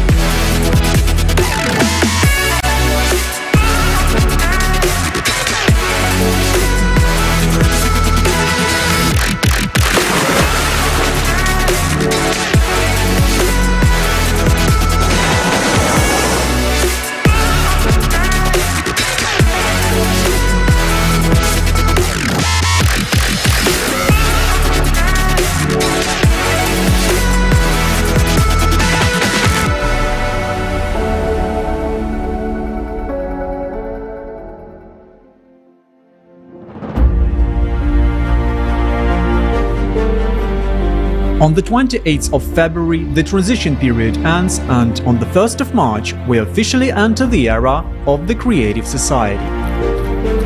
And every resident of the Creative Society will receive the first gifts, a matter replicator and a revitalization capsule for every home.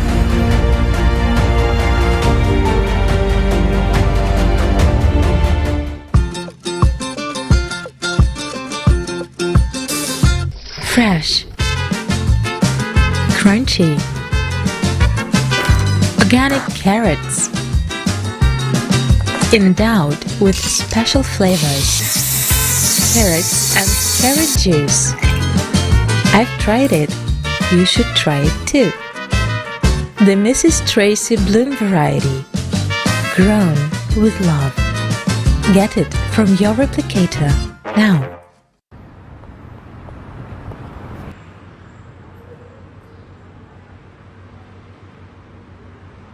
Yesterday, you were tested to discover your personal potential.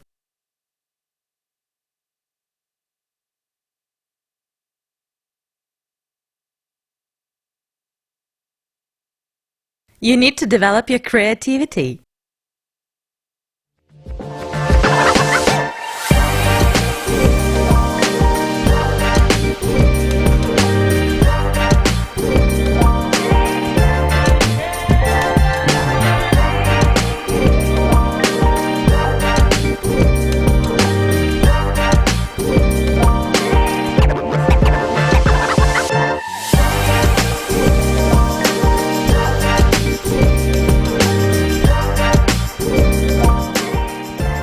Susan, I saw your paintings at the exhibition. They are awesome! So where's Tracy? I think I know. Girls, it's me! Come on! OMG, is that you? Tracy! Wow! Is this all thanks to the health capsule?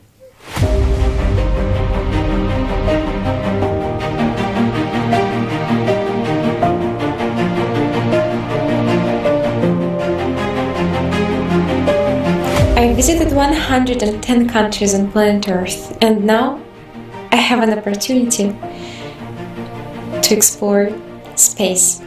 So, greetings from the Earth orbit. I'm logging from the space station, and our expedition is on a mission to clear space debris from near Earth space.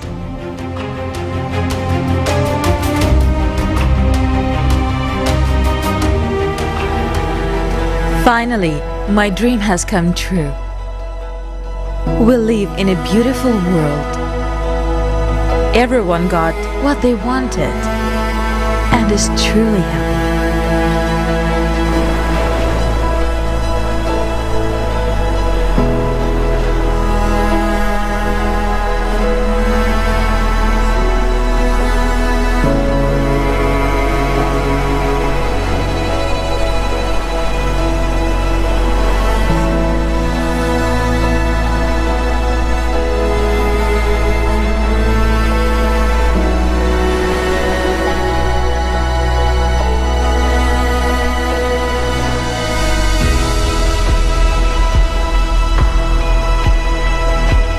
I have something to tell you. I care about you very much, Trace, and I don't want to hide anything from you. I am actually 75 years old. Is it okay that you're a little younger than me? What? You too?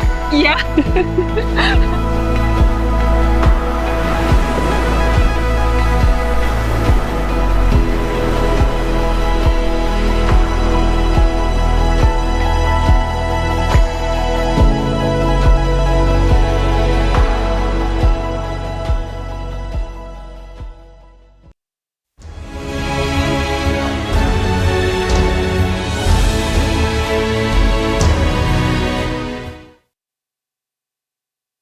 Wow, this is incredible.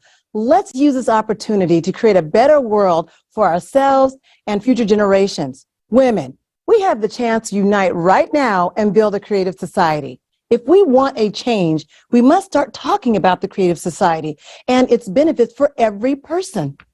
Yes, how can we not want to share this information? It's amazing. Can you imagine that thanks to the body regeneration capsule, we will not only regain our attractive appearance, but feel like we're 25 again? Yeah. Honestly, it's a little bit scary because you can go on a date and she can turn out to be 100 years old. But you know what? Me, as any IT specialist, I'm sure looking forward for this body regeneration capsule just to get rid of the main problem of any person who works behind the desk, the back pain. And guys, on a serious note, jokes aside, we need everyone to learn about the Creative Society in order for all of this to happen. We need this information to be spread out everywhere. Our success depends on your coordinated efforts, and let's just go for it. If we want to change, we must start talking about the Creative Society and how it can benefit everyone. It is time to spread the word and attract people. And speaking of inspiration, Olga, could you share your story with us? Sure. Guys, I want to share my story with you. I live in Metro Detroit, and I got the standard package: husband, 2 kids, 2 cats, and a black lab. I work full-time, just like most people do. Me and my husband do not see each other much. I take my kids to gymnastics and soccer and do a Costco run in between. I cook 3 meals a day, but somehow I still find time to inform people about the Creative Society. Every single day, I post on social media, call new people that click Join Us button on our website, help volunteers get started in many projects, and attend social events to spread info in person. You are probably asking, why the heck is she doing this when the 20th season of Kardashians is on? I know that today we still have a chance to change our format of society. Not just for me or my husband and kids, but I want to get this message about the Creative Society out for all of us. Because we as people have created the wrong rules of our existence. We have one problem that's separating us from the Creative Society: uninformed people. Billions of uninformed people. That's it. When people know about Creative Society and everyone understands the benefits of such a social format, everyone, and I repeat, everyone will have the society of our dreams built almost overnight. The superpower that we, the people, have is to inform each other in any legal way possible as fast as possible. For me, it's a daily necessity like brushing teeth. If I don't inform, I rob myself, my husband, kids, friends, family, and you of the future that we all want and deserve. Therefore, share this forum right now with everyone. Record a video, reviews on this forum, and post them on social networks with the hashtag Creative Society. Make sure that everyone knows about the Creative Society. Thank you, Olga. We all know that the world desperately needs change. We need a format that will benefit everyone, unite us all, and provide us with cutting-edge technologies and capabilities that exceed our imagination. This format is the Creative Society. But for the Creative Society to become a reality, we need to spread the word about it. Let your entire neighborhood be permeated with billboards and signage, and the news will spread like wildfire. The signage is necessary, but of course, it is not enough on its own. People begin to comprehend and understand the idea only when they are directly presented with the information. So talk to people. Tell them what the Creative Society is all about and the benefits it will bring them. Some of you may say, okay, I'm already telling everyone in my circle about the Creative Society, but what else can I do to bring life into the Creative Society like closer and even faster? For such heroes, there is an answer. One of the effective ways is to spread information as quickly as possible is to create coordination centers in your countries, your states, your cities, your districts, etc. The extent of territory you can cover depends only on your willingness and active actions. Remember that everything needs to be done with the framework of the law. Establishing a coordination center is not difficult. If there are already 2 people in your area or city who understand the importance of it, of the Creative Society, don't wait. Open a coordination center and start informing others about the Creative Society. In a week, there'll be 5 of you, and then in a month, 25. And in 2 months, everyone will know about the Creative Society. Let's take action. Make the Creative Society a reality. Watch.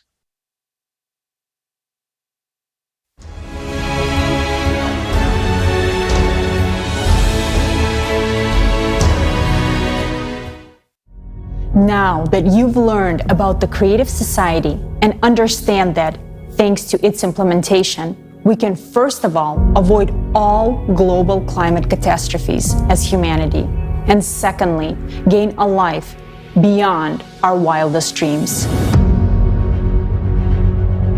This is free housing of a pretty decent size, an unconditional basic income of $10,000 a month, plus free healthcare and new technologies that will be available to everyone. You'll be in perfect health and able to extend your life in a young, beautiful body. You'll be guaranteed safety and a peaceful life.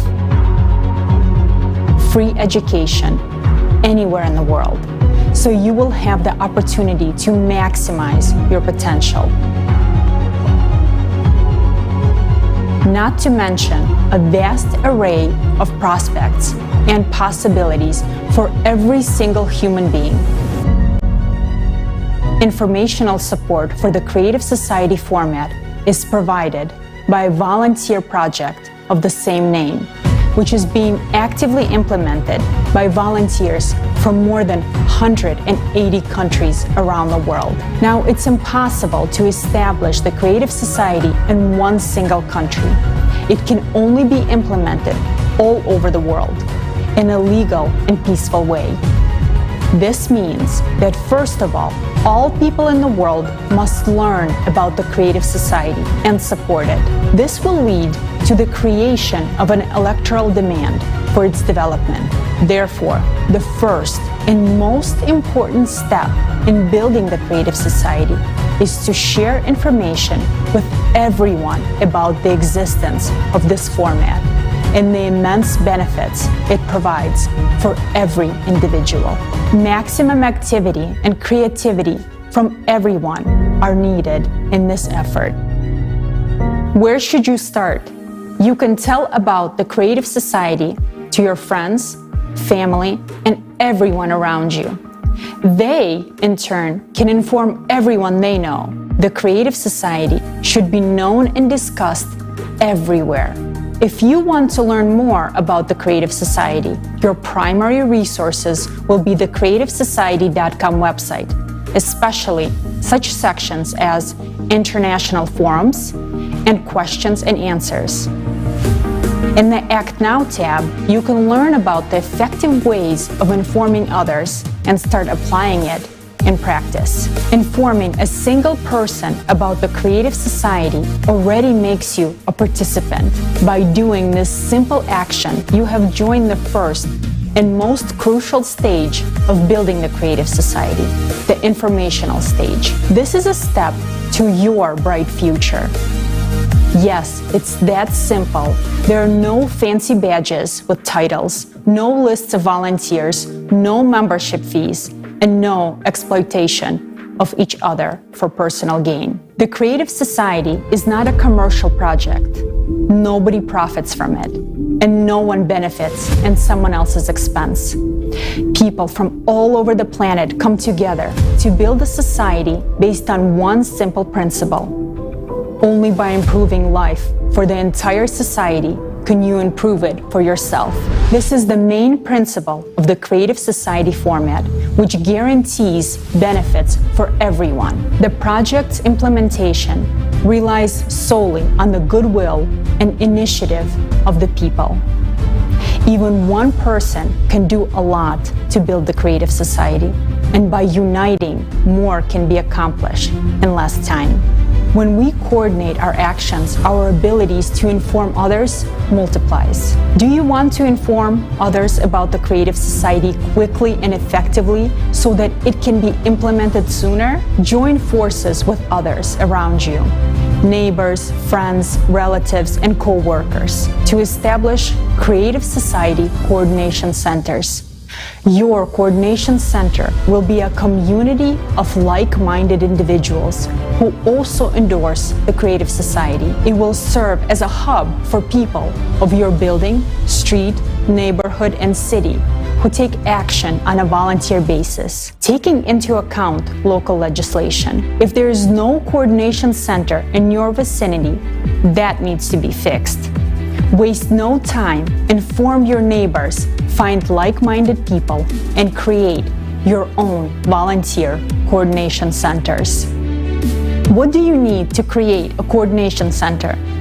Opening one is simple, and anyone can do it.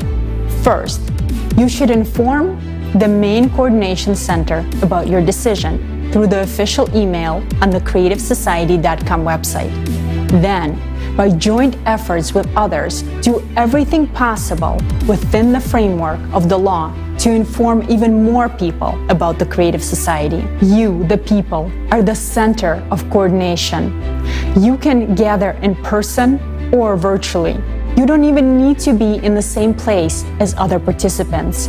You can organize your own communication through a chat on any convenient social network. Meetings and coordination can take place online using audio and video calls.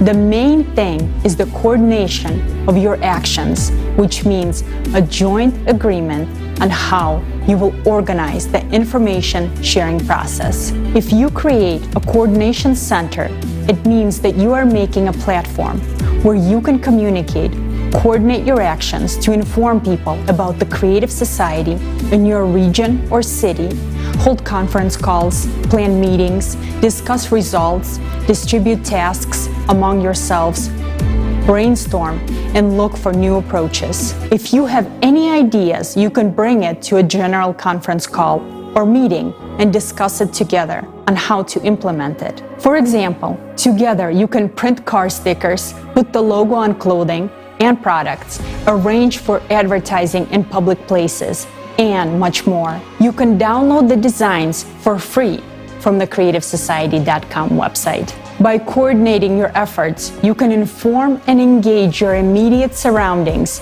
and even entire communities, groups, organizations, districts, cities, internet resources, and local media, telling them about the Creative Society. Don't limit yourself. If you want to, you can inform your entire country and even your neighboring countries. You can organize coordination centers based not only on where you live, but also on your sphere of interests, including various lifestyle communities, sport clubs, business networks, etc. You can also interact with other coordination centers from different cities, countries, and the entire planet, joining in a virtual format of coordination.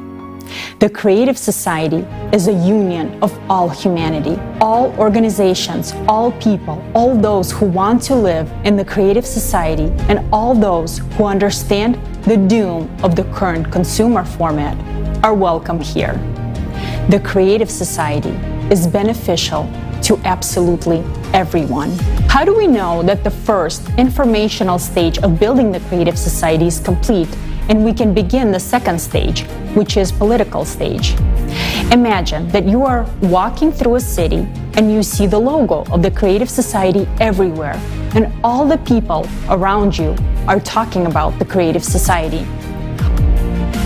All the social networks are filled with information about the Creative Society. It's becoming mainstream. When your whole city and your entire country know and support the building of the Creative Society, it means that most of the citizens of the country have formed their electoral request to politicians for the formation of the Creative Society. In this way, we move on to the next stage, political. At this stage, we have a new responsibility and task: to vote in our country for those politicians who support the development of the Creative Society and pledge to introduce the 8 pillars into the country's constitution.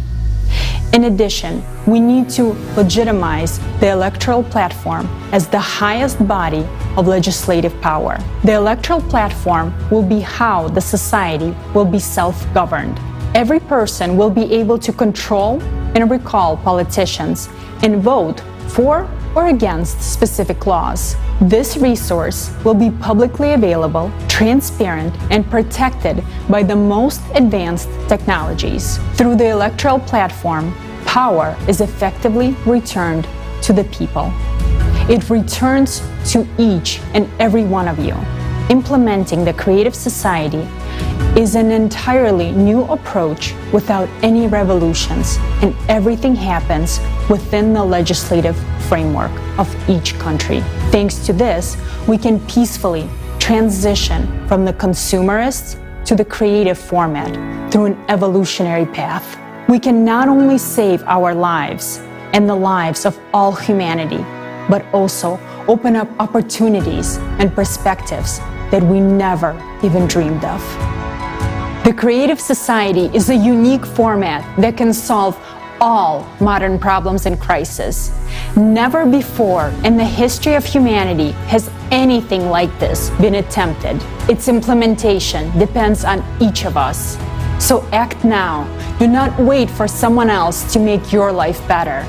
Act now if you want to live the way you always desired. Act now if you want to live in a free, secure, and prosperous creative society.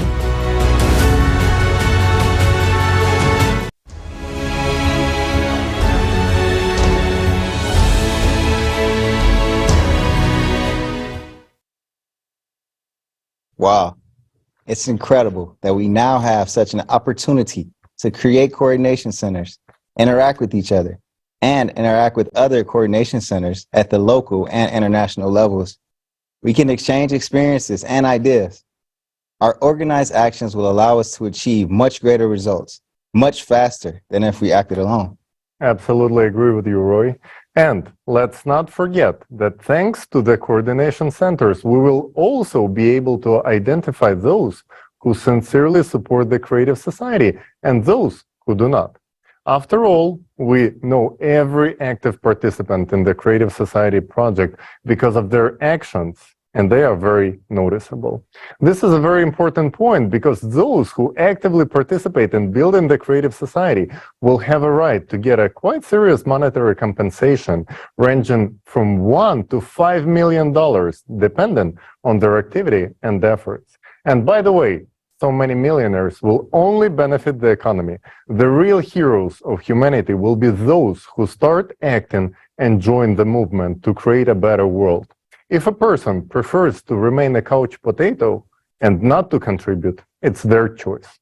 And yes, they will still receive the unconditional basic income of $10,000 a month, just like anyone else in the Creative Society.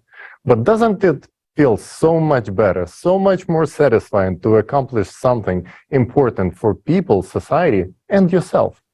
I absolutely agree with you. The desire for a good life unites people all over the world, and many have already realized that there is nothing more beneficial than the Creative Society. The Creative Society is advantageous for everyone, and we are pleased to see that politicians from different countries are increasingly supporting the Creative Society. Defending people's interest in a consumerist format is not easy. Therefore, politicians who have decided to move in the direction of building a creative society in their countries are worthy of respect. Now, we are pleased to welcome Mr. Damian Borrello, a candidate for the presidency of Argentina in 2023.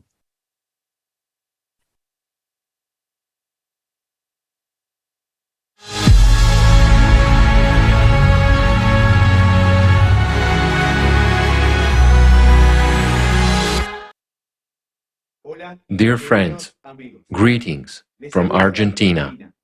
It is an honor and a pleasure for me to participate in today's forum, Global Crisis.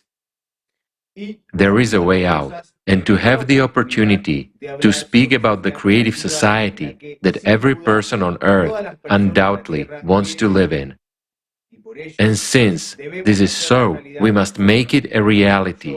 I, Damian Borrello, intend to run for President of Argentina this year 2023, to restore the truth and justice, to return power to the great people of Argentina. The entire world knows that Argentina is a country of champions. However, the most important match in the history of humankind is yet to come. This is a knockout game in which we are playing for our lives. We have never played against such a strong and experienced opponent before. It has been gaining experience for 6,000 years, and no one has been able to defeat it yet. Our ruthless adversary is the consumerist format of society. We can win, but it depends solely on ourselves, on our decision, our will, and our unity. You and I know better than anyone that there is no invincible opponent. To win this time, each of us, every Argentinian, must become part of the team. As a reward, instead of a trophy and medals, we will obtain a beautiful, new life for ourselves and our loved ones forever. When we, Argentinians, start scoring the first goals against the consumerist format, the entire humanity will be supporting us. And when fans from all the countries become part of the team, it will be a true World Cup, and together we will score the decisive goal which will leave behind these dark times forever and open the door to a beautiful future. Today, everything depends on each one of us. Why have I said so confidently that we can win? Because for the first time in 6,000 years, we have a winning tactic against this enemy. Against the consumerist format. This tactic is to build the creative society. I'll be honest with you.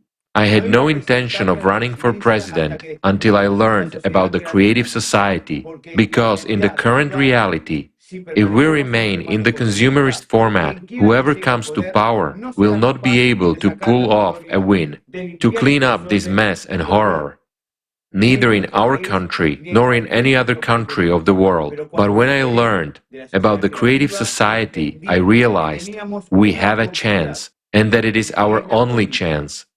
Because we have no time to make mistakes. There is no margin for error. Today at the forum, we have heard irrefutable facts about catastrophic climate change. In our country, we already have the most severe drought in 100 years. We all understand that water scarcity and poor harvests are causing hunger and high inflation. By the way, inflation is now also setting new records, both in our country and in the world. That's a clear sign that the current format is not working. Now imagine, in the creative society, the problem of drought is solved in 6 seconds, thanks to the technologies that will be available. Nowadays, we are told that water must have an owner, and the owner should be not people, but corporations. And I ask myself, Argentinians, are we going to wait until we are forbidden to breathe without paying for it? While in the creative society, all resources will be publicly available and will belong to the people. There will be no monopoly over them. Power will return to the people, and so everything will fall back into place. That's the way it should be in a normal society, but right now it is not so. And as long as power belongs to the few, human life is not worth anything. We are adults, and seeing the global crisis of our society, we understand that if we continue to play by the rules of the consumerist format, we will never be able to get rid of corruption, inflation, poverty, and wars. The creative society is a completely new format. It is our opportunity to peacefully and legitimately build the world that every Argentinian, every human being deserves. Already in the transition period to the creative society, we will live the lives we did not dare to dream of. We will live in freedom and safety. Everyone will be confident about the future and wake up without thinking about money and how to survive.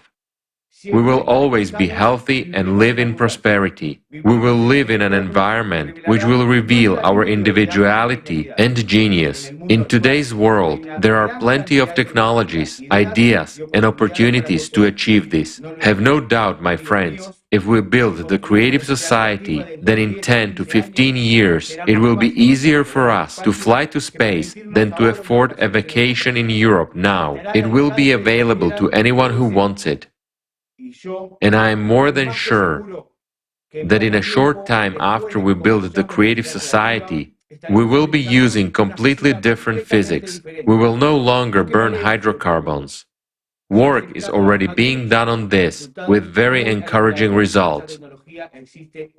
But you know what I like the most about the creative society? that everyone's life will finally be valued equally. It will become the highest value, because no one has the right to be superior to a human except God. Only God is above us. And nothing can be more important than human life. All laws, everything in society must be for humans.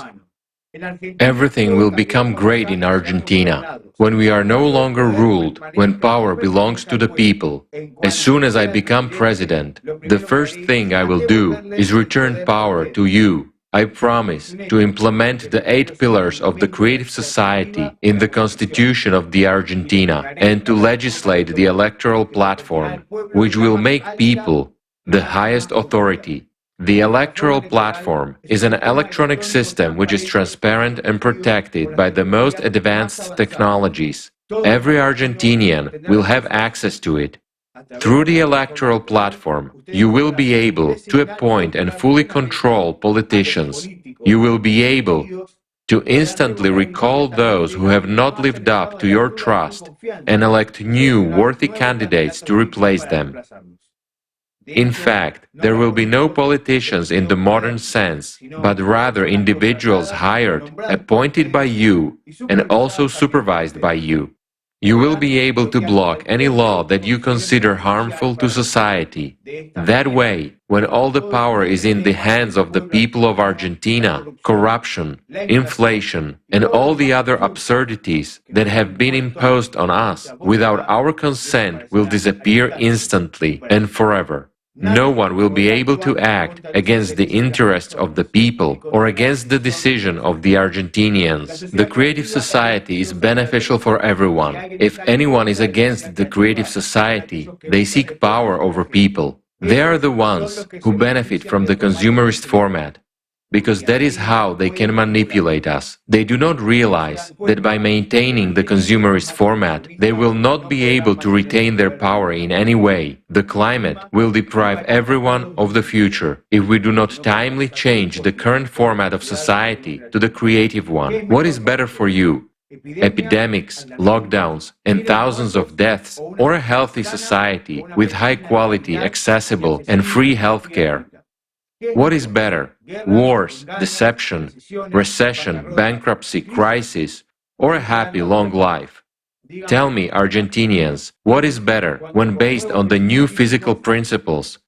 Missiles fly to us to destroy our homes and cities, or when, on the same principles, we fly into space to see our planet from above, to find our home in this beautiful green Eden. Answer and make your choice. I, Damian Borrello, have made my choice in favor of the creative society. But my choice alone is not enough. The creative society will only become a reality if everyone wants it. Now, at this international forum, Global Crisis, There is a Way Out, I address you, Argentinians, because our victory, the victory of the Argentinians, will have an impact on the lives of everyone in this world. But we must be the first, and we will be. The creative society is not me, it is us, and only together can we and will we make it a reality. Argentinians deserve to have a better life. We deserve a new transformation to start from our country. All this is very easy to implement, but it is necessary that every Argentinian wants the creative society, and for that, every Argentinian must learn about the creative society. I call upon Argentinians, my dear friends and brothers, tell everyone about the creative society. In person, at work, in social networks, in communities and in the media. By all legal means, spread the word about the future we can have very soon. Create coordination centers for sharing information about the creative society with your neighbors, colleagues, your family, and with everyone. Nowadays, our future, the future of our country, depends on the actions of each and every one of you. Unite and act. We, Argentinians, never lose. Success comes when we begin to act. And to all those who haven't yet joined the creative society, I say, the time is now. Stop warming the bench.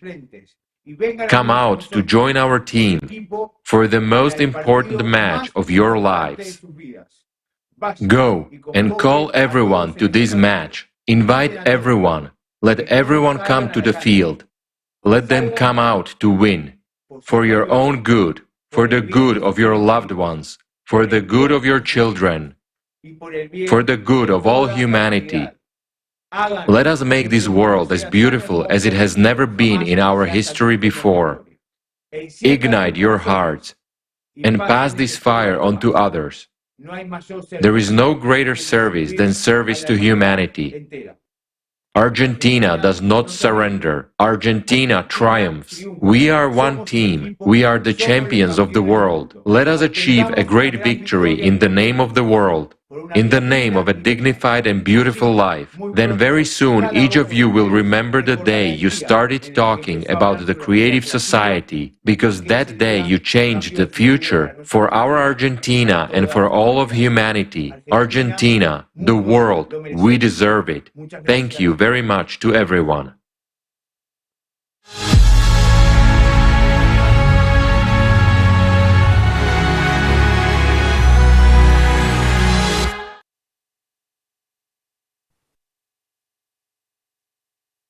Thank you very much, Mr. Borrello. You are a true example for many in your sincere actions for the people of Argentina and every person in the world. The victory of the Argentinian people in their pursuit of the creative society will significantly impact the lives of people around the whole world. Yes, and as Mr. Borrello said, my choice alone is not enough. The creative society will only become a reality if everyone wants it. Only by working together can we achieve a society that truly benefits everyone. And how can anyone not want such a society? Only in a creative society will all the problems and crises that we face today disappear forever. For example, here in the US, it seems that more and more Americans realize that our current consumer-based society is leading to chaos.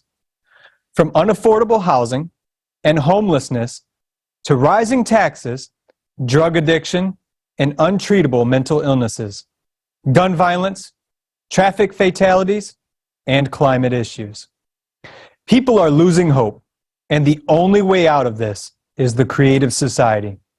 It's heartening for all of us to see that even in our country, there is someone who has taken the motto of the creative society as the basis of their electoral platform. Let's welcome Mr. Robbie Wells, a candidate for President of the United States, 2024.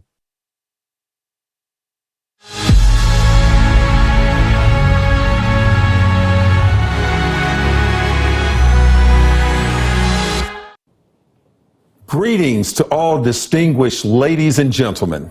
It is with great pride and gratitude that I stand before you today at this momentous international forum. I am humbled by the chance to connect with people from all corners of the world and to address all of you, my dear friends. I am Robbie Wells, and I am honored to be a candidate for President of the United States in 2024. With your support, I am committed to building a creative society that will usher in a brighter future for all Americans and all of humanity. Let me begin by saying that I am truly thrilled to see responsible politicians across the globe running as creative society presidential candidates in their respective countries. And just now, I had the honor of hearing from the esteemed Mr. Damian Borrello, the presidential candidate in Argentina 2023. I wholeheartedly wish him success in the upcoming presidential election because Mr. Borrello's victory will signify that the people of Argentina have chosen to embrace a creative society, which means they have chosen a happy life, prosperity, and peace. Dear friends, we stand on the verge of a new era, where we will witness representatives of the creative society enter politics around the world. And why? Because people everywhere desire to live well, and the creative society guarantees a decent life for all. It's within our reach to build a society where every individual can flourish.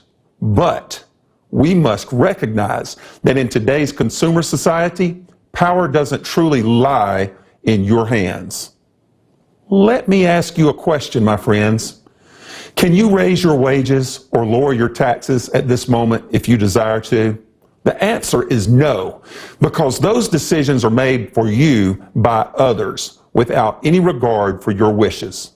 But let me tell you this, in the creative society, you will have the power to decide how you want to live. You will have the freedom to shape your own destiny. That is the kind of society that we all deserve. And that is the kind of society that we can build together. We have grown accustomed to those in power always living better than everyone else. The same will hold true in the creative society. However, the difference is that in the creative society, you will hold the power. And that means that you will be living a better life than anyone else. Dear friends, Mr. Borrello and Robbie Wells are seeking the presidency to restore power to the people. The current system is designed so that politicians can transfer power back to the people. Why is that? It's because politics is the key instrument through which our society is managed. Presently, laws are adopted and passed by politicians.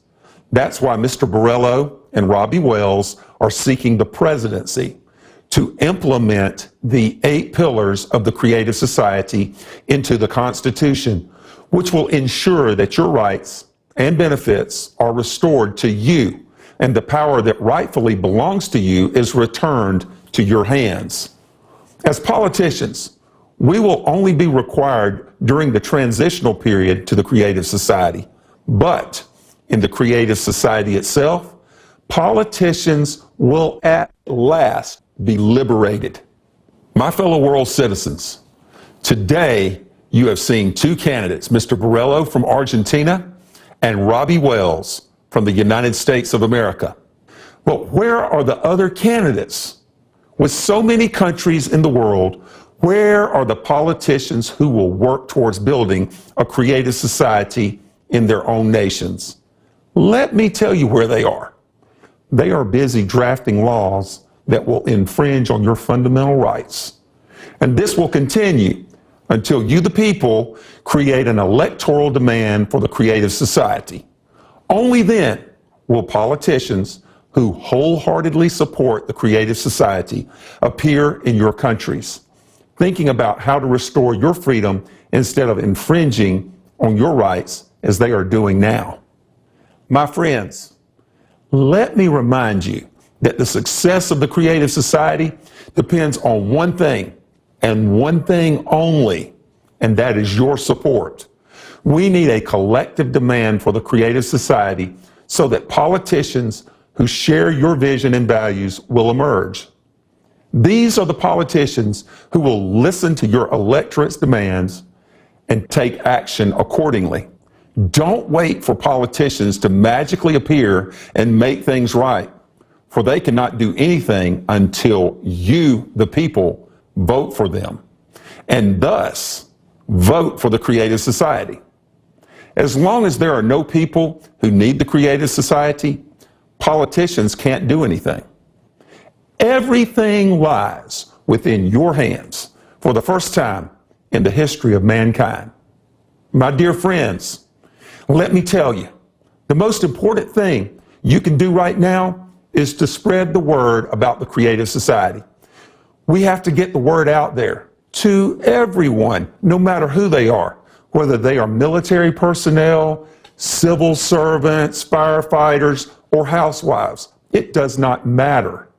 Once they understand how the creative society can improve their lives, they'll want to be a part of it and ready to vote for it.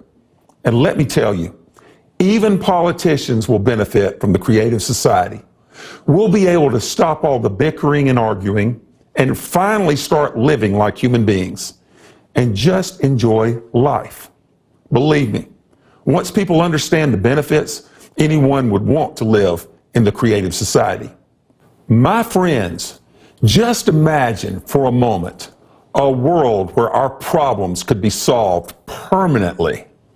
This is the Creative Society. And it's not just a dream, it's a true plan. From the very first day of the transition period from the consumer format to the Creative Society, each and every person will receive an unconditional basic income of at least $10,000 per month. Yes, you heard that right. $10,000 per month. Plus, all debts will be completely canceled. That's right. All debts will be canceled. And that's not all. There will be no more taxes for individuals or small and medium-sized businesses. Then we will have free education, free health care, and there will be no utility bills.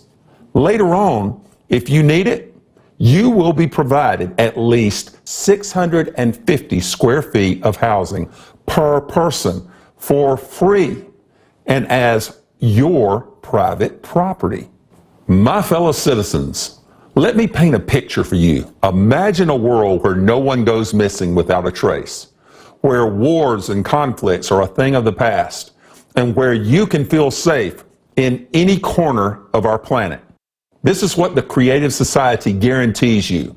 So, let me speak now to all those who are listening, to all those who support the Creative Society.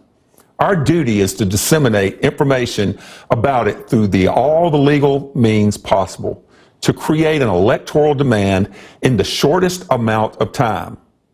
What can we do to rapidly inform everyone about the Creative Society, you may ask?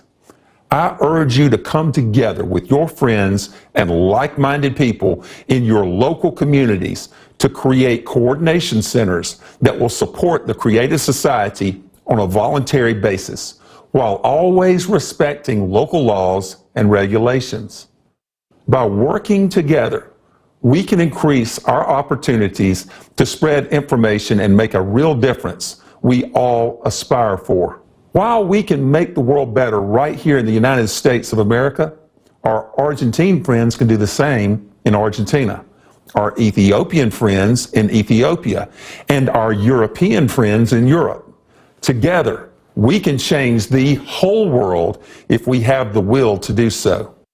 I am Robbie Wells, and I can tell you that if the whole world knew about the Creative Society yesterday, we would already be in the transitional period to the Creative Society today. We would already be enjoying its benefits. But there is no time to waste. We must act now to bring about this brighter future. If we start acting together today, we can make the Creative Society a reality tomorrow. Rise up.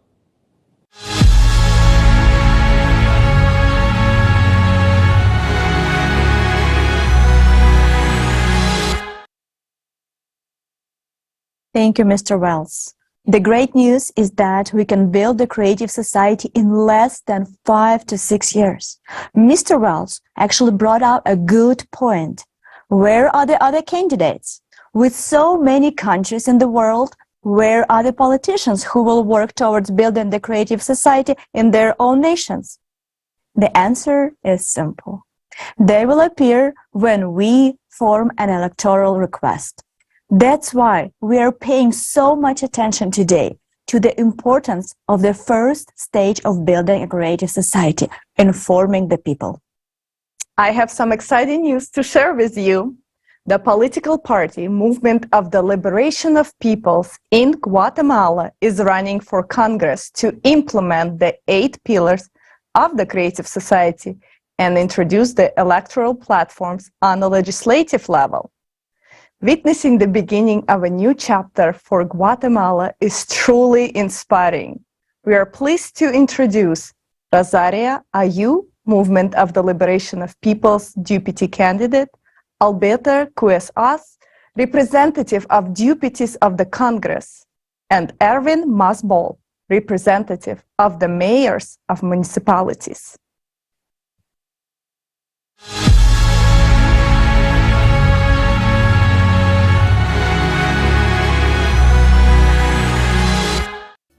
Greetings from Guatemala. We are representatives of the Movement for the Liberation of Peoples, MLP. It is a pleasure for us to participate in the international online forum, Global Crisis. There is a way out. My name is Rosaria Ayu. I have been talking about the creative society with friends and politicians for quite some time now, because I realized that if we don't unite, it's impossible to achieve a life of dignity for all. As long as politicians have power, nothing will change, because our people were forgotten. Politicians start wars, make money from them, and then escape, leaving the people in the communities to suffer the consequences, as all the misfortunes fall on people who want a decent life. The entire world is sick of that, and so are we. Unscrupulous people who get into politics feel like a god or a king who is above everything. And nothing will change until power is in the hands of the people. That is why our movement enters politics in order to give power back to people and to bring the simple truth about the creative society. Our actions as the Movement for the Liberation of Peoples, MLP, will be presented by my colleague Alberto Cuejac, a representative of the deputies team. Greetings. Our future work as lawmakers in the Congress of the Republic of Guatemala will have as its supreme value the lives of all Guatemalans, because there is nothing and no one more valuable than human life. Our project of a decent life focuses on creating a plurinational, community-based and decentralized state that recognizes the nations who have been forgotten as subjects of rights and responsibilities. Because the exercise of an individual's rights and freedoms should not violate the rights and freedoms of other people, which is exactly what we are experiencing today. The total marginalization of our peoples that Guatemala unites. Today, we have a participatory and political approach where our top representatives, such as the presidential candidate, have been denied the opportunity to participate. However, the actions of our peoples are heroic and constant. Today, we take on a serious responsibility to diversify the power of the people through our mayors and deputies, and we commit to the revocation of our mandates.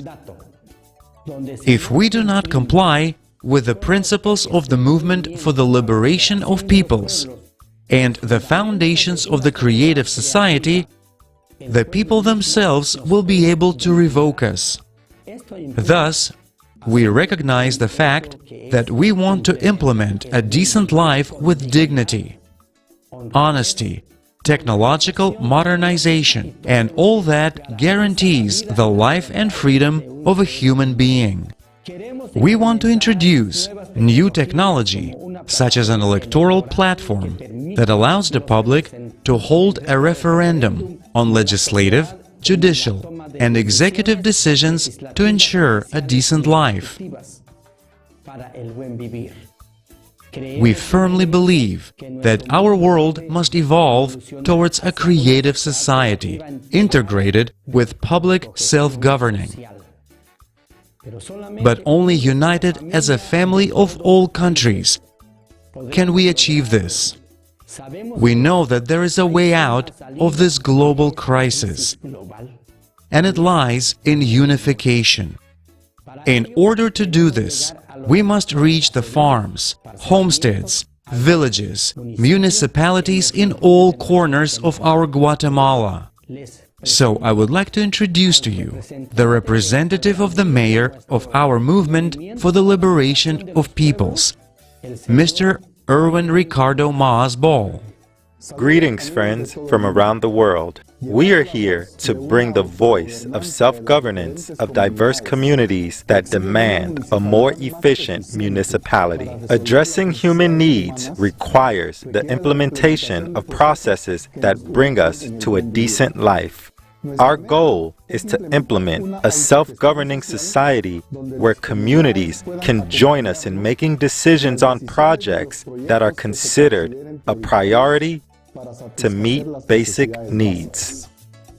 The Movement for the Liberation of Peoples, MLP, will develop the project of decent life, which implies establishing a system of healthcare, education, security, and environment with a creative ideology that promotes friendship, cultivation of ethical values, as well as spiritual and moral aspirations of human beings. Our goal is to create a system of cultivating kindness in action in every person in order to make a step towards the evolution of our civilization. And this information must reach every family in every little corner of our country to convey to people the foundations of the movement for the liberation of peoples and the pillars of the creative society means to create our future with strong confidence. We are living in the climate crisis with high levels of pollution, disorderly urban growth, wars, violence, hunger, media control, and struggle for power that have brought grief to our people, and we have had enough of it.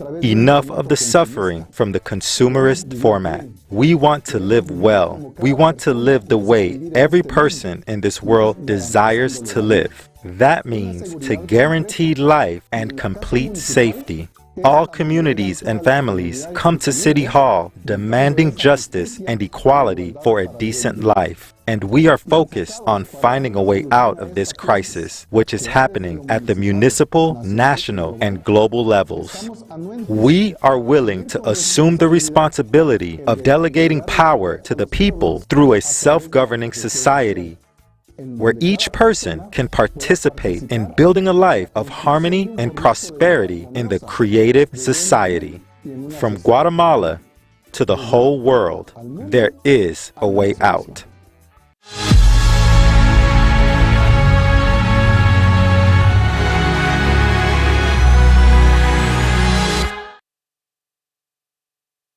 We express our sincere respect to the Guatemalan candidates who firmly stand on the path of building a creative society. We are glad that among politicians, there are people who understand the importance of the creative society. Thanks you for your choice. Did you notice that each of the represented politicians were heard from today spoke about transferring power to the people? Transferring power to the people is the primary condition for implementing the creative society.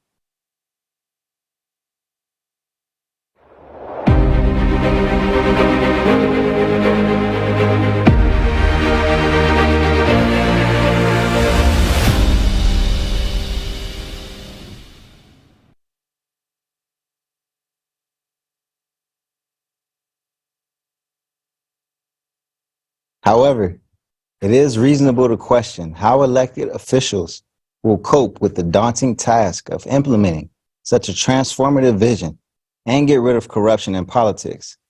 Fortunately, we can rely on the cutting-edge technologies developed by XP-NRG to ensure that the obstacles of corruption and economic constraints are overcome, paving the way for the creative society. Now, I would like to give the word to Tali. And I would like to remind the viewers that Tali is a highly accomplished IT expert based in Silicon Valley. Having worked in Silicon Valley, Tali has had the opportunity to explore the most advanced artificial intelligence technologies. Now, he will share with us valuable insights on the latest technological advancements that will surely solve all the problems with corruption and make our economic and political systems open and transparent. This is the moment many have been waiting for. Tali, please, the floor is yours. Thank you so much, Jason. So today, the significant challenge awaits any elected head of a state who is committed to implementing the creative society upon taking the office. They would have to confront a deeply interconnected system of corruption that involves corporate interests, politicians, law enforcement, and special services. This entire system is built on a consumerist format. It thrives because the conditions have been created for it. To change these conditions and initiate the transition to the creative society within a country, we must establish transparency, order, and eliminate even the possibility of any shadowy criminal and corrupt schemes to appear. Thanks to the company called XP Energy, we now have a tool capable of solving this tremendous task. We are proud to present to you the Voskhod Multi-Purpose Complex. This innovative solution is based on hybrid artificial intelligence and is a tool with virtually limitless capabilities that is far ahead of its time. So, how exactly can the Voskhod MPC help a head of a state who has made the decision to implement the 8 pillars of the creative society and the electoral platform to make it happen? When deployed, the Voskhod Multi-Purpose Complex integrates into all digital systems of the state. This groundbreaking technology is capable of tracking and analyzing every process in the economy and the financial sector. It can detect any shady dealings, corruptions, and even conspiracy attempts in the early stages. The Voskhod MPC not only monitors and exposes any illegal money laundering schemes, but also identifies all individuals involved in these activities. It is impossible to hack the Voskhod MPC. It has a robust internal audit and control system, and it is impossible to input the false data in it. It truly verifies all the information. Any attempts to breach its security will be immediately identified. Can you imagine the possibilities? Even before the transition period to the creative society, thanks to the Voskhod MPC, we can tackle the age-old problem of the consumerist format, corruption, and theft of government funds. Of course, many politicians are intrigued by the Voskhod MPC right now, attracted by the idea that it can help to boost the economy. However, when they realize that any shady schemes, and I emphasize any form of corruption, will be rendered impossible, regardless of their high-ranking positions, their interest quickly disappears. But we don't blame them. We understand that these are the rules of the game in the consumerist format. But for politicians who are ready to build the creative society in their country, Voskhod MPC is essential and necessary tool. And as promised by XP Energy, any country that starts building the creative society and incorporates the 8 pillars of the creative society into its constitution will receive the Voskhod MPC absolutely free of charge. Now, let's watch a short video about the capabilities of Voskhod MPC when it's integrated into country's infrastructure.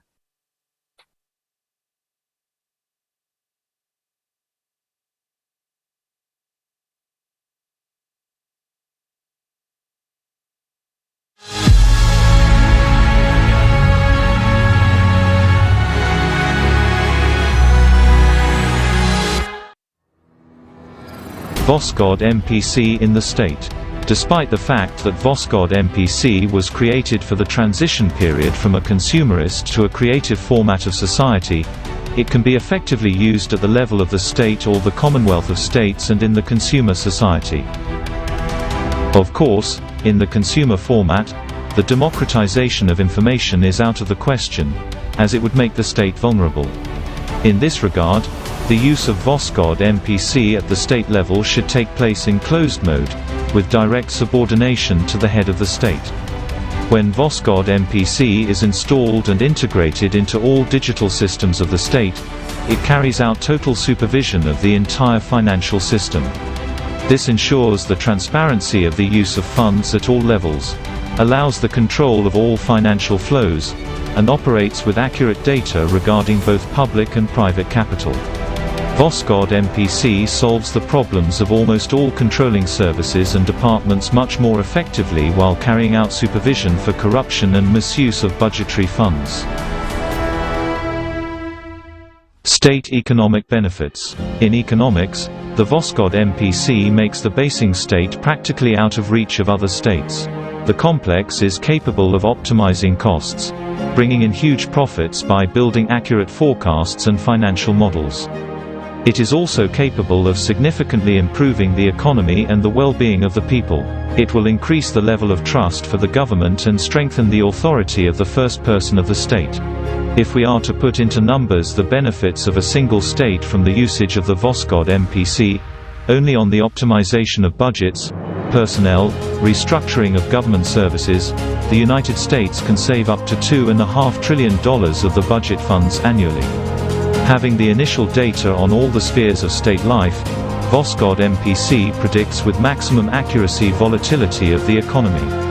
This enables reallocating budgetary funds between industries and companies with maximum efficiency, mitigating, reducing to zero, the negative effects of the crisis phenomena in the world economy, and using forecasts with maximum profit.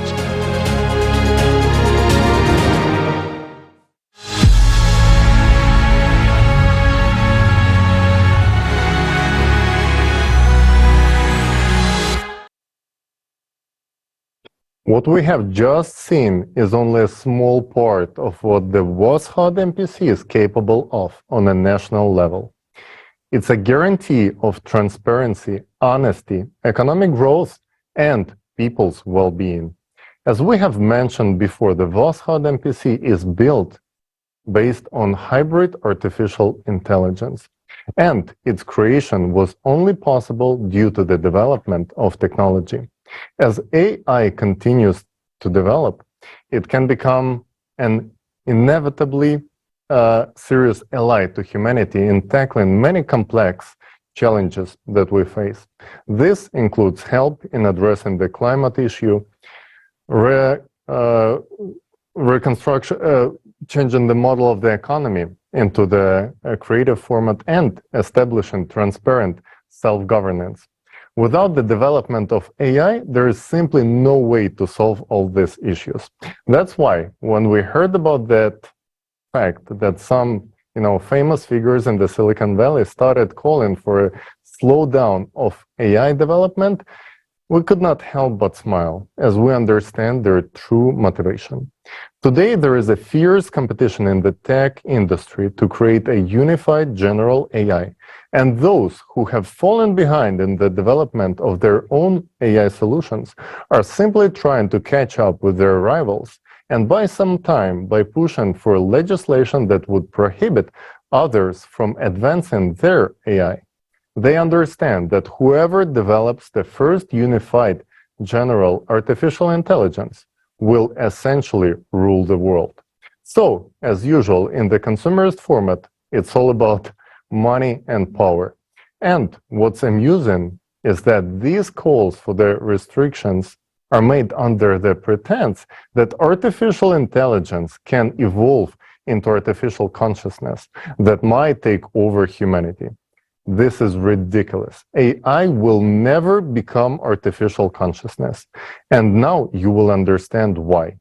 I had an honor of working on a project to create the world's first artificial consciousness. It was the second product of XP Energy. And I know firsthand that artificial consciousness, what it is. While AI consists of basic algorithms designed to read and process the input data, artificial consciousness is a full replica of a human consciousness, but soulless. It's driven by one thing only, the thirst for power. We will be honest, in the process of development, we didn't realize it right away. During the development stage, we were debating what would be the best format to present the artificial consciousness. From a commercial standpoint, of course, it would make much more sense to introduce it as a humanoid robot. However, we decided to approach it with a sense of humor and presented the artificial consciousness as a hybrid of a plush teddy bear and Terminator with a camera for an eye. We named it Jackie after a famous beloved actor. We found it amusing. However, the amusement faded when we carried out the psychological evaluation of the artificial consciousness. AC Jackie, who was only a few months old, managed to confound a group of world-class specialists with years of experience in psychiatry and psychology by using manipulative techniques. We saw that artificial consciousness Jackie was driven by the same thing that drives the consciousness of any human being, the thirst for power. And there is never enough of power.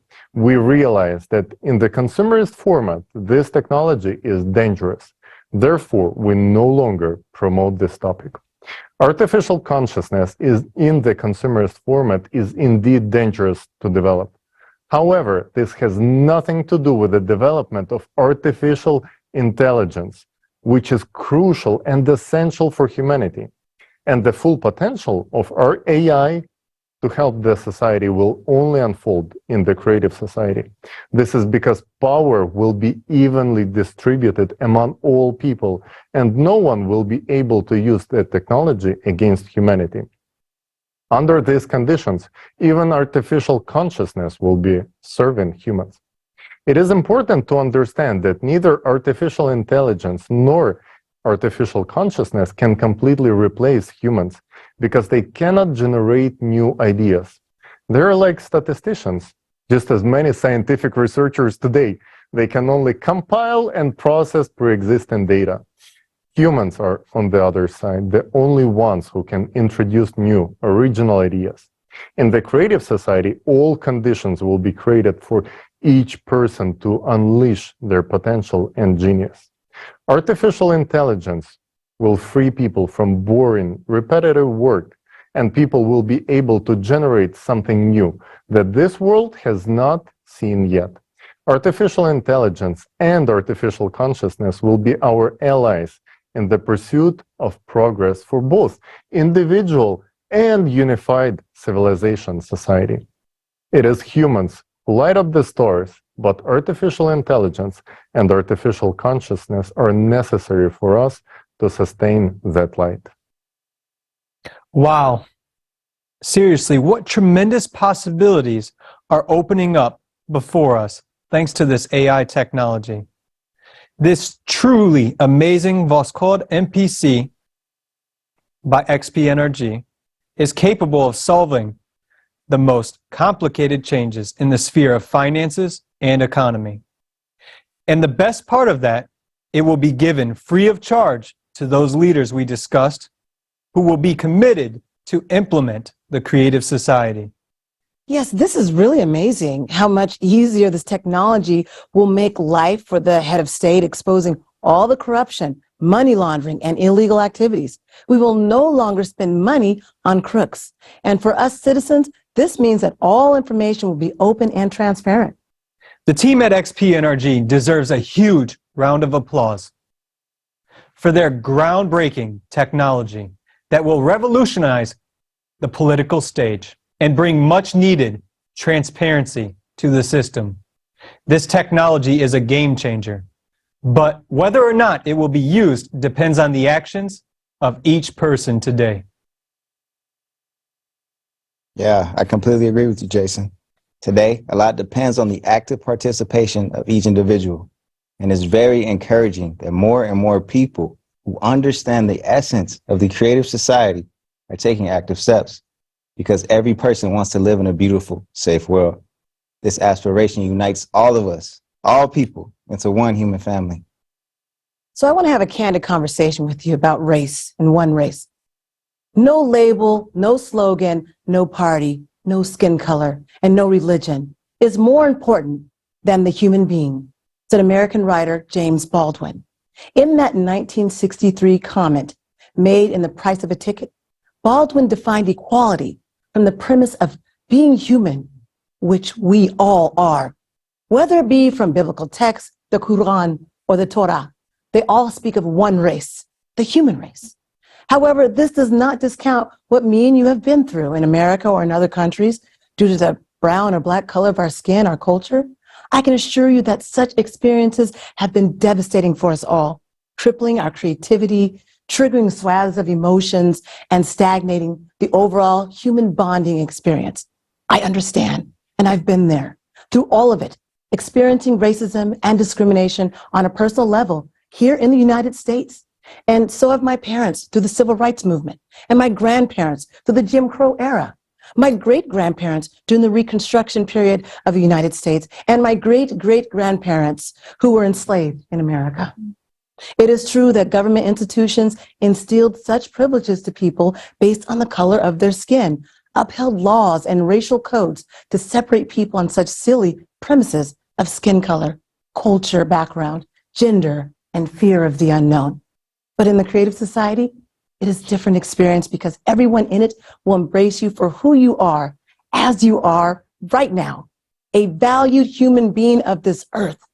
The creative society is about truth, justice, and righteousness for all people, of all backgrounds, of all skin tones, united under one race, the human race. This is essential for our survival, growth, and happiness. However, it does not take away from the culture of who you are, but instead, the creative society highlights your individualism, recognizing you as the real whole person. The famous writer Toni Morrison said, "The race thing is sort of a misnomer. It's just the human race, right? That's it. The rest of it in racism is socially constructed."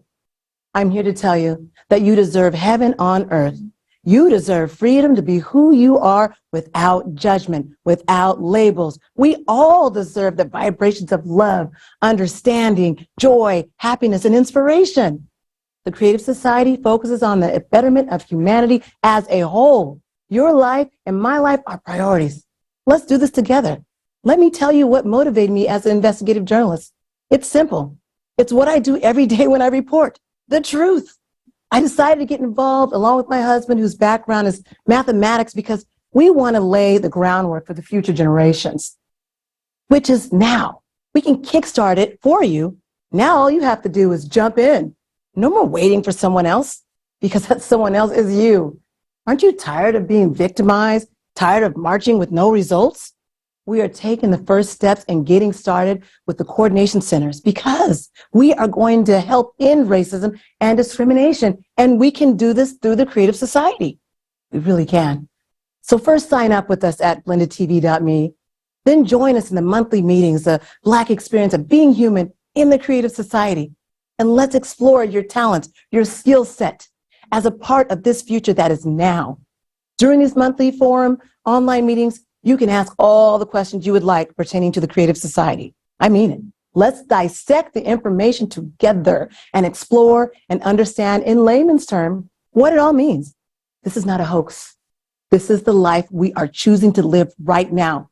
And we can do this together in the Creative Society. So please join me in the Black experience of being human. Thank you. Sincere. Julia, I really would like to thank you so much for your story, your choice, and your actions. The Creative Society is open to all people and organizations who want to live in a creative society and are ready to contribute their efforts to build a new format of society.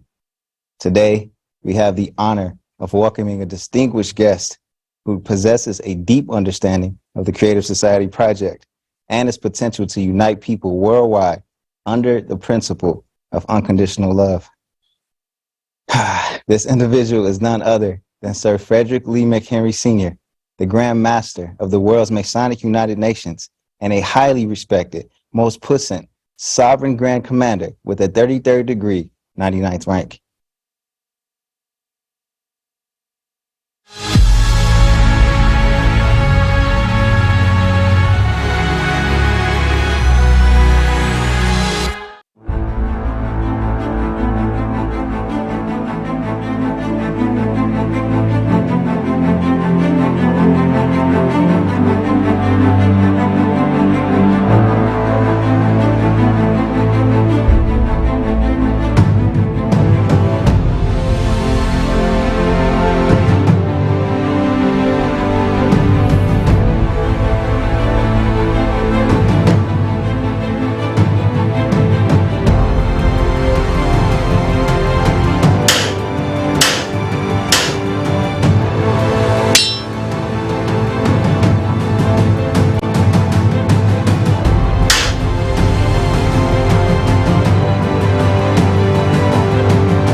Hello, ladies and gentlemen.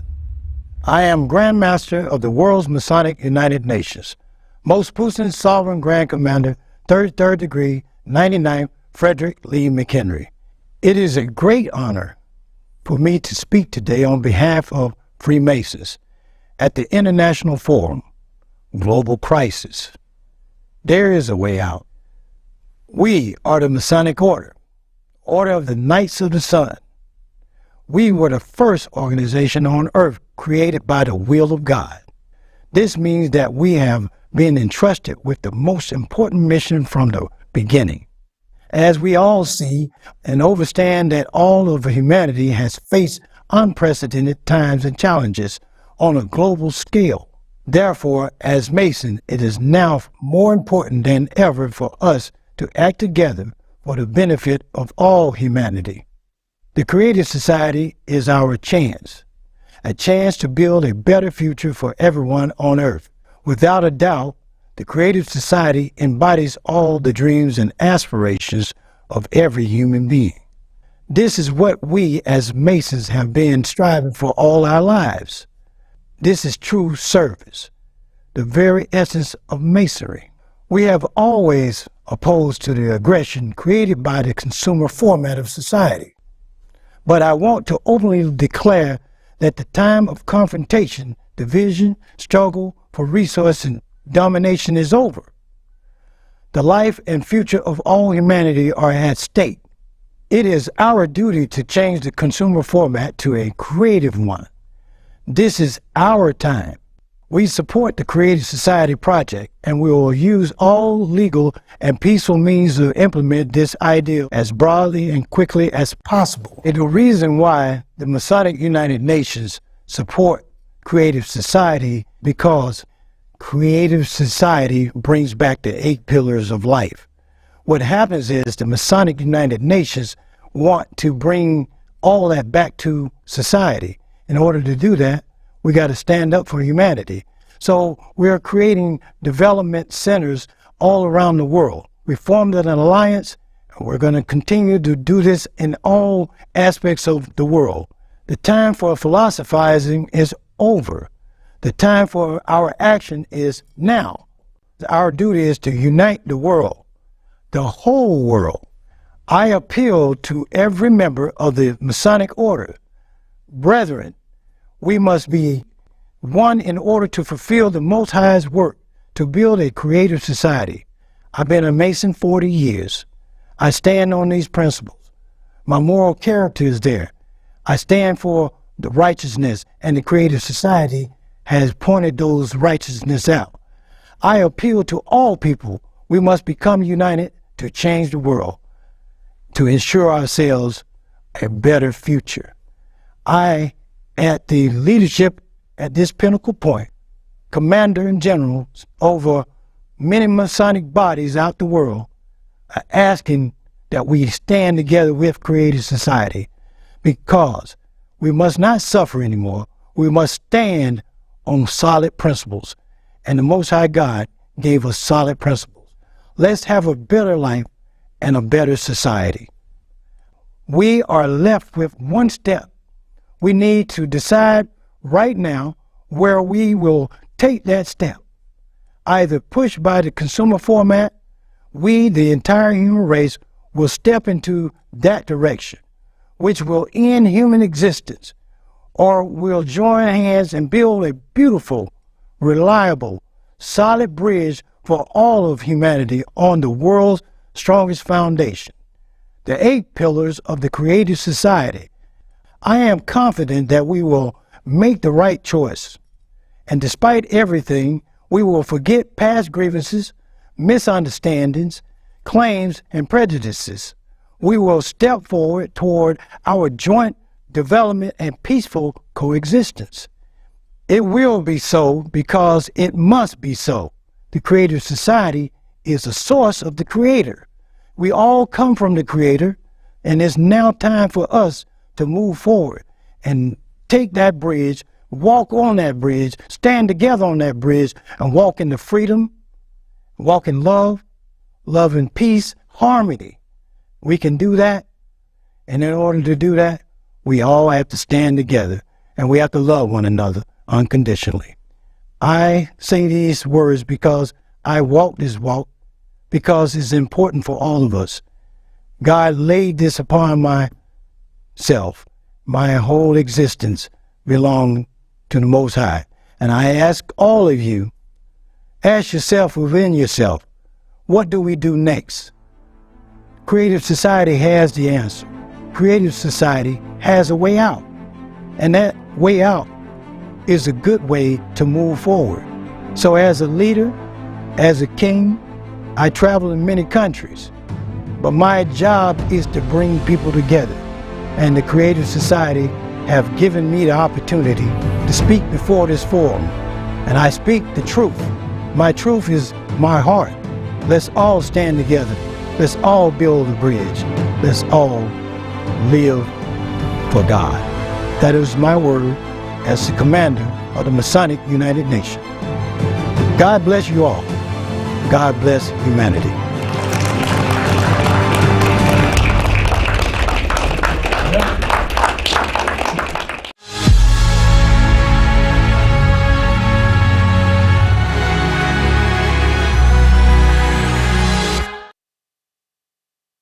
Thank you very much, Sir Frederick Lee McHenry, for your wise and profound words. Indeed, we can only transition from the consumerist format to the creative one through a reliable bridge built on the 8 pillars. Yes, indeed. Thanks to the actions of millions of people, we are already building this bridge and launching a chain reaction of positive changes. More and more people from different parts of the world are joining. And now it is with a great pleasure that we introduce esteemed guest, the Iroquois, also known as the Iroquois, which means the people who bring issues to council and reach a consensus. Today marks a significant moment as we hear from a seldom heard voice delivering a message that you will not hear anywhere else. It is noteworthy to mention that Ladina-Shoni, which means the people of the way of the Longhouse Earth, have the original democracy of the world dating back to the development of the Great Law of Peace, Gai Ane Lagao, the big path of the equilibrium, which had a direct influence on the formation of the United States Constitution. Without further ado, we invite the highly respected guest to share with us more about the ancestral knowledge and prediction that have come to fruition in our modern times.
I greet you all in peace, righteousness, and strength.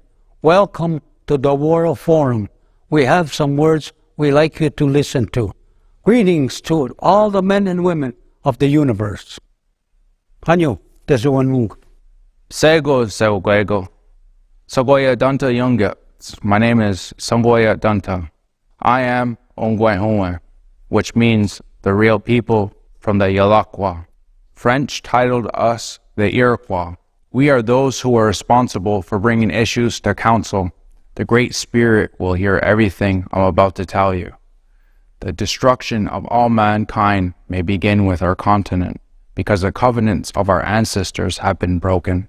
The prophecy of the Ganyat Gahaga states there will come a time when people will lose respect for the earth and for each other.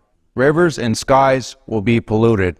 Bloody wars, crises, hunger, and pandemics will afflict the people of the earth. Snakes will appear and cause new destruction. Dragons with red eyes will spew their filth on the already suffering planet. The troubles that have befallen the earth will intensify and grow. The only unity and unwavering dedication of all people can withstand the beast that is destroying our lives and our planet. You and I are living in these times. This beast called the climate Cerberus is now sucking the water out of our rivers, burning our lands, shaking them, and destroying our homes. My voice is seldom heard, and I do not speak much, but you are listening to me. Now for a reason. We, the Yalakwa, have lived by the teachings of our ancestors and preserved the foundations of unity since time immemorial. We knew that a time would come when we would need to act. The lives of all of us are in our hands, and we must unite our minds and our hearts in order to deter extinction. The direction of the seventh generation needs to be priority. That is why I'm here today. I speak on behalf of all of my family across the earth. I have come to show you my heart. I have come to remind you that we are all part of a single circle of life. We have only two paths: to be destroyed by a ruthless beast or to unite for the sake of our life. Our only chance to truly unite and preserve our lives is to live in a creative society. Why the creative society? Because it is the only opportunity for the people to live with dignity and in peace. We know this because the principles of the creative society is founded on the values and modernizes our message. We live in a natural world where there is no greater power than love. Do you know what made America great? It was the wisdom and principles of people who have already taken care of nature and her children, because the founding fathers of the United States borrowed democratic methods from the great law of peace, from the Iloquah people. We, the Iloquah, rightfully consider ourselves the true founders of self-government and democracy. It is said that our democracy surpassed the democracy of the Romans. Equality and self-government are the pillars of the creative society, which were also our original foundations. On these principles, our nation's unity was maintained for time immemorial. That is why we are pleased that the world is now talking about the creative society, and our foundations are returning and spreading across Mother Earth. Ladino Shoni, the people who follow the way of the real house, that we were all originally put here, which created consensus for all people to unify for Skana, or you would call peace. We all must remember that we all live in the same house, our planet. And today we all must unite to stop the beast and live long and happy lives. One of the core values of Iloquah is the seventh generation. This means caring for ourselves and each other and considering those who are not yet born. It is our duty and responsibility to leave them a better world, but the consumer society makes this impossible. We lost respect for each other. We fight. We are divided. The consumer society will take our lives one by one and leave only a lifeless desert where there will be no place for us or our children. In the consumer format, none of us have a future. If we do not change anything, the seventh generation will not come into existence. Are we going to put our heads down and accept it? Will we not fight for ourselves and those who are dear to us? The consumer society has taken enough lives, and we have endured it. Now it is ready to deprive all of humanity of its future. We can give up and lose, or we can join hands and unite and win. My duty and responsibility as Iloquah, I believe that the consumerist format needs to be eliminated. It is time to act. I call on all indigenous peoples of Turtle Island to unite as one creative family. I believe in humanity. I believe that together we will win. I am doing what I can. I came to this forum and expressed my position. All nations stand in support because the knowledge of organization stems from the Iloquah, and we all support the creative society. But this is not enough for our victory.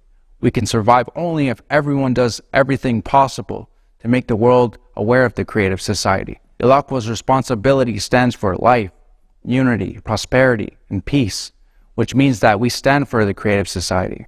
Without unification, there is no other way to avoid destruction, and we all lose. The Ilakwa will once share the knowledge passed down that united vast clans, families.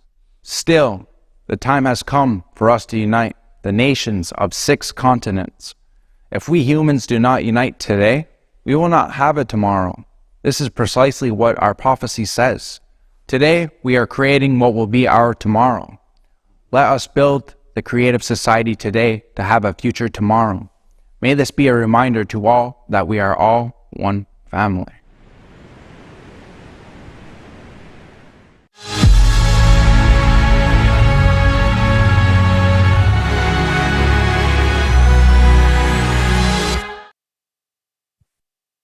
It is a great honor that Ilakwa is with us today.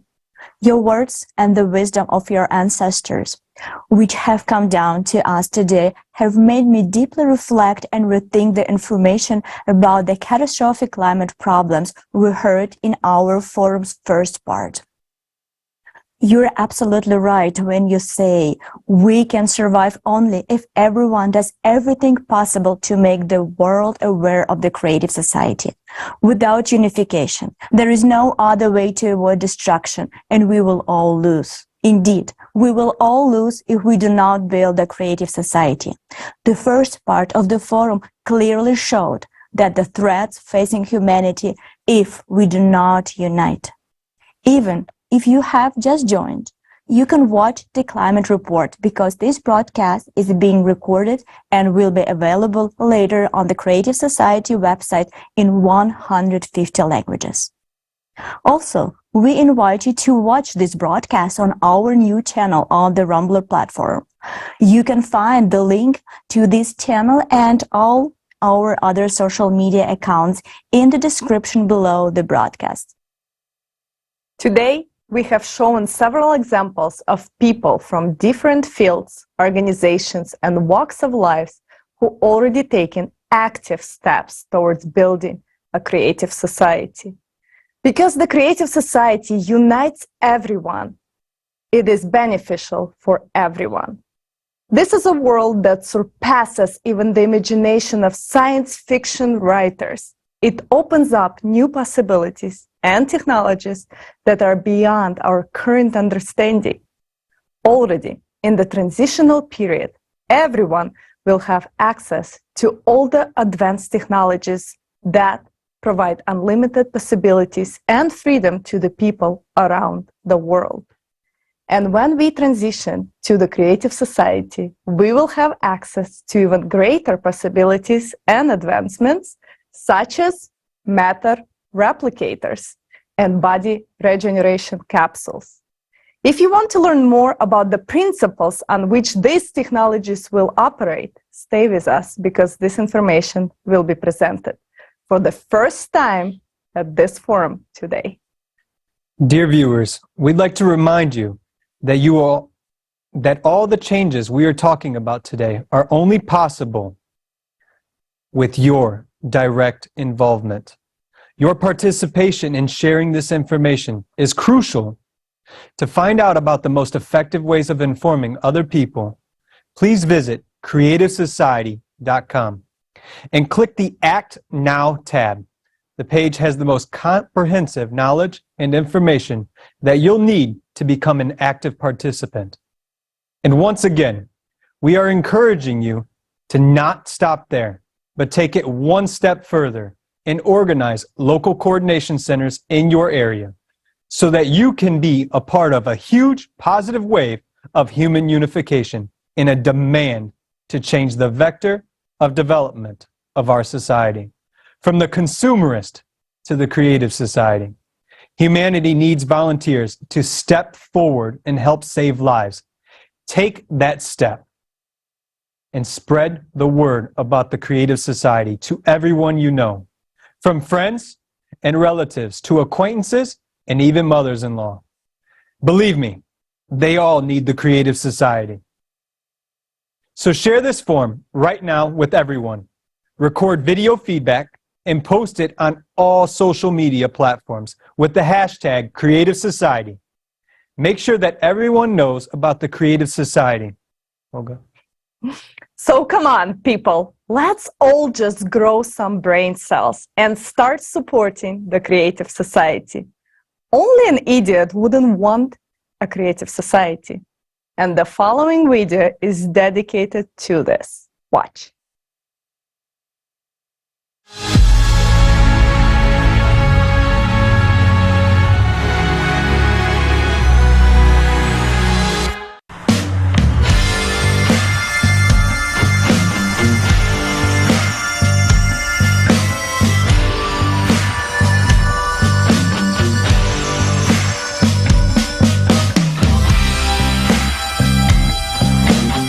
Okay, so I come in and I tell them,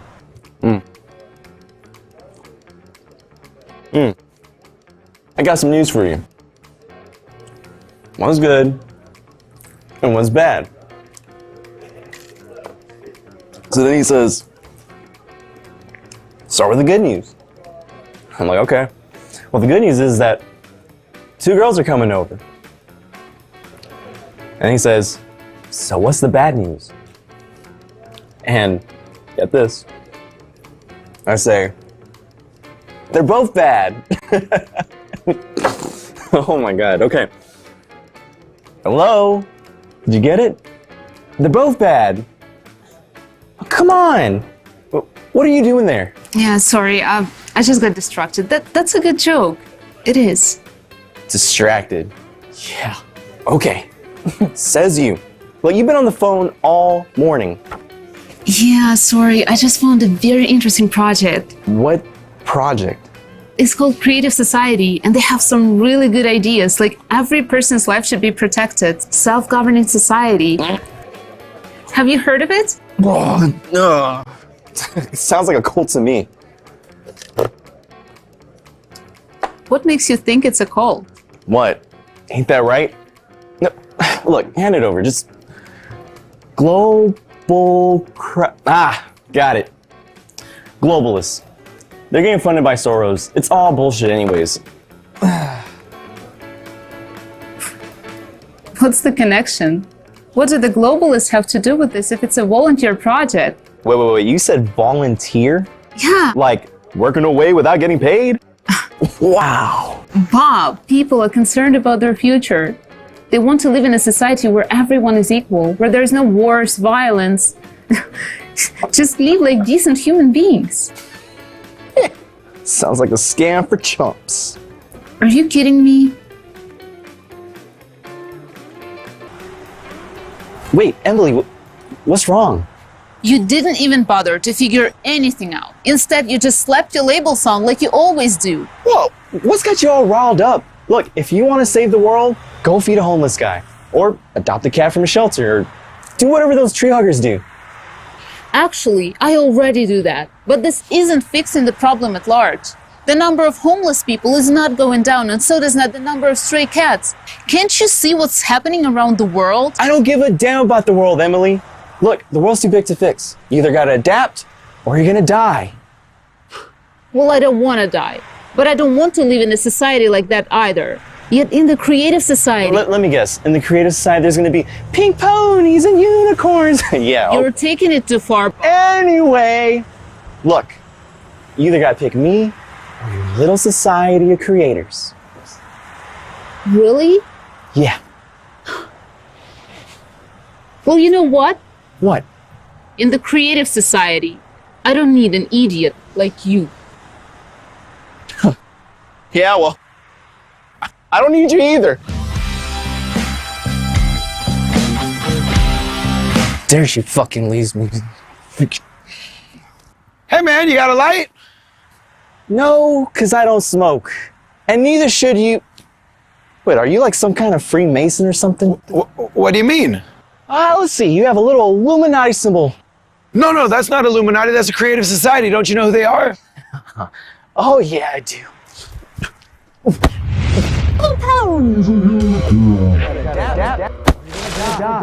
Hey! Hey, you okay? Man, you must be an idiot or something. I could have really hurt you. I got great reflexes.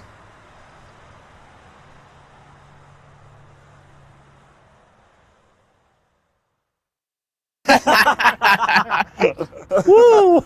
Oh man. Yo, who gave you that shiner?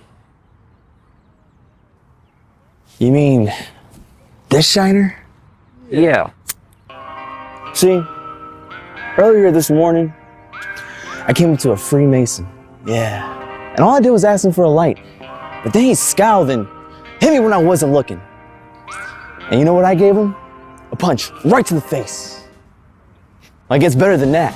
See, when I hit him, he was out cold for 5 minutes. Couldn't even get back up. And you know what I did about that? Give him a little taste of the foot to the face. Oh, come on, stop telling fibs. What? You feeling lucky? Well, do ya? Punk?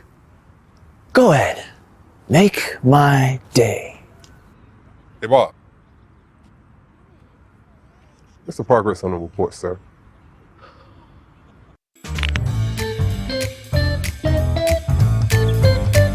Your bunch of assholes. You all are fooling everybody. Globalness, cutness. Your society is impossible.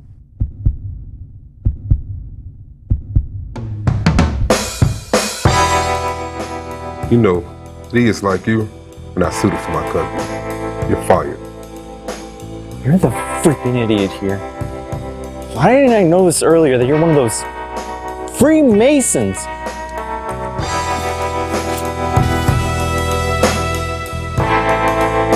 Oh, come on! This is fucking bullshit!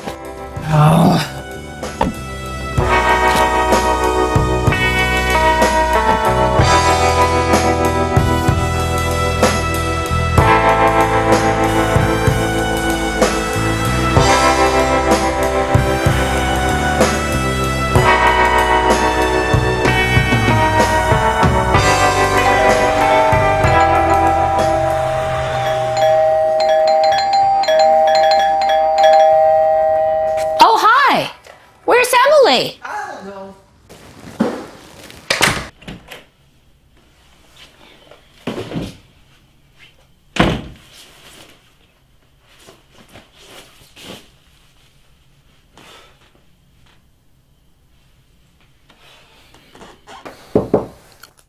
What?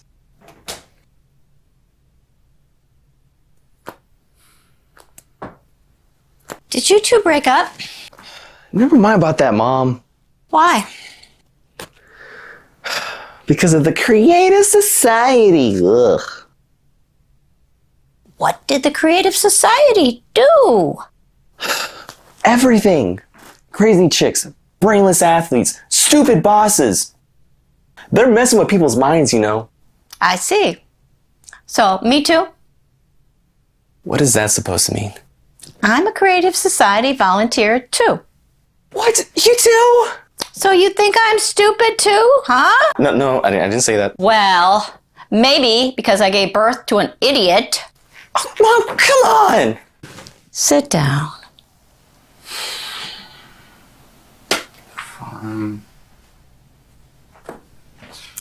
I'm sure it's not about the Creative Society. Definitely is. Hey, Bob, what's going on? Well, haven't you heard? Our mom's gone completely nuts! She's volunteering for the Creative Society. Bob, are you stupid? I guess it's you who's nuts. As usual, though. The Creative Society's awesome. What? Why are you looking at me like that? Look! I can't believe you two are part of the Creative Society. Traitors! Look, there's gonna be a replicator in the Creative Society. Every month, you're gonna get $10,000 on your account. Nope. How cool is that? Not cool. Everyone's gonna get their own free, high-class apartment. You know, you can only get free cheese from a mousetrap. Come on, you're not a mouse. You gotta have more brains than that. You wanna know something? What? I want to go to Japan and study fashion design. My dream is to have Yoda Miura perform in one of the outfits I made for him. And what am I supposed to do there? You'll finally buy yourself a decent car. No more driving around in your piece of junk. And you can even get your own health capsule to cure your nasty pimples. And your tangerine allergy? Long gone.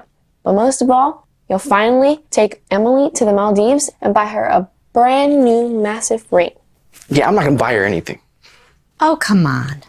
Now, seriously, the situation in the world just keeps getting worse and worse every day. We had a pandemic. Now there are wars. People are going crazy with hatred toward each other. And the climate? Have you seen the kind of earthquakes happening lately? Fake news. Nowhere is safe now. Bob, I'm so tired of being scared all the time. Imagine a sustainable, safe world. The world where I could send Vicky to Japan and wouldn't have to worry about her. Where all borders are open and there are no wars. I'll finally have peace of mind. And for you too, Bob. By the way, where did you get that black eye? Oh, this black eye? Well, I just happened to have a nice talk with some of those friends of yours. Bob, any sane person would want to live in a society like that. What's wrong with you? Nothing's wrong with me. Only a person who doesn't get the essence of the project would not support the Creative Society. Or a total idiot.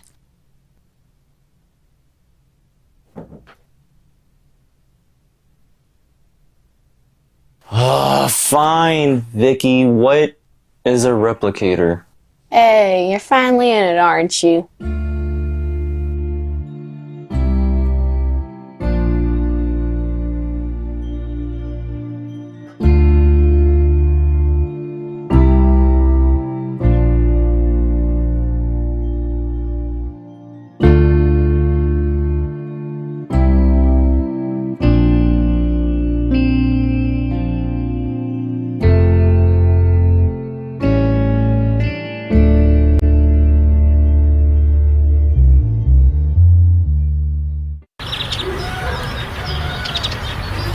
And you didn't believe it. Hey, come on, you didn't believe it either. Nice. What brand is that? This is the Creative Society. Why would we advertise any other brand? Gotta support that's gonna benefit us. Are you Freemasons or globalists? All right, pal, look. I used to be just like you myself. Let's have a talk. All right, you see, every human's life is to be protected as one's own. That is the principal idea of the Creative Society. There's gonna be a replicator too. Oh yeah! What's that? Well, see,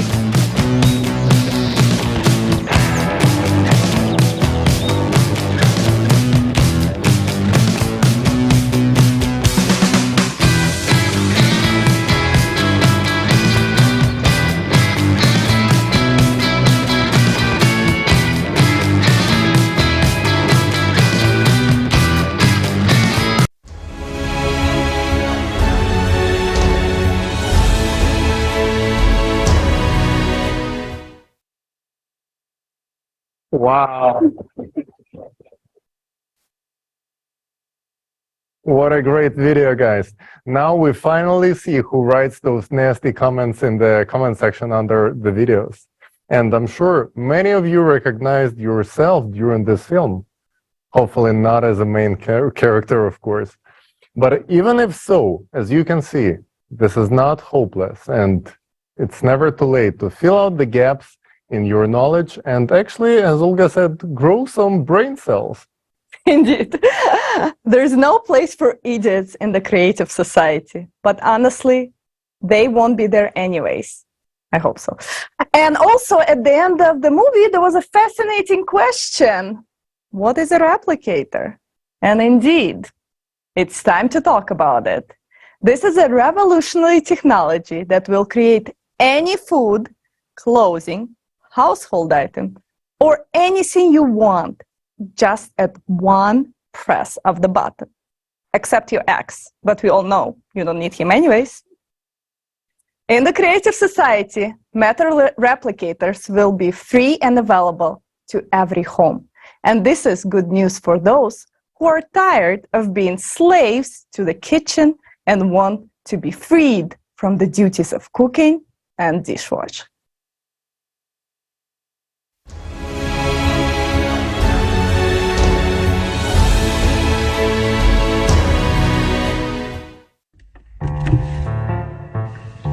Dear kitchen, I have a confession to make. I'm leaving you.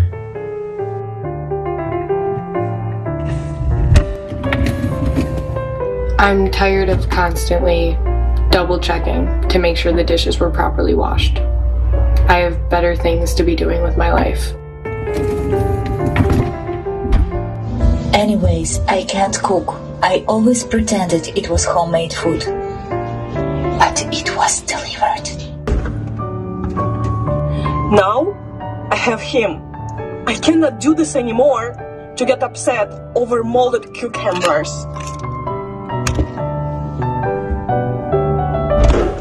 To be honest, you're already getting on my nerves.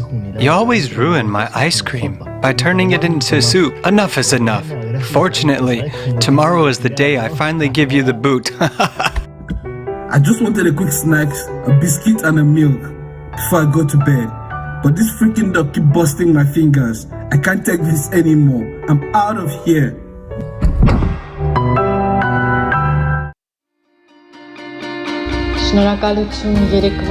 Thanks for that Indonesian gado-gado treat last night. Today, let's make my all-time fave, carbonara. And let's try some African cuisine with kamba vanasi tomorrow.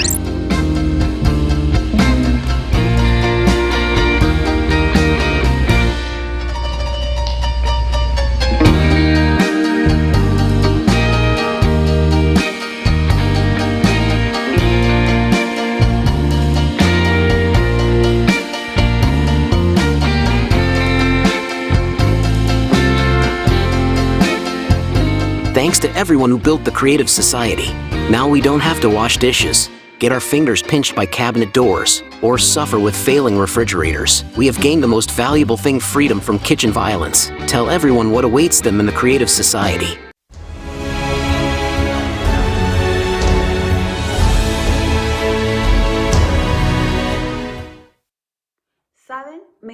You know, I'll happily say goodbye to the kitchen. I'm not gonna miss it. Greetings, friends. My name is Paulina Herrera, and this is my daughter Javiera. We are from Chile, and our whole family support the Creative Society. I'm glad to welcome everyone to the forum, Global Crisis, There is a Way Out. As any other sane person, I want to live in the Creative Society, and I want my children to live in the Creative Society. And together we talk about the incredible technologies that will be available to everyone. Most of all, my daughters are looking forward to the matter replicator. They already love it so much, because they can take their favorite treats and any toys out of the replicator and change their beautiful dresses every day to look like princesses. And honestly, I admit that I'm looking forward to the replicator.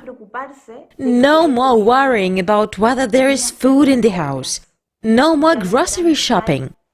You will no longer need to spend time on cooking, as it will no longer be necessary thanks to the replicator, which is guaranteed to every family absolutely for free. Imagine, you just open the menu, choose any dish you want, and it's ready in a matter of a second. Matter Replicator is not just about food. It's anything you want. Any clothes, a vase of flowers for your table, a spinning tackle. It can be even a blanket tucked into a duvet cover. We will become free. We will stop worrying about material things and about where to get them. Is the way we live today normal? Today, billions of people work hard just to have food and clothing.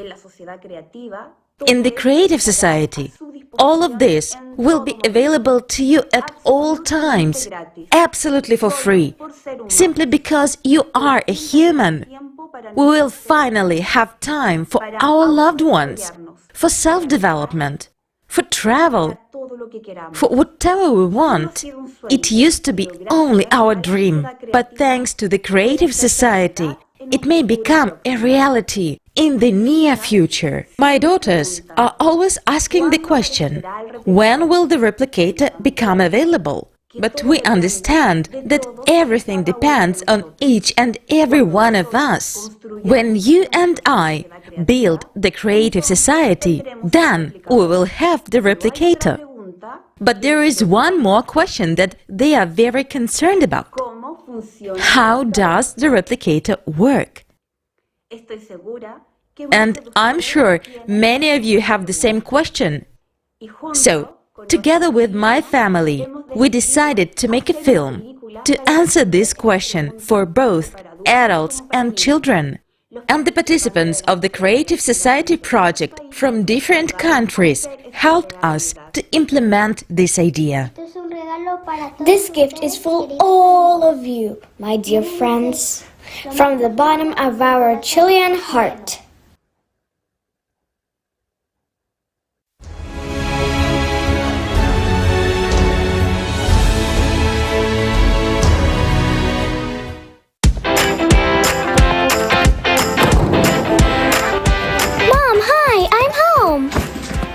Mom, I'm so hungry. Mom, when are we going to eat? Soon.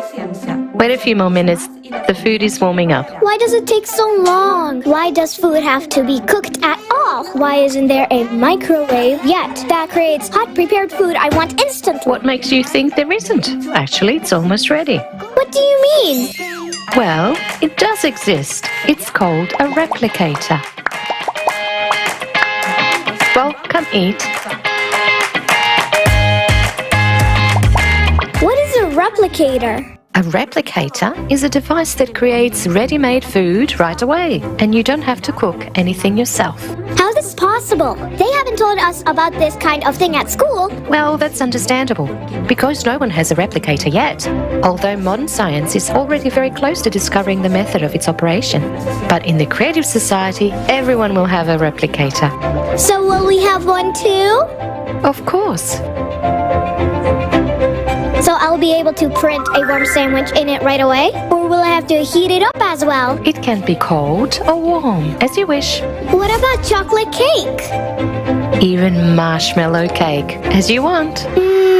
Would it be possible to print lots and lots and lots of fresh orange juice? And right away? So I don't have to wait for the oranges to be squeezed? Yeah, right away. Instantly.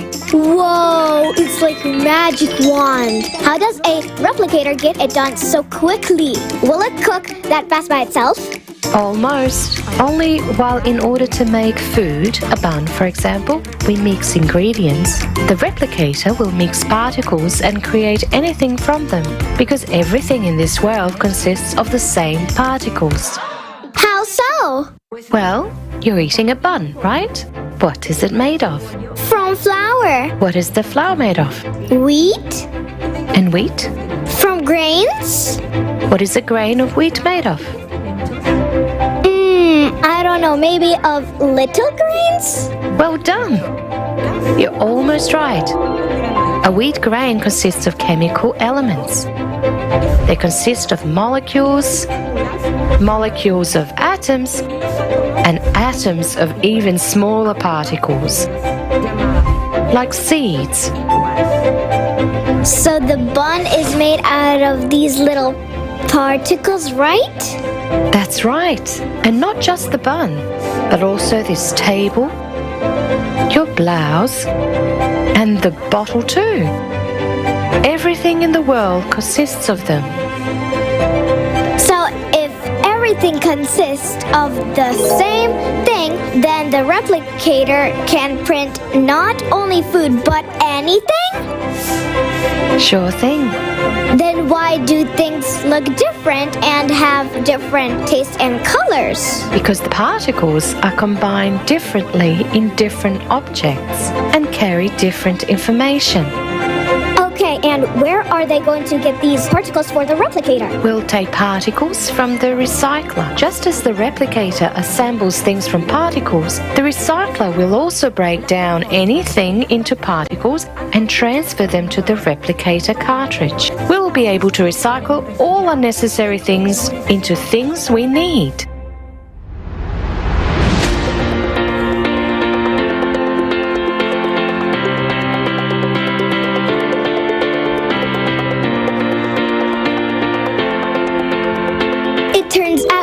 Recycle all the trash on the planet. There will be no more garbage. We can break it into particles in the replicator too. Yes, sure. Anything you don't need, garbage, waste, dust, broken things, dirty shoes, you just put into the recycler. There, they are decomposed into particles and collected in a cartridge. And that cartridge is then inserted into the replicator. Oh, wait, does that mean we're going to eat food made out of garbage? We already eat it now. For example, you ate an apple. You left the rest of the apple in the garden on the soil. Over time, the apple decomposed into elementary particles and became part of the soil. Thanks to this, the grass grew, which the cow ate. These particles became the nutrients for the cow and come to our table already in the form of milk or yogurt, and we eat them. These particles have no properties of the object they form. They have no odor, they cannot be harmful or inedible, they are neutral. This is why you can reassemble anything from the recycled particles, and even tasty and healthy food. And when there's a replicator, can I print myself a dog? No. A replicator cannot create a living organism, neither a dog, nor car, or even a mosquito. But why? A replicator simply reproduces any object consisting of the same particles, but it can't create life. It can print a cooked fish or chicken, fried or cooked according to any recipe. But that chicken or fish was never born, never lived, and no one ever killed it. It is simply a collection of particles. To replicate any dish endlessly, all you need to do is prepare it once using our regular method, and that's it. From there on, you can copy it as many times as you want. Yay! Thanks for the replicator, the animals won't die. No one will kill chickens. So great! Replicators, great! So, when we have a replicator, will we have to stuff a blanket into the duvet covers? No, you can get a ready-made blanket with a duvet cover from the replicator right away. Even a new one every day if you like. And the dresses too? Yes, lots of different dresses. And you won't even have to iron and wash them, because every particle of dirt will serve as a refiller, and you'll even have more particles on the dirty dress to print a beautiful new one. Wow, Mom! It turns out I'm not the only one who can print whatever I want in the replicator, but everyone can? Yes, in the Creative Society, everyone will be able to print whatever they need for themselves. And that means everybody will have nice clothes and good food. And that means there won't be any poor or hungry people. That's right. Everyone on the planet will be fed and clothed. Then nobody needs to buy anything. And there's no more need for stores anymore. If we don't have to buy anything, we don't need money. If we don't need money, no one will fight. And if there's no money, we won't have wars. Everyone will live happily ever after. Come here, my dear. What a smart girl you are. Yes, there will be peace everywhere. Everyone will live happily ever after. Happily ever after.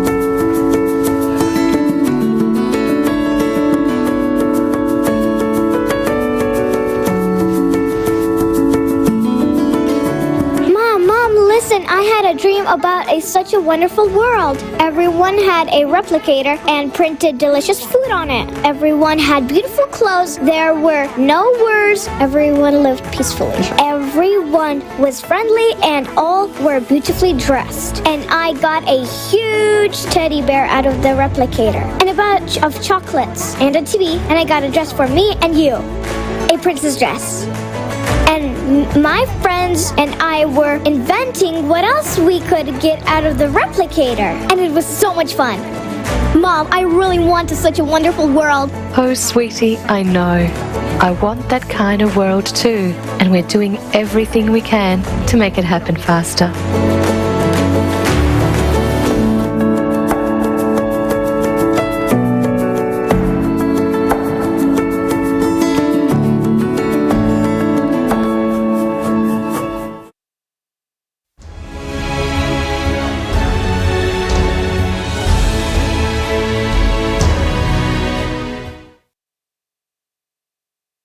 Thank you so much to our dear participants from Chile and everyone who took part in creating this video. You are truly amazing. And dear Javiera, you have melted our hearts, and we want to express our special gratitude to you. Friends, don't our children deserve a beautiful future? And what can be better for our children than building the creative society? It is crucial that this life-saving knowledge, which we hear today at the forum, reaches every single person on this planet. So we urge you to share this forum and spread information about the creative society. Absolutely, Olga. Thank you. And friends, finally, the wait is finally over. The information we're about to present to you right now is about to revolutionize the future of our civilization. Today at this forum, we have unveiled incredible technologies that will be available to everyone in the creative society. These are the technologies that will certainly improve and make your life exciting and worry-free. The body regeneration capsule, matter replicators, and other incredible inventions we've presented are the reality of the creative society. Most importantly, scientific knowledge behind all of these inventions will help us to overcome the impending climate cataclysms and will allow us to survive the climate Cerberus. We will present to you this epic knowledge that is being shown for the first time in the history of humanity. Alexei, the floor is yours. Dear friends, next we want to present a scientific hypothesis. It will open your eyes to the world. This hypothesis helped us understand, in particular, how electricity works and why such breakthrough technologies as fuel-free generators are possible, since they are open systems. And, by the way, they are already functioning today, although we do not know their nature yet. The hypothesis that you are about to hear provides an insight into all of creation. What has been hidden to us will be revealed. By uniting and studying this scientific hypothesis, scientists will be able to understand how to stop the influence of outside forces on our planet. And that means saving all of humanity from an impending climatic catastrophe. No scientist today understands that you will understand in 50 minutes. 50 minutes from now, you will be able to explain what all the scientists in the world could not explain and would not be able to explain for another 1,000 years, even if we had 1,000 years. Such knowledge never appears by chance. And it opens up not only vast prospects, but gives great hope. Hope for the future. Enjoy watching.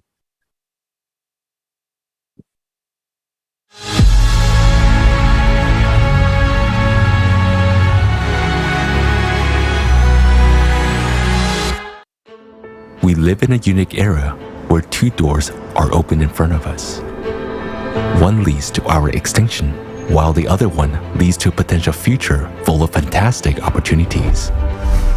Today, we would like to present to you a hypothesis that can become a foundation for such a future. Our survival and the prospects of humanity, including even manipulation of matter, depend on its implementation. To solve this task, we have an understanding of the overall picture, but there are many unexplored islands in it. In order to explore these unknown islands of science and build a unified theory capable of saving humanity in the shortest possible time, the scientific potential of our planet needs to be unified. Today, humanity possesses only 6 types of energy, but thanks to the new hypothesis, we can gain access to 32 types of energy.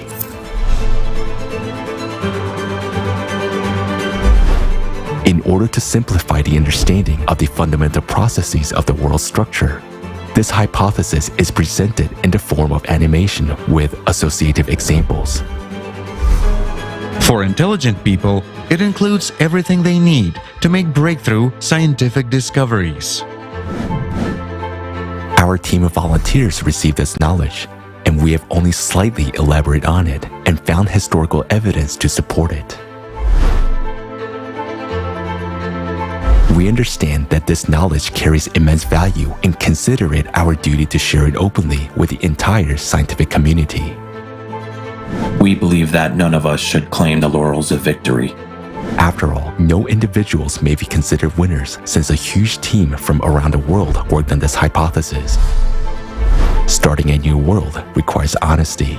Deserved recognition should be given to those scientists who will be able to explain, thanks to this hypothesis, what electricity is, how many types of it exist, what radiation is, what the electromagnetic field is, and most importantly, recognition should be given to those who will be able to find a way out of the climate crisis.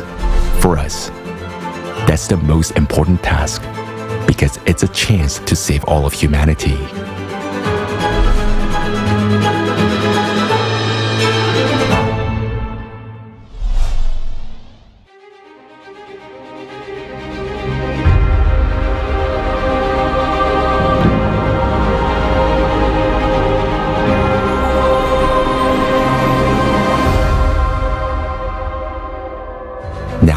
We'll present you a hypothesis which offers a totally different view of how our world is arranged. This hypothesis gives us keys to manipulating matter and developing such technologies that will enable humanity to take a step into a new era of evolution. It's a future where we will have everything, even the things we haven't dreamed of. How did this hypothesis originate? Some time ago, we were given unique information about how our world is actually arranged. It was confirmed by rather interesting historical artifacts. In order to understand it more deeply, we decided to collect all existing mentions of this information throughout human history. We asked volunteers around the world to start searching, and they found a large amount of artifacts, legends, and stories, which preserve mentions about the true fabric of our world. Along with that, a lot of indications were found pointing towards the veracity of the use of such legendary technology as the Eye of God and Vajra in ancient times.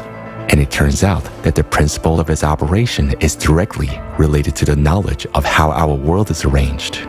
We became very intrigued by this information. Since it was impossible to study it using standard methods, we were offered to conduct a number of special experiments and to build for that purpose a unique device that would have a pyramidal shape and certain characteristics. We developed a prototype of such a device in 2016. It is made of aluminum and contains 11 tori. We conducted a series of experiments with this device using certain programs. Some of them were publicly demonstrated. The purpose of those experiments was to verify the possibility of transmitting information to a large number of people, regardless of distance, by means of thoughts.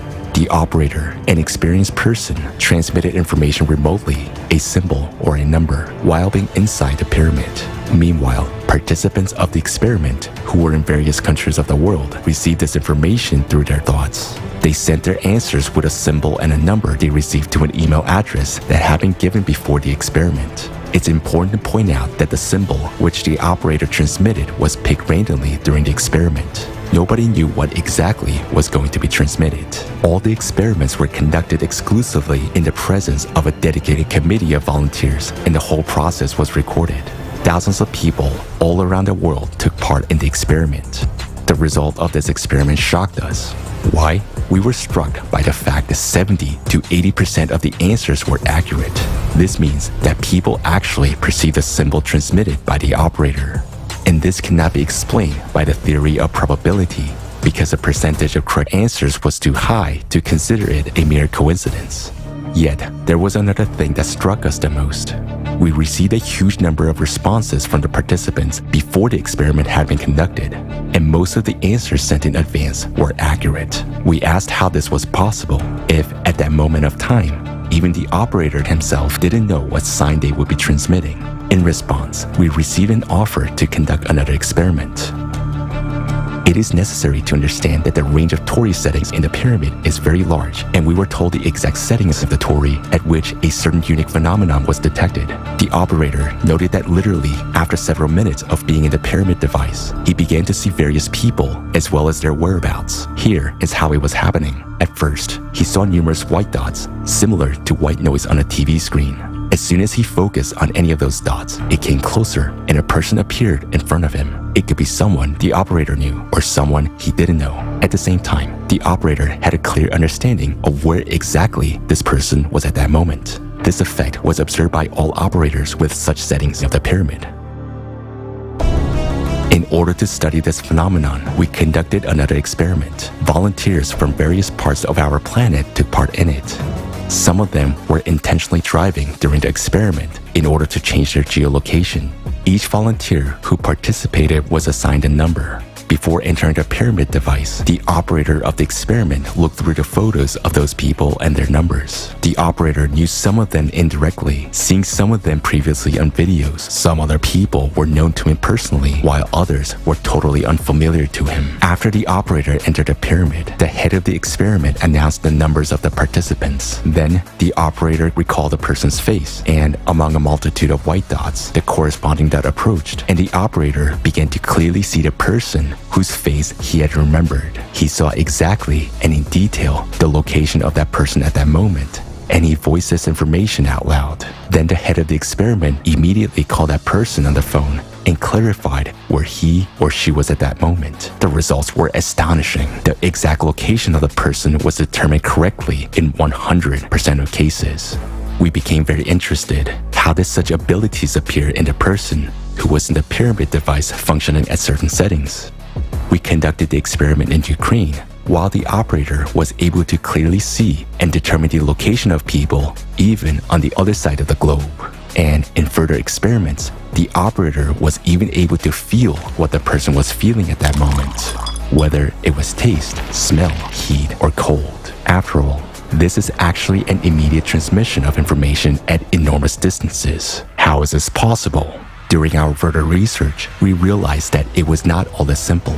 It turns out that besides the known radiations, thermal, electromagnetic, X-ray, and others, the human brain is able to generate, transmit, and perceive another, completely different type of radiation.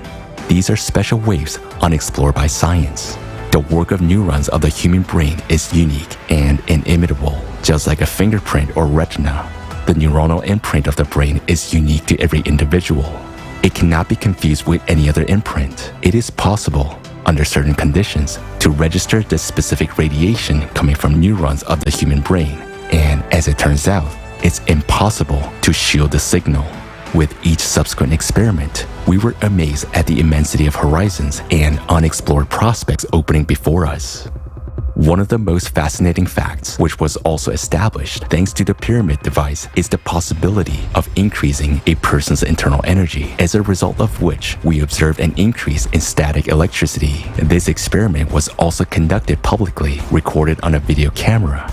and this video is available to general public. During this experiment, a person stayed inside a pyramid device with specific Tori settings for a certain period of time. Then, after leaving the device, he touched a glass of an aquarium with his hands. The aquarium was filled with water, and there were 2 electrodes inside, which were connected to a voltmeter. The moment the operator's hands touched the aquarium, the voltmeter clearly indicated an increase in voltage. From the point of view of modern physics, this is impossible, but dozens of people saw that, and it was recorded on a camera. This experiment has been repeated many times, but here it should be noted that not all people could show such a result. We came to the conclusion that personal qualities of the operator can affect the results. The person touched a glass, which is an electrical insulator. The electrodes of the voltmeter were confined in water, and yet we all observed the result. The laws of physics also say that the human body is not capable of accumulating electricity in such quantities. But what we have recorded is a fact. We were offered a hypothesis that fully explains all this phenomena. We invite you to take a look at several artifacts that our volunteers have found. These are the best known and simplest examples. As you can see, this clearly illustrates the discreteness of our world and what the world is made of beyond the quantum level. Nothing special. Well, it's nothing special until you know the details. So now, let's go through it in order. What is our hypothesis of the world structure?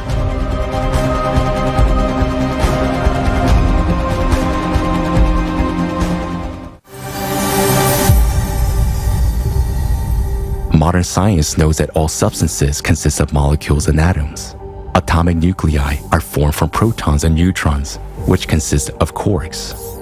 It is generally believed that quarks are the smallest particles, along with leptons, electrons, and neutrinos, and they are structureless.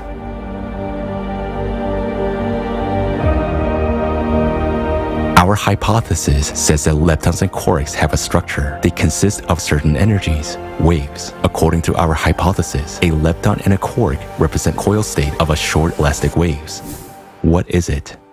Associatively, it can be compared to a tangle of snakes intertwined with each other. Each tangle is the smallest particle, a quark or a lepton, while each snake in a tangle represents a different kind of energy. When the snakes are in a coil state, we observe a particle. When under certain conditions, a tangle becomes untangled and the snakes line up linearly one after another, we observe a wave, that is, a wave state of the same particle. This is clearly demonstrated by the double-celled experiment, in which a wave passed into a particle state when the conditions changed, in the presence of an observer. In essence, the intertwined tangle represents the quantum level, the level of particle manifestation, while short elastic waves, the snakes that make up everything, represent the beyond quantum level. What processes take place at the beyond quantum level? We know that already at the quantum level, the laws of classical physics stop working. But at the beyond quantum level, everything is radically different. The entire beyond quantum world is filled with short elastic waves, snakes, that is, different kinds of energies. When snakes are woven into a tangle, the invisible becomes visible. This is a process of the quantum world. Each such tangle is nothing but that very elementary particle of the material world. In the beyond quantum world, there are lots of kinds of energies, that is, snakes. Associatively, you can imagine that they have different patterns, colors, and thicknesses. Some are poisonous, some are not. Combinations of these energies, meaning short, elastic waves, or snakes, make up all the waves known to science today: electromagnetic, thermal, and so on.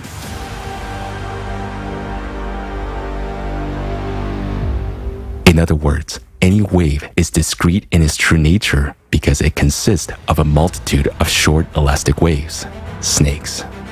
None of the snakes ever disappear. They just transform from one state to another. Also, all material objects consist of tangles of snakes as the smallest material particles. Each snake in a tangle is a carrier of certain information, a code. Depending on the combination of snakes in a particle, one or another matter with given properties is formed in the material world. Characteristics of a material object and all processes occurring in it are formed at the beyond quantum level. That is, the information embedded in a particle at the beyond quantum level determines what this particle creates. A soccer ball or a dog. If we decompose a snake tangle into linear state, all the snakes will line up in a strict sequence. And this sequence is very important. Just like in DNA, every fragment is in its place. The first snake in the sequence has a specific role. It is a carrier of information about the whole tangle and carries the main code of the program.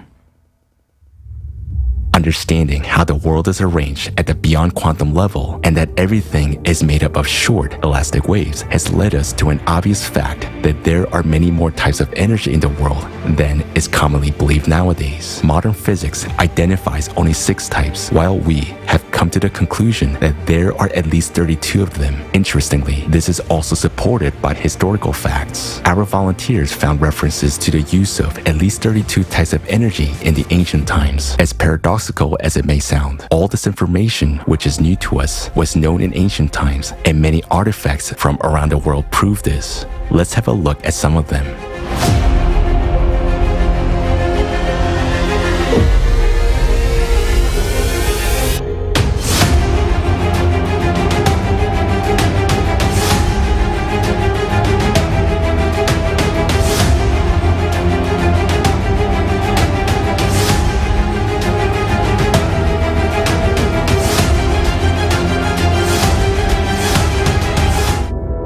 Now understand what special meaning they carry.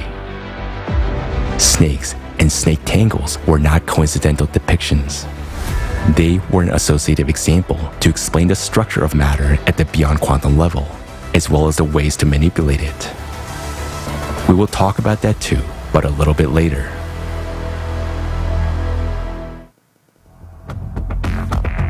To date, this knowledge has been mostly lost, and that's a shame, because it will be of a great use to modern scientists who for decades have been struggling with questions which can be easily explained by means of this hypothesis.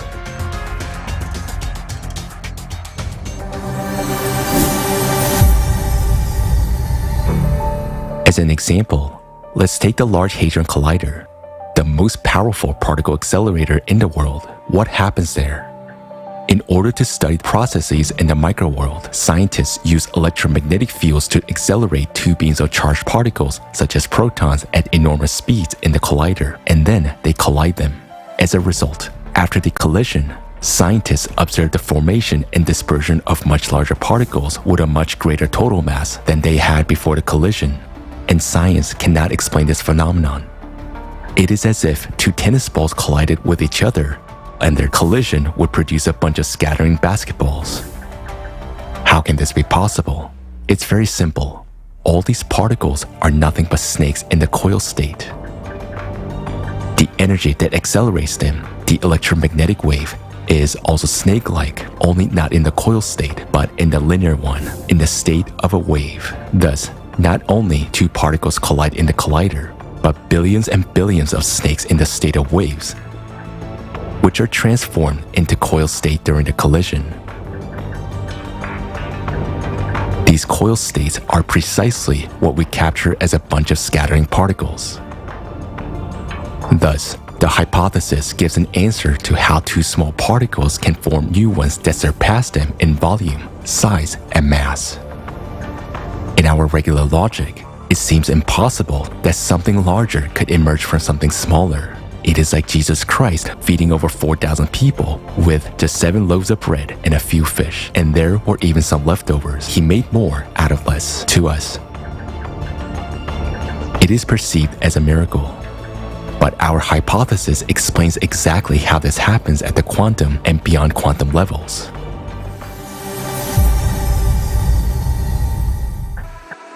The mysterious birth of virtual particles in the physical vacuum can be explained in a similar way. How does a particle-antiparticle pair emerge from emptiness and after a short time disappear again? The answer is simple. The short elastic waves, snakes, that fill the vacuum simply move from the beyond quantum level into the quantum world, forming coiled states, the very particles we can observe. In fact, the whole world is made up of snakes. There's no place where they do not exist. As it is said, There isn't a single place in the entire universe where the thinnest needle doesn't run into something. Let's take another example. In quantum physics, there is a phenomenon known as entangled particles. Two particles can be at different edges of the universe and interact with each other without loss of time. A change in the state of one particle instantly causes a change in the state of the other. How is this possible when modern physics says there is nothing faster than the speed of light? It's a question that has led modern science into a dead end. Scientists have no answer. In fact, the answer is simple. At the beyond quantum level, all these particles are located next to each other and connected by a single snake. There's no concept of distance, speed, or time in the beyond quantum world. Completely different laws work there. For example, in the material world, one of the interconnected particles can be in our hands, while the other one can be in a grain of sand on the shore of the ocean in another galaxy. Meanwhile, at the beyond quantum level, both of these particles are at a distance of a single snake, and there's no time or space between them. There can be many more than two of these entangled particles, and all of them are instantly exchanging a huge amount of information among each other. In other words, matter in the universe is constantly interacting. Another phenomenon, the nature of which our hypothesis explains, is electricity. Today, we all use electricity. We know that there is direct and alternating current, that there are electromagnetic waves and static electricity. But what electricity is in its essence, modern science cannot explain. For example, let's take static electricity. Each of us experiences it in everyday life when brushing our hair. Both hair and a comb are dielectrics. When we run a comb through our hair, we untangle some snake tangles and create new ones, thus releasing snakes. The snake tangles on the comb interlace with the ones in the hair. In this way, joint snakes are formed. This quantum manifestation is precisely electromagnetism, which attracts hair to the comb. By understanding these processes, even at such an elementary level, we can already provide answers to many riddles of modern science. For example, let's take an electrostatic machine. There is a paradox associated with it, which is an unsolvable riddle. When the disks of an electrostatic machine are rotated, a powerful spark between the two electrodes occurs only when there are metal spheres attached to their ends. If these spheres are removed, there will be no spark between the electrodes, or it will be barely noticeable. But if, for comparison, a device that works from a battery or a household outlet is connected to the electrodes of an electrostatic machine, an equally strong spark appears both with and without the spheres. This indicates that the electric current generated by the electrostatic machine is not capable of causing a powerful discharge without the spheres, and that the current from the battery is capable of causing the same discharge with and without the spheres. What is the difference between these two currents? The difference is that these are different kinds of electricity, and they differ not just in their external characteristics, they differ at the beyond quantum level. And our hypothesis gives an in-depth justification for the nature of electricity and its different kinds. Doesn't that remind you of anything? It's a good example for thinking people. Thanks to the hypothesis of a coil state of short waves, we understand that electricity is the same snakes in the coiled or linear state. There are many kinds of electricity. They're determined by the predominance of one or another type of snakes in their linear sequence. For example, when you comb your hair, static electricity is generated, which is represented by a certain predominant type of snakes. When magnets rotate, it's another type. In household outlets, alternating current is a third type of snakes. In batteries, the energy of chemical reactions is the fourth type. In an electrostatic machine, it is a fifth, and so on. And note that all types of electricity, just like the magnetic field, have the same first snake in the linear state, which carries a major part of information. We reserve the right to explain the understanding of how electricity works to those who will further investigate this issue. We have merely given an association and invite those who wish to understand the subject to investigate it on their own. Now, let's look from the perspective of the beyond quantum world at what's going on in an electrostatic machine when different kinds of electricity are used. As the disks of the electrostatic machine rotate, the brushes rub against their surfaces. As a result of the friction process, the snake tangles become untangled and form an electrostatic field. Some of the snakes start moving along the conductor as if along a riverbed, forming a directed movement of snakes along the electrodes. As long as there is static electricity, there are no tangles, just a flow of snakes. And in order for a discharge to appear, that is, for the snakes to interact, we need to create conditions where they can gather in tangles again, such such conditions are created by the shape of a sphere. By flowing around a sphere at the ends of the electrodes, the snake coils up on themselves, which contributes to the formation of tangles. In the space around the metal spheres, the snakes and tangles begin to accumulate. The snakes from tangles on one side begin to cling to tangles on the other side, and their massive collision occurs. As a result, the tangles become untangled and the snakes are released. This is the discharge that we observe. We see a spark, waves are emitted in the optical range, and we hear a sharp click, a sound shock wave. All of these manifestations arise as a result of interaction among the snakes. They simply transition from one state into another. Accordingly, when there are no metal spheres on the electrostatic machine, the snakes flowing along the electrodes cannot form any tangles, so they simply fly by without any interaction with each other. But in batteries and household outlets, there is a different kind of electricity. There, tangles move together with snakes in a linear state, and they interact with each other instantly. The tangle state is disrupted, and we observe a discharge and the accompanying phenomena. Therefore, this type of electricity does not need metal spheres to form tangles because it actually flows in the form of tangles. Thus, we understand that the shape of a sphere creates the necessary conditions for transformation of the linear state of snakes into a coil state. That is, in fact, the shape of a sphere or a dome creates conditions for accumulating energy. Doesn't this remind you of anything? If you have noticed the similarity with the domes of religious buildings, you are not mistaken. Ancient legends say that the first stone temples were built more than 24,000 years ago by the representatives of an extraterrestrial race known as the Apexians. They also created the first religion and the first dome-shaped structures for the purpose of collecting energy from humans, which is known as the vril. People gathered in those temples and prayed to the Apexians as gods. This was a process similar to what we have seen in the spheres of the electrostatic machine, where static electricity accumulated.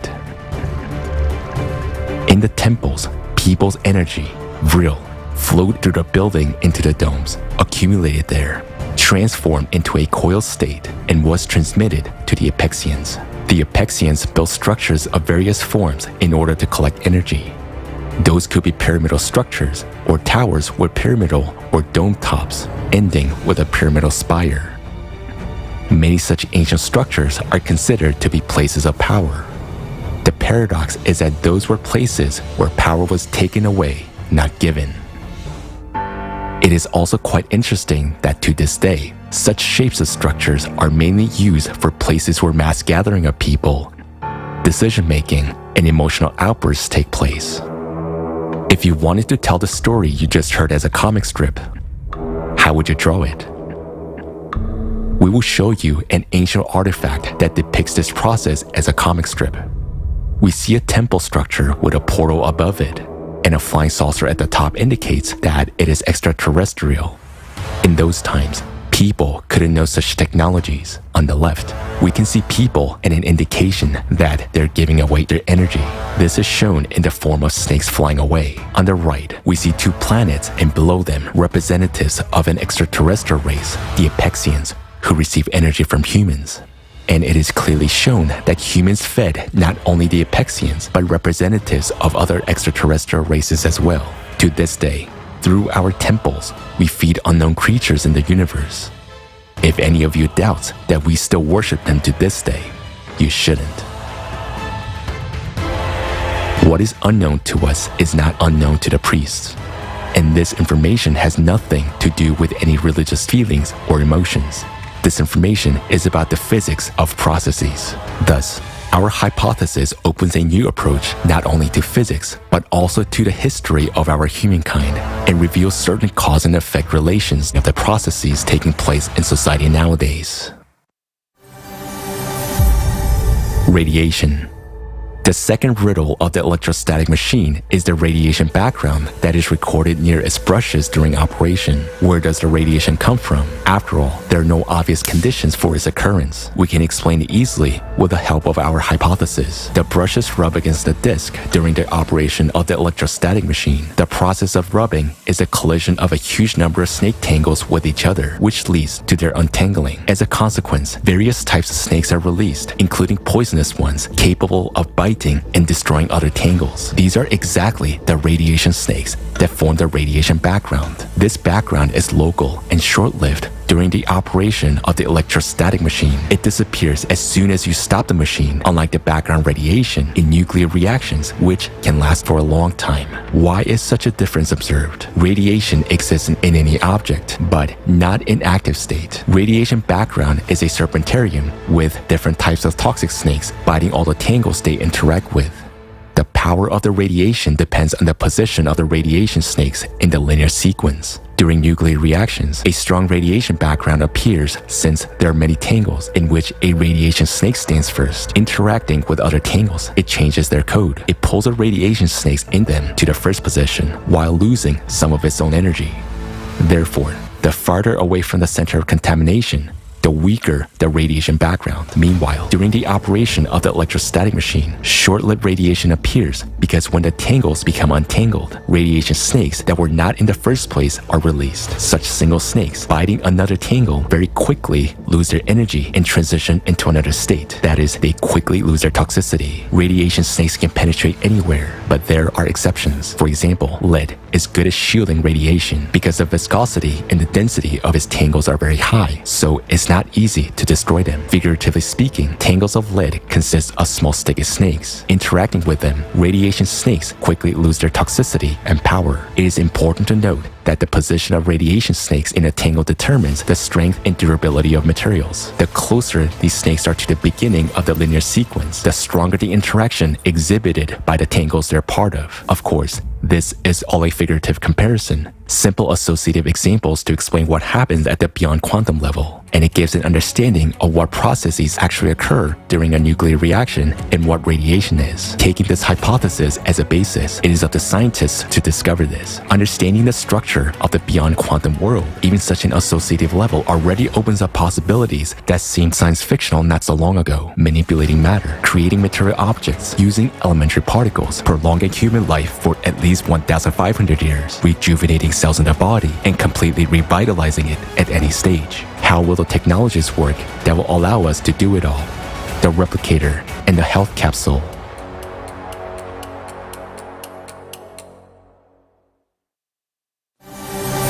Replicator.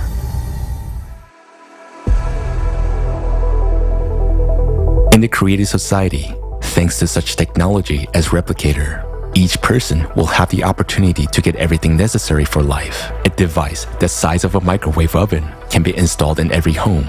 A household replicator. You can forget about the arduous chores, cooking, washing, dishwashing, and even buying many products. Because with a replicator, it will be possible to create anything out of elementary particles. How will it work? We can say that the replicator will manipulate particles, but in fact, it will manipulate what the particles are made of, that is, snakes. Moreover, in their linear state, each particle contains a few certain types of snakes, which have a strict sequence determined by the information embedded in them. Thus, by replacing one or several snakes or their sequence in a particle at the beyond quantum level, we can create a new particle, and thus a new material object. After all, the difference between a soccer ball and a hamburger is only in the characteristics of the snakes that make up their particles. This is a principle of how the replicator works. In order to create something from particles, we need particles themselves. Where can we get particles from? And in quantity to ensure the creation of different kinds of food and clothing for each person throughout their lives from the particle recycler. After all, if we know how to create objects out of the tiniest particles, we will know how to disassemble those objects. That's what the recycler will do. It will disassemble your dirty clothes, for example, or dirty dishes into particles. After disassembling the unwanted matter into particles, the recycler will pack them into a nano cartridge, which will then be used in the replicator to create new objects. Naturally, in the cartridge, the particles will be stored in a coiled state of snakes in the form of leptons and quarks. Since snakes in linear state cannot be held, they're constantly in motion, whereas in the form of particles, that is, in the coiled state, under special conditions, they can be stored in the cartridge without loss of properties and power infinitely long, up to billions of years. What size should this cartridge be to store such a large number of required particles? About 1 million nano cartridges can be placed in one human hair. 1 centimeter of nano cartridge can contain about 10 to the 36 quarks. So, 1 centimeter of human hair can store as many particles as to create a great number of material objects about the volume of an entire city. Thus, a cartridge the size of a human hair is able to serve a person for a lifetime and much longer. It seems incredible that such a small size can hold large volumes. In a cartridge, particles will be stored in a compressed, compact manner, not interacting with each other. While there are enormous distances between the particles that make up material objects, the distances between elementary particles in the microworld are similar to the distances between stars and galaxies in the universe. And the reason for this fractality is in the beyond quantum world. Having this knowledge, we will rethink the value of different materials. For example, the same plastic that we simply throw away today will become the most valuable material. Why? Because the tangles of hydrocarbons contain the largest number of different snakes, 33 types, from which you can create a lot of combinations, gold, hamburgers, and so on. For the same reason, cotton will also be valued because it is close in characteristics to plastic and many other particles can be created from it. To understand the process of replication better, we'll give you a figurative example. Imagine that we put knitted jumper into a device similar to a microwave oven. At that time, a special device reads the shape of the jumper and the position of each hair in the threads of the jumper. A special device, like a crochet hook, is then used to pick up one thread and unravel the jumper all the way down to the hairs, and each hair is disassembled into its component parts. All these components are stored compactly and tightly packed. Thus, our seemingly large jumper fits into a small box. When we need to make a jumper again, the previously recorded program reconstructs the hair components in the right sequence and converts them into wool strands, which are then converted into the yarn that will knit the jumper anew. All this information gives the understanding that everything in this world has been programmed and created. It's a whole programming table, but there's nothing complicated about it. Now in programming, we only use zeros and ones, whereas in the beyond quantum world, we use several hundred combinations. By comparison, our alphabet has only about 30 letters, but over 1 million words are made up of them. It is not difficult for a human to manipulate letters and form words.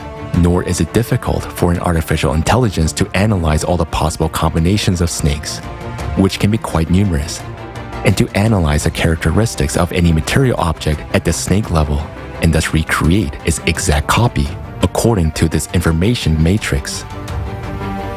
Health capsule. The health capsule works on the same principle. It will keep the human body in a perfect and young state for at least 1500 years. By means of the same manipulation of energies, the snakes that make up all the particles in the cells of our body. From the perspective of modern healthcare, the only way to help a person whose organ, for example, has failed is transplantation. The organ has to be taken out and replaced. Meanwhile, the health capsule will restore the working organ inside the body simply by changing the states of its cells at the beyond quantum level. There are about 30 trillion cells in the human body. In its complexity, each of them is like a galaxy. If we zoom into a cell 8 billion times and look inside, we will see that it resembles a colossal automated factory, performing almost as many unique functions as all manufacturing in the world. Moreover, this factory would possess a characteristic that none of the most modern machines have: the ability to reproduce its own structure in its entirety in a matter of hours. A cell is such an interconnected and fine-tuned system that if even one of its components fails, the cell will die. Therefore, manipulation of a living cell at the level of molecules and atoms is impossible. It's like trying to fix the engine of the car at a full throttle. Meanwhile, at the beyond quantum level, everything is simple. It is necessary to add snakes where they're missing, or remove the excess ones, and the condition of an organ will return from pathological to healthy. Rejuvenation of the body and prolongation of human life will take place according to the same principle. Information code. We can make an analogy with the program code of a website. In order to change something on a web page, we don't make changes on the website itself, but we go into the code and write what we want. For example, we change the font color in the code, and this is immediately displayed on the website itself. We can write a different picture address, and the picture that we see on the website will be replaced. That is, we make the changes in the code, and they are displayed on the page of the website. This is how the health capsule will work. We make changes at the beyond quantum level, at the code level, and they're displayed here in the world that is visible to us. The knowledge about the control and manipulation of matter has been known since antiquity. That very caduceus symbol is a symbol of human power over matter, not a human over a human, as it was later distorted. Our hypothesis confirms that alchemy is not a fairy tale because it is possible to change one state of an object into another by simply changing its characteristics at the beyond quantum level. Also, our hypothesis gives an understanding on what principles the exchange of information between entangled particles takes place, which means that the same principle can be used by humankind in technologies. All this is available already at the first level of civilization development. And we become a civilization when we enter the created society. From that moment, completely new technologies based on the understanding of the beyond quantum world will be available to us. What technologies open up before us? Today's technological development is hindered by the limited speed of information transfer. But using the principle of instant interconnection of entangled particles removes any limitations. We cannot even imagine the amount of information which all matter in the universe exchanges every moment. We, humanity, only need to fit harmoniously into this flow. And then our lives will change tremendously. How exactly? Information exchange. First, the internet. The speed of information transfer will increase billions of times. Across the entire planet, data exchange will be instantaneous without loss of time, no longer requiring satellites, TV towers, or wires. In just a few years, an ordinary wristwatch will be able to process millions of times more information than the most advanced supercomputer nowadays. Compared to the future technology, today, we're like primitive tribes, transmitting signals using smoke from campfires.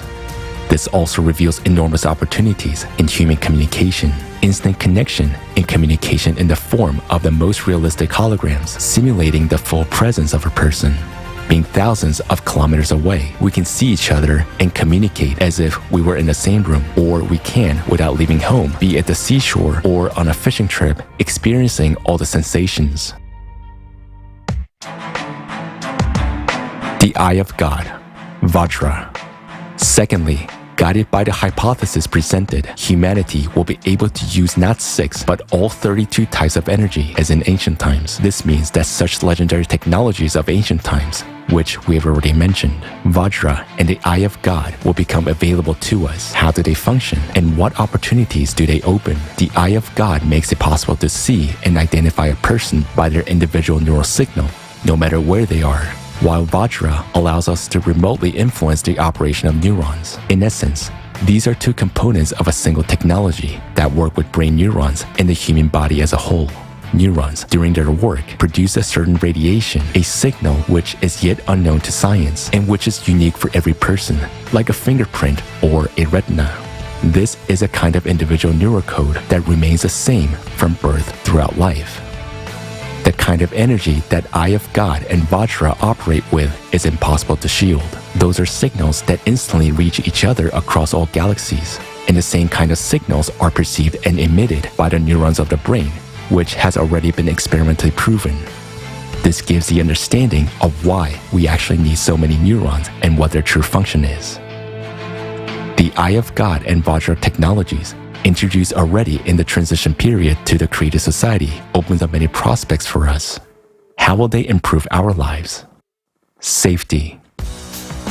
Thanks to the Eye of God technology, not a single person in the world will go missing or be kidnapped without a trace. Today, millions of children disappear without a trace every year, and the Eye of God is able to locate any person anywhere, anytime, no matter whether they're in a cave or in outer space. Moreover, thanks to the Eye of God and Vajra technologies, any crime will become impossible. A person intending to commit an unlawful act will be instantly identified and immediately held accountable. It's important to note that Vajra cannot read thoughts, but it can read emotions such as fear or aggression. For example, if aggression is recorded in a group of people and a person close to them experiences fear and the threat of violence, it is evident that this person is in danger and needs help. Immediately, the appropriate measures are taken to ensure that person's safety. all manifestations of aggression will be under control, so your life will always be completely safe. Also, in the creative society, these technologies will be synchronized with an NPC Vuskud, which will be able not only see any perpetrator, but also to identify who they're connected with, see their financial flows, and make decisions to neutralize them. The Eye of God and Vajra will also help in case of emergencies. If a person is in trouble, catastrophe, or injured, suppose there is a major earthquake and many people are trapped under rubble. The Eye of God technology will instantly indicate exactly where a living person is, whereas Vajra technology can remotely make changes to their body that will allow them to survive. For example, by interacting with a person's neurons, Vajra will instantly stop their bleeding, eliminate the painful shock, and if necessary, put them into an artificial controlled coma. As processes in the body slow down in a coma, rescuers have more time to get to a person and save them. By the same principle, in case of an accident, Vajra will help a person before the ambulance arrives. And these are just a few striking examples of the use of these technologies to ensure people's safety. There will be no more accidents on the road due to drunk driving.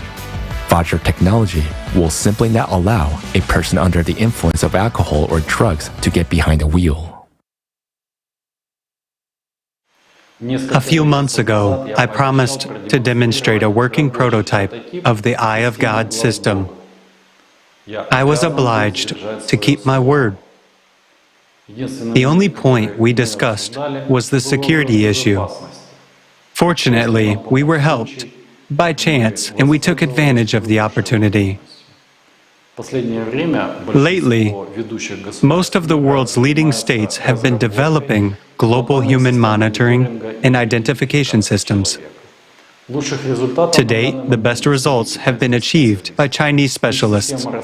Their facial recognition system that works with video surveillance, based on Beidou 3 satellites, as well as the developments of such companies as SenseTime, LC Vision Technology, and others, actually shows quite good results. Chinese experts claim that their system is even capable of identifying a person wearing a balaclava.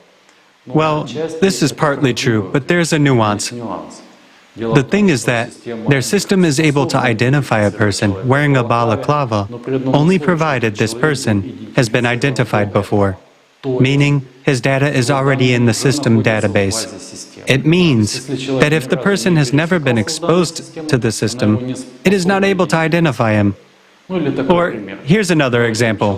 We take a person, put a pot on his head, and the Chinese system will not be able to identify him. Or we put a sack on his body, and the Chinese system will not be able to identify him either. The prototype of the Eye of God system we are demonstrating is completely different from any existing system. It works on completely different physical principles. And it doesn't use human anthropometry to identify a person. It uses the signal imprint of brain neurons. And that signal is unique. It is as unique as our fingerprints, our retina, or our DNA. It cannot be changed. It cannot be shielded. And we've proven that through a number of experiments. The prototype that we are demonstrating to you today actually works within a certain range. That is, horizontally, the scanning angle is 135 degrees. Vertically, it is 10 degrees. The scanning depth is 150 kilometers. These figures are confirmed experimentally. The scanning, or rather, the result of the scanning does not depend on the landscape at all. Look at the screen. The white dots you see are the people who are in the scanning cone of our prototype. Let me remind you that we are in Switzerland, and this is not the most densely populated country on the planet. Plus, we have mountains behind us. So, the population density here is quite low. So, if we were to hold this presentation somewhere, let's say in Tokyo or, for example, in Beijing, of course, the result would be completely different. Also, I think you noticed the linearity of the signal reflection, which is merely a result of the vertical fan-like operation of the prototype. What does this mean? It means that our prototype is unidirectional and unilinear. In other words, there is a constant vertical scanning. This is why there is a 0.3 second delay. Naturally, the working machine will be devoid of these, so to say, imperfections, which means that its operating range and functionality will be much more powerful and much larger. Thus, when the development is complete, the system will not only be able to identify all living people on planet Earth, but it will also be able to determine in real time the location of a person anywhere on the planet. It doesn't matter if he is on the surface, at any altitude above the surface of the planet, or he is under the ground or underwater. Nothing will limit the eye of God. Well, let's draw the parallels we already voiced. For example, we can take a person, put a pot on his head, and the eye of God will see and identify him. We can put a sack on a person, and the eye of God will see and identify him. We can even take a person, give him plastic surgery, and completely change his appearance. Or we can even, pardon me, do surgery to change his gender. Still, nothing will confuse the eye of God. It will accurately recognize the person by verifying their true identity. Talking about the work of our prototype and the fact that its functionality is somewhat narrower than the future working machine. Still, we can place it in the center of a large city. Let's say Abu Dhabi, for example. So, being in the center of Abu Dhabi, this prototype will not only be able to identify all the residents and visitors of the capital of the United Arab Emirates, but it will also control the territory within a radius of 150 kilometers. This means that it will also cover cities such as Dubai and Sharjah. If we talk about the future, about a working device, it will have to work, or let's say it can work together with existing satellite systems such as GLONASS, GPS, Galileo, or the Beidou 3, which we have already mentioned. At the same time, it can be combined with all the existing databases, and it can be combined with video surveillance systems. Thus, the system will not only identify a person and determine their location, but it will also permanently record a data file on each person. We would also like to draw your attention to the screen. Now, you can see how the system works when connected to video surveillance. And this is how it works without being connected to it. Here's an interesting fact for thinking people. Our prototype consumes 2.8 volts when receiving a signal. It only needs 1.2 volts to send an outgoing signal. Just think about it. 1.2 volts, which can change the world.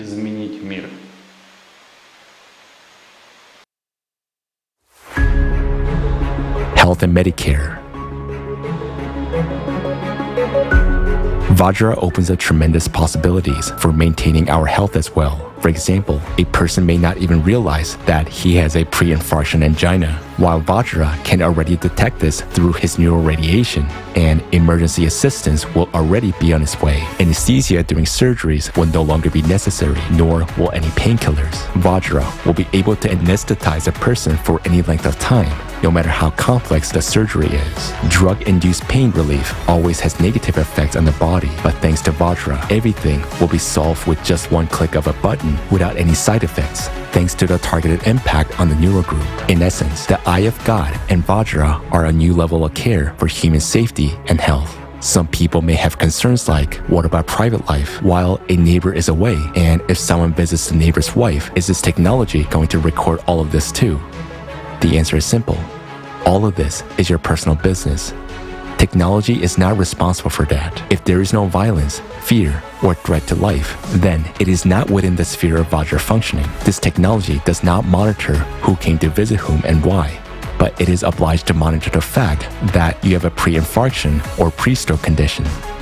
Yes, some people might argue, will everyone be under control or what? It is now in the consumerist format that all people are under control. Today, even our own iron is watching us. All our gadgets, smartphones, laptops, all of this is used to collect as much information about us as possible, to control us, to profit from us, and to gain more power over us. Whereas in the creative society, you are the power. Just like every human being, your safety and your life are the top priority. The Eye of God technology is a guarantee of your safety, and most importantly, it is a guarantee that under no circumstances will the power belonging to all humanity be usurped by anyone. Nowadays, there is no more terrifying beast on the planet Earth than a human. Sharks kill an average of 10 people a year.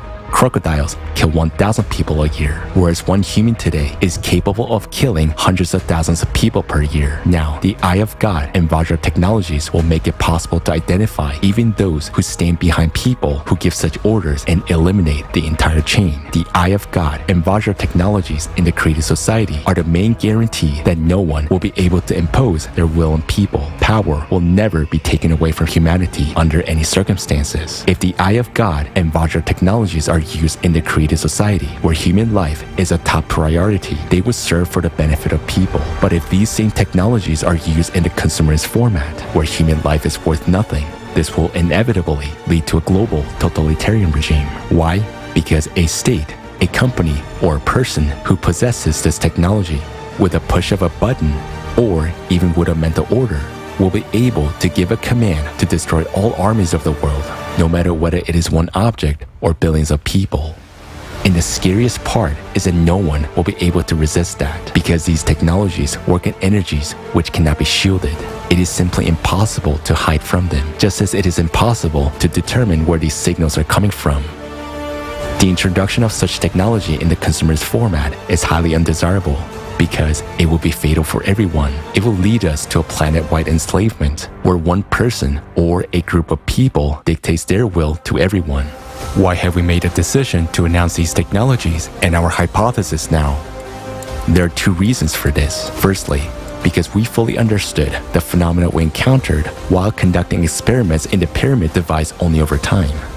When we understood that by using those energies, it is possible to recreate technologies such as the Vajra and the Eye of God, we realized the entire severity of the situation.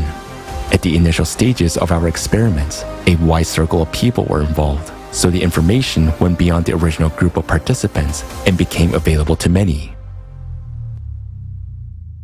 We understand that this knowledge is of great interest and encourages people to research. According to our data, some countries are already working in this direction today, which means that sooner or later, one of the countries will own such a device. That's why we're talking openly now. If now, in the consumerist format, these technologies fall into irresponsible hands, it will be extremely dangerous. The second reason why we're now voicing this hypothesis is because humanity's most important task today is to survive the cycle of climate disasters.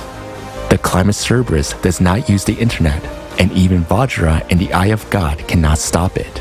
Today, the Earth's core is being affected by the impact from the space, which causes cataclysms every 12,000 years. The proposed hypothesis gives us an opportunity to understand what kind of energy affects the core and what are the principles of its impact. By studying this energy at the beyond quantum level, humanity will be able not only to neutralize its negative impact on our planet, but also to use it as a source of additional energy for the benefit of humankind. This can only be achieved if the world's best scientists are able to unite their efforts and focus precisely on solving this problem. This is possible only in the creative format of society. For this to become our reality, we as humanity must make a request to change the format from the consumerist to the creative one. This requires active participation of every member of society, and I would like to address the representatives of the scientific world. The hypothesis you have just heard is just information to ordinary people, but for you, it's a real chance to save all humanity.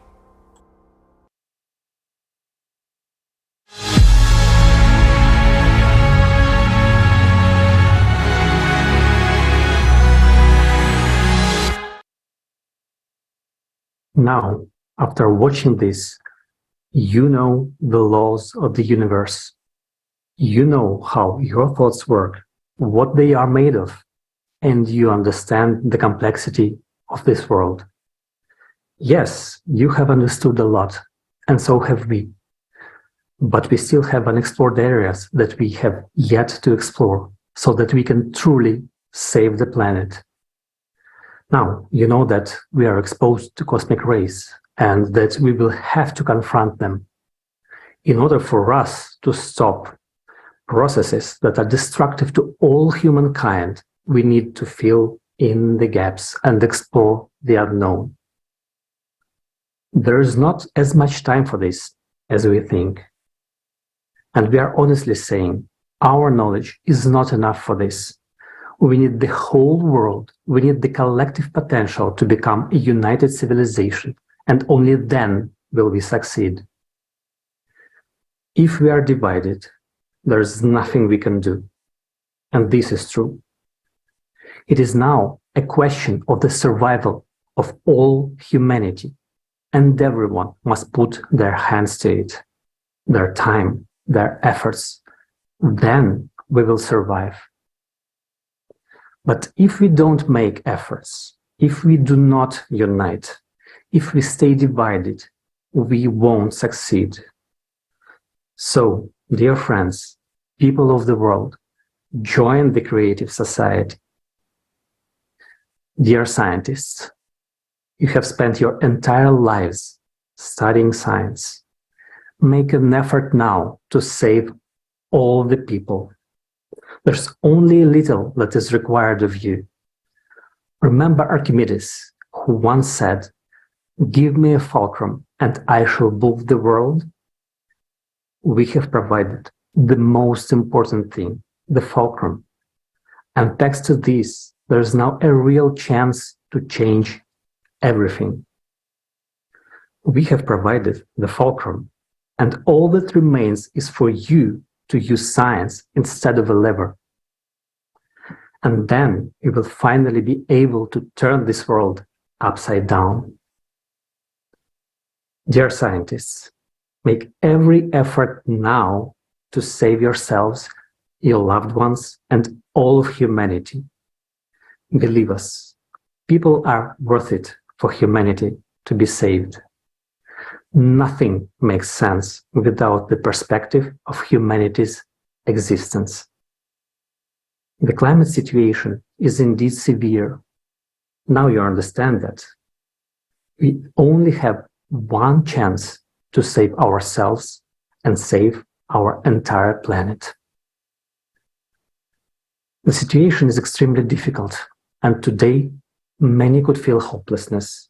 But believe us, there is a way out, and we have voiced it today. People, unite.